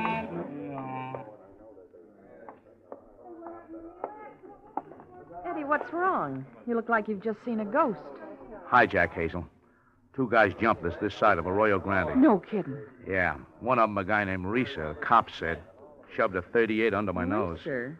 Say, I've heard of him. The other guy hauled Vic off the truck, and they slugged him. That's when Vic started swinging. Then they made me drive the truck down the highway and turn off at the cemetery. Is that where they hoisted the load? Now, they didn't get it, Hazel. Before they could start unloading, the cops came up. Cops? Yeah. Risa started shooting, and so did they. Vic fell back against Risa's car, and, well, a shot that was meant for Risa got Vic. Vic's dead, Hazel. Oh. That's tough. Vic sure fooled me. Too bad some of his dames couldn't have seen him tonight. He had lots of them, you know. He looked good, all right. Sure gonna miss him. And I hate to tell Ethel about this. She thought the world of Vic, as a friend, I mean. Yeah, I know. You told me lots of times how Vic took your wife dancing for you. You know, the highway patrolman said some woman called and tipped off the police that we were going to be hijacked. Yeah? Wonder who that could have been.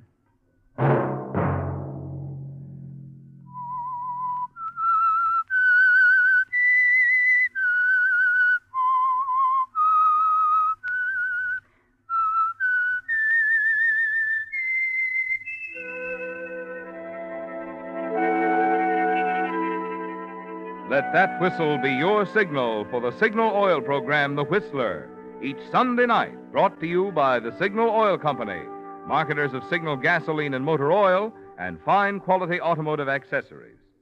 Remember, if you would like the fun of having your friends hear a limerick of yours on The Whistler, the address to which to send it is Signal Oil Company, Los Angeles 55, California. All limericks become the property of Signal Oil Company. Those selected for use on The Whistler will be chosen by our advertising representatives on the basis of humor, suitability, and originality. So, of course, they must be your own composition.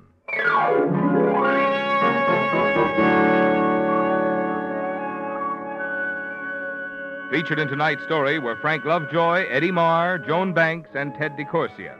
The Whistler was produced and directed by George W. Allen, with tonight's story by David H. Ross, music by Wilbur Hatch, and was transmitted to our troops overseas by the Armed Forces Radio Service. The Whistler is entirely fictional, and all characters portrayed on The Whistler are also fictional. Any similarity of names or resemblance to persons living or dead is purely coincidental.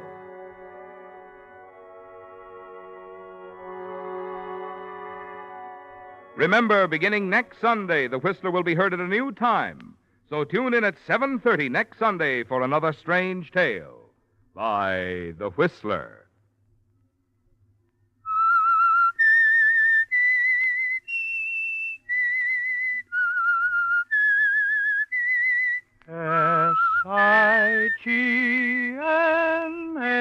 S-I-G-N-A-L Signal, Signal gasoline.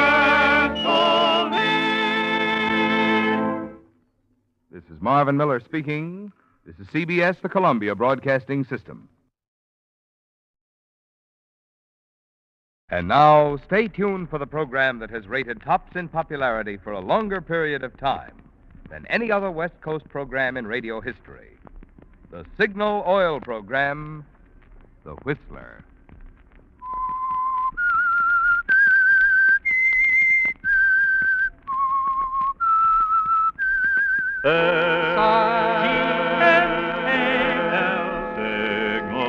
Signal gasoline.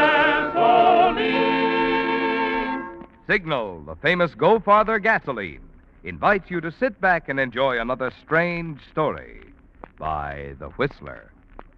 For extra driving pleasure, the signal to look for is the yellow and black circle sign that identifies Signal service stations from Canada to Mexico.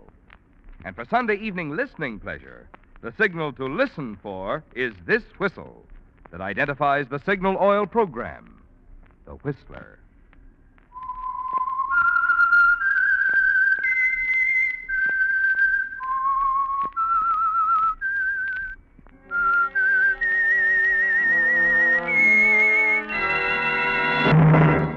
I am the Whistler, and I know many things, for I walk by night. I know many strange tales hidden in the hearts of men and women who have stepped into the shadows. Yes, I know the nameless terrors of which they dare not speak. And now, the Whistler's strange story. Panic on Mulberry Street.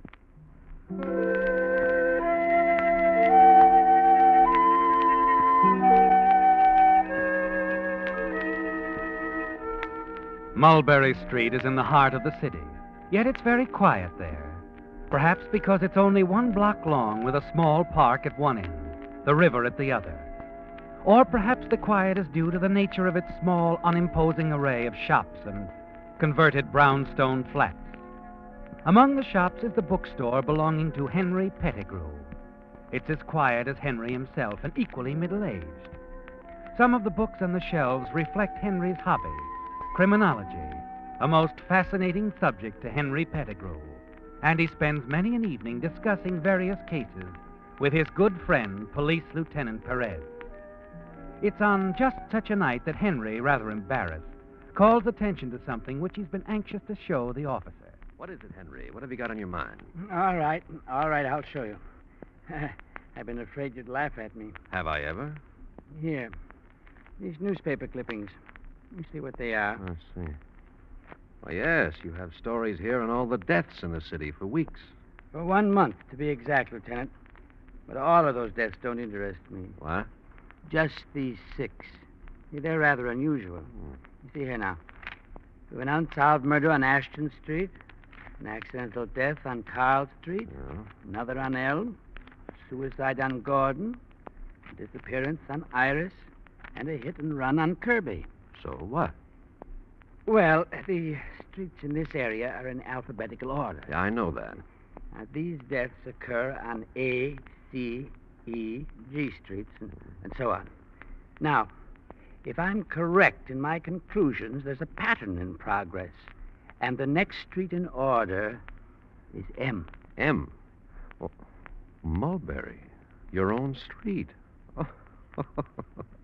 Well, so that's it. Well, I see why you're concerned, Henry. I knew you'd laugh. I didn't mean to. But, Henry, there have been many crimes in the city. In every city. These are only a few. With the sort of patience you've displayed, some sort of pattern or mathematical design could be applied to almost any group of them. True, Lieutenant. And yet... And yet, there it is, eh, Henry? Look, are you suggesting that this is the work of one man? Well, why not? Would it be the first time a killer moved in accordance with a pattern? Possibly an unconscious one. No, not at all. There are police case files which suggest that they often do. But some of these cases you're talking about were accidents, Henry, suicides. I wonder, Lieutenant. Oh. Henry, you're always trying to worry me. Oh, no. But I refuse to be intimidated. Well, I have to be running along now. Have some things to do. All right, Lieutenant. I'll see you to the door. Okay. But remember, this is Mulberry Street, Henry. You'll be sure to bolt it after me.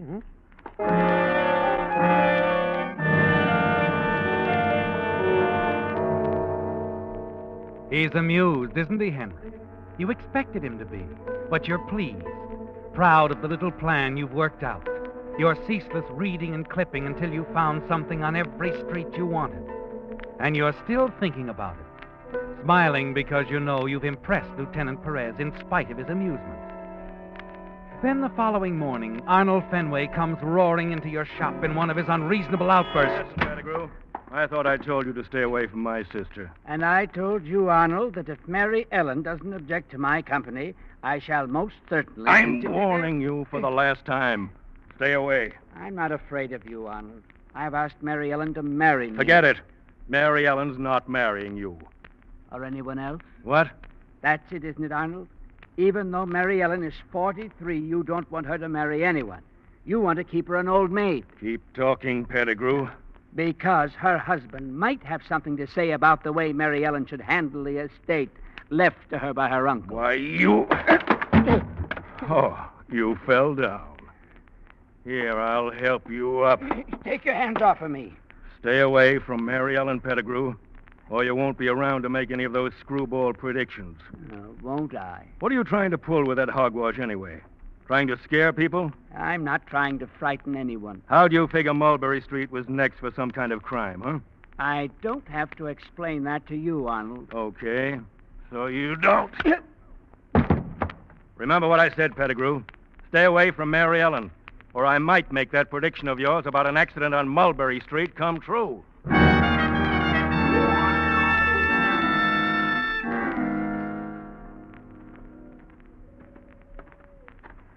Over here, Henry. Oh, yes. Didn't see you at first, Mary Ellen. Well, it's the same bench, Henry. Sit down. This is nice. Don't know what I'd do without this little park. Been a good friend for years.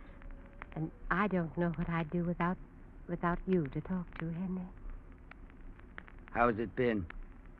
Still the same? Oh, worse. Arnold is more unmanageable than ever. He has no right to interfere with your life. You're scarcely a child, Mary Ellen. I know that, Henry. It's just that Arnold is so set against you, and he's terribly quick-tempered. I'm afraid of what he'd do to you. Well, I wouldn't worry about it. I'm not going to. His kind of people have to run their course. Run their course? I don't understand, Henry. Nothing, Mary Ellen. Let's forget your brother for now. Henry. Yes? Henry, there's something I meant to ask you. One of the neighbors mentioned it about this theory you have. Theory? The pattern you've worked out. Oh, yes. My pattern for death, as the lieutenant calls it. Yes. Isn't it kind of silly, Henry? I mean the idea that, well, that the next time it'll be Mulberry Street. Oh, no, it isn't silly at all. That's exactly what's going to happen. I mean to say, Mary Ellen, that, well, such things are quite possible. Mulberry Street may very well be marked for death.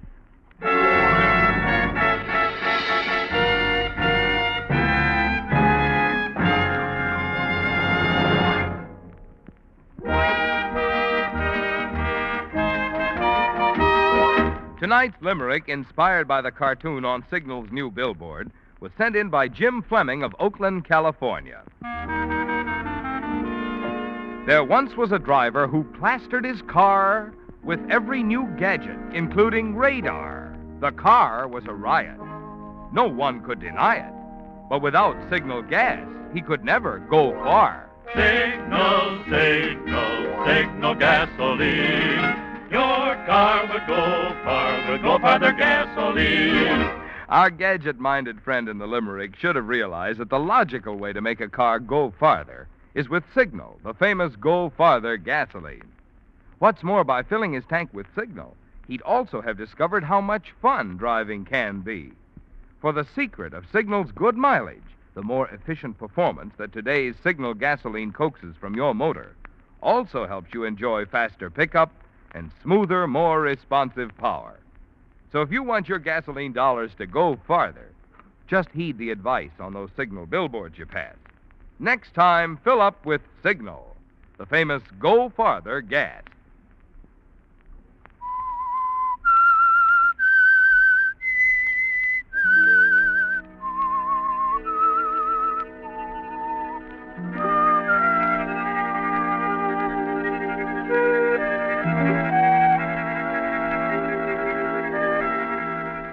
The quiet of Mulberry Street is interrupted now, isn't it, Henry? Not violently. But the street has begun to stir. Conversations at first, that's all. A little questioning here and there as your theory spreads. Then a definite feeling of tension in the air as your idea that something's going to happen takes hold. It's working perfectly, isn't it? Exactly as you knew it would from that day weeks ago when you thought of the pattern for murder and figured out your plan for a perfect cover-up.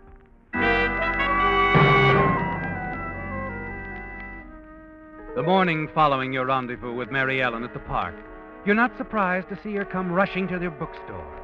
You know that somehow she's found out about Arnold's last visit, which you didn't mention to her when you talked with her in the park. Henry, why didn't you tell me last night? I didn't want to worry you, Mary Ellen. When I heard that Arnold had hit you, I could have killed him. Please, let's forget it. No, Henry, not this time. I'm going to have it out with him once and for all. Mary Ellen, you'll only excite him. Arnold can't go on ruining our lives. I'll find some way to stop him. No, I don't want anything to happen to you. But, Henry, nothing will. Meet me tonight in the usual place. We'll discuss it. I can't tonight. It's the club meeting over at Mrs. Lang's. Oh, that's right. Wednesday. I forgot. Well, tomorrow night, then. And meanwhile, don't say anything. And don't worry about your brother.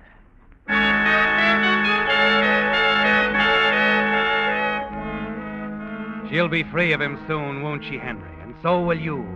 Free to enjoy the happiness that is rightfully yours.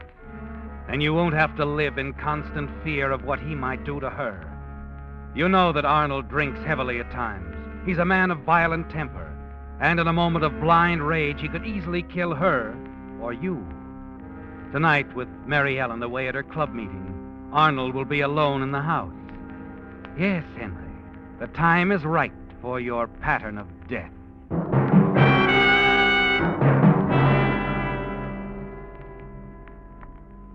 You reach the old brownstone house shortly before 9. You glance around, turn into a tiny delivery alley running between the houses. Inside, near the library window, is Arnold. He's sitting with his back directly to you. Perfect.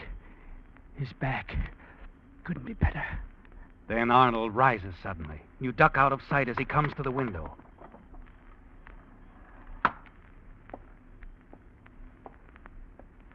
And then you hear him again, sitting down as before. Now is the time, isn't it, Henry? The gun is pointed. But your arm suddenly becomes paralyzed and your knees begin to tremble. I just can't. I can't do it.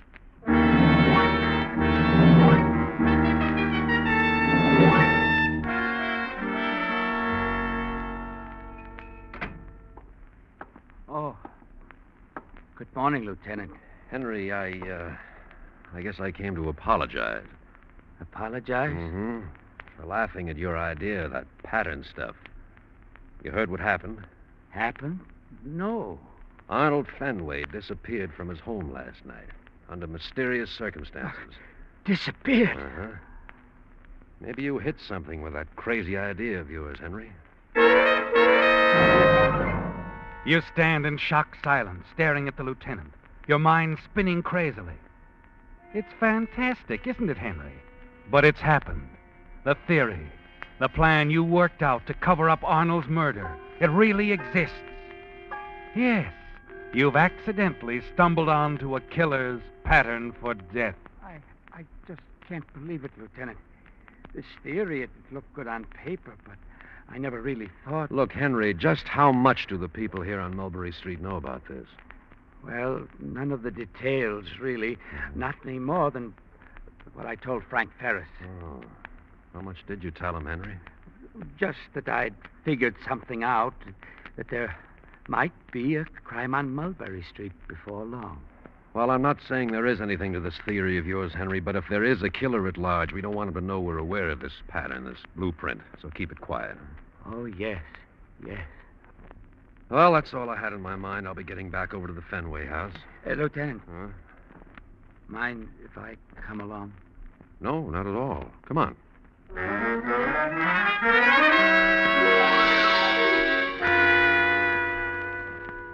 It was around 11 o'clock when I came home, Lieutenant. I assumed Arnold was still working. Lights in the library were on. I didn't want to disturb him, so I went directly to my room. You didn't look in at all? No, I didn't. Miss Fenway, from the appearance of this room, there must have been a struggle here. You certain you didn't hear anything at all during the night? No, not a thing. Lieutenant, isn't it possible the struggle took place before Mary Ellen came home? She said she didn't look into the library on her return. Yes, that's possible, Henry. It wasn't until this morning when I came down here that I knew something had happened. So I ran into Arnold's room, and the bed hadn't been slept in. That's when I called the police. Uh-huh. You said you came home around 11 last night, Miss Fenway. Now, what time did you leave the house earlier? 10 minutes to 8. It's only a few blocks away to Mrs. Lang's. We meet at her house every Wednesday. Well, you went to a club meeting then? Yes. I see. Now, Miss Fenway, about your brother... Excuse me, Lieutenant. There's a Mr. Cosgrove out here. He says he's Arnold Fenway's boss. Oh, that's right, Lieutenant. I telephoned him a little while ago. I thought perhaps he might know something. Oh, I see. Okay, Red X, send him in. This way, sir. Well, thank you, officer. Good morning, Miss Fenway. Mr. Cosgrove, this is Lieutenant Perez and Mr. Pettigrew. Gentlemen. How do you do? Oh, I hope I'm not intruding, Miss Fenway. Naturally, I'm greatly concerned over all this. Arnold is a fine man, a loyal employee, and more than that, a friend. I think the world of Arnold. I know, Mr. Cosgrove. What sort of work does he do for you, Mr. Cosgrove? Arnold is our chief accountant, Lieutenant. I'm with the firm of Cosgrove and Grande. You've heard of us, I suppose? You're brokers, stock and bond. That's right. If there's anything I can do. Sure. The books here on the desk. They're ours, Lieutenant. Arnold's been working on them. Just a routine check. I see. Likes to have everything in top order, you know. A good man. Mary Ellen, shall I get it? Would you, Henry? Now, Miss Fenway, do you know of anyone who would want to harm your brother? Hello? That you, Arnold? Oh, this is Henry Pettigrew. Oh, Henry, this is Mrs. Lang. Is Mary Ellen there? Yes, but she's rather busy at the moment. Well, don't bother. It's not important. I just called to see if she was ill or something. She isn't, is she? Why, no. Well, the reason I asked, she never misses a Wednesday night meeting, and when she didn't come last night, I just wondered. Well, you tell her I called, Henry. Henry? Yes, I'll tell her, Mrs. Lang.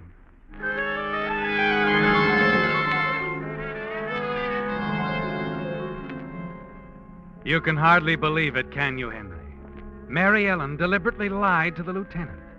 Told him she'd been to a meeting at Mrs. Lang's house last night, knowing the police could check her every movement and probably would. She must have had a powerful reason to take a chance like that, and you're pretty sure you know what that reason is. The strange disappearance of her brother Arnold.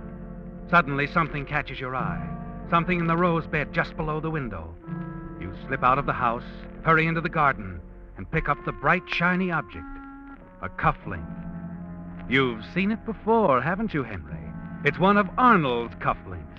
You stare at it for a moment, and then your gaze wanders to the rose bed again, to the freshly turned earth. You grow weak as Mary Ellen's words come back to you. Arnold can't go on ruining our lives, Henry. I'll find some way to stop him. Find something, Mr. Pettigrew? Mr. Cosgrove. No, I was just looking around. Well, I do hope we learn what's happened to Arnold. This has been a terrible thing, Mr. Pettigrew. A terrible thing.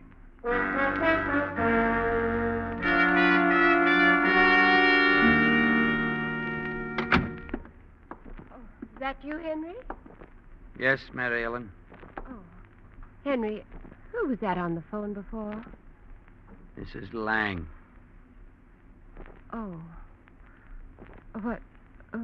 What did she want? I told her you were busy. Said for you to call her when you can. All right. Mary Ellen. Yes, Henry. Why, Mary Ellen? Why did you lie to the lieutenant? Tell him you went to Mrs. Lang's. Well, I don't know, Henry.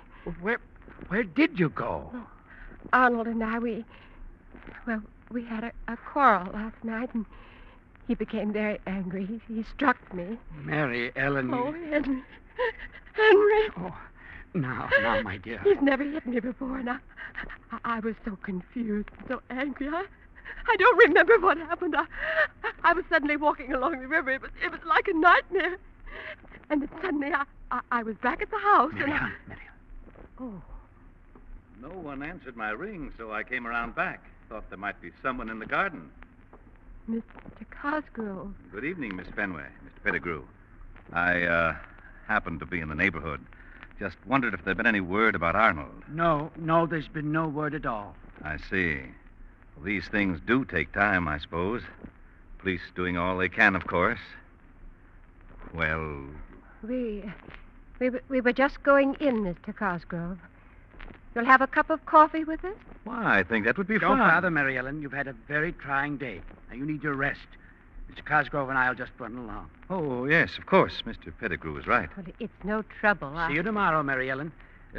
Coming, Mr. Cosgrove?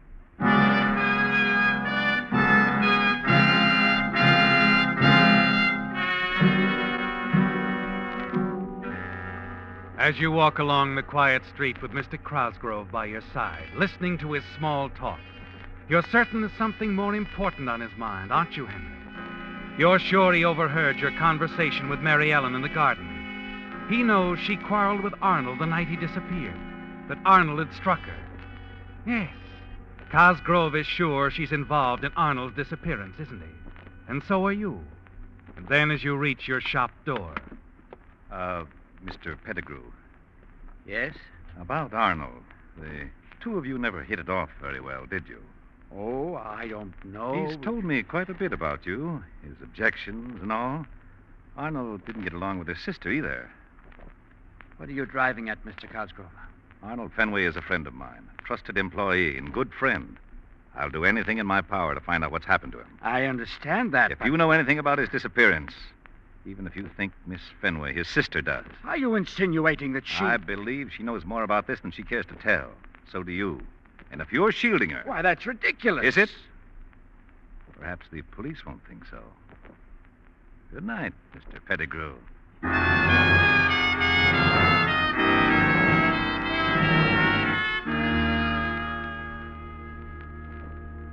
The clock on the church tower is striking 11 as you finally return to Mary Ellen's house.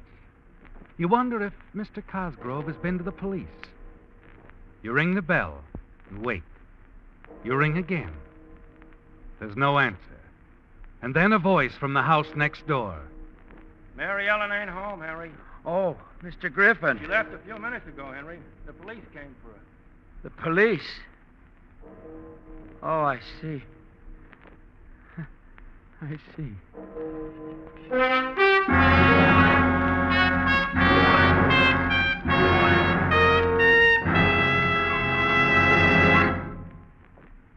There's a 16-page booklet which Signal service stations are offering free that can make tomorrow's 4th of July outing and all your other summer trips a lot more pleasant. It's called Lane's Guide, and in it you'll find answers to the questions travelers ask most often. What's a good place to eat? Where's a good place to stay?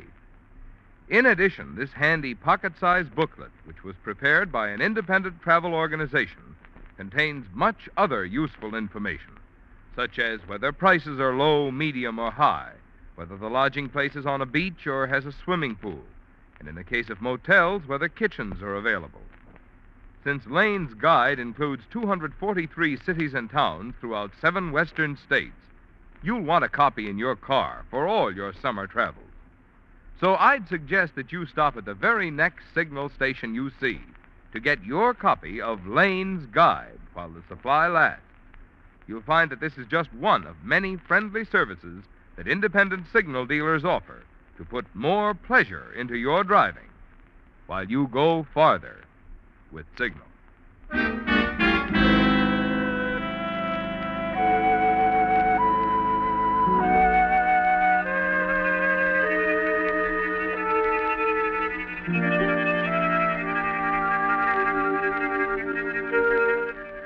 It's all over, isn't it, Henry? You're certain Mr. Cosgrove has told the police what he suspected, that Mary Ellen is involved in her brother Arnold's disappearance. And now they've come for her, taken her away for questioning. You walk over to your bookstore and sit there in the back room for a long time. There's no doubt in your own mind either. You're sure that Mary Ellen is involved. And you wonder what she did with Arnold and what will happen to her. Then suddenly you're aware of a faint sound, someone tapping the glass on your front door. May I come in, Henry? Oh, of course, Lieutenant. Come in. Well, that alphabetical design of yours worked out fine, Henry. Huh? We found Arnold about an hour ago. He was dead?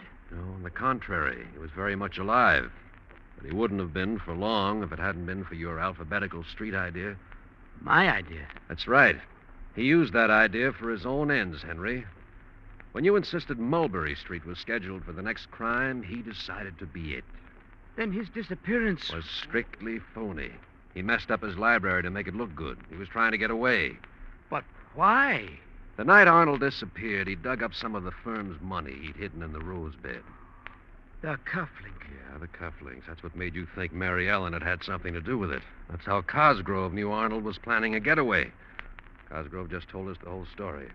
Well, I still don't see how my idea... Funny the way things work out, Henry. You see, that alphabetical street theory of yours never did make sense to us. But we got to wondering about you and Mary Ellen and decided to cover the next street on your list, just in case. Next street? Yeah. Mulberry, Norton. Well, that would be Olive Street. Olive. We had it covered from one end to the other. Oh. 2 hours ago at the Olive Street bus terminal, we picked up Arnold with $20,000 on him. He and Cosgrove were working together. Arnold was trying to double-cross him and skip town, but he'd have never made it. Cosgrove was just 20 feet behind him, with a loaded .38 in his pocket.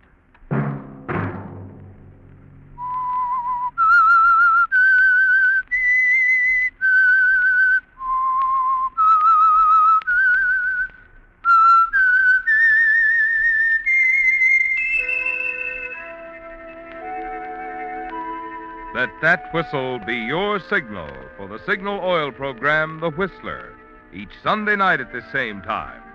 Brought to you by the Signal Oil Company, marketers of Signal gasoline and motor oil and fine quality automotive accessories.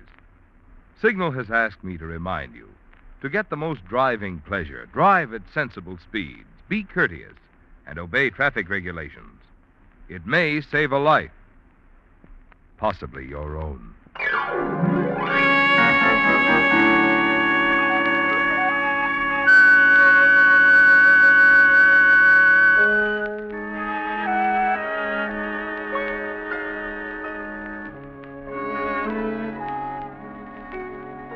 Featured in tonight's story were Wilms Herbert, Sarah Selby, and Hal March. The Whistler was produced and directed by George W. Allen, with story by Steve Hampton, music by Wilbur Hatch, and was transmitted to our troops overseas by the Armed Forces Radio Service. The Whistler is entirely fictional, and all characters portrayed on The Whistler are also fictional. Any similarity of names or resemblance to persons living or dead is purely coincidental. Remember, at this same time next Sunday, another strange tale by The Whistler.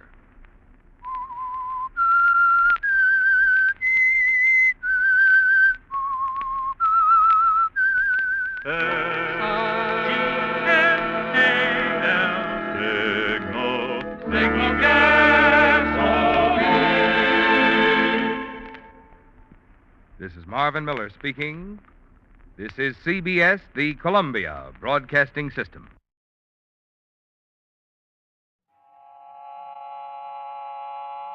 Have you heard the strange tales of the Whistler?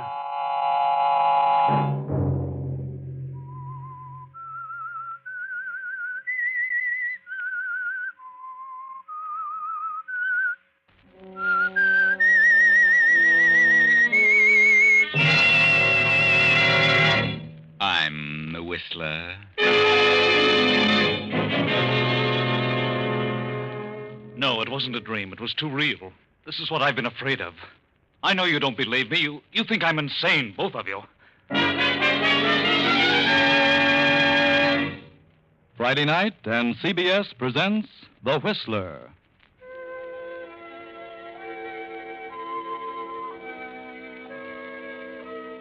I, the Whistler, know many things, for I walk by night.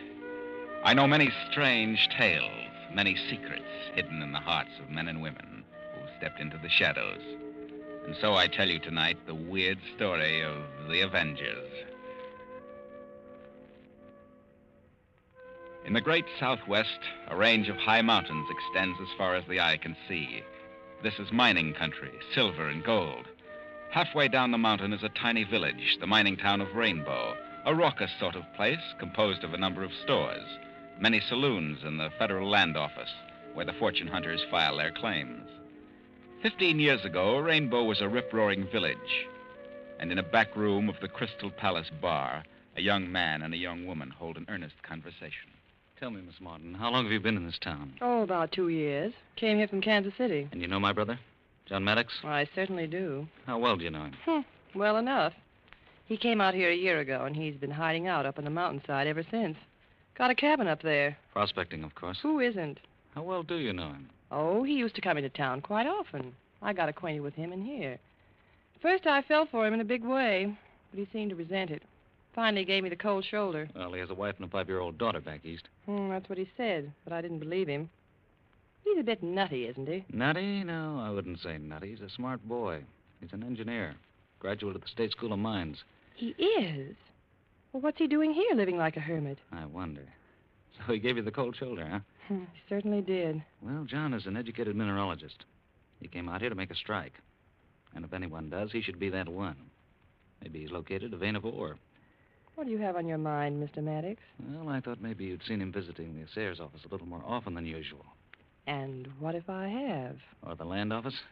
Go on, Mr. Maddox. Well, I wouldn't be interested in knowing the activities of an ordinary prospector.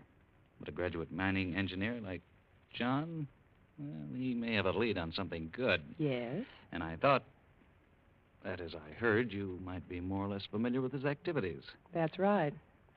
I am. And maybe you'd like to come in with me. What do you mean? You know where he's been working. You know the area he's most interested in, so if you let me know, I'll beat him to it. We'll split. Split? That's right. How about it? Sure. Why not? You know, I think I'm going to like you, Mr. Maddox. Frank is the name, Melva. All right, Frank. This is it. He has found a spot. It didn't mean much to me until now, but he's been working on the same location for a week or more. I'm sure he's hit something. Good. That's all I wanted to know. I'll just drop in and surprise him. See you later, Melva. See you later, partner.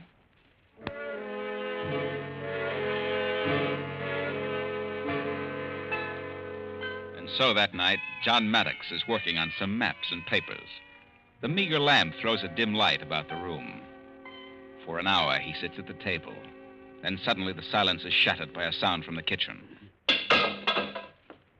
Who's there? Come out of there. Come on. What are you doing here? What do you want? Nothing. How long have you been in that kitchen? Why? So you're the little thief that's been stealing my things, huh? What are you after this time? Nothing. I know who you are. You're Tony Watson. So what? Just this. You're the one who pinched my camera, my binoculars. Yes, and several other things. I didn't know. And I'm turning you over to the sheriff right now. Sheriff! No, I didn't take him. I didn't. I didn't steal anything, but But what? I know who did. Well, you little liar. You're the one. And believe me, you're caught on the job this time, and I'll... just a minute. Sheriff. I didn't. Hey, come back here. Why, that little devil. Just a second. Well? Hello, John. Frank. That's right, your brother Frank himself. Come in. What do you want? What are you doing here? Oh, just dropped in town. Thought I'd see how you were doing. Getting along all right. But you might like to hear about your wife and your daughter. Is that why you came here? Your wife is very well. Your daughter's just 5 years old today. I'm still wondering how you're getting along and when you're going to send for them. I know all about that. I'm going to send for them very soon. Are you? All going to live in this little shack? Certainly not. There's something a lot better by the time they arrive. Will you? Oh. Didn't have a dime when you left. Yeah, thanks to you and your lies. I know who's responsible for Father's cutting me off with only $1. You. Have you struck pay dirt here, John? No. What are all these interesting papers and maps on the table? Nothing. Oh, but they must mean something. Get away from that table. Let them alone. Put up your hands and stand if back. If you touch those papers... Get back there. Uh-huh. Interesting. So you have struck something. All ready to be recorded. Frank, if you dare, I'll kill you. Why do you think I came here? You Don't dirty... worry. I'll settle up later. I'll see you get a share. My wife and my daughter, Doreen, they haven't a cent. I've not been able to give them anything in months. You can't do this. Do what? You put those papers down, Frank, or I'll break your dirty neck. You'd better stay where you are. Oh, no, I'll kill you. First, I'll kill you. John, you're crazy. Keep back. Keep away. You crazy fool. I told you I'd shoot. You're the fool, Frank. You're the fool. You won't get away with this. I'll see to that. You'll pay, Frank. I'm not through with you yet. You and everything you hold dear will be taken away. You will pay it back, Frank. To me and mine. If I have to climb out of my grave. John. John! Frank stands for a moment, then stuffs the papers and maps into his pocket and rushes to the door and into the night. A few seconds later, a face at the window disappears and suddenly reappears through the back door. And the boy stands looking at the inert figure on the cabin floor. Huh. Serves him right. You won't tell the sheriff anything about me now.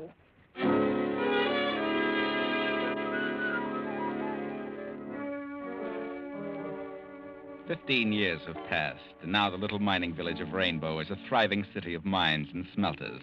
And the richest mine of all is the one owned by Frank Maddox.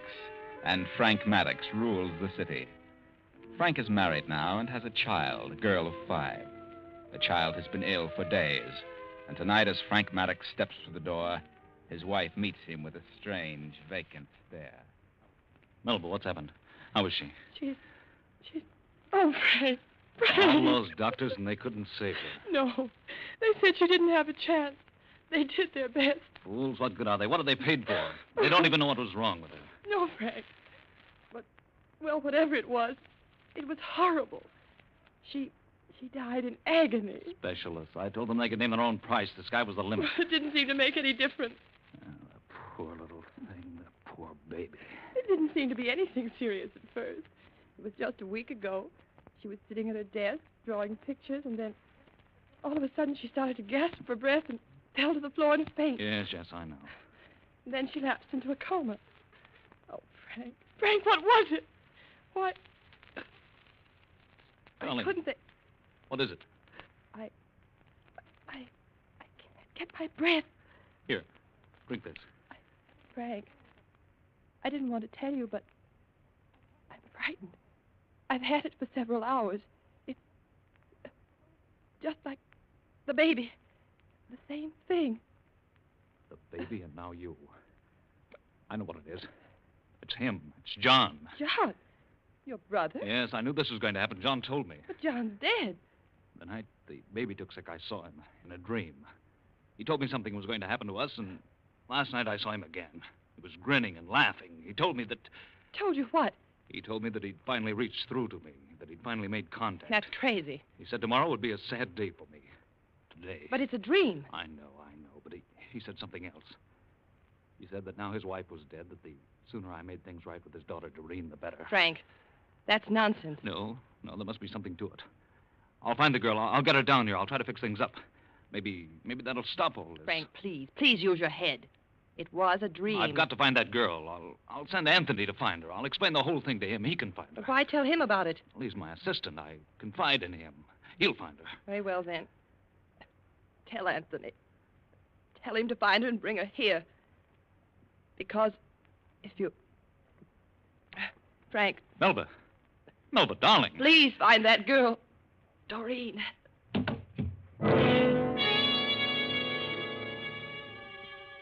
Frank Maddox carries his stricken wife to her room and calls the doctor. The next day, he explains in a way to his young assistant, Anthony Watson. Anthony rushes to the east to locate Doreen Maddox, and needless to say, he does. Before she knows what it's all about, she's aboard the train with young Anthony. Didn't you even know you had an Uncle Frank? Oh, yes, of course. But I didn't know much about him. When did your mother die, Doreen? 5 years ago. She committed suicide. What became of your father? Oh, he went west to prospect for gold or silver or something.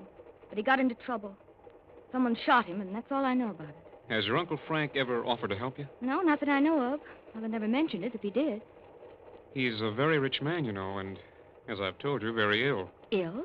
Well, he's sort of mentally ill, as well as physically. Oh? Doreen, are you... That is...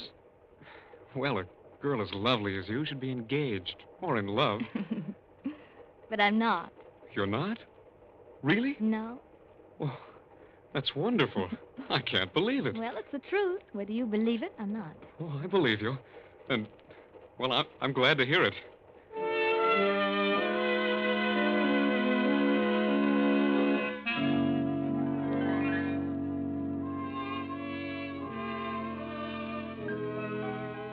And so you see, Doreen, I'd completely lost track of you. I wondered about you and your mother since the tragic death of your father. Mother died several years ago, Uncle. Yes, I should have attempted to locate you long ago. Should you? Yes, you're my brother's child. It was my duty to look after you. See that you want for nothing. Oh, but I've been getting along all right. I've not been well, Doreen. I've been quite ill lately. I've been terribly upset, my nerves. Perhaps you've been working too hard. No, it isn't that. Doreen, I'd like you to stay here. Make this your home. And I have a check for you, a little present, $5,000. No, please, Uncle. That isn't necessary. You must accept it, Doreen. You must. I don't need it. I'll be glad to stay here with you until you're better. But really, I don't know what I'd do with 5,000. I'd feel better if you accepted it. And perhaps your father would... Father would what? Doreen, I must tell you. I've got to tell you. It's driving me mad.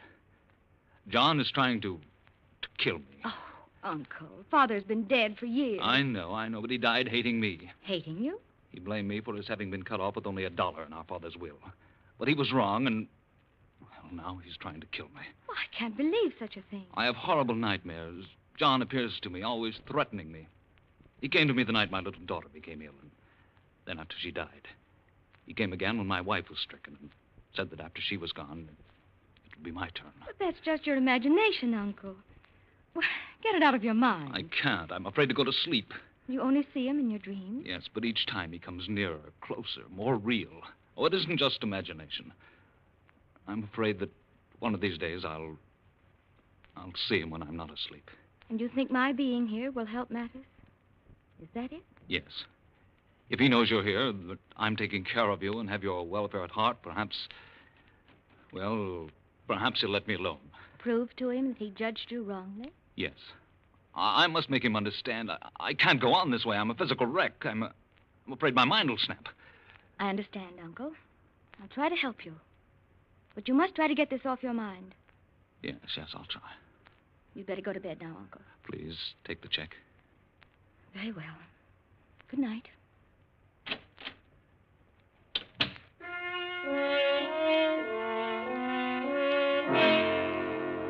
An hour passes, and in spite of himself, Frank drops into a fretful sleep. He moans and tosses about, and as usual, he dreams of John again. Sees him come through the wall and stand in the center of the room. You won't get away with it, Frank.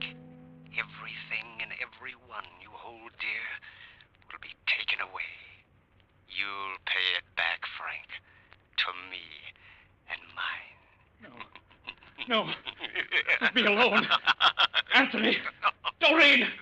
Doreen! Uncle! Uncle, what is it? What's happened? Doreen, he was here just now. I saw him. I heard him laughing. But, Mr. Maddox, that isn't possible. I heard him, I tell you. You could hear his laugh all over the house. I heard nothing, Uncle. Not a sound. I woke up, I tell you. I heard him. But, Uncle, you must have been dreaming. Well, I haven't been asleep since I left you. I've been reading. I didn't hear a sound. You didn't hear anything, really? No, not a sound. You, Anthony? I heard nothing. You were just dreaming. No, it was too real. This is what I've been afraid of. I know you don't believe me. You think I'm insane. Uncle, please. Yes, maybe I am. Come, Anthony. No, Doreen. Don't go, please. But, Uncle, there's nothing I can do. It's up to you. You must convince yourself that it's all imagination. Good night, Uncle.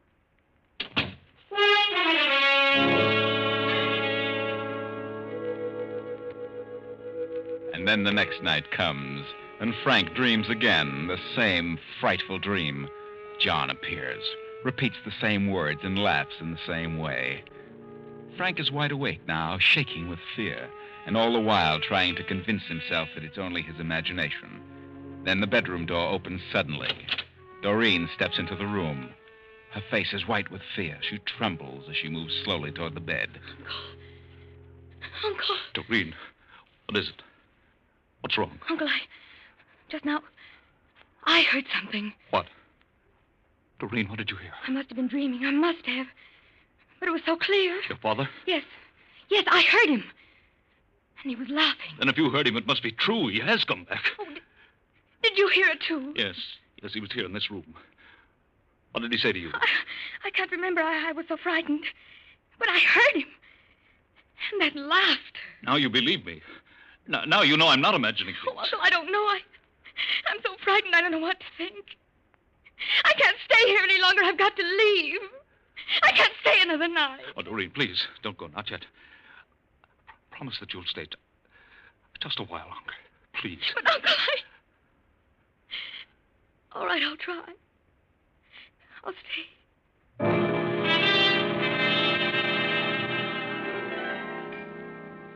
Then comes the next night, another dreadful night of horror.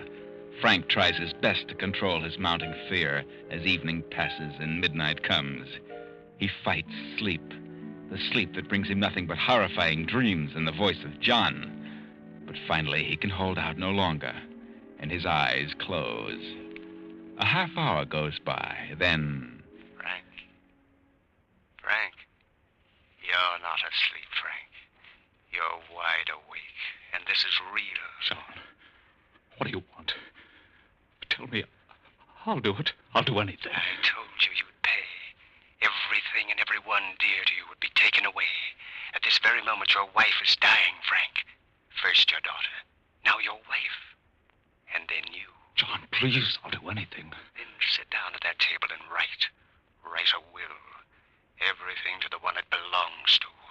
My daughter, Doreen. Yes, I'll do it. And a confession, Frank. Confession? A confession that you came to my cabin that night and killed me. Oh, no, I can't, John. You can and you will. They'll hang me. They won't hang you. No? Write the will and the confession. Yes, but I'm afraid that... They won't hang you.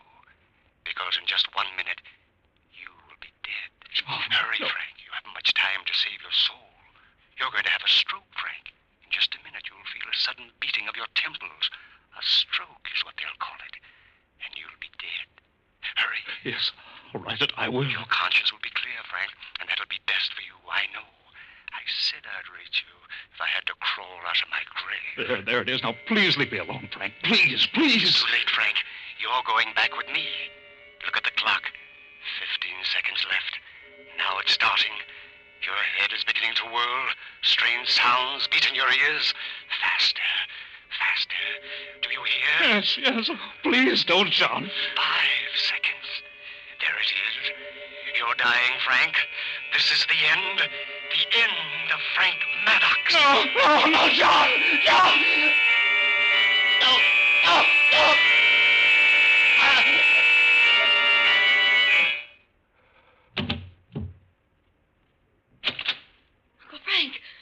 Uncle Frank! Anthony! Doreen, what's happened? I heard him screaming. Anthony, I think he's... Feel his pulse. I can't find it. Not a trace. Anthony, is he... I don't know. He's had a stroke, I think. I'll call the doctor. Yes, I'll have to go after him. His car is out of order. Come on. It may be too late for the doctor, but we'd better get him anyway. Use this phone and tell him I'll be there in a few minutes.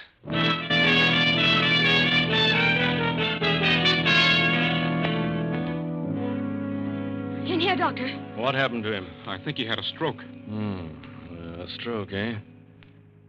Well. We heard him screaming, and when we got here, he was unconscious. Well, he's dead.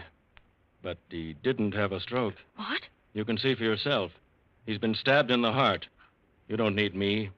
You want the police. You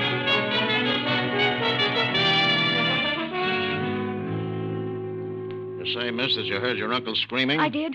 What did it seem to be? A scream of pain? No, I couldn't make out what it was. But it sounded as though he was horribly frightened. It seemed as though he was pleading with someone. Did you hear him, Anthony? Yes, it sounded just as Doreen said, as though someone or something were after him. What do you mean by something? Well, I just used that as a form of expression. And when you reached him, he was on the floor, unconscious? That's right. Was he dead? We didn't know. I couldn't find any pulse, but that doesn't necessarily mean anything. That's why I went for the doctor.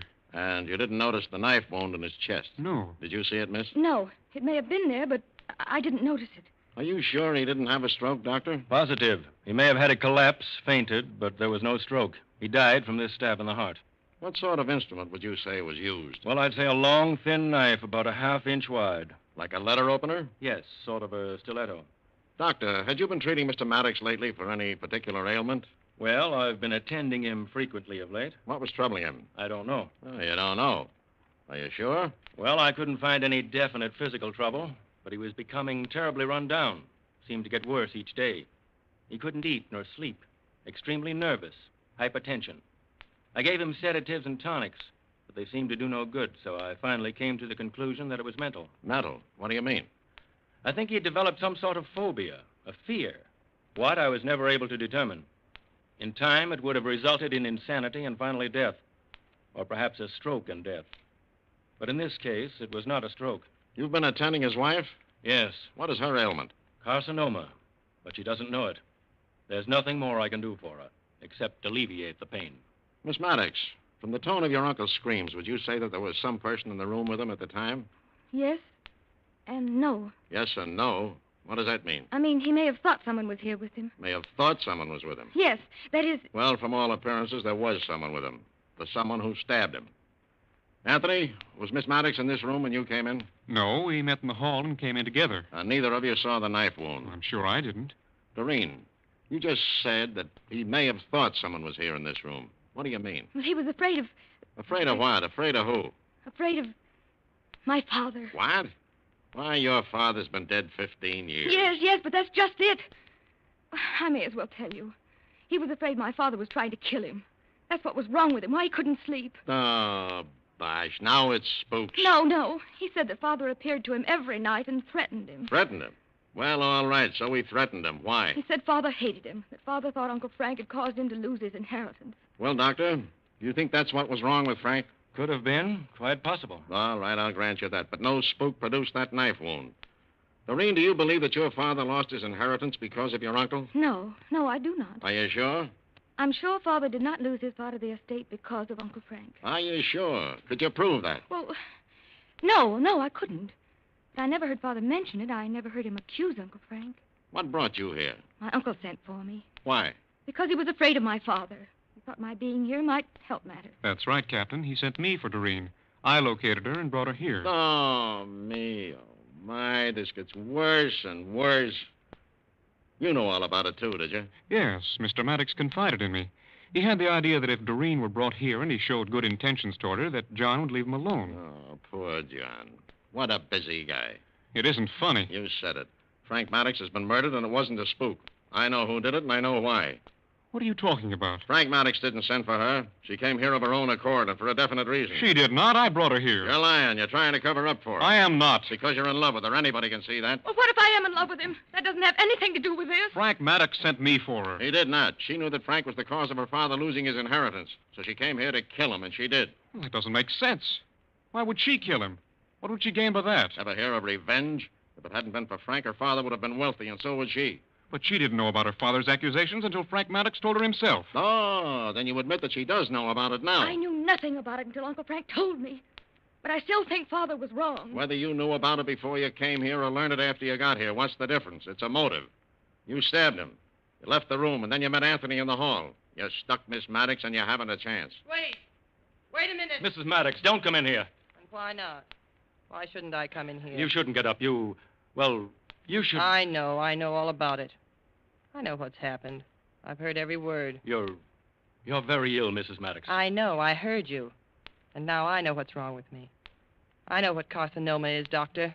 Please go back to bed. No, not just yet. Well, this girl, Doreen, you're wrong. She's innocent. She had nothing to do with it. That is, not directly. What do you mean, Mrs. Maddox? She didn't kill Frank. I did. You? She's perfectly innocent. Frank did send for her. He was afraid of John. He dreamed about him every night. He did think John was trying to reach him from the grave, trying to kill him. It was his imagination, I know, but he really believed it. And he had a good reason to believe it. What reason? I've heard Frank moaning and yelling for weeks and weeks. I heard him tonight. I came in here and found him on the floor. He'd made a will. This paper. Leaving everything to Doreen and explaining why. Oh. Sit down, Melba. Yes, well, he came out of his faint, and I found this will. I went wild when I saw it. He tried to get it away from me. He said it had to be that way. We struggled for it, and I took the paper knife and stabbed him. I went back to my room, but I've been standing outside the door.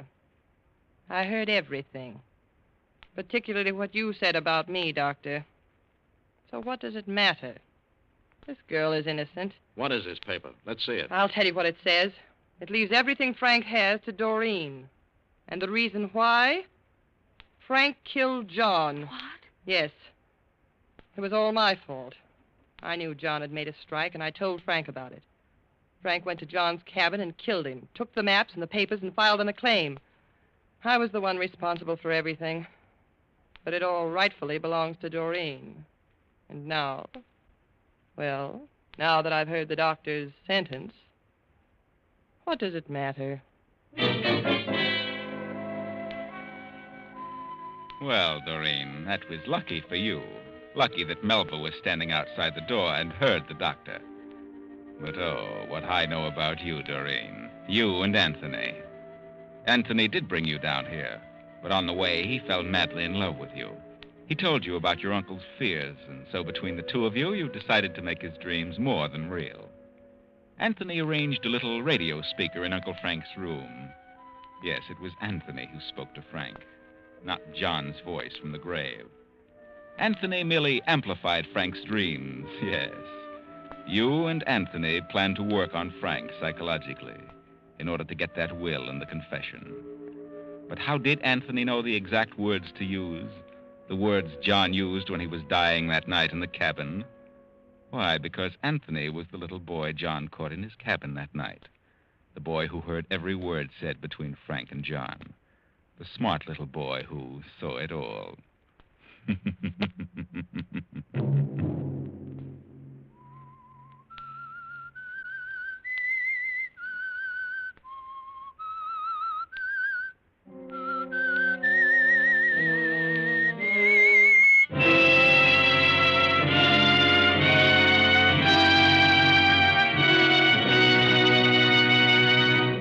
CBS has presented The Whistler.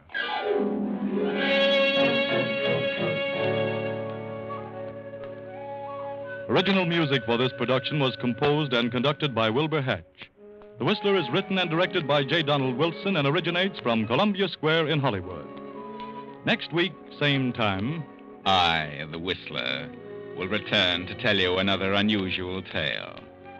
Good night. This is CBS, the Columbia Broadcasting System.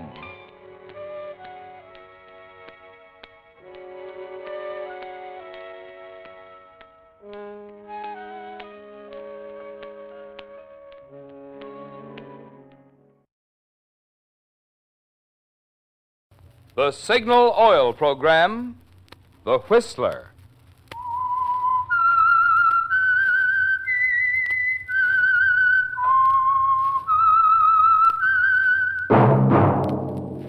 That whistle is your signal for the Signal Oil Program, The Whistler.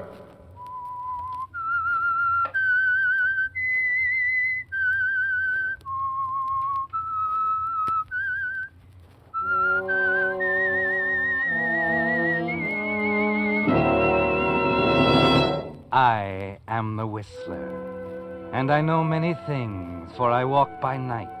I know many strange tales hidden in the hearts of men and women who have stepped into the shadows. Yes, I know the nameless terrors of which they dare not speak.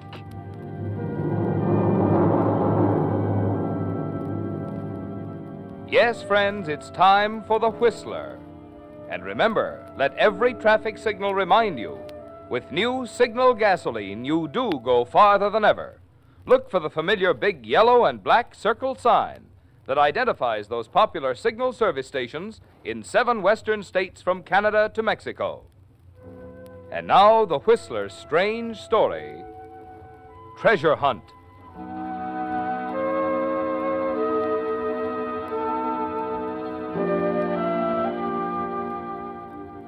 If it were possible somehow to stand at some point in the distant future and look back at the life of Robert Bolton, we'd find it neatly divided into 2 halves, divided by a matchstick. The first half was successful. Robert was an egotist whose egomania led him to believe that because he'd given the world the ecstatic pleasure of his company for 32 years, it owed him a living in return. He lived by his wits, and because they were extraordinary wits, he managed to dodge, double in his tracks like a smart halfback avoiding tacklers, and keep 1 jump ahead of the law. And then one day, shortly after the train he was riding on pulled into the little country town of Redmond, Robert, standing on the station platform, put a cigarette in his mouth and reached in his pocket for a match. The pocket was empty. He shrugged and strolled across the street to the general merchandise store to buy a box. cost $200,000 at least. That's what you've been saying ever since old Colonel Randolph died.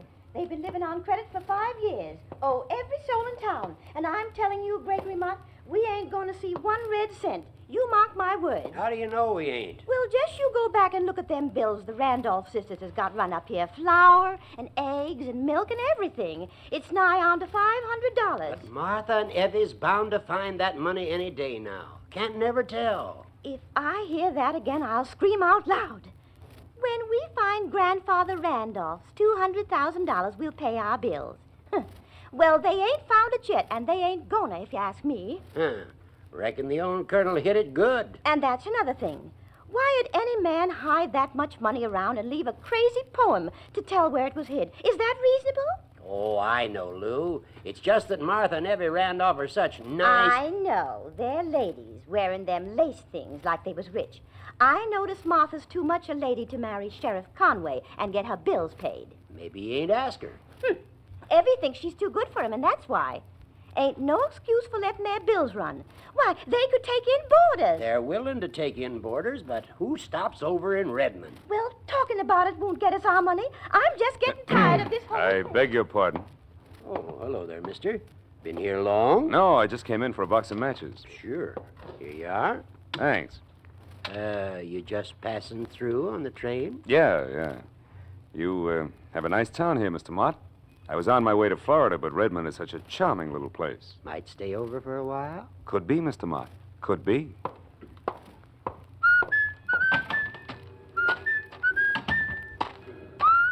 Oh, conductor? Yeah? My name's Robert Bolton. I'm in car 63, bedroom G.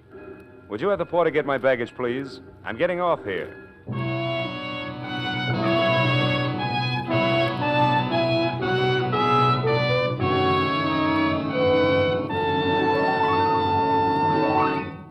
With the prologue of tonight's story, Treasure Hunt, the Signal Oil Company brings you another strange story by The Whistler.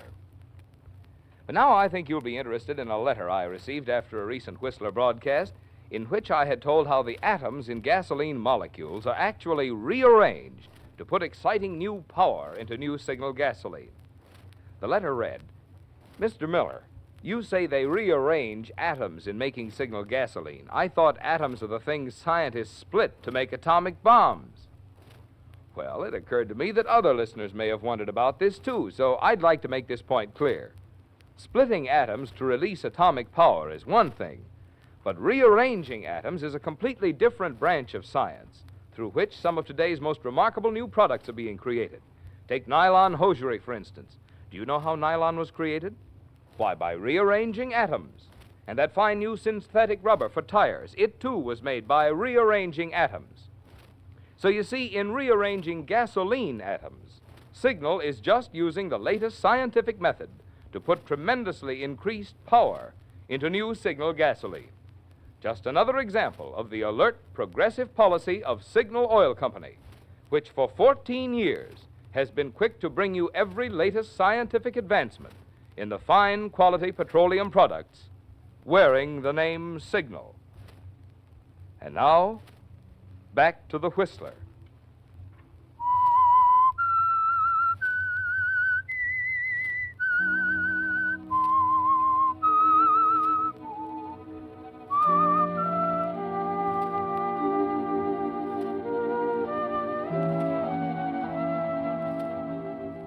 Yes, Robert. That matchstick made a difference, didn't it? They laid it on the line for you while you were waiting at the counter in the store. And you're thinking it over carefully now as you sit in the parlor of the huge old Randolph home in Redmond, making your first impression on the Randolph sisters. It took you only a minute to analyze them. Evie, ailing, suspicious, jealous of the family traditions. Martha, 45, hungry for sympathy, color, laughter. She's made to order for you, isn't she, Robert? Your opening move is a triple play. You talk to Evie, your remarks are aimed at Martha, and your mind is on the $200,000 hidden by Grandfather Randolph. And so you see, Miss Evie, I just had to stop in here and inquire about a room. It's such a perfect place to finish my book. Oh, you're an author. Yes.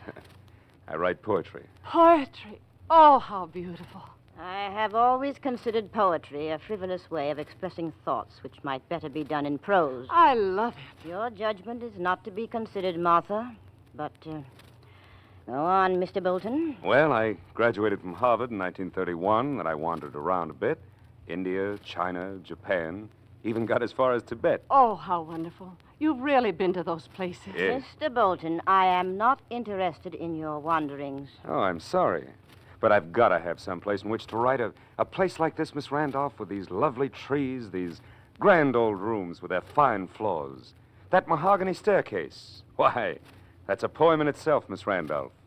A sweeping curve ascending high to end its rapture in the sky. Oh, that's William Brown. Why, yes, Miss Martha. You know his poems? He that to the voice is near, breaking from your ivory pale. Need not walk abroad to hear the delightful nightingale. I think it's so lovely. And I think we have had enough of this grammar school recitation. Yes, Evie. Mr. Bolton, you may have the room. However, I am not a well woman. Therefore, I must have it understood that should I change my mind at any time, I shall expect you to understand. Martha? Yes, Evie? You may show Mr. Bolton to the room above the veranda. Thank you again, Miss Randolph. I'm sure that my stay here will prove mutually profitable.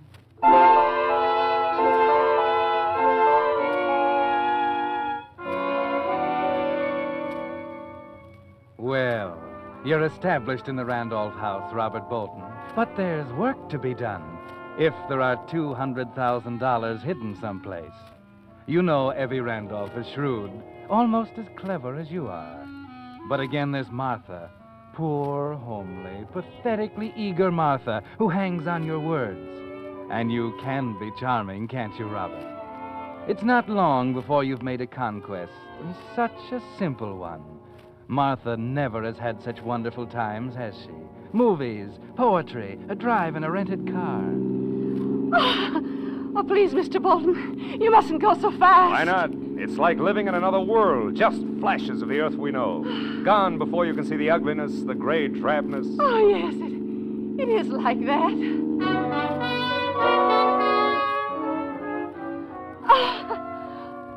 Oh, it's wonderful to hear you laugh, Martha. Wonderful. I was laughing, wasn't I? Her laughter like the bells of Eden. Oh, it's all so lovely, Robert. Oh, so lovely. Do you really mean this is the first movie you've seen in 3 years? I never go out much, Robert. You see, Evie... Oh, you're wonderful, Martha. So unselfish.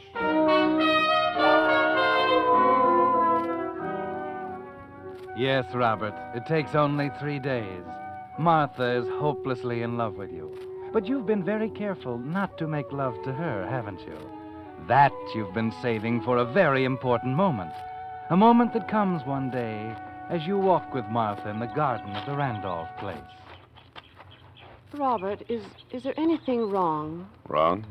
Is something troubling you? Well, the book isn't going so well. Oh, is that all?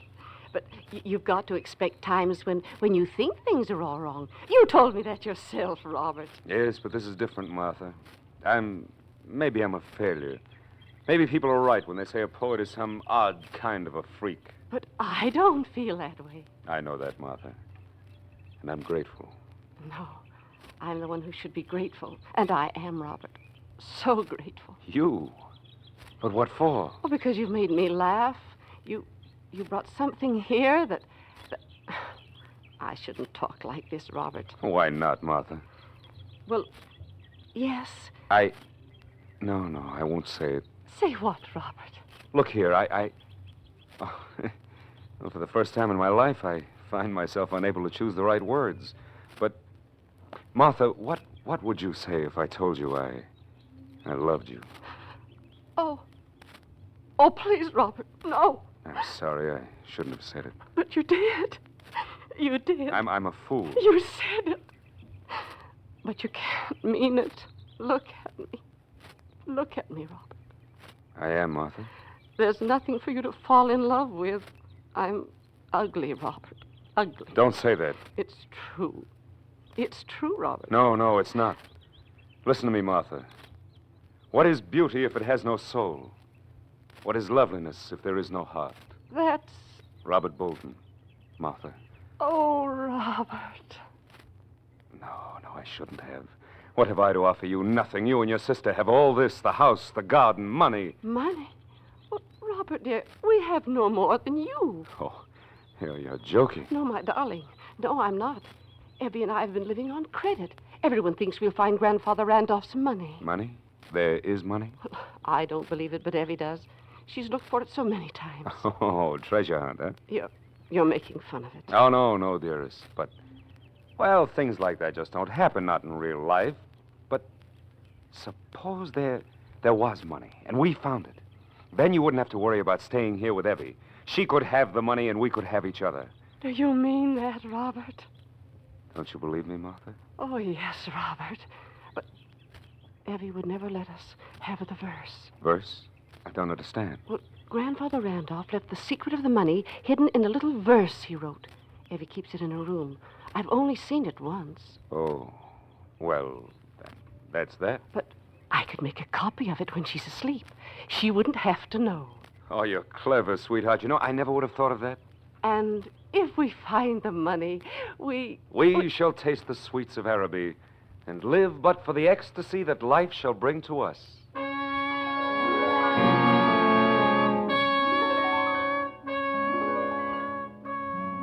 That was simple, wasn't it, Robert? Having Martha suggest the plan herself was clever. She doesn't suspect a thing. Poor, homely Martha, who doesn't know you're going to leave the moment you find the money. And the same night, she brings you a piece of paper. Here it is, Robert. Are you sure Evie is... Evie is asleep. I left her medicine on the table by her bed, so she doesn't have to call me. Oh, you are clever, my darling. Now, let me see the verse. Oh, here it is. Oh. When the bishop's mitre points to 3, then a shadow long you'll see. 4 steps left and 2 steps right. Careful now, you'll need the light. Oh, it sounds crazy. Just a minute. Bishop's mitre. Bishop's mitre. Look, the chess table in the corner. Has it ever been moved? Oh, no. Evie wouldn't allow anything to be moved. Then where are the chessmen? In the drawer of the chess table. Oh, good. Well, why are you setting up the chess? You'll see. Now, which bishop? There are 4. And one has to point to 3. To 3. All of them point up to the ceiling now, but if we lay them on their sides, then... Look! This Black Queen's bishop, it points to the grandfather's clock on the other side of the room. And if you point it to 3... That's it. The bishop's mitre points to 3. Martha? It's Evie. She woke up. You better go. We'll continue this tomorrow night. Go ahead.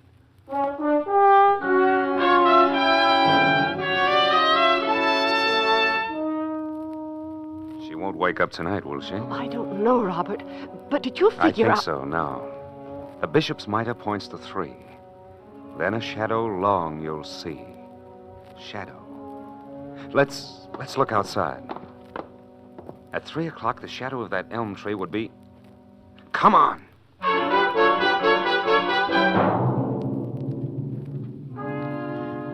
You're so wonderful, Robert. It's all so simple now. 4 steps left.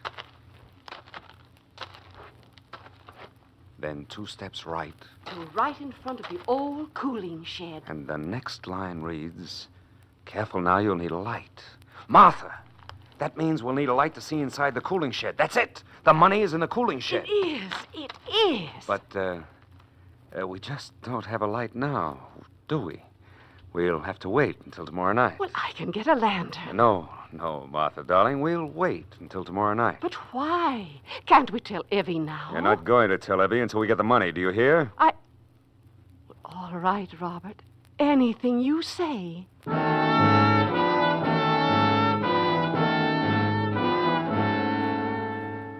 Of course, Robert. Wait until tomorrow night. Then you'll plan to sneak outside without Martha. And you needed time to pack, didn't you? Get ready to leave suddenly with the money and without Martha. So the next day you sit in the garden smoking a cigarette, smiling to yourself, thinking how easy it was. Then suddenly... Howdy, Mr. Bolton. Oh, hello, Sheriff Conway. You know me, huh? Why, of course. You've been pointed out to me. In addition, the star glittering on your vest is, in itself, a monumental advertisement. Yep. Mind if I sit down a mite? Certainly not, Sheriff. Make yourself at home. Did you come here just to sit in the sun, or do you have something more important on your mind?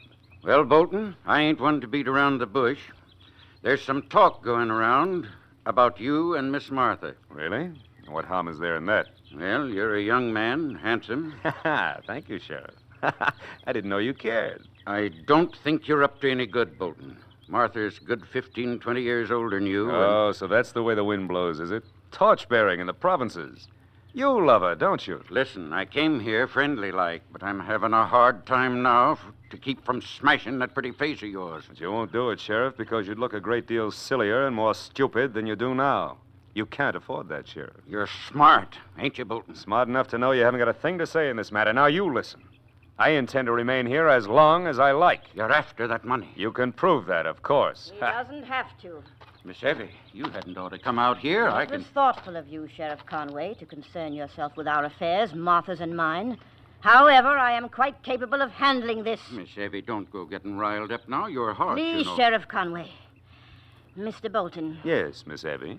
I gave you to understand when you came here that any time I chose to ask you to leave, you would do so. So what?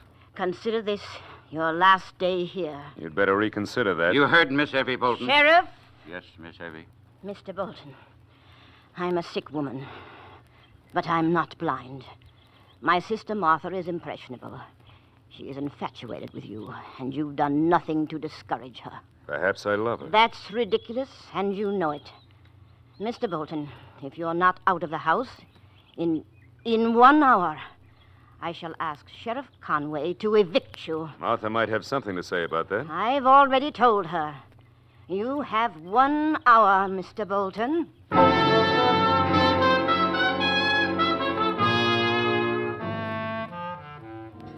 Well, Robert, that was a blow, wasn't it? If you leave, the money stays in the cooling shed. If you stay, the sheriff will have a field day throwing you out. Your only hope is Martha, isn't it? And you haven't much time. You sit alone in the garden thinking. And suddenly it comes to you. There is a way, isn't there? You hurry over to the little pharmacy where you and Martha bought the medicine for Evie. The clerk knows you and says nothing when you ask for a little bottle of poison to kill rats. You sign the poison book and hurry back to Martha with a half hour to go. She's in the parlor playing the piano.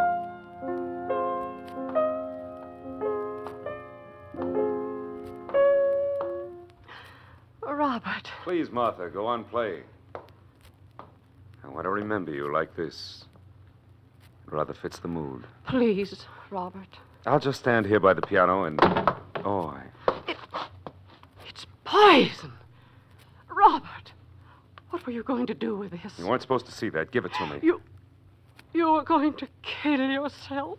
All my life, I've had cherished and loved things taken away from me. I'm tired, Martha, tired and beaten. Misunderstood by the people I love the most. Your sister, you. Not me, Robert. I swear it, not me. You were going to stand by and let me leave, weren't you? But what could I do? Evie is... You see? I love you, Robert. I love you so much. And does that solve the problem? No. What can we do? What can I do? You could marry me. And Evie would see that I do love you. Robert, marry? Don't you want to, my darling? But Evie... Give me that bottle. No! No, I'll marry you, Robert. Now, today, we can go to Milltown right away. Yes. Anything you say, Robert. Anything you say.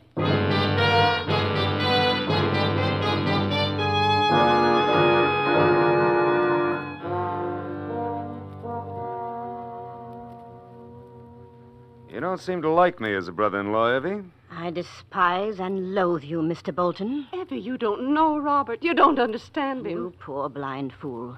Don't you see what he's after? But, Evie... Just a moment, Martha. Very well, Mr. Bolton. I suppose I have no alternative. You're quite correct.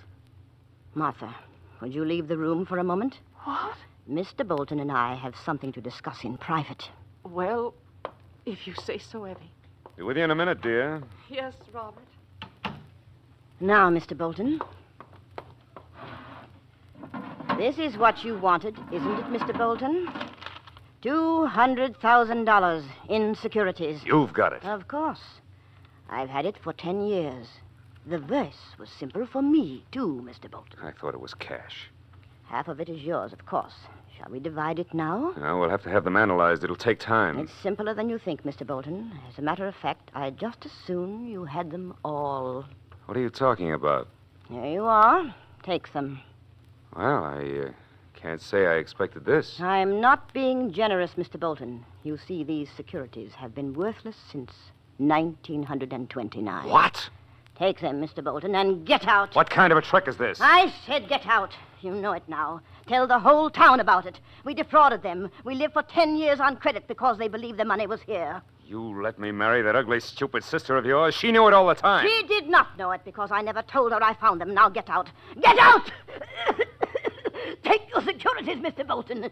You've got what you came for. Martha! Martha, come quickly! Martha! Abby! You're ill! Oh, Robert, please! You, I hope you die. Robert! Robert, wait!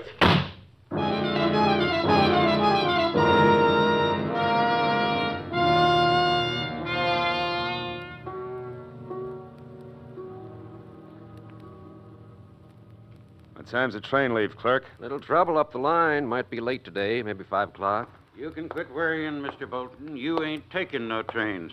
What do you mean, Sheriff? You ain't leaving Redmond. No? Well, just try and stop me. Let her charge desertion. Let her charge It anything ain't that, Bolton. It's murder.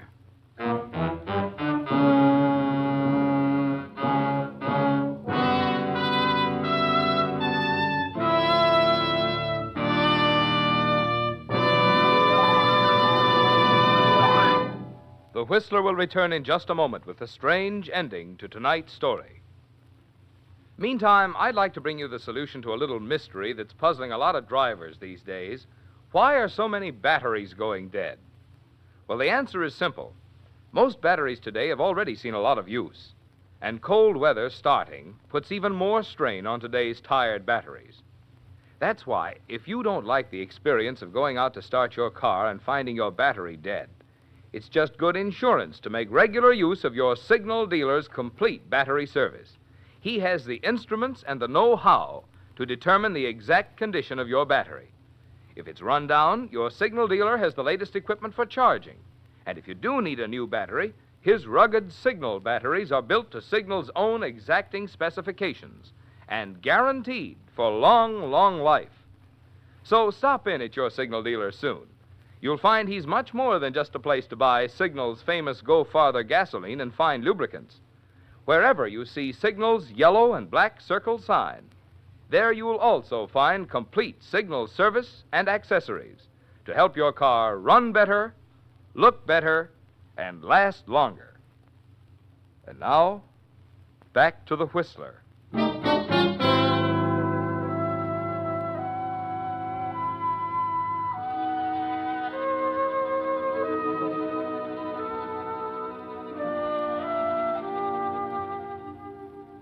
That one stopped you, didn't it, Robert?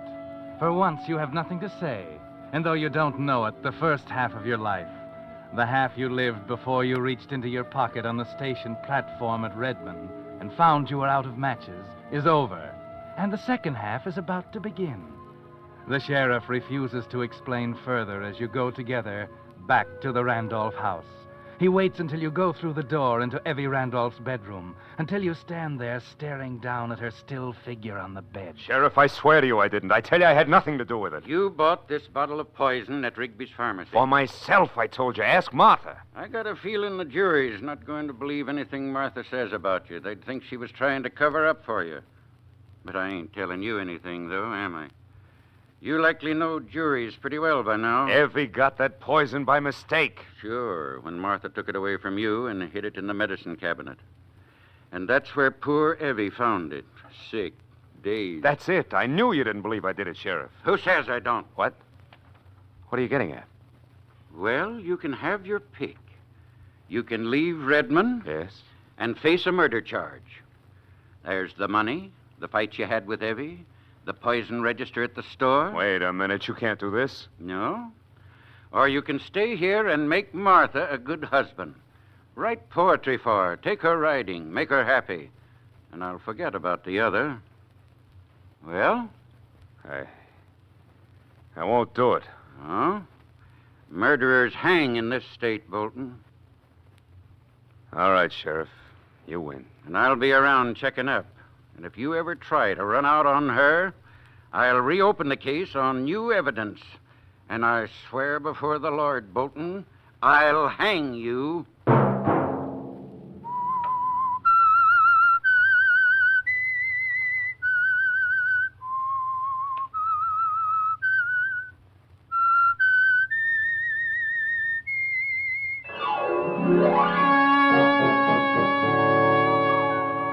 Next Monday at 9 o'clock, The Whistler will bring you another strange tale.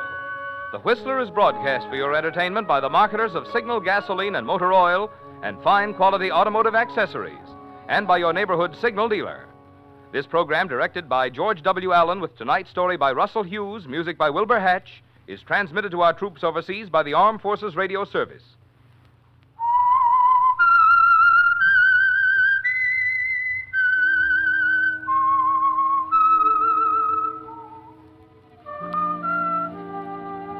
That whistle is your signal for the Signal Oil program, The Whistler. This is Marvin Miller speaking, reminding you to look for those familiar yellow and black circle signs that identify those popular Signal Oil stations in 7 western states from Canada to Mexico. This is CBS, the Columbia Broadcasting System.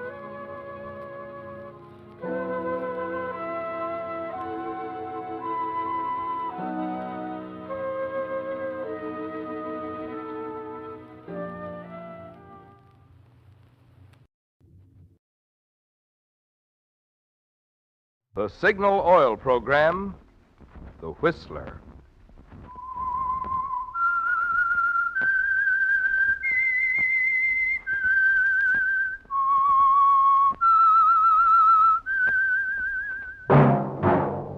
That whistle is your signal for the Signal Oil program, The Whistler.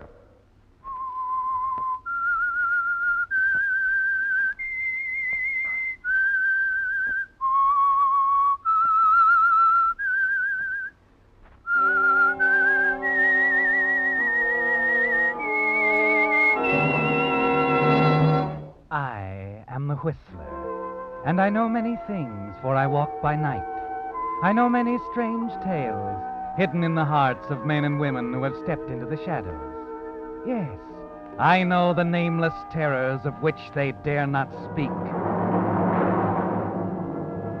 Yes, friends, it's time for the Signal Oil program, The Whistler, rated tops in popularity for a longer period of time than any other West Coast program in radio history.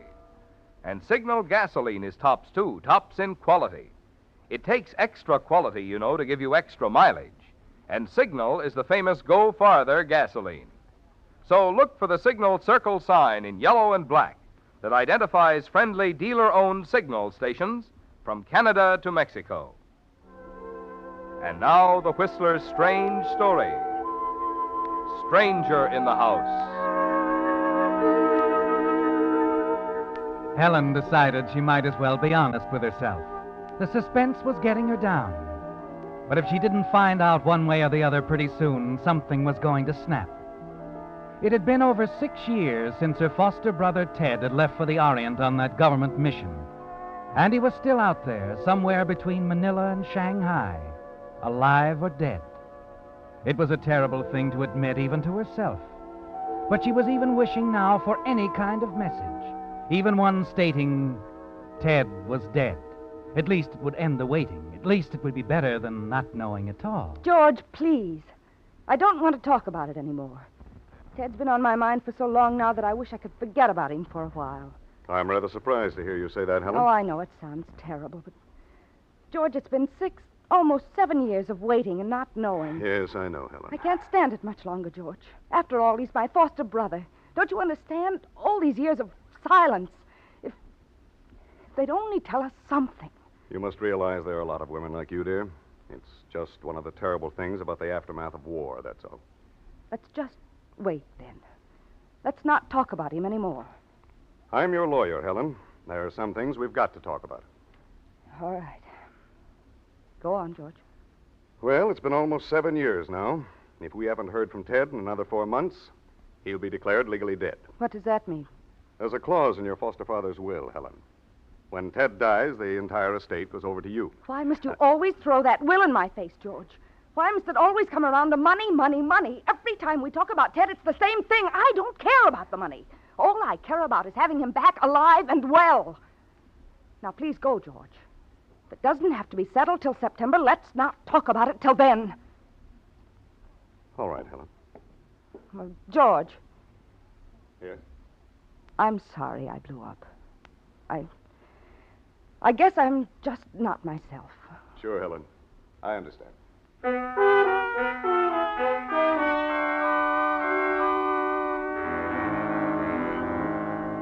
Yes, Helen, the suspense is beginning to tell on you, isn't it?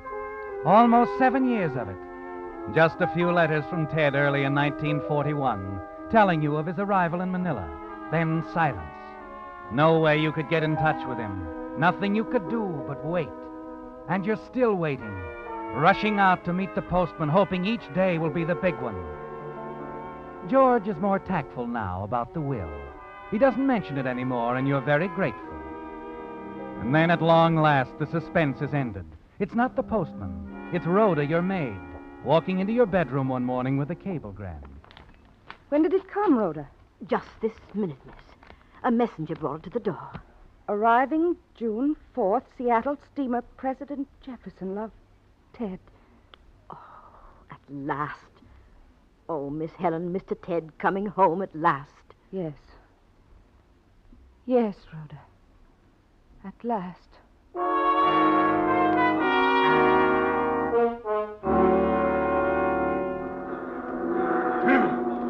Pardon me? Oh, I beg your pardon. Stuart? Oh, Stuart. Yes, miss? I'm looking for Mr. Ted Van Norton. Where is his cabin, please? Just a minute, please. Van Norton. Stateroom 3C, third deck. Thank you.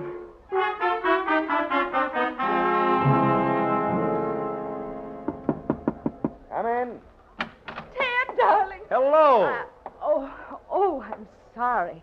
I must have the wrong stateroom. I'm looking for my brother, Ted Van Norton. Oh, what's the matter, Helen? Don't you recognize me? What? Who are you? Well, this isn't much of a homecoming after 6 years. Maybe I better introduce myself.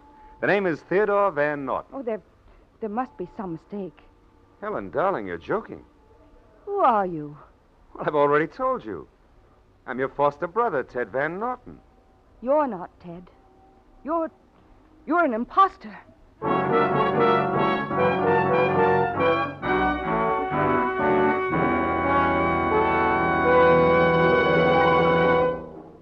With the prologue of Stranger in the House, the Signal Oil Company is bringing you another strange story by The Whistler. But now, important news for drivers. The amazing new type tire by Lee of Conshohocken, which is being announced this month in the Saturday Evening Post, is already at your Signal dealers. I'm referring to the new 8-rib Super Deluxe Lee tire. Not just a new model, mind you, but a completely new tire. You can see that the handsome 8-rib tread is wider and flatter, and there's more rubber in it. But not until you drive on these new type tires can you appreciate their easier turning and steering, and the way they absorb road shocks, sparing you fatigue and sparing your car unnecessary wear. In addition, quicker stopping and greater protection against skidding are assured by the 16 cleaning edges on Lee's broad, flat tread. And when it comes to wear, these new Lee Super Deluxe tires are setting records so amazing they're almost unbelievable. Yet all this extra quality is yours at no extra cost. In fact, right now, as their summer driving special, Signal dealers are offering extra generous trade-ins on old tires, plus liberal credit terms. So before you buy any tire, see your Signal dealer. Find out how little it will cost you to enjoy real safety and comfort this summer with new 8-rib Lee Super Deluxe tires. And now back to the Whistler.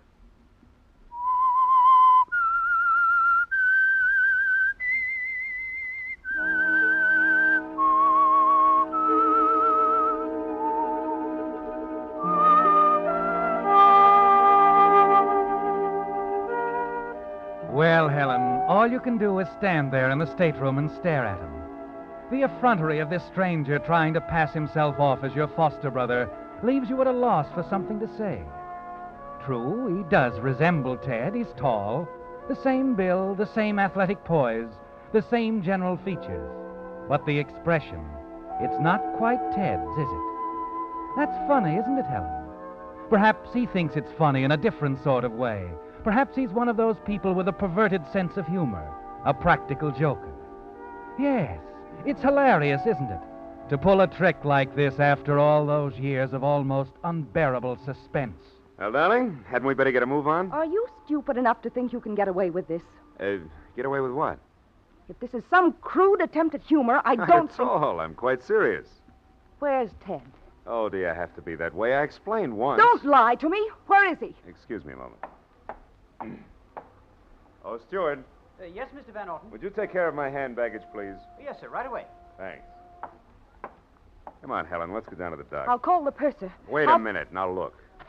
See, passport with fingerprints and photograph, birth certificate, State Department credentials, letters from you. They are forgeries. I'm sorry, they're genuine. You're not going home with me. I won't stand for it. Very well, darling. I'll check in at a hotel for the time being. But after all, you can't keep a guy out of his own home, can you?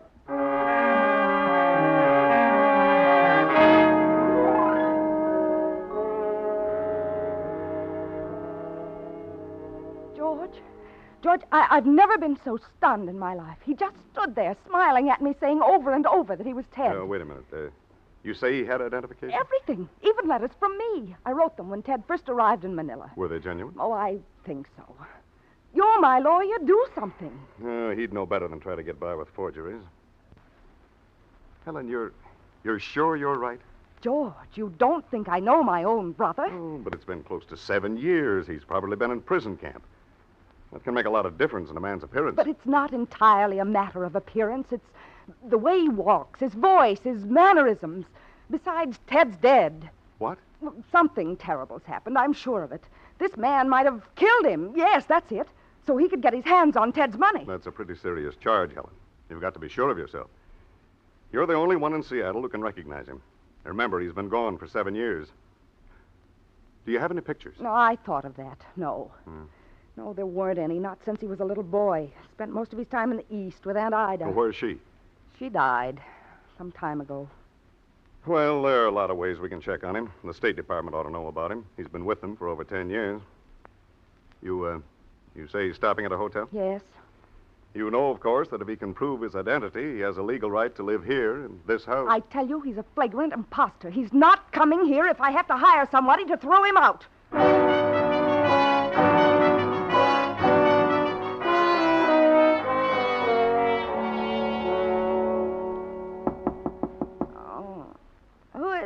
It's Rhoda, miss.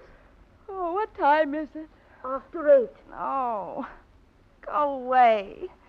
I'm sleepy. I must see you, miss. All right, Rhoda, come in. Now, what is it? It's that man, Mr. Van Norton. What? Where is he? He's in the guest bathroom, miss. Shaving.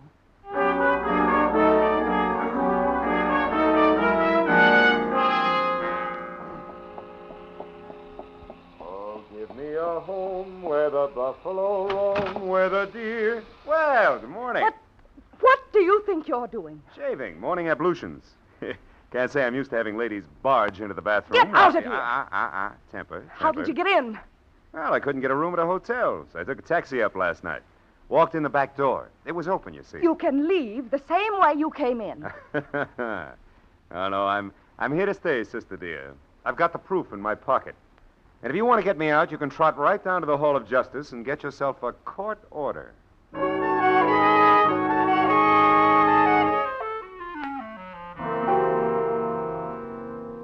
Have some more coffee, Helen. No, thanks. Hot cakes? Mr. Whoever you are. Van Norton. Name's Theodore Van Norton. I must say, I've never seen such colossal nerve in my life. Oh, you flatter me. You're not at all concerned about the servants? Should I be? Aren't you afraid they'll fail to recognize you? Don't be silly. None of them were here when I left. Edward the butler was last to go, I think. Oh, by the way, Helen, whatever became of old Edward? There are other people in town, of course. What about your teachers at Washington Heights School? Why, Helen. I believe you're trying to trick me. You know Father sent me to Foxhall Academy when I was 14. I never went to Washington Heights. Oh. Where are you going? You seem to know everything. Why don't you tell me that? Helen, we have some talking to do, darling. About the will. Father's estate left all of it to me, you know. Seems to me the executor owes me close to $1 million.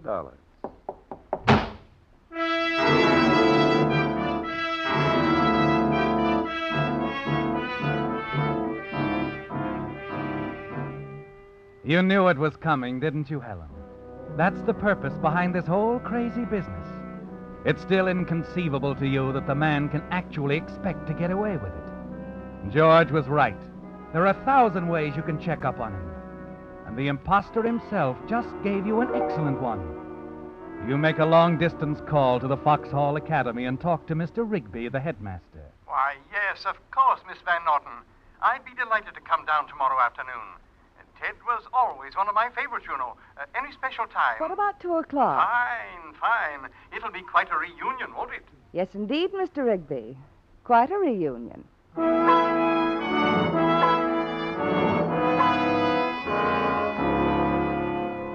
Mr. Rigby, this is George Chadwick, my lawyer. Mr. Chadwick? How do you do, sir? Would you like to wait in the living room, Mr. Rigby? I think Ted's out on the tennis court. We'll call him. Thanks. Come on, George. Excuse us, Mr. Rigby. Of course. You still think I don't know my brother? No, I never said that, Helen. I only said 7 years can make a lot of difference. You yourself said his general features were the same. I'm afraid Mr. What's-his-name is going to suffer a little embarrassment. You think Rigby will recognize him? I'll recognize him as an imposter, if that's what you mean. He knows Ted as well as I do. Uh-huh. What's the matter? I don't know. I had those documents checked, the hospital records in Manila. He was a patient there for... I tell you, he's a fraud. Heaven knows what's happened to Ted or how this crook got hold of his papers, All but right, Helen. You'd better go and call him.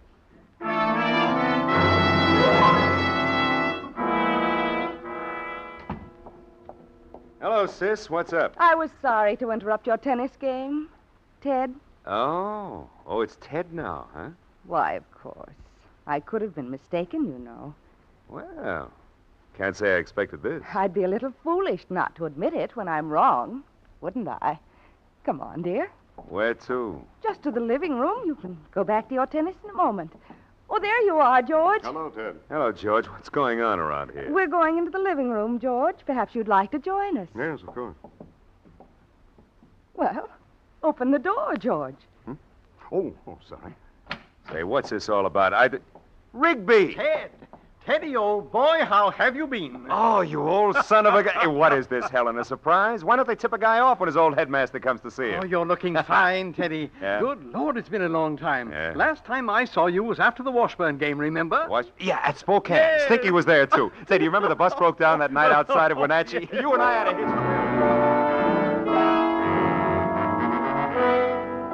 history. You stand there stunned, speechless, just staring at them as they slap each other on the back, forgetting all about you. And George avoids looking at you. He's on their side now, you're sure of it. And worst of all, it's beginning to get you, too. He's not Ted, your foster brother. You know it, you're positive. It's ridiculous to go through all this rigmarole, but it seems to be your word against his proof, doesn't it? But there are still other ways, aren't there? Like another long-distance call, this time to the State Department in Washington, D.C. After being transferred to 4 or 5 different offices, you finally get through to the right man. It's most important that you check this matter thoroughly. I'm positive that the man representing himself as my foster brother is an imposter. You say you were with Mr. Van Norton when he filed his original application here in 1938? Yes. I saw him attach his photograph and fix his fingerprints. I simply want to see that application. I'll forward the file to our Seattle representative. You can check it there. Will that be satisfactory? Quite satisfactory, thank you.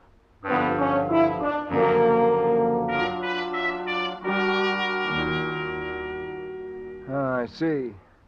You say the file was forwarded here from Washington? That's right. I simply want to examine it, particularly the photograph. Uh-huh. Excuse me a moment, Miss Van Norton. I'll have to look it up. Well, George, Well, what? I can't say that I'm pleased with your lack of faith in me. No, who said anything about that? Oh, it's clear enough. Look, I'm a lawyer. I'll believe black as white if they throw enough evidence at me. Mr. Rigby was a very convincing witness. He's a decrepit old fool, and it had been 15 years. I thought he was an intelligent I man. could have passed you off as my brother. He'd forgotten what Ted looks like. I don't know. You might be arguing against yourself. What do you mean? You haven't seen Ted in almost 7 years. Oh, don't You be could- ridiculous. Here we are. Theodore H. Van Norton. Now, what did you wish to see? Here, let me see it. Medical examination, education record, application. Where's the picture? On the other side. Oh, here. Satisfied, Helen? It can't be. I saw Ted paste the picture on himself. Is something wrong? Of course there's something wrong. This isn't Ted's picture. It's that man. Helen, get hold of yourself. Here, let me see. Yes, here they are, fingerprints. Now, listen, clerk. I want this whole record sent to the office of the Federal Bureau of Investigation. Helen, you've got to have a rest. This thing is getting That's you. one thing that can't be forged, don't you see? They can't forge his fingerprints. Oh, I'm sorry, Miss Van Norton, but I have no authority You've to got send- to. I tell you, there's a stranger in my house. He's posing as my foster brother. There's $1 million involved. Just a minute, Helen, please. It's most important, Mr. Robbins, not only because of the money involved.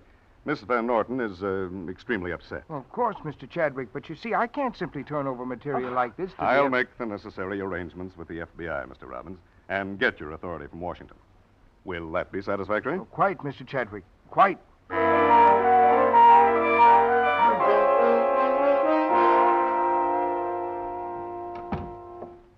Hello, Ted.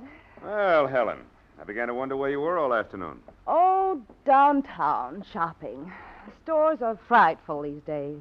Indeed they are. You reading? Yeah.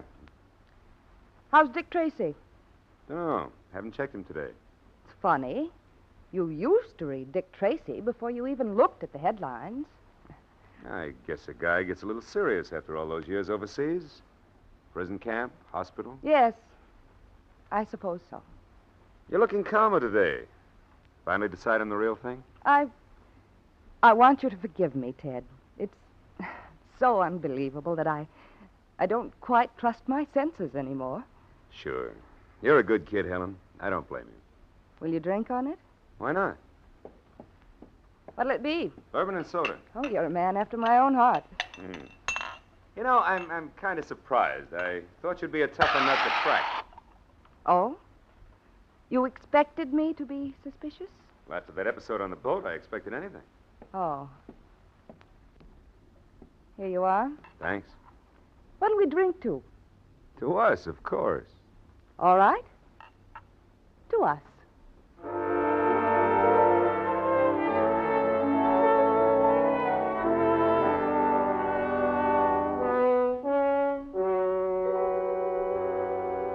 Yes, ma'am? You're in charge of the fingerprinting department here? Yes? I'm Helen Van Norton. I brought in a highball glass yesterday afternoon with some fingerprints on it. Oh, yes. That's the one you wanted us to check against the prints on the State Department application file. That's right. Where did you get that glass? A man is posing as my brother, staying at my house. They're his fingerprints. You're sure of the prints on the application? What do you mean? Are you sure they're the bona fide prints of your brother? Of course. I was with him in Washington when he completed the application in 1938. I saw him put the prints on it. I see. Well, that ought to settle it once and for all. What do you mean? The man at your house is your brother, Miss Van Norton. The prints are identical. It can't be.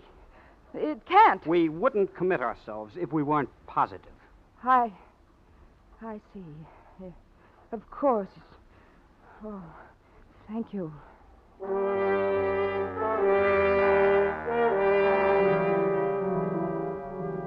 Well, Helen, that settles it, doesn't it? You're beaten and you know it.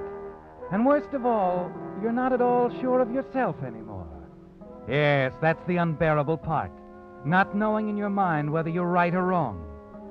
But you still have one more out, just one.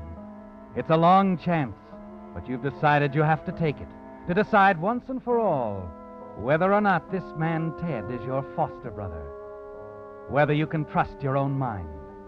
It's very late that night when you get quietly out of bed and walk downstairs to the telephone. The house is as quiet as a tomb. Everyone's asleep.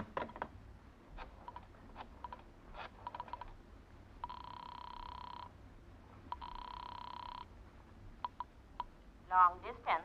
I want to call Shanghai, operator. Mr. C.S. Julian, 28 Perlang Drive, Shanghai. Just a moment, please. Mr. C.S. Julian. Yes. 28 Perlang Drive, Shanghai. Yes. There will be a delay. Will you wait? Yes. Yes, I'll wait.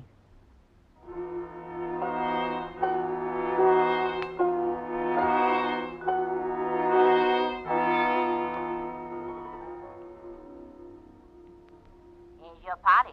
Go ahead, please. Hello. Hello? Is this Mr. Julian? Who is calling, please? I last talked to you in April 1941. The name I gave you was Grayson. Do you remember that? Why are you calling? Do you remember me? Of course I remember you. You called concerning a man, Mr. Van Norton, as I remember. He was in Manila. Do you know what became of him? He was killed in an accident in May of 1941. You're positive. Positive. Thank you, Mr. Julian. Thank you very much.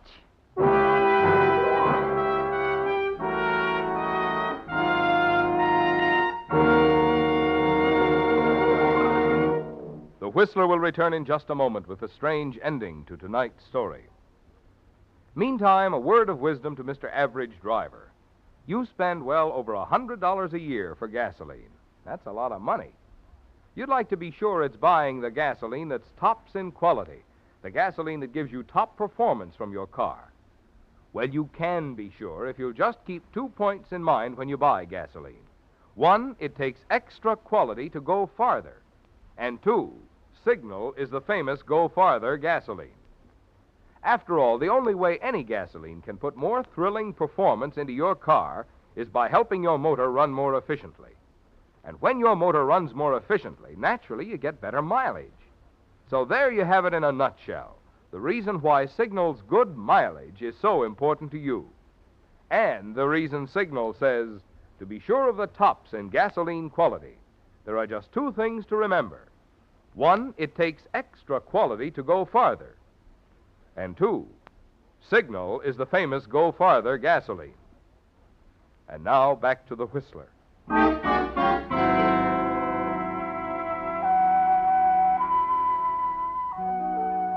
It was a relief to know, wasn't it, Helen? You can trust your own senses now. Ted is dead. Mr. Julian just told you so. And the stranger in the house is an imposter. Somehow, some way, you can prove it. But right now, you don't want to think about it anymore. It's been too bewildering. All you want now is your bed and the first good night's sleep in a week. You put down the phone and start toward the stairs. Sit down, Helen. How long have you been here? Long enough. I said sit down. I'm going upstairs. Sit down before you fall down. That's it. You just hung yourself, baby. There's a record of that phone conversation down at FBI headquarters. What are you talking about? You didn't have Shanghai, in case you're wondering. You were talking to the boys down at the office, not Mr. Julian. We had everything, you see, except the link you just gave us. We knew Mr. Julian paid $10,000, part of the money you sent him, to one of his boys in Manila, the boy who killed your foster brother, Ted. But I was the only one who knew. I was detained over there in a prison camp, like I said. It was a long wait. I knew Ted had a foster sister, and I knew there was close to $1 million in it somewhere. But all I had was a suspicion. What about Julian? The authorities in Shanghai have him. Well, I guess there's nothing much I can do. Tough, isn't it? You could have been a nice kid. You weren't a killer at heart. You shouldn't have picked out someone in the State Department. Oh, it took us a long time to work it out. A lot of names, a lot of people. We even drew on the services of Mr. Rigby. When we got going, we knew you'd crack, sooner or later. Who are you? This time, baby, I'm telling you the truth. I was your brother's best friend. My name's McKay. Oh, and incidentally, I'm with the FBI.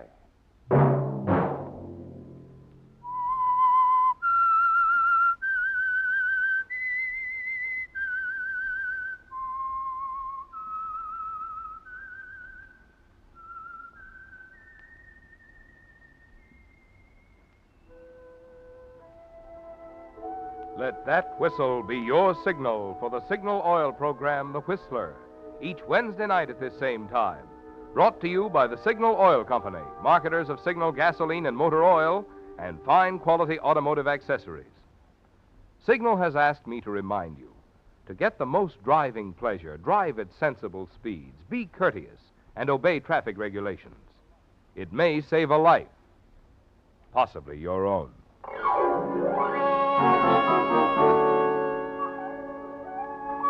Featured in tonight's story were Virginia Gregg and Gerald Moore. The Whistler was produced and directed by George W. Allen, with story by Harold Swanton and Mark Smith, and music by Wilbur Hatch, and was transmitted to our troops overseas by the Armed Forces Radio Service. Next Wednesday, for a full hour of mystery over most of these stations, tune in a half hour earlier. Enjoy The Saint as well as The Whistler. Marvin Miller speaking. This is CBS, where 99 million people gather every week. The Columbia Broadcasting System.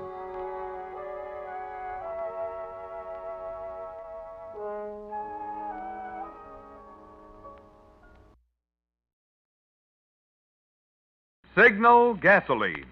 Let every traffic signal remind you, you do go farther with Signal gasoline. Yes, you do go farther with Signal.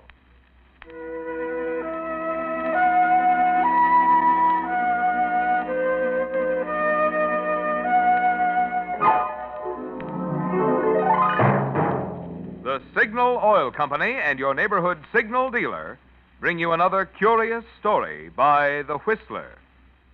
Tonight, Death Watch.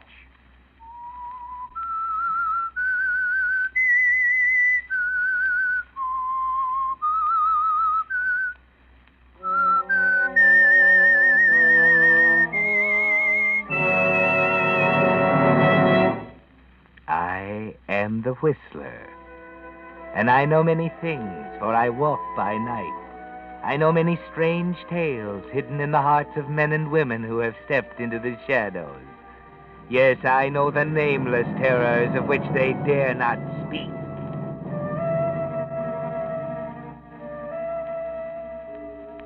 Did you ever commit a murder? No?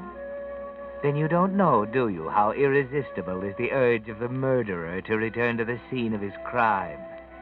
It's a very overpowering feeling, especially if you're not even sure that...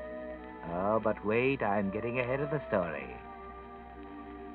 They found Lucille Doane late at night on the floor of a not-too-lavish apartment. A neighbor noticed a light that had been burning for 24 hours, blundered in, and found her. The police came very quickly. The coroner arrived shortly after. And he and Detective Rock Adrian looked over the body. Well, Coroner, what do you say? Mr. Adrian, she's dead. Plenty dead. Cause of death? Do I have to tell you? You can see I can see, but I want your official verdict for the record. Well, you can put down death from repeated blows over the head by a heavy instrument. How many is repeated blows? 20, 25 at least. How old would you say she was? I'd say around 30. Would you say she was pretty? Beautiful? She was certainly better looking than she is now. Why worry? The papers will headline her as a raving beauty. The newspapers won't hear about this case yet. Time of death? Oh, I'd say about this time last night. Well, I guess I got everything I need from you. Go ahead if you're through. I am, and glad of it. This isn't my favorite kind of case. You coming? No, not just yet. And, Coroner. Yeah? Don't talk about this to anyone, especially reporters. Right. Say, you got any ideas on this one, Mr. Adrian? Nothing much. But I don't think the murderer of Lucille Doane is sleeping peacefully tonight. Well, I don't blame him. I wouldn't either if I'd done something like that.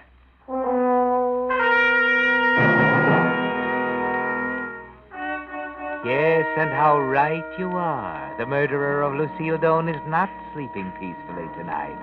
Is he, Oliver? No, Oliver Gorst is walking the streets, wandering aimlessly, paying little attention to traffic, thinking. Hey, why don't you look where you're going? What's the idea? Oh, I'm sorry. I wasn't thinking. I mean, I was thinking about something else. I'm sorry. Hey, you all right? You don't look so good. I'm all right. There's nothing the matter with me. Stop staring at me. I'm all right. Okay, brother. Okay. But you better watch out where you're going. Yeah.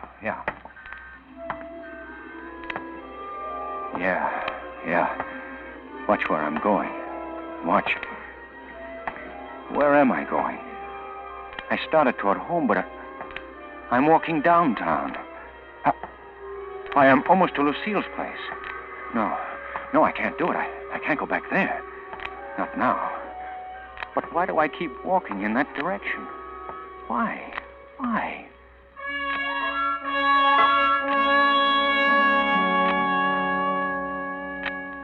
Yes, why, Oliver? Why this irresistible desire to go back to the scene of the crime, as they call it? It seems to get worse all the time, doesn't it? It's almost 11:45, just 24 hours since you killed her. Now you want to go back. But that's dangerous, you know that. The police might be there right now, gathering clues. Then they'll peer through microscopes, test things, interview people, and soon they'll be combing the city. For you. The murderer returns to the scene of the crime. If that's true, then why don't the police just wait there for them? Maybe they are. Maybe they're waiting there for me right now. I've got to be careful. I'm almost there. I can't go. I can't. It's suicide.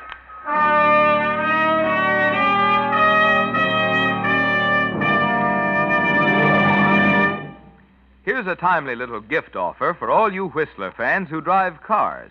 You see, July 1st, that's next Sunday, is the deadline for getting the new federal use stamp on your windshield. Well, since that little stamp has to hang on through a whole year of wear and window washing, you certainly don't want to have it peel or scuff off around the edges. So Signal Oil Company has had some special transparent use stamp protectors made up. They're neat-looking, they're easy to apply, and they're free. Yours for the asking at any Signal gasoline dealer. Of course, like everything in wartime, supplies are limited, and every car will be needing one. So I'd suggest that you get yours this week. Just drive into any of the friendly stations displaying Signal's yellow and black circle sign and say, I'd like one of Signal's use stamp protectors that was offered free on the Whistler.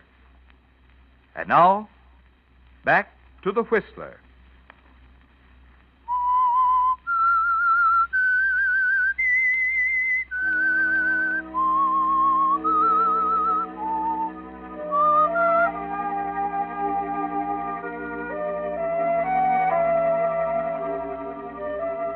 Well, Oliver Gorst, you can tell yourself that it's suicide to go back to the scene of your crime. But you can't stop that irresistible desire to go anyway, can you? Your head tells you to turn around and run, but your feet take you closer and closer. You'd better be careful, Oliver. You'd better be careful.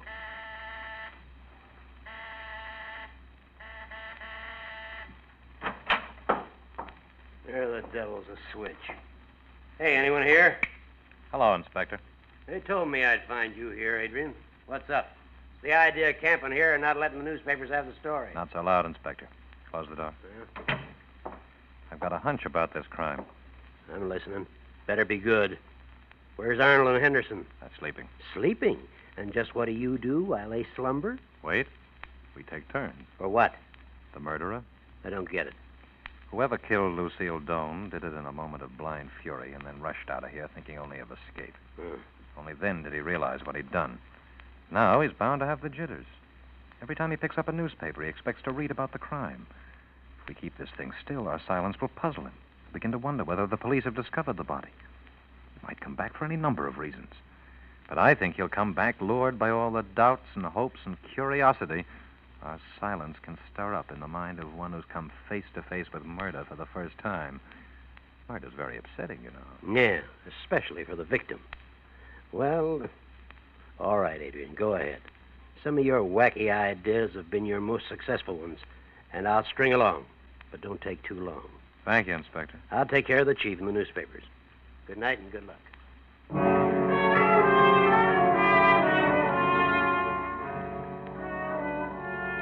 The detective has a hunch, Oliver, and it's a pretty good one. Of course, you don't know it, but he's figured you out pretty well. Except when you committed murder, you were more surprised than upset. Yes, you couldn't believe you'd done it. You wanted to go back and convince yourself right then. But something told you not to. Instead, you ate a big supper. Murder made you terribly hungry.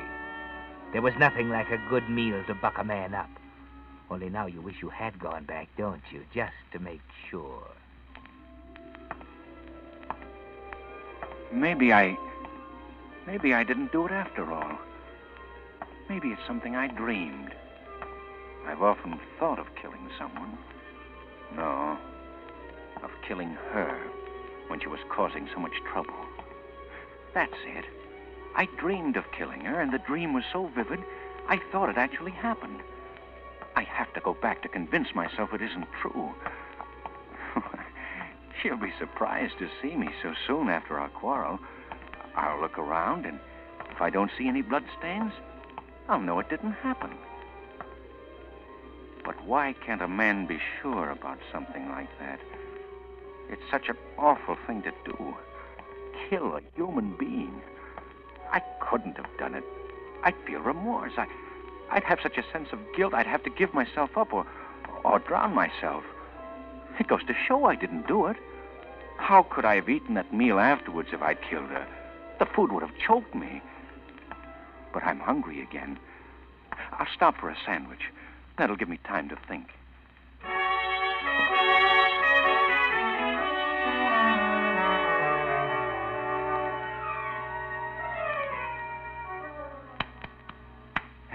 Anderson, wake up. What? Oh, it's you. Time for your watch. Here's some coffee. More in the thermos. Oh, thanks. Look, do you really think we'll trap this guy? Brother, seems to me I've been here a month already. I'm playing a hunch, that's all. I could be wrong. Well, much more of this, and we'll be chasing each other around with butcher knives for diversion. Don't worry, Anderson. The idea is not as crazy as it sounds. Okay, Mr. Adrian. Wake me if you hear the slightest sound, will you? Yeah. Good night. Good night, and pleasant dreams. Is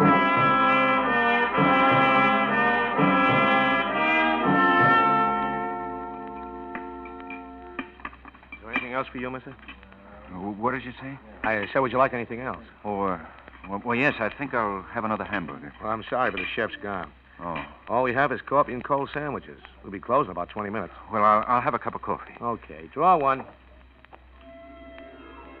I wonder if he ever killed anyone. I wish I was in his place.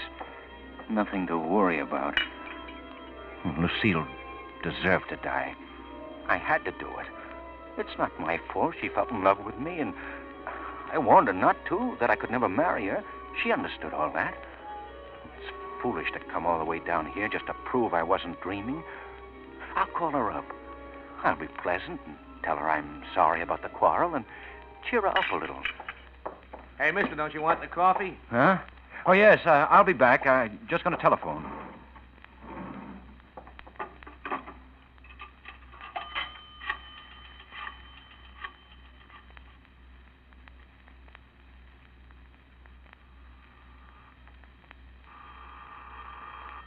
No.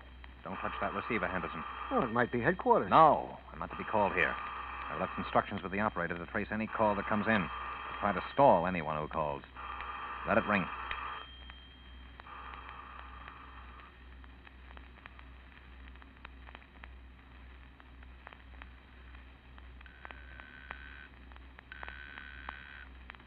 What number are you calling, please?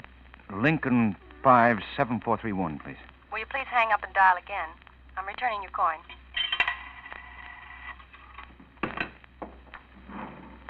Sorry, mister, we're closing up. There's a drugstore up the street where you can telephone. It's no use. She didn't answer.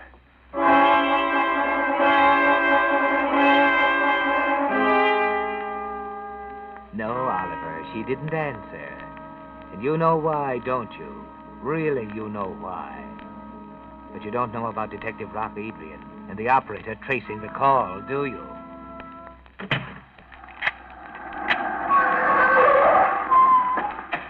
Hold it. Sorry, I'm closing. This place around the corner. Never mind that. Did anyone telephone from here within the last 5 minutes? Huh? Oh, yeah, a man just left. Went down the subway steps over there. Okay. Henderson, bring this man with you and come on. Can you identify him? Sure I can. He just ate here. Why, what's the matter? Never mind. Come on. We better catch him before that train pulls out.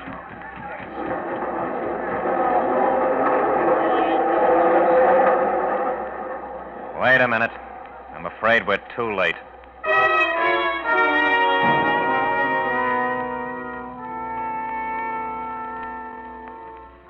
Well, Oliver, you were lucky, and you don't even know it. Sitting safely in the subway train, your thoughts are far from police and your danger. They're with Lucille. Why didn't she answer? Maybe she was out with someone else. And all the time telling me I was the only one she ever loved. Couldn't live without me. If I ever left her, she'd kill herself. Well, why didn't she? That would have solved everything. Always threatening to tell my wife, always demanding, threatening and demanding, demanding and threatening. Every time I saw her, there was a big row. I began to lose my control, my self-respect. And then I knew I'd have to kill her. That's when I started having those horrible dreams. Then I dreamed she was a little white mouse and asked me to give her something to eat. But I told her I hadn't anything. Then I saw my heart on a little tin plate, and she began to nibble on it. The heart was pulsing. And when she bit into it, I screamed and grabbed the poker and began to beat her with it. Beat her and beat her, long after she was dead. All out, end of the line. All out, mister. This is the end of the line. End of the line? Where am I? 242nd Street. Can I ride anymore? Oh, sure, mister. You want to go back, we'll take you. Back? Yeah. I've got to go back. I forgot something back there.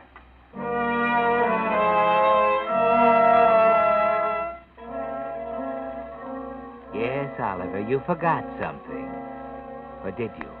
You can't be sure about anything anymore. The whole thing's like a dream, a nightmare. Only you can't seem to wake up. When you go home finally, you avoid your wife. You've done it before. She doesn't bother you. At the office next day, the people wonder about you, but they only think you're not feeling well. If they only knew what's going on in your mind. And then it's night again. You're wandering the streets again. The urge to go back is there again. This job ain't so bad after you get used to it, Mr. Adrian. Something ought to happen tonight. Oh, you think so? He's hovering around the edges. That call came from a phone booth only 3 blocks from here. We almost had him. Yeah, that was a tough break. Quiet. Someone's coming. I hear it. He's coming this way. Stand by. Be ready for trouble. What'll I do? Open the door. Fast. Put up your hands. Yeah, sure, mister. Don't shoot. I'm just delivering a telegram. All right. Come in. Who's the message for? Miss Lucille Doan. I'll take it. You wait. Where'd you get this? Came through the office. Boss just handed it to me and told me to deliver it. Here's $2. If anyone asked you about this telegram, tell him you delivered it to Miss Doan in person, not to me, see? Yes, sir. Say, can I tell my boss what happened? Yeah. And tell him if anyone tries to put a tracer on this telegram to find out if it was delivered, he's to get in touch with police headquarters. Yes, sir, I'll tell him. Thanks for the $2. That's all. Well, what's up? Read this telegram. Meet me for dinner at the usual place, signed Ollie. Who the devil is Ollie? That's our man. The one who phoned. The murderer? Perhaps. Oh, dining with a corpse would be a novelty. Look, if he's the one, what's the point in inviting her to dinner? Maybe it's hope. Maybe he's trying to convince himself it never happened. Maybe it's an attempt to fool the police in case he's found and questioned. Well, if we only knew where the usual place was, we'd drop in for dinner ourselves. This Ollie doesn't know she's dead. If he isn't our man, he'll probably try to find out why she doesn't meet him. We'll just sit tight. Oh, no, not more waiting. Well, I think I'll water the plants again. That geranium's going to blossom any week now.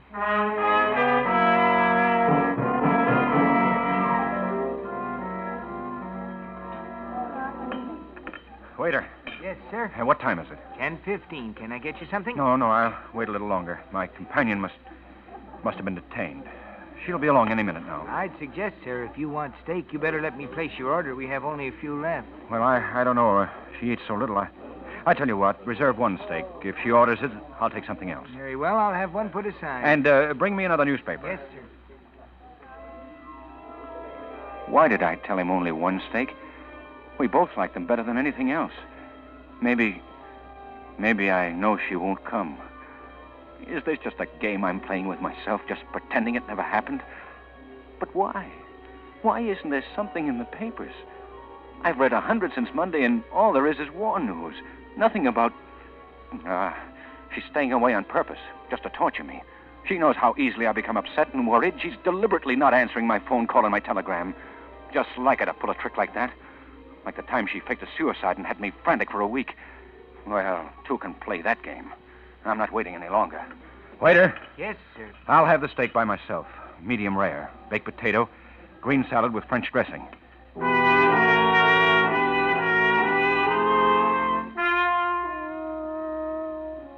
That's right, Oliver. Get angry at her. That will relieve the tension in your mind for a while. Eat a good meal. Go home. Get a good night's sleep. You'll feel better in the morning. But you don't, do you? And the next night you're worse than ever. Take it easy, Oliver. If you can just wait a little while longer, Detective Adrian can't keep this up forever. Adrian, I can't put the chief off much longer.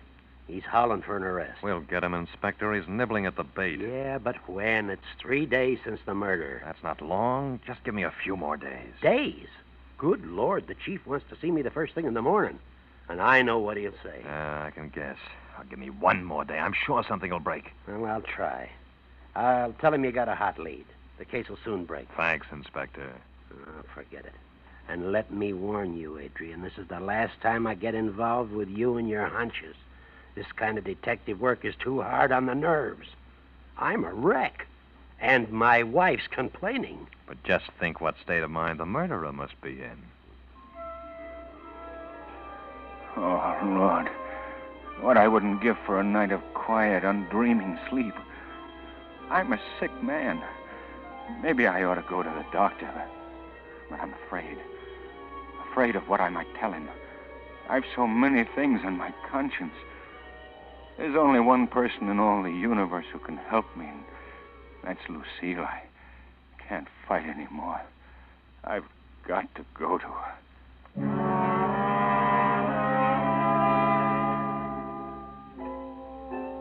Well, Oliver, you're going to give up. You knew you'd have to sooner or later. Yes, the murderer returns to the scene of the crime, and you can't help yourself. You may be caught, but you don't care anymore. Too bad. You will be caught, of course, because Detective Rock Adrian is still there, waiting for you like a spider waiting for a fly. But he's not happy. I've got good news for you, Anderson. Well, you don't sound very happy. This'll be the last watch. You sure? Positive? When's he coming? The chief's called it off. Oh. Tomorrow the papers get the story, and we start a routine hunt. Ah, that's too bad. I was getting used to this retired life. I wanted it to last until that geranium bloomed. Without me, it would have died. Take it home as a souvenir, a trophy of the chase.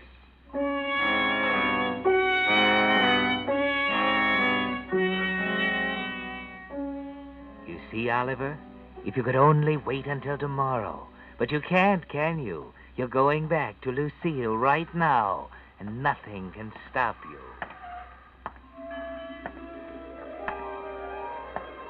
It's better to be caught and hanged than to have this doubt eating into my mind. I just sit at the office, my brain vibrating with every telephone call. It can't go on. Tonight I'll know. And then I can get some sleep again. And right now, that's the sweetest, most desirable experience in all the world. Oh, here's that coffee shop. I got this far the other night. I'll stop in and then go on.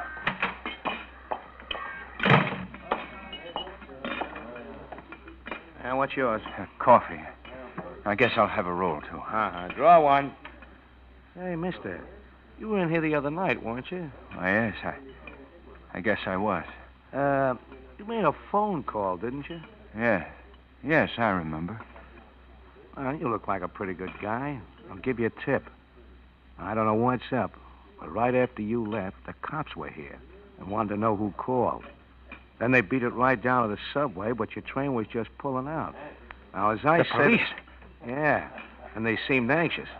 Just thought I'd tip you off. Thanks. I gotta get out of here.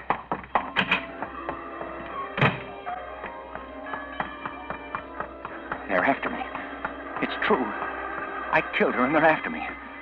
I gotta get away. To Mexico, anywhere. They don't know who I am yet. I can make it. If I hurry, I can get away. Taxi! Taxi!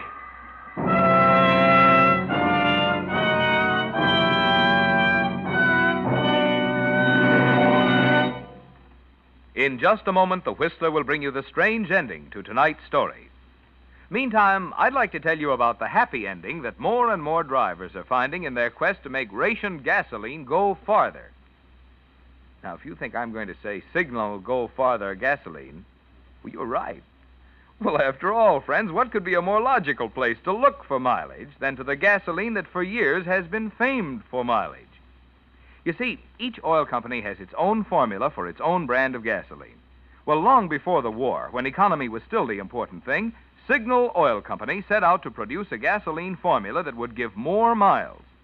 Today, of course, with certain gasoline ingredients reserved for war, no gasoline can promise you all the brilliant anti-knock performance you enjoyed in pre-war Signal gasoline, and which you'll find again in even further improved Signal post-war gasoline. But here's the important point. Even today, Signal's wartime formula still puts the emphasis on mileage. That's why if you haven't tried Signal Go Farther gasoline in your car, there never was a better reason or a better time to get acquainted with your Signal gasoline dealer. And now, back to the Whistler.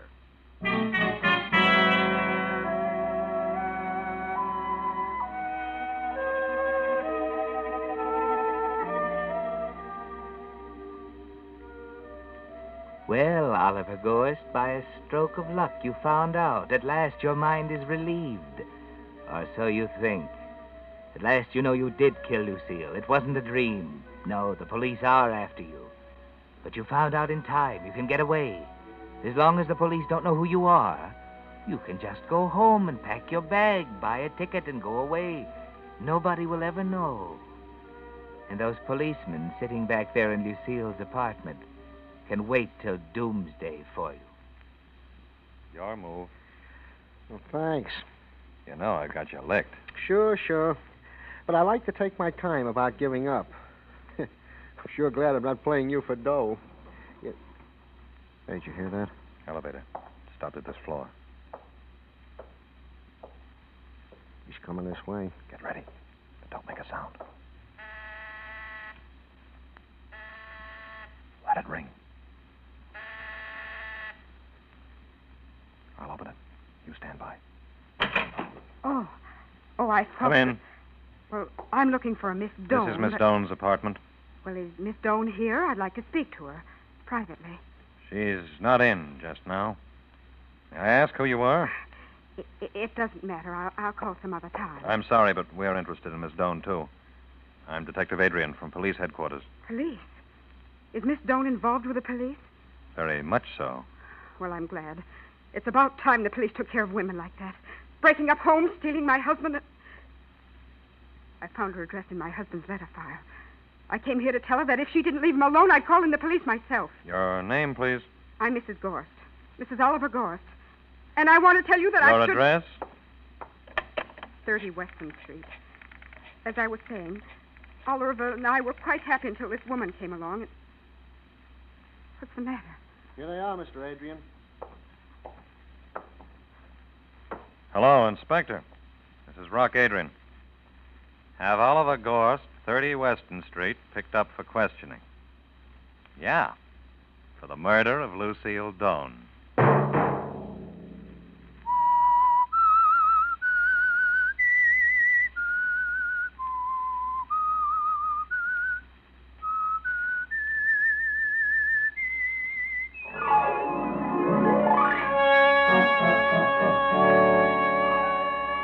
Next Monday at 9 o'clock, the Whistler will bring you another strange tale. The Whistler is broadcast for your entertainment by the marketers of Signal gasoline and motor oil and fine quality automotive accessories, and by your neighborhood Signal dealer. This program is directed by George W. Allen, with tonight's story by Joseph Cochran and music by Wilbur Hatch, and is transmitted to our troops overseas by the Armed Forces Radio Service. This is Marvin Miller speaking, and suggesting that you let every traffic signal remind you that you do go farther with Signal gasoline. Yes, you do go farther with Signal. This is CBS, the Columbia Broadcasting System.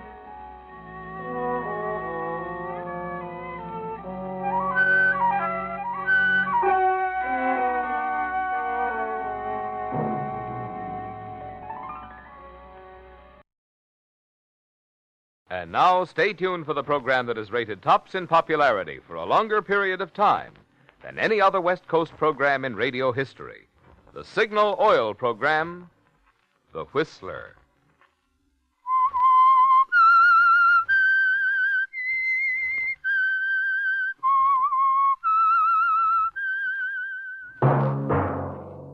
Signal, the famous Go Farther gasoline, invite you to sit back and enjoy another strange story by The Whistler.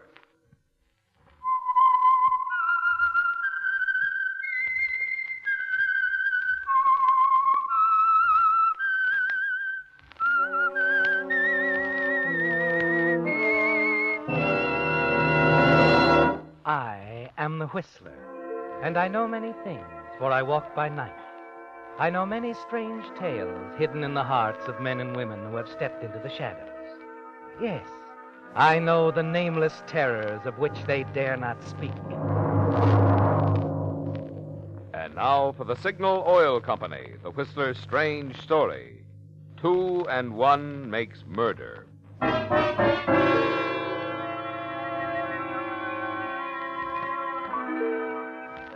To Mildred Wiley, the cool mountain breeze was delightful. She was sitting on the porch of Taggart Lodge, chatting with the mother of her employer, Philip Taggart. Mildred smiled as she recalled her last conversation with him, when Philip had told her he was in love. Every so often during the 14 years Mildred had been employed by Taggart and Company, where she'd started as a 19-year-old stenographer and worked up to her present position of personnel director and treasurer, Philip Taggart had come to her and told her, in friendly confidence, that he had finally found the right woman. But each time he'd discover, after a few months, that he was wrong, and Mildred was certain that this time would be no exception. Yes, Mildred would see to that. Appearing younger and still beautiful in her early 30s, she'd long since decided that she herself would someday be Mrs. Philip Taggart, an heir by marriage to the Taggart fortune. As Philip's mother spoke, Mildred looked up. Well, Mildred, you didn't have a long wait. Philip's car's coming up the road now. Well, Mrs. Taggart, that's not Philip, is it? Of course it is, dear. But that girl with him... Why, that's Philip's secretary. Ann Backus? I didn't recognize her. What's she doing? She's spending her vacation with us. I thought you knew. She and Philip are to be married very soon now. Married? Ann? Yes. Isn't it wonderful? Yes, I think it's marvelous. Tell Philip I'd like to see him in the library. Will you, Mrs. Taggart?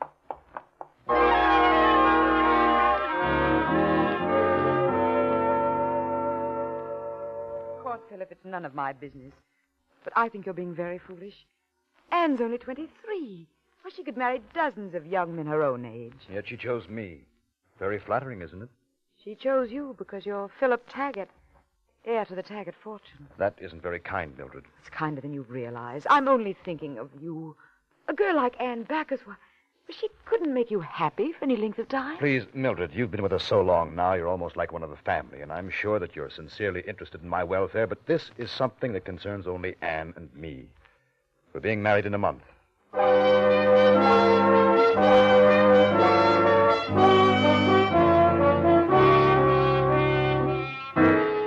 A month, Mildred. That's time enough, isn't it? You don't know just how you'll prevent Philip's marriage to Anne, but you're sure you'll find a way. After you return to the city, you decide one thing. You must give every outward evidence that the coming marriage has your complete approval. Yes, Mildred, the more you think of it, you realize that it's all important to you to make friends with Anne. So you invite Anne to drop into your office. You wanted to see me, Miss Wiley? Yes, Anne. Sit down, won't you? And don't look so distressed. I don't really eat people, you know. Oh, I know. It's just that, well, I don't know you very well. And somehow I felt that you didn't quite approve of me and Philip. Oh, but I do, Anne. I'm sorry if you thought otherwise. You're quite right, though. We don't know each other very well. And that's why I asked you to come to see me. I think we ought to remedy that right away. Oh, I'd like that. I know how much Philip and his mother think of you. I'm sure we can be friends, too. As far as I'm concerned, we are friends, Anne. If you ever need me for anything, please feel free to call on me.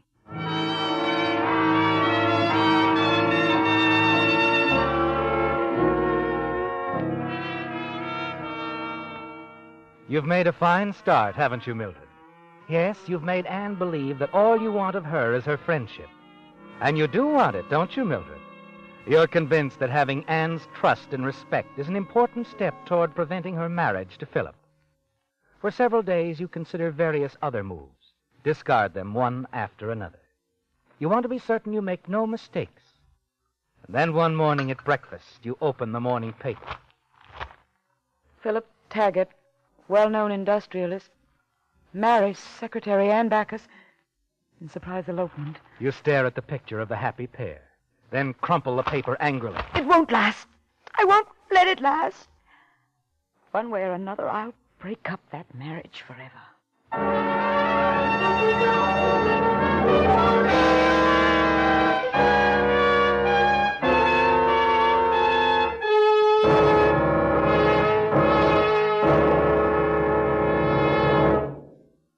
How fast will your car pick up?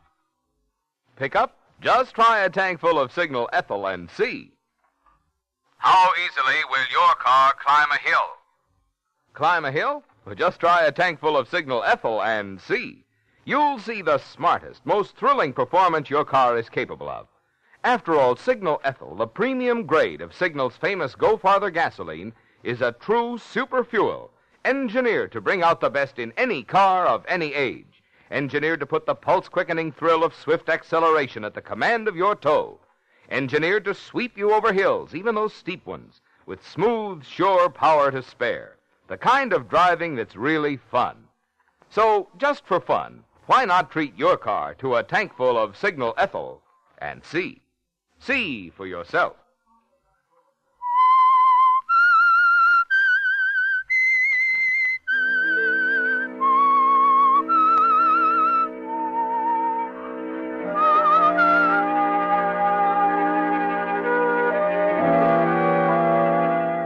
Well, Mildred, after all the years you've schemed to marry Philip Taggart, he suddenly elopes with his secretary, Anne Backus.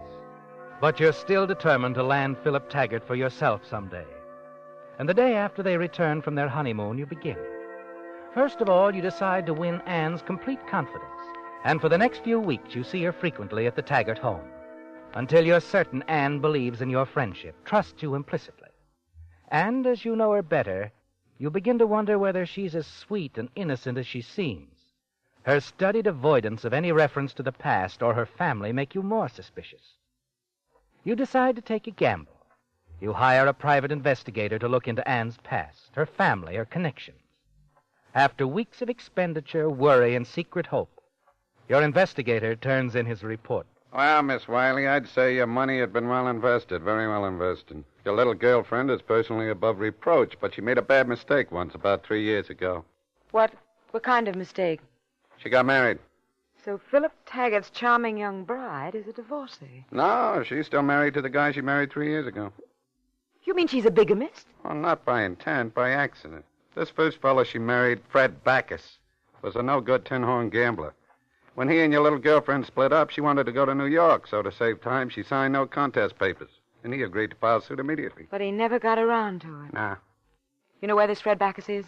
Yeah, he's a sort of commuter between San Diego and Tijuana. He's still a tin-horn gambler, has a room in San Diego. He's a car dealer at a little gambling club, the Diablo in Tijuana. Stud mostly. Club Diablo, Tijuana. Satisfied? More than satisfied. You've earned yourself a bonus.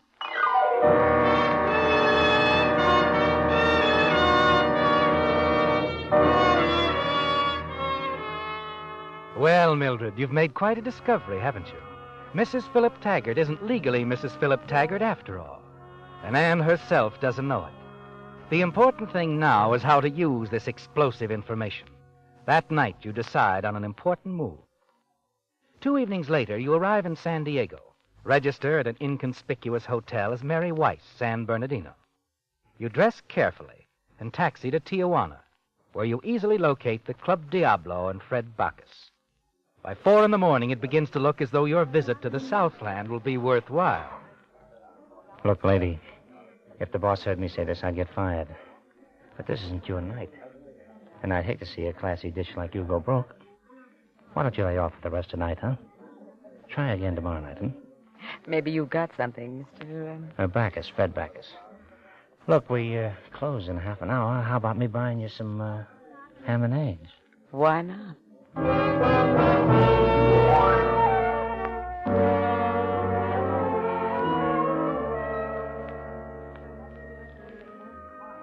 I've known you 6 days now, honey, and I'm still trying to figure you. You've got class. There's nothing to figure. I'm just a bored stenographer on vacation. You don't like your work? I hate it. Well, why don't you stick around here for a while? I like to eat. Well, I think you could win enough at the club for coffee and cakes. Maybe car fare, even, if you didn't overdo it. And your percentage? Well, let's just say that I'm a good gambler, huh? Think about it anyway. Thinking's bad for you, especially on a vacation. Incidentally, Fred, I don't think I'll come over to the club tonight. I've got some letters to write. You mean I'm not going to see you? You might drop by my place for a drink before you leave. Oh, will do.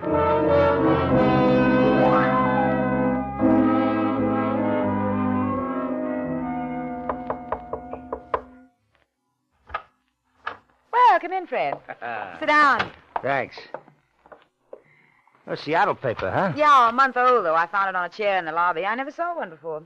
Take a look at it, if you like, while I order something to drink. What would you like, Fred? Oh, scotch and water. Hey, Mildred. This girl on the front page, Ann Bacchus. Who? What about her? She married her boss. Oh, happens all the time. Oh, not this, honey.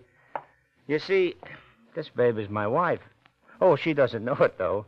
She thinks I got a divorce from her. But how could she think... Well, when we split up, I promised her I'd get one, and when she wrote later on, I told her it was in the mill, that she'd be free in 30 days. Oh, Fred, that's terrible. The poor girl. Yeah, it is tough, all right. But I just never got around to it. Still, it might not be so tough for you, Fred. Oh, what do you mean? Oh, I imagine the new Mrs. Taggart would pay plenty for a quick divorce, plus your silence. Well, I'd hate to do that to Anne. She was a pretty good kid, and... Fred, if you thought what we could do with, say, $10,000. We? If we had $10,000, I wouldn't have to go back to my job, would I? No. No, you wouldn't, would you?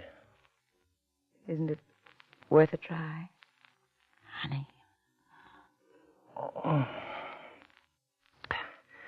Yeah, I guess it is at that. Say, how about that drink, baby, huh?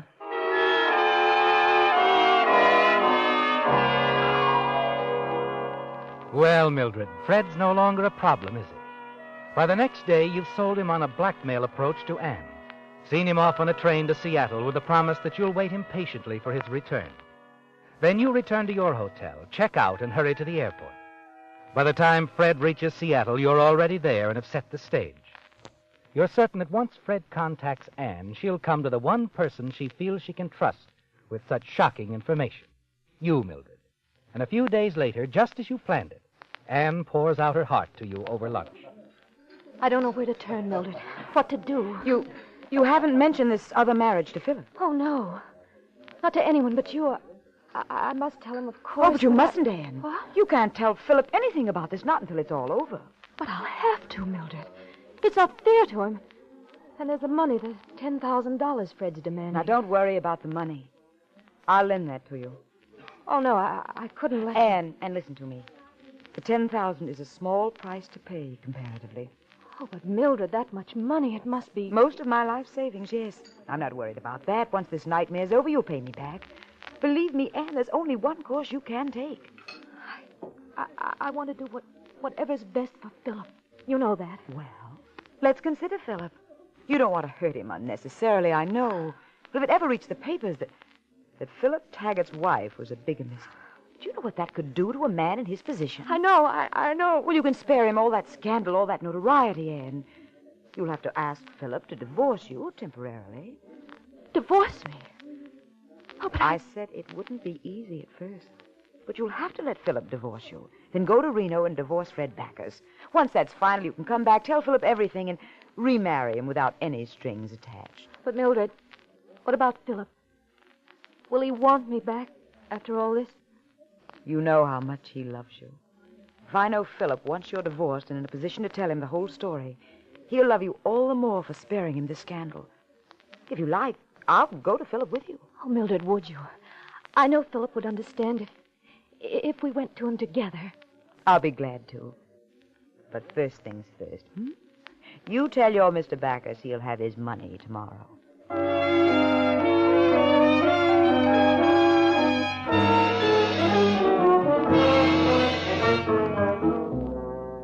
Well, Mildred, your biggest hurdle is over, isn't it?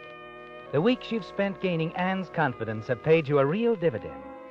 You're so sure your plans will succeed, you're tempted to forget Fred Backus. Let him keep your $10,000. But you quickly discard that plan as both extravagant and dangerous. And the next morning, you're again flying to San Diego, where you wait Fred's return as agreed. A few evenings later, the two of you celebrate his success. Oh, this champagne's real stuff, huh, baby? I can't get over how Ann forked over the $10,000, just like you said. Oh, I knew she would. You have the money with you? Sure. Right here, honey. How about ordering some more champagne? Oh, now you're talking, baby. Now you're... Hey, waiter, a couple of more bottles of Shep. Ooh. Gee, honey, all of a sudden, I don't feel so good. I think I better go outside and get some air. Oh, that's too bad. Darling, skip the champagne. Call a taxi. I'll take you home.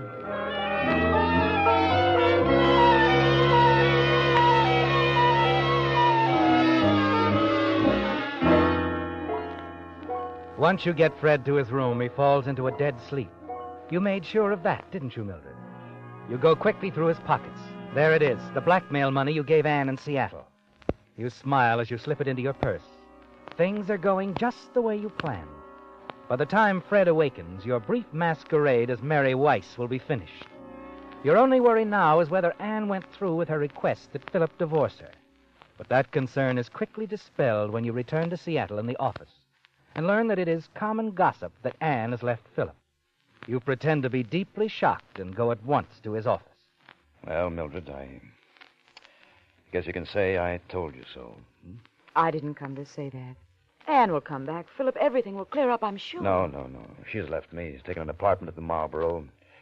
She's asked me for a divorce, and I'm going to file immediately. For some reason, she wants me to get the divorce. I don't understand it. But if that's the way she wants it, that's the way it'll be. Well, Anne was very young. Too young to know what she wanted, really. I'm sure it wasn't your fault. Thanks, Millie. You've always understood me pretty well. Right now, it's rather important to me.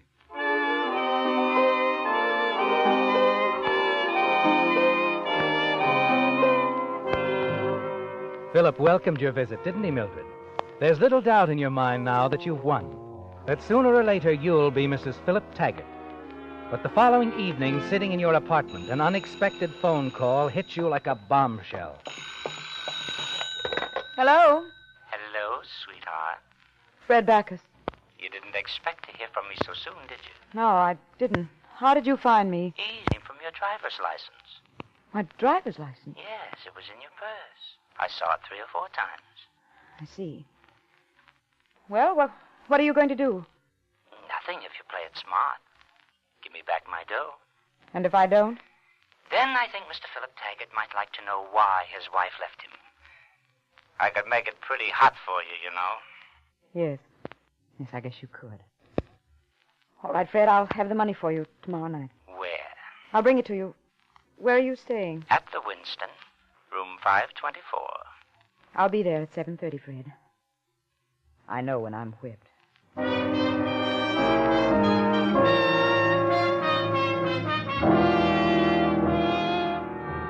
But you're not whipped, are you, Mildred? No, because suddenly a solution emerges quite clearly.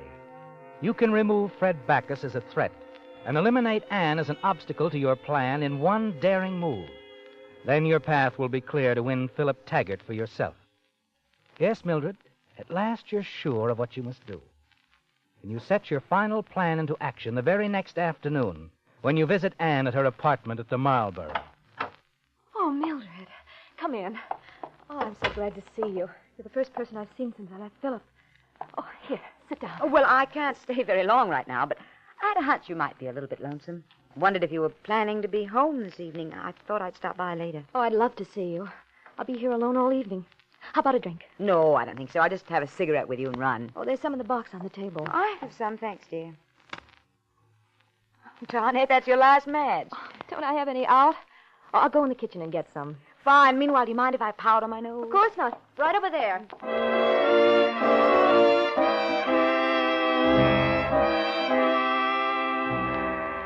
Well, you've found out one thing, haven't you, Mildred? Anne is going to be home all evening, alone. Now you must get what you came for. Anything to tie Anne in with your coming meeting with Fred Backus. You glance around, see Anne's laundry bag in the corner. Reach in and come in with a soiled handkerchief carrying the initials A.T. This is all you need, isn't it, Mildred? A few minutes later, you leave Anne. And at 7 o'clock that evening, you select a hat that comes well down over your face, don a veil and a loose-fitting blue coat, and take a steel letter opener from your desk, place it in your purse, leave your apartment, and walk the few blocks to the Winston Hotel and Fred Backus. You know, you shouldn't have run out on me like you did, baby. Okay, Fred, I shouldn't have run out on you. Especially you shouldn't have taken all the dough. You brought it with you? Yes, right here in my purse. Here it is. Oh, sorry, Fred, it slipped out of my hand. Oh, don't let that worry you. I never mind stooping.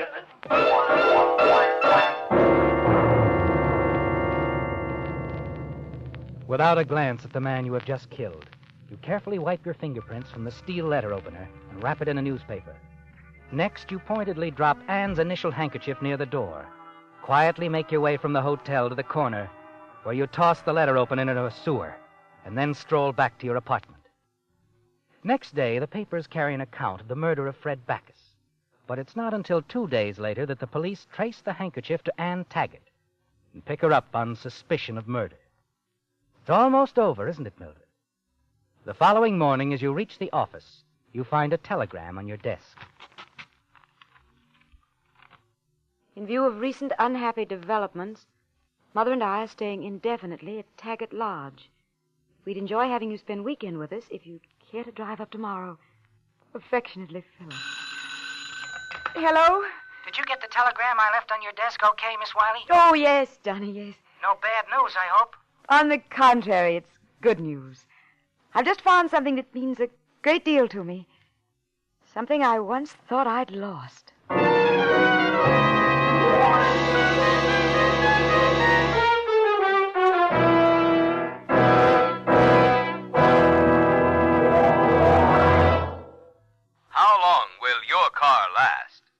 How long will your car last? Well, one thing is for sure.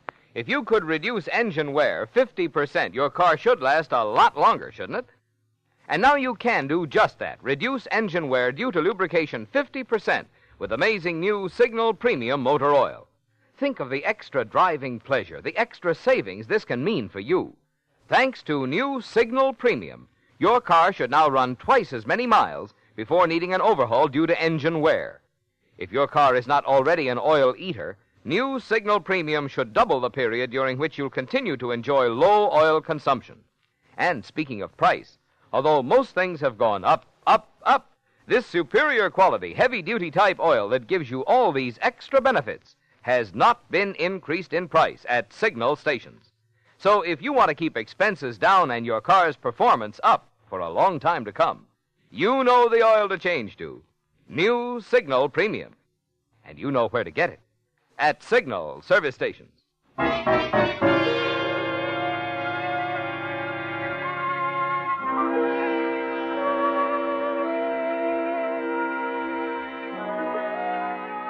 Well, Mildred, you're almost satisfied now, aren't you? With Anne accused of Fred Backus' murder, you're certain it's just a matter of time until you become Mrs. Philip Taggart. When you arrive at Taggart Lodge for the weekend, the time you spend with Philip is made even more enjoyable by the secure knowledge that no one, least of all Anne, has any idea you even knew Fred Backus. You sleep late Sunday morning, and when you go down for breakfast, there's a note from Philip that he and his mother have gone into town. When they return late in the afternoon, you receive a startling surprise. What? Anne, dear. Hello, Mildred. Well, are you... Is everything all right? As far as Philip and I are concerned, everything's perfect.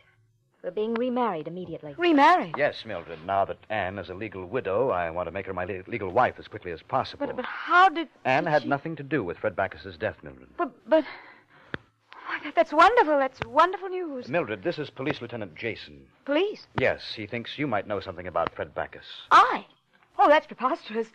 Why should the lieutenant think anything like that? Because the switchboard at Mr. Backus' hotel shows he phoned you and talked to you for 5 minutes the night before he was killed, Miss Wiley. Well, yes, he did call me, but I didn't even know him. A mutual friend asked him to call me. Could be. But whoever killed Fred Backus left Ann Taggart's handkerchief at the scene of the crime, Miss Wiley. You and she are the only ones who had access to that handkerchief. How could I have obtained her handkerchief? Easily. You could have taken it the afternoon you called on her, a few hours before Backus was killed. Well, that's absurd. Anyone could have taken it. We've established beyond any doubt that you're the only visitor Mrs. Taggart had since she left Mr. Taggart and moved to the Marlboro. You and Ann Taggart are the only two people in Seattle who knew Fred Backus. Well, that doesn't prove I did it. Anne had a motive, a real motive. Either you or Ann left Ann's handkerchief at the scene of the crime. One of you murdered Fred Backus. Well, it was Anne. It couldn't have been Ann. The coroner has fixed the time of the Backus murder between 7:30 and 8:30. From 7 o'clock on that night, Ann was at her apartment, discussing the terms of her divorce with Mr. Taggart's attorney.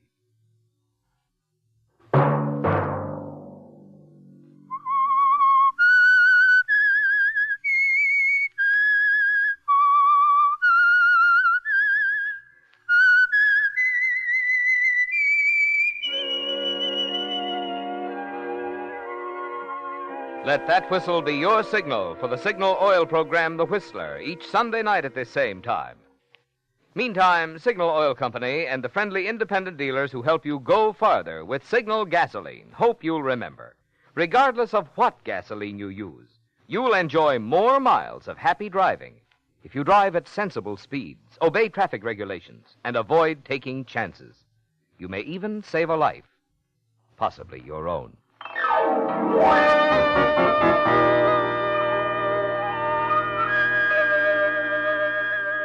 Featured in tonight's story were Bill Foreman, Betty Lou Gerson, Wally Mayer, Gene Bates, Ed Max, and John Daner. The Whistler was produced and directed by George W. Allen, with story by Ed Bloodworth, music by Wilbur Hatch, and was transmitted to our troops overseas by the Armed Forces Radio Service.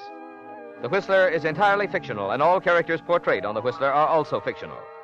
Any similarity of names or resemblance to persons, living or dead, is purely coincidental. Remember to tune in at the same time next Sunday, when the Signal Oil Company will bring you another strange story by The Whistler. This is Marvin Miller speaking for the Signal Oil Company. Stay tuned now for Our Miss Brooks, starring Eve Arden, which follows immediately over most of these stations. This is CBS, the Columbia Broadcasting System.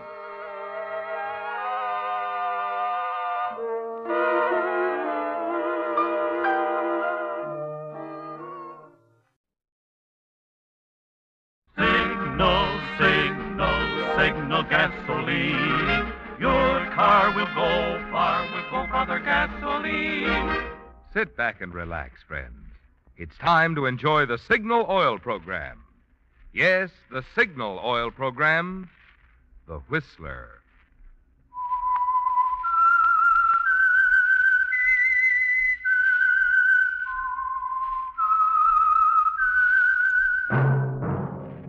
That whistle is your signal for the Signal Oil program, The Whistler.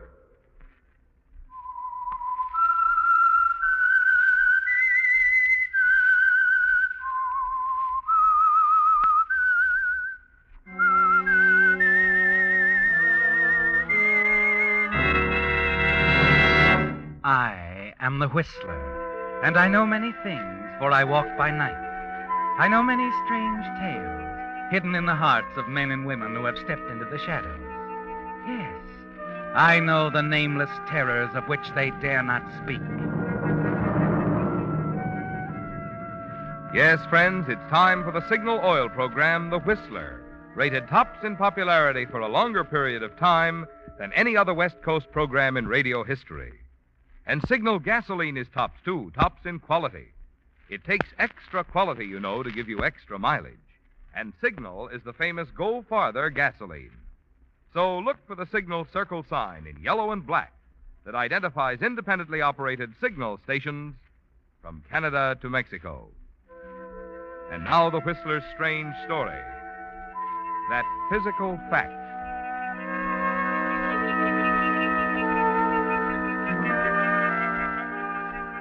The captain on the bridge of the luxurious liner shaded his eyes from the white glare of the tropic sun. His gaze swept over the tiny deserted island, past the patch of white cloth flying from the top of a slender palm tree near the shore. Then he moved quickly to the quarterdeck, stood quietly by as the ship's doctor leaned over the half-unconscious person they'd just brought aboard. The details weren't available immediately, but when the story was pieced together, they discovered that it began some weeks before. Yes, it had all started weeks ago on an island several hundred miles away. On the docks beside the old freighter stood Professor Hilary Merrill, surrounded by a dozen huge packing cases, the successful result of more than 2 years of scientific research. It had been a large task indeed for such a small man, and the professor was a small man. People had never let him forget that physical fact. The loud laughter of 2 seamen nearby interrupted his thoughts. Hey, ain't that just the way the little professor struts around, huh? Yeah, like he owned the world. Yeah, he sure likes to give orders. The little guy really gets a big charge out of pushing big guys around, showing them who's boss. What's he trying to prove? What else? That it ain't the size of a man that counts. It's the brains.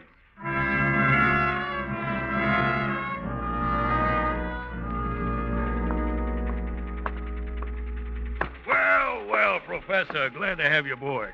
Thank you, Captain. Certainly been hearing things about you, Professor. Your research and all. I've tried to do my job. A big job, too. And for a man your size... If you don't mind, Captain, the physical fact has little to do with a man's brain. No offense, Professor, no offense. Proud to have you aboard my ship. Yes. Well, thank you. Something wrong? Oh, no.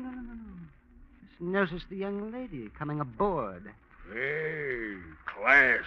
Nightclub entertainer or something? Lily, Miss Lane is little more than just a nightclub entertainer, Captain. I believe I'll say hello.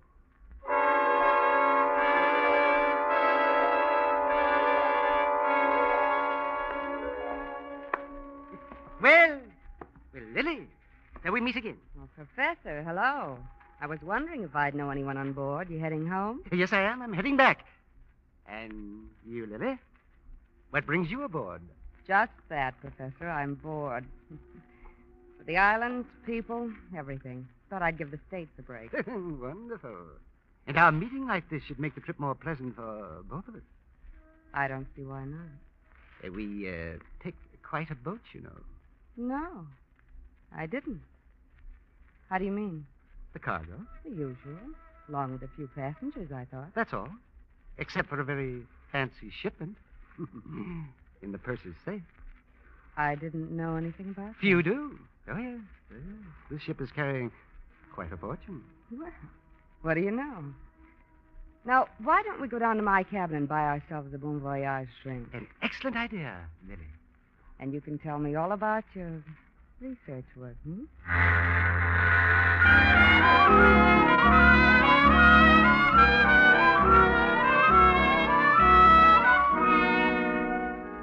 You enjoy the company of this young lady, don't you, Professor? And she seems properly impressed with all that you say and do. Then, the second afternoon out at sea, as you're taking a turn about the deck alone, you pass the lifeboat section and hear voices, familiar voices, Lily's and someone else. conversation, and I think it's worth thinking Well, about. don't worry, baby. I'd throttle him in a minute if he gave us any trouble. Casey, I tell you, he made a point of mentioning the money. It's just a coincidence. The guy was trying to impress you. Nothing's going to go wrong. You talked to Andy? He's still with us. He's in like a glove. He's tired of being third officer on this mud scow. He'll tip us when the time is ripe. I'll open that safe like a soup can. How, Casey? How are you going to do it? Like I've done it 100 times with a blowtorch. At night, when they change the watch. A blowtorch? There's not even any smoking aboard. Isn't that dangerous with a cargo of gasoline? Not when you know what you're doing, sweetheart. Well, you'd better stay out of sight. The professor will remember you. That business in Tahiti he won't forget. No, I won't forget either. I got a score to settle with the little man. If he gets in my way again, I'll kill him. I'll break him like a stick. Stick. A stick, Casey. That's good.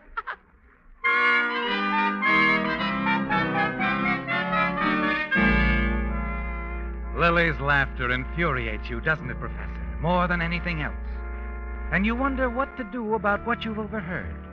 You keep close to your cabin for the rest of the day. And then one evening, you finally decide to drop in on the captain. As you start down the darkened deck and approach the bridge companionway, the ship trembles beneath you, rocks crazily, and then another sound comes drifting up, a terrifying cry, knifing through the darkness.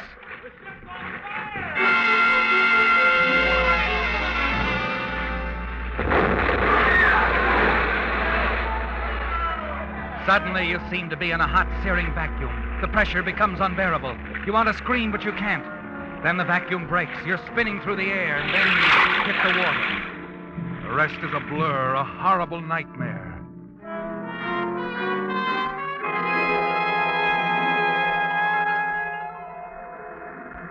You remember vaguely toppling over face down on the beach. You lie there till daybreak in a deep sleep.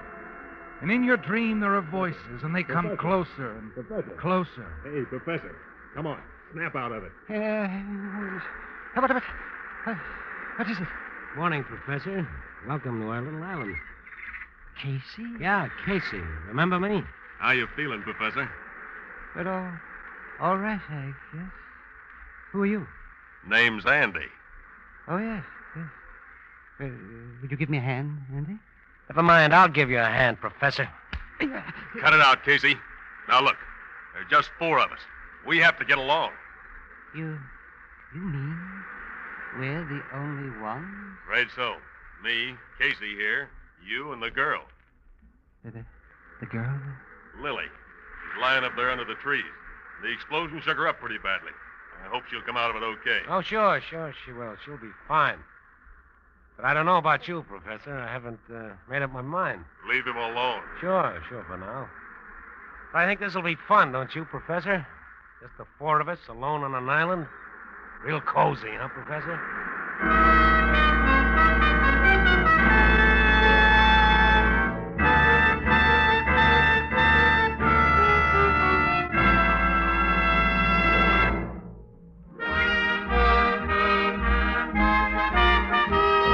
That out-of-gas driver on Signal's new cartoon billboard inspired Ed Steen of Los Angeles to send in this little limerick. There once was a driver who set forth in his car, but wound up on a bicycle's handlebar, for he ran out of fuel, an experience most cruel. With Signal, he would have gone farther, by far. Signal, signal, signal gasoline.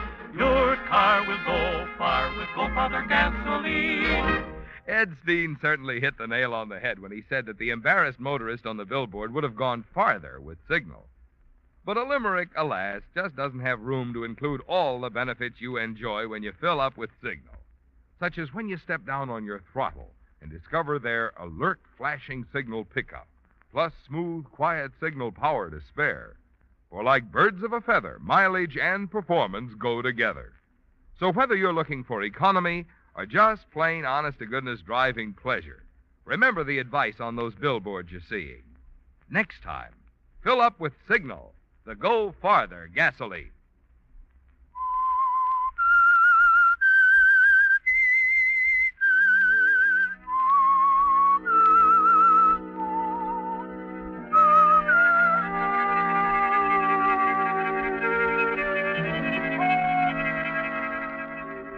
It's frightening, isn't it, Professor? Like awakening from one terrible nightmare into another.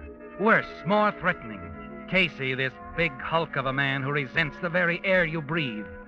And because of the explosion that wrecked your ship, you're thrown with him on this lonely Pacific Isle.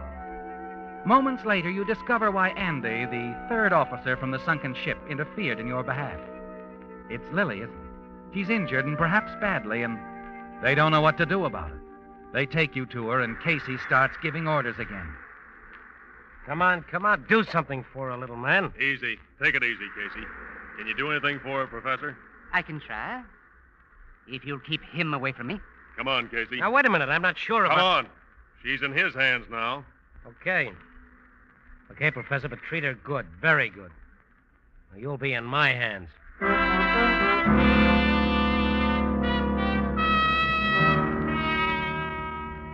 The balance of power changes swiftly sometimes, doesn't it, Professor? Brains for brawn, and you've won the first round. You smile as you turn to examine Lily. Her injuries aren't serious, you're sure of that. But you have no intention of revealing it to Casey. You make her comfortable, talk quietly, reassuringly, and then you notice something else, a small black bag. Well, the money. They did get it after all. Money. Oh, what does it matter? Who's going to use it now? Better that you rest, Lily. And don't worry too much. Everything's going to be all right. Professor, I'm sorry. I hope you don't hate me. Oh, no. No, indeed. I'm thankful for you, Lily. Yes, I'm thankful that you're here. Now, you just lie back.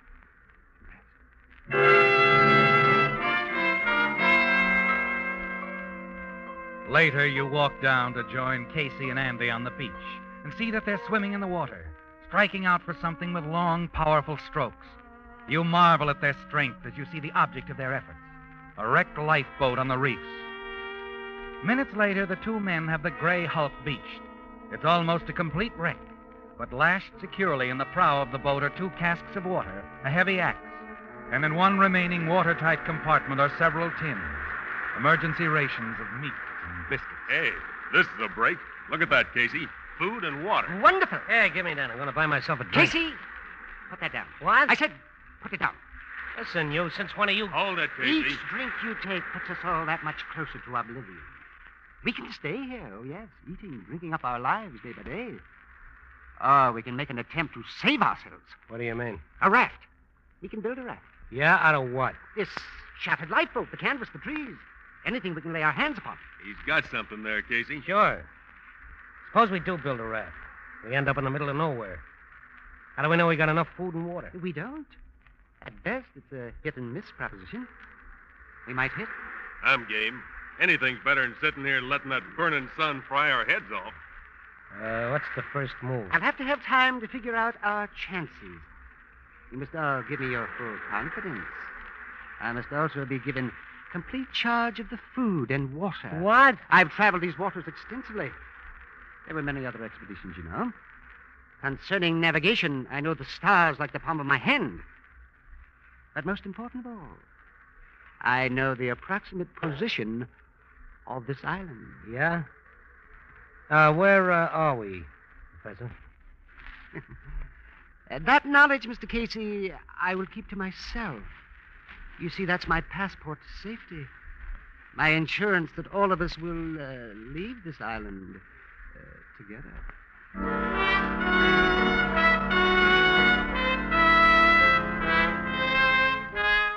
You're one step ahead of Mr. Casey, aren't you, Professor? And that's where you're going to stay all the way. You turn your thoughts back to the details of your plan. Carefully consider the time, the distance, the food and water supply. The atolls and the Radak chain are your best chance. Only two of you stand a chance of making it alive. But the others mustn't find that out. Not even Lily until you're ready. And then that evening. Okay, Einstein, what's the verdict? From now on, you will work at dusk and in the early morning. It's a known fact that overexertion in sun of this intensity could finish a man in a matter of hours. And of course, we're rationing food and water. How long do you think the food and water will last, Professor? Well, Lily, if we'd adhere strictly to the rules, we have supplies for 3 weeks. How much time are we going to have to build the raft? Maximum of 10 days. That means not quite 2 weeks on the water. How do you figure our speed? That, of course, is theoretical. Specific gravity of the raft, favorable winds, ocean currents, all have to be taken into account. I arrived at a rough average of 5 knots a day. Professor, where are we? And where are we going? That, as I've already told Casey, will have to remain my secrets. You'll all just have to trust me.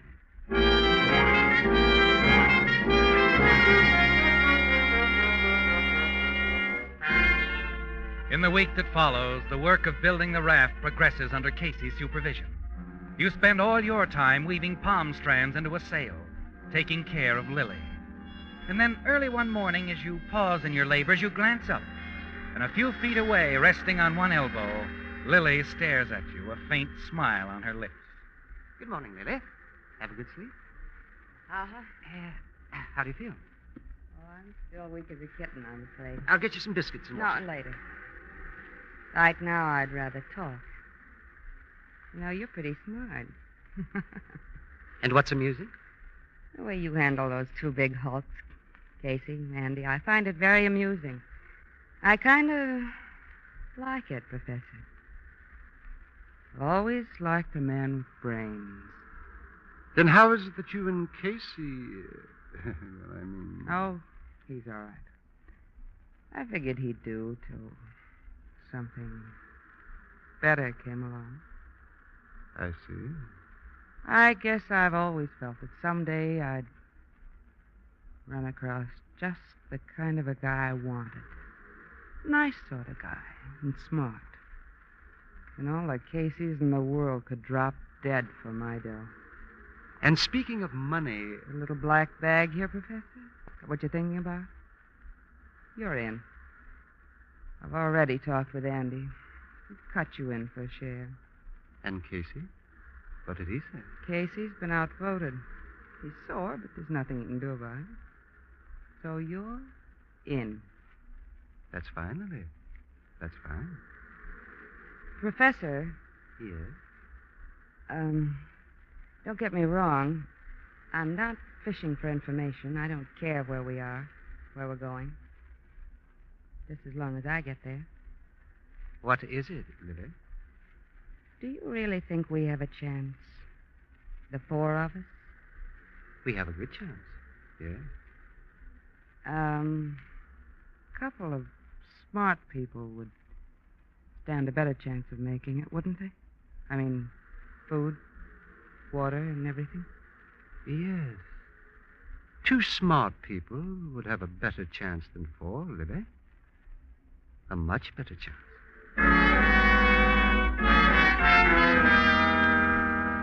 You watch Lily, a little smile playing on her lips as she leans back and closes her eyes. And you know what's on her mind, don't you? Yes, it's all very clear to you. That night, while the others sleep, you hurry to the food cache. Moments later, you're back.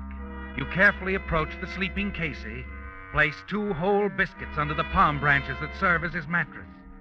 And then silently, you slip back to your own bed to wait for morning and the opportunity to speak with Andy alone.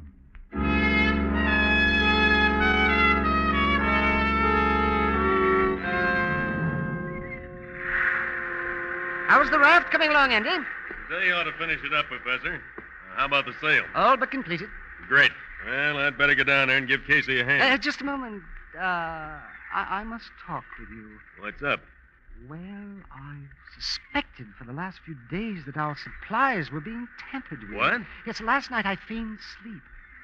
I saw Casey leave his phone. Oh, he wasn't gone for more than a minute. And when he came back, I saw him slip something under his mattress. Wait a minute. Oh. You think No, that... no. Perhaps I was just dreaming, but, why don't we take a look? Just to be certain.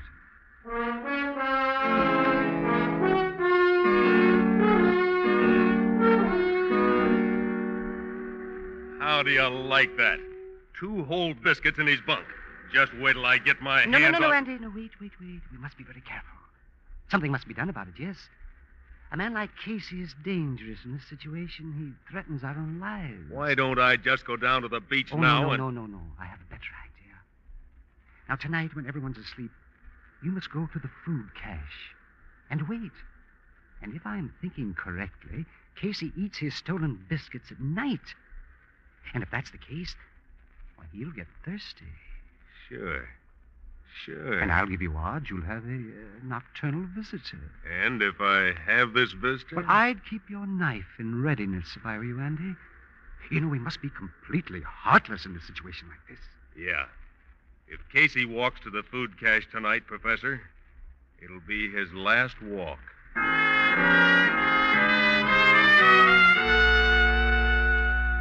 Late that evening, the raft is completed.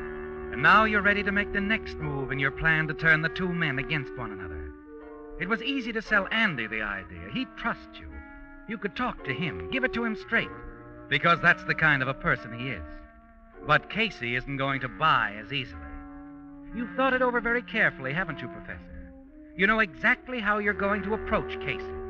And with your help, Casey will sell himself on the idea. That night at the water's edge, you managed to get Casey alone. What do you mean we're going to have to cut down on rations? We're starving now. Well, it's just that the food isn't holding out as long as I thought it would. I can't understand it. I must have miscalculated. Oh, you miscalculated, huh? What are you trying to pull? But you don't think I've been stealing it? Why, Casey, I swear that If you're not dipping into the grub, then who is? Now, come on, I want answers.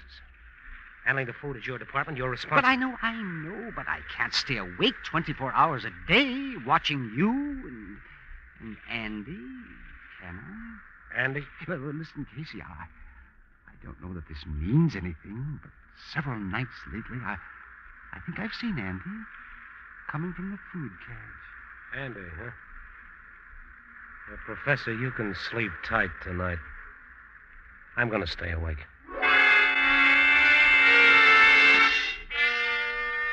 But you don't sleep, do you, Professor? Instead, you lie awake, waiting and watching. Then you see Andy rise slowly from his bunk, slip away toward the food cache. Moments later, you watch Casey get to his feet, see him remove the knife from its sheath and hurry away into the blackness. You wait, trembling with excitement. And then you hear it, a low, muffled cry. You can hear the battle in the darkness. You glance over at Lily. She's still asleep. And then, as suddenly as it began, all is quiet, except for the sound of the surf. It's all over, isn't it, Professor? Quickly, you get to your food and run toward the food cache. Moments later, you're back by Lily's side, shaking her gently. Lily? Lily? Yeah? Oh, it's you. Hello, Professor. Lily? Remember those two smart people you were talking about? Well, it's all set for them now. What do you mean? There's been a fight down at the food cache. Casey and Andy. They're both dead.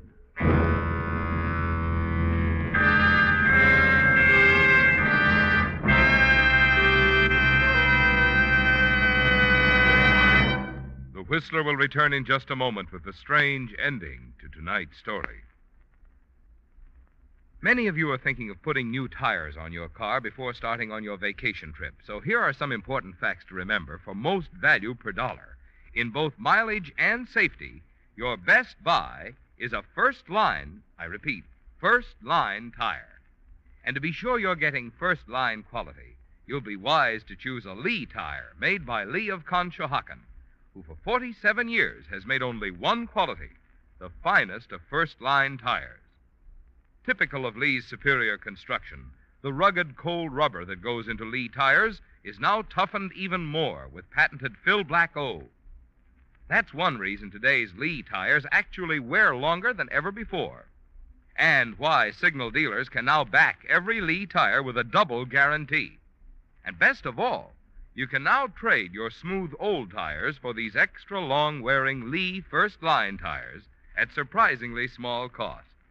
Stop by a signal station and get the facts and figures. You'll find that sign outside signal stations means what it says. Biggest allowance for your old tires.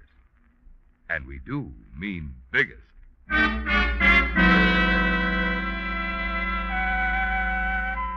The sun reflected cruelly across the tropical sea as the last boat of the landing party left the tiny deserted island, returned to the liner lying offshore. The officer in charge moved quickly up the rope ladder to the ship and hurried along the deck. Finally, he turned into a cabin where the captain and the ship's doctor stood looking down on the small, still figure lying on the cot. How's the patient coming along, Doctor? Condition's very weak. There's little hope. Oh? Well, that's too bad. Any theory from what you found ashore, Jenkins? Well, Captain, at one place on the beach we found two men. Obviously, there'd been a fight. They'd killed each other with knives. I'm sure. Just a moment. It's coming around again. Easy. Easy now. When time's right, we'll get away together, Andy. Just the two of us. Don't worry. I'll handle the professor. Professor? Say, I wonder if that could be the other man. He looked like he might be... The other man? You mean there was... Yes, sir. We found a raft further up the beach, stocked with provisions, ready to go. That's where we found the third party, a little guy. Could have been the professor the girl just mentioned. Any marks of identification? No, sir. Looks like he died of exhaustion trying to push the raft across the beach to the water. His fingernails had dug clear into the wood. Well, he had the right idea, all right, but not enough strength to back it up. That's the thing I can't quite figure. Yes? Why they built that raft way up on the beach instead of down at the water's edge. Why, it would have taken two strong men to get that raft into the water. Whoever built it, well, I guess they just weren't very smart.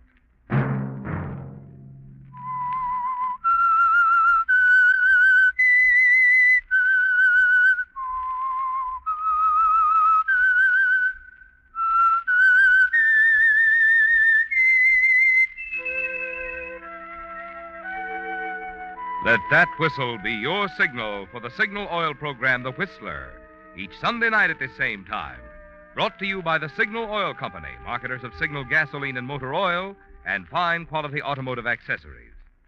Signal has asked me to remind you, to get the most driving pleasure, drive at sensible speeds, be courteous, and obey traffic regulations. It may save a life, possibly your own.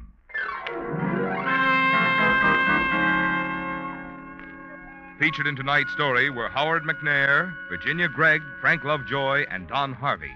The Whistler was produced and directed by George W. Allen, with story by James Cullen, music by Wilbur Hatch, and was transmitted to our troops overseas by the Armed Forces Radio Service. The Whistler is entirely fictional, and all characters portrayed on The Whistler are also fictional.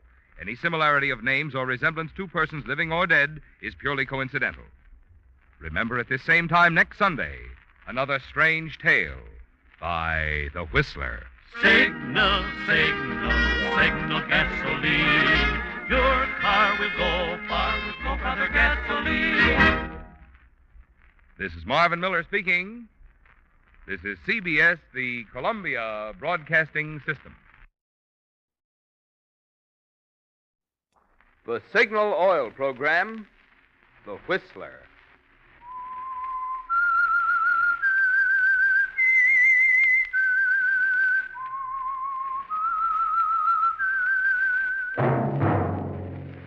That whistle is your signal for the Signal Oil program, The Whistler.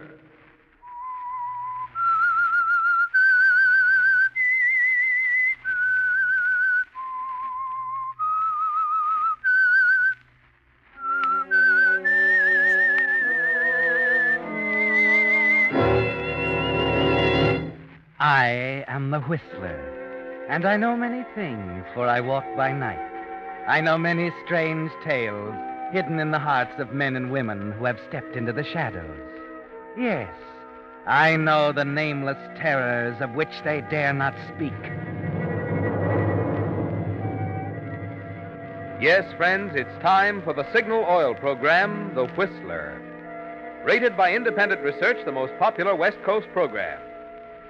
In gasoline, you know, it takes extra quality to go farther. And Signal is the famous Go Farther gasoline. So look for the signal circle sign in yellow and black that identifies signal service stations from Canada to Mexico. And now the Whistler's strange story. 7 Steps to Murder.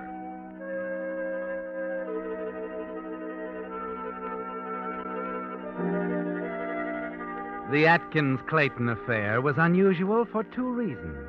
In the first place, of course, it involved a pair of famous newspaper men, Archer Atkins, the dean of New York drama critics, and Everett Clayton, a syndicated columnist. But more than that, it was interesting in its structure. Yes, there were 7 distinct steps between an apparently cordial relationship between 2 newspaper men and a murder. The opening night of Clayton's first play, The Whirlwind, was step number 1. Atkins had attended, of course, with the rest of the critics, and shortly after the final curtain had walked out to a waiting taxi with Murchison, his editor. It was rather good. Yes, wasn't Diana Brooks fine in that? Going back to the office, Murchison? Yeah, I guess I'd better. Got a couple of things to finish up. Yes, sir. Globe building, driver. Right.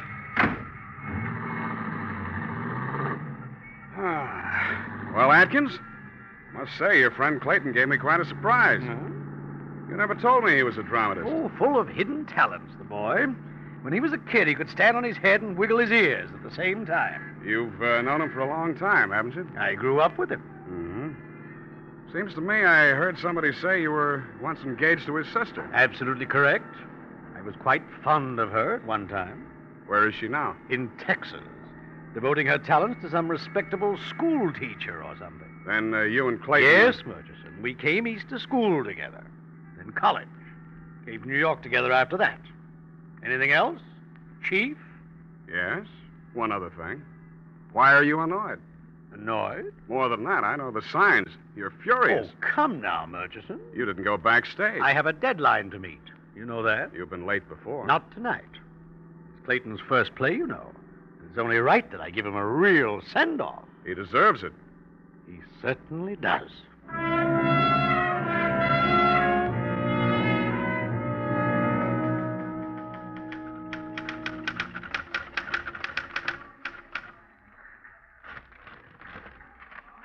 Let's see now. Everett Clayton's new play, The Whirlwind, opened last night at the Brighton Theater with Diana Brooks and Paul Strand. Finish it, Atkins? Oh, Murchison. I've been banging away there for an hour. I thought Here it is. Take a look. All right, thanks. Let's see. Everett Clayton's new play, The Whirlwind. Open at the... Huh? Hey, wait a minute. Obviously, a sophomoric attempt at a drama in the manner of O'Neill, The Whirlwind is not only afflicted with a deadly brand of dullness, but is utterly lacking in originality, imagination, or even ordinary playability. The death rattle was audible before the first act was 5 minutes old. Listen, Atkins, you can't Why get away... can't I? It was a bad play, and I owe it to my Who readers. says it was a bad play? You? Is it up to you? Right. It's up to me. That's what I'm paid for. You know what you're doing, don't you? This review will kill Clayton's play before it even gets a start. You have no right to take that kind of responsibility. Then why don't you fire me? You know, Atkins, one of these days you'll stick your neck out too far and I'll chop it off. But at the moment, I'm money in the bank, huh? Well, suppose you trot back to your glass-walled sanctum and let me get this to the copy boy. Our deadline, you know.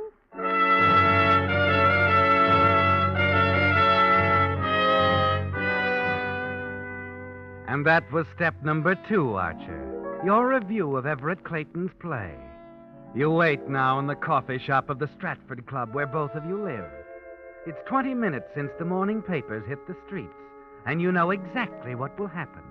Then, just as you expected, Clayton walks into the coffee shop, over to your booth, his face tense and expressionless, the paper folded in his pocket.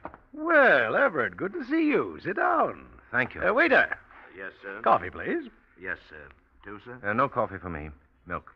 Yes, sir. Your stomach again. It's getting worse, I'm afraid. That's not why I came. Is it, Archer? I suppose not. That review, Archer. Nice of you. You're not a playwright, Everett. You, at least saw the play, I presume? Oh, of course. A sophomoric attempt at a drama in the manner of O'Neill. An author spends a year writing a play, and that's the consideration he gets. Any of your money in it? Everything I've got. Too bad. Why didn't you consult me before? Let me read it. Because I thought and still think it's a good play. I didn't take it to you, Archie, because I knew what I'd get. Sarcasm, smart cracks. Not one bit of constructive criticism. There's a small item you've forgotten. And what's that? Talent. No one has yet succeeded in drawing milk from an elephant. Nor kindness from a critic. If you wanted charity, you should have said so. Honesty is not charity. Do you want me to go over it scene by scene and show you how bad it is? No, because you couldn't. That's the trouble, you know. The people don't decide what's good or bad anymore. They wait for the critics to tell them. You're a fake, Atkins. You've been a phony all your life. Why, if the Rover Boys in Switzerland had Edgar Allan Poe's name on it, you'd call it great. That's easy, old boy. You're getting carried You away. picked on the wrong guy, Archer. I've got 20 million readers, too. Before this thing is over, I'm going to make you look like the village idiot. Oh. Just do me a favor, Atkins. Check my column tomorrow. It'll interest you.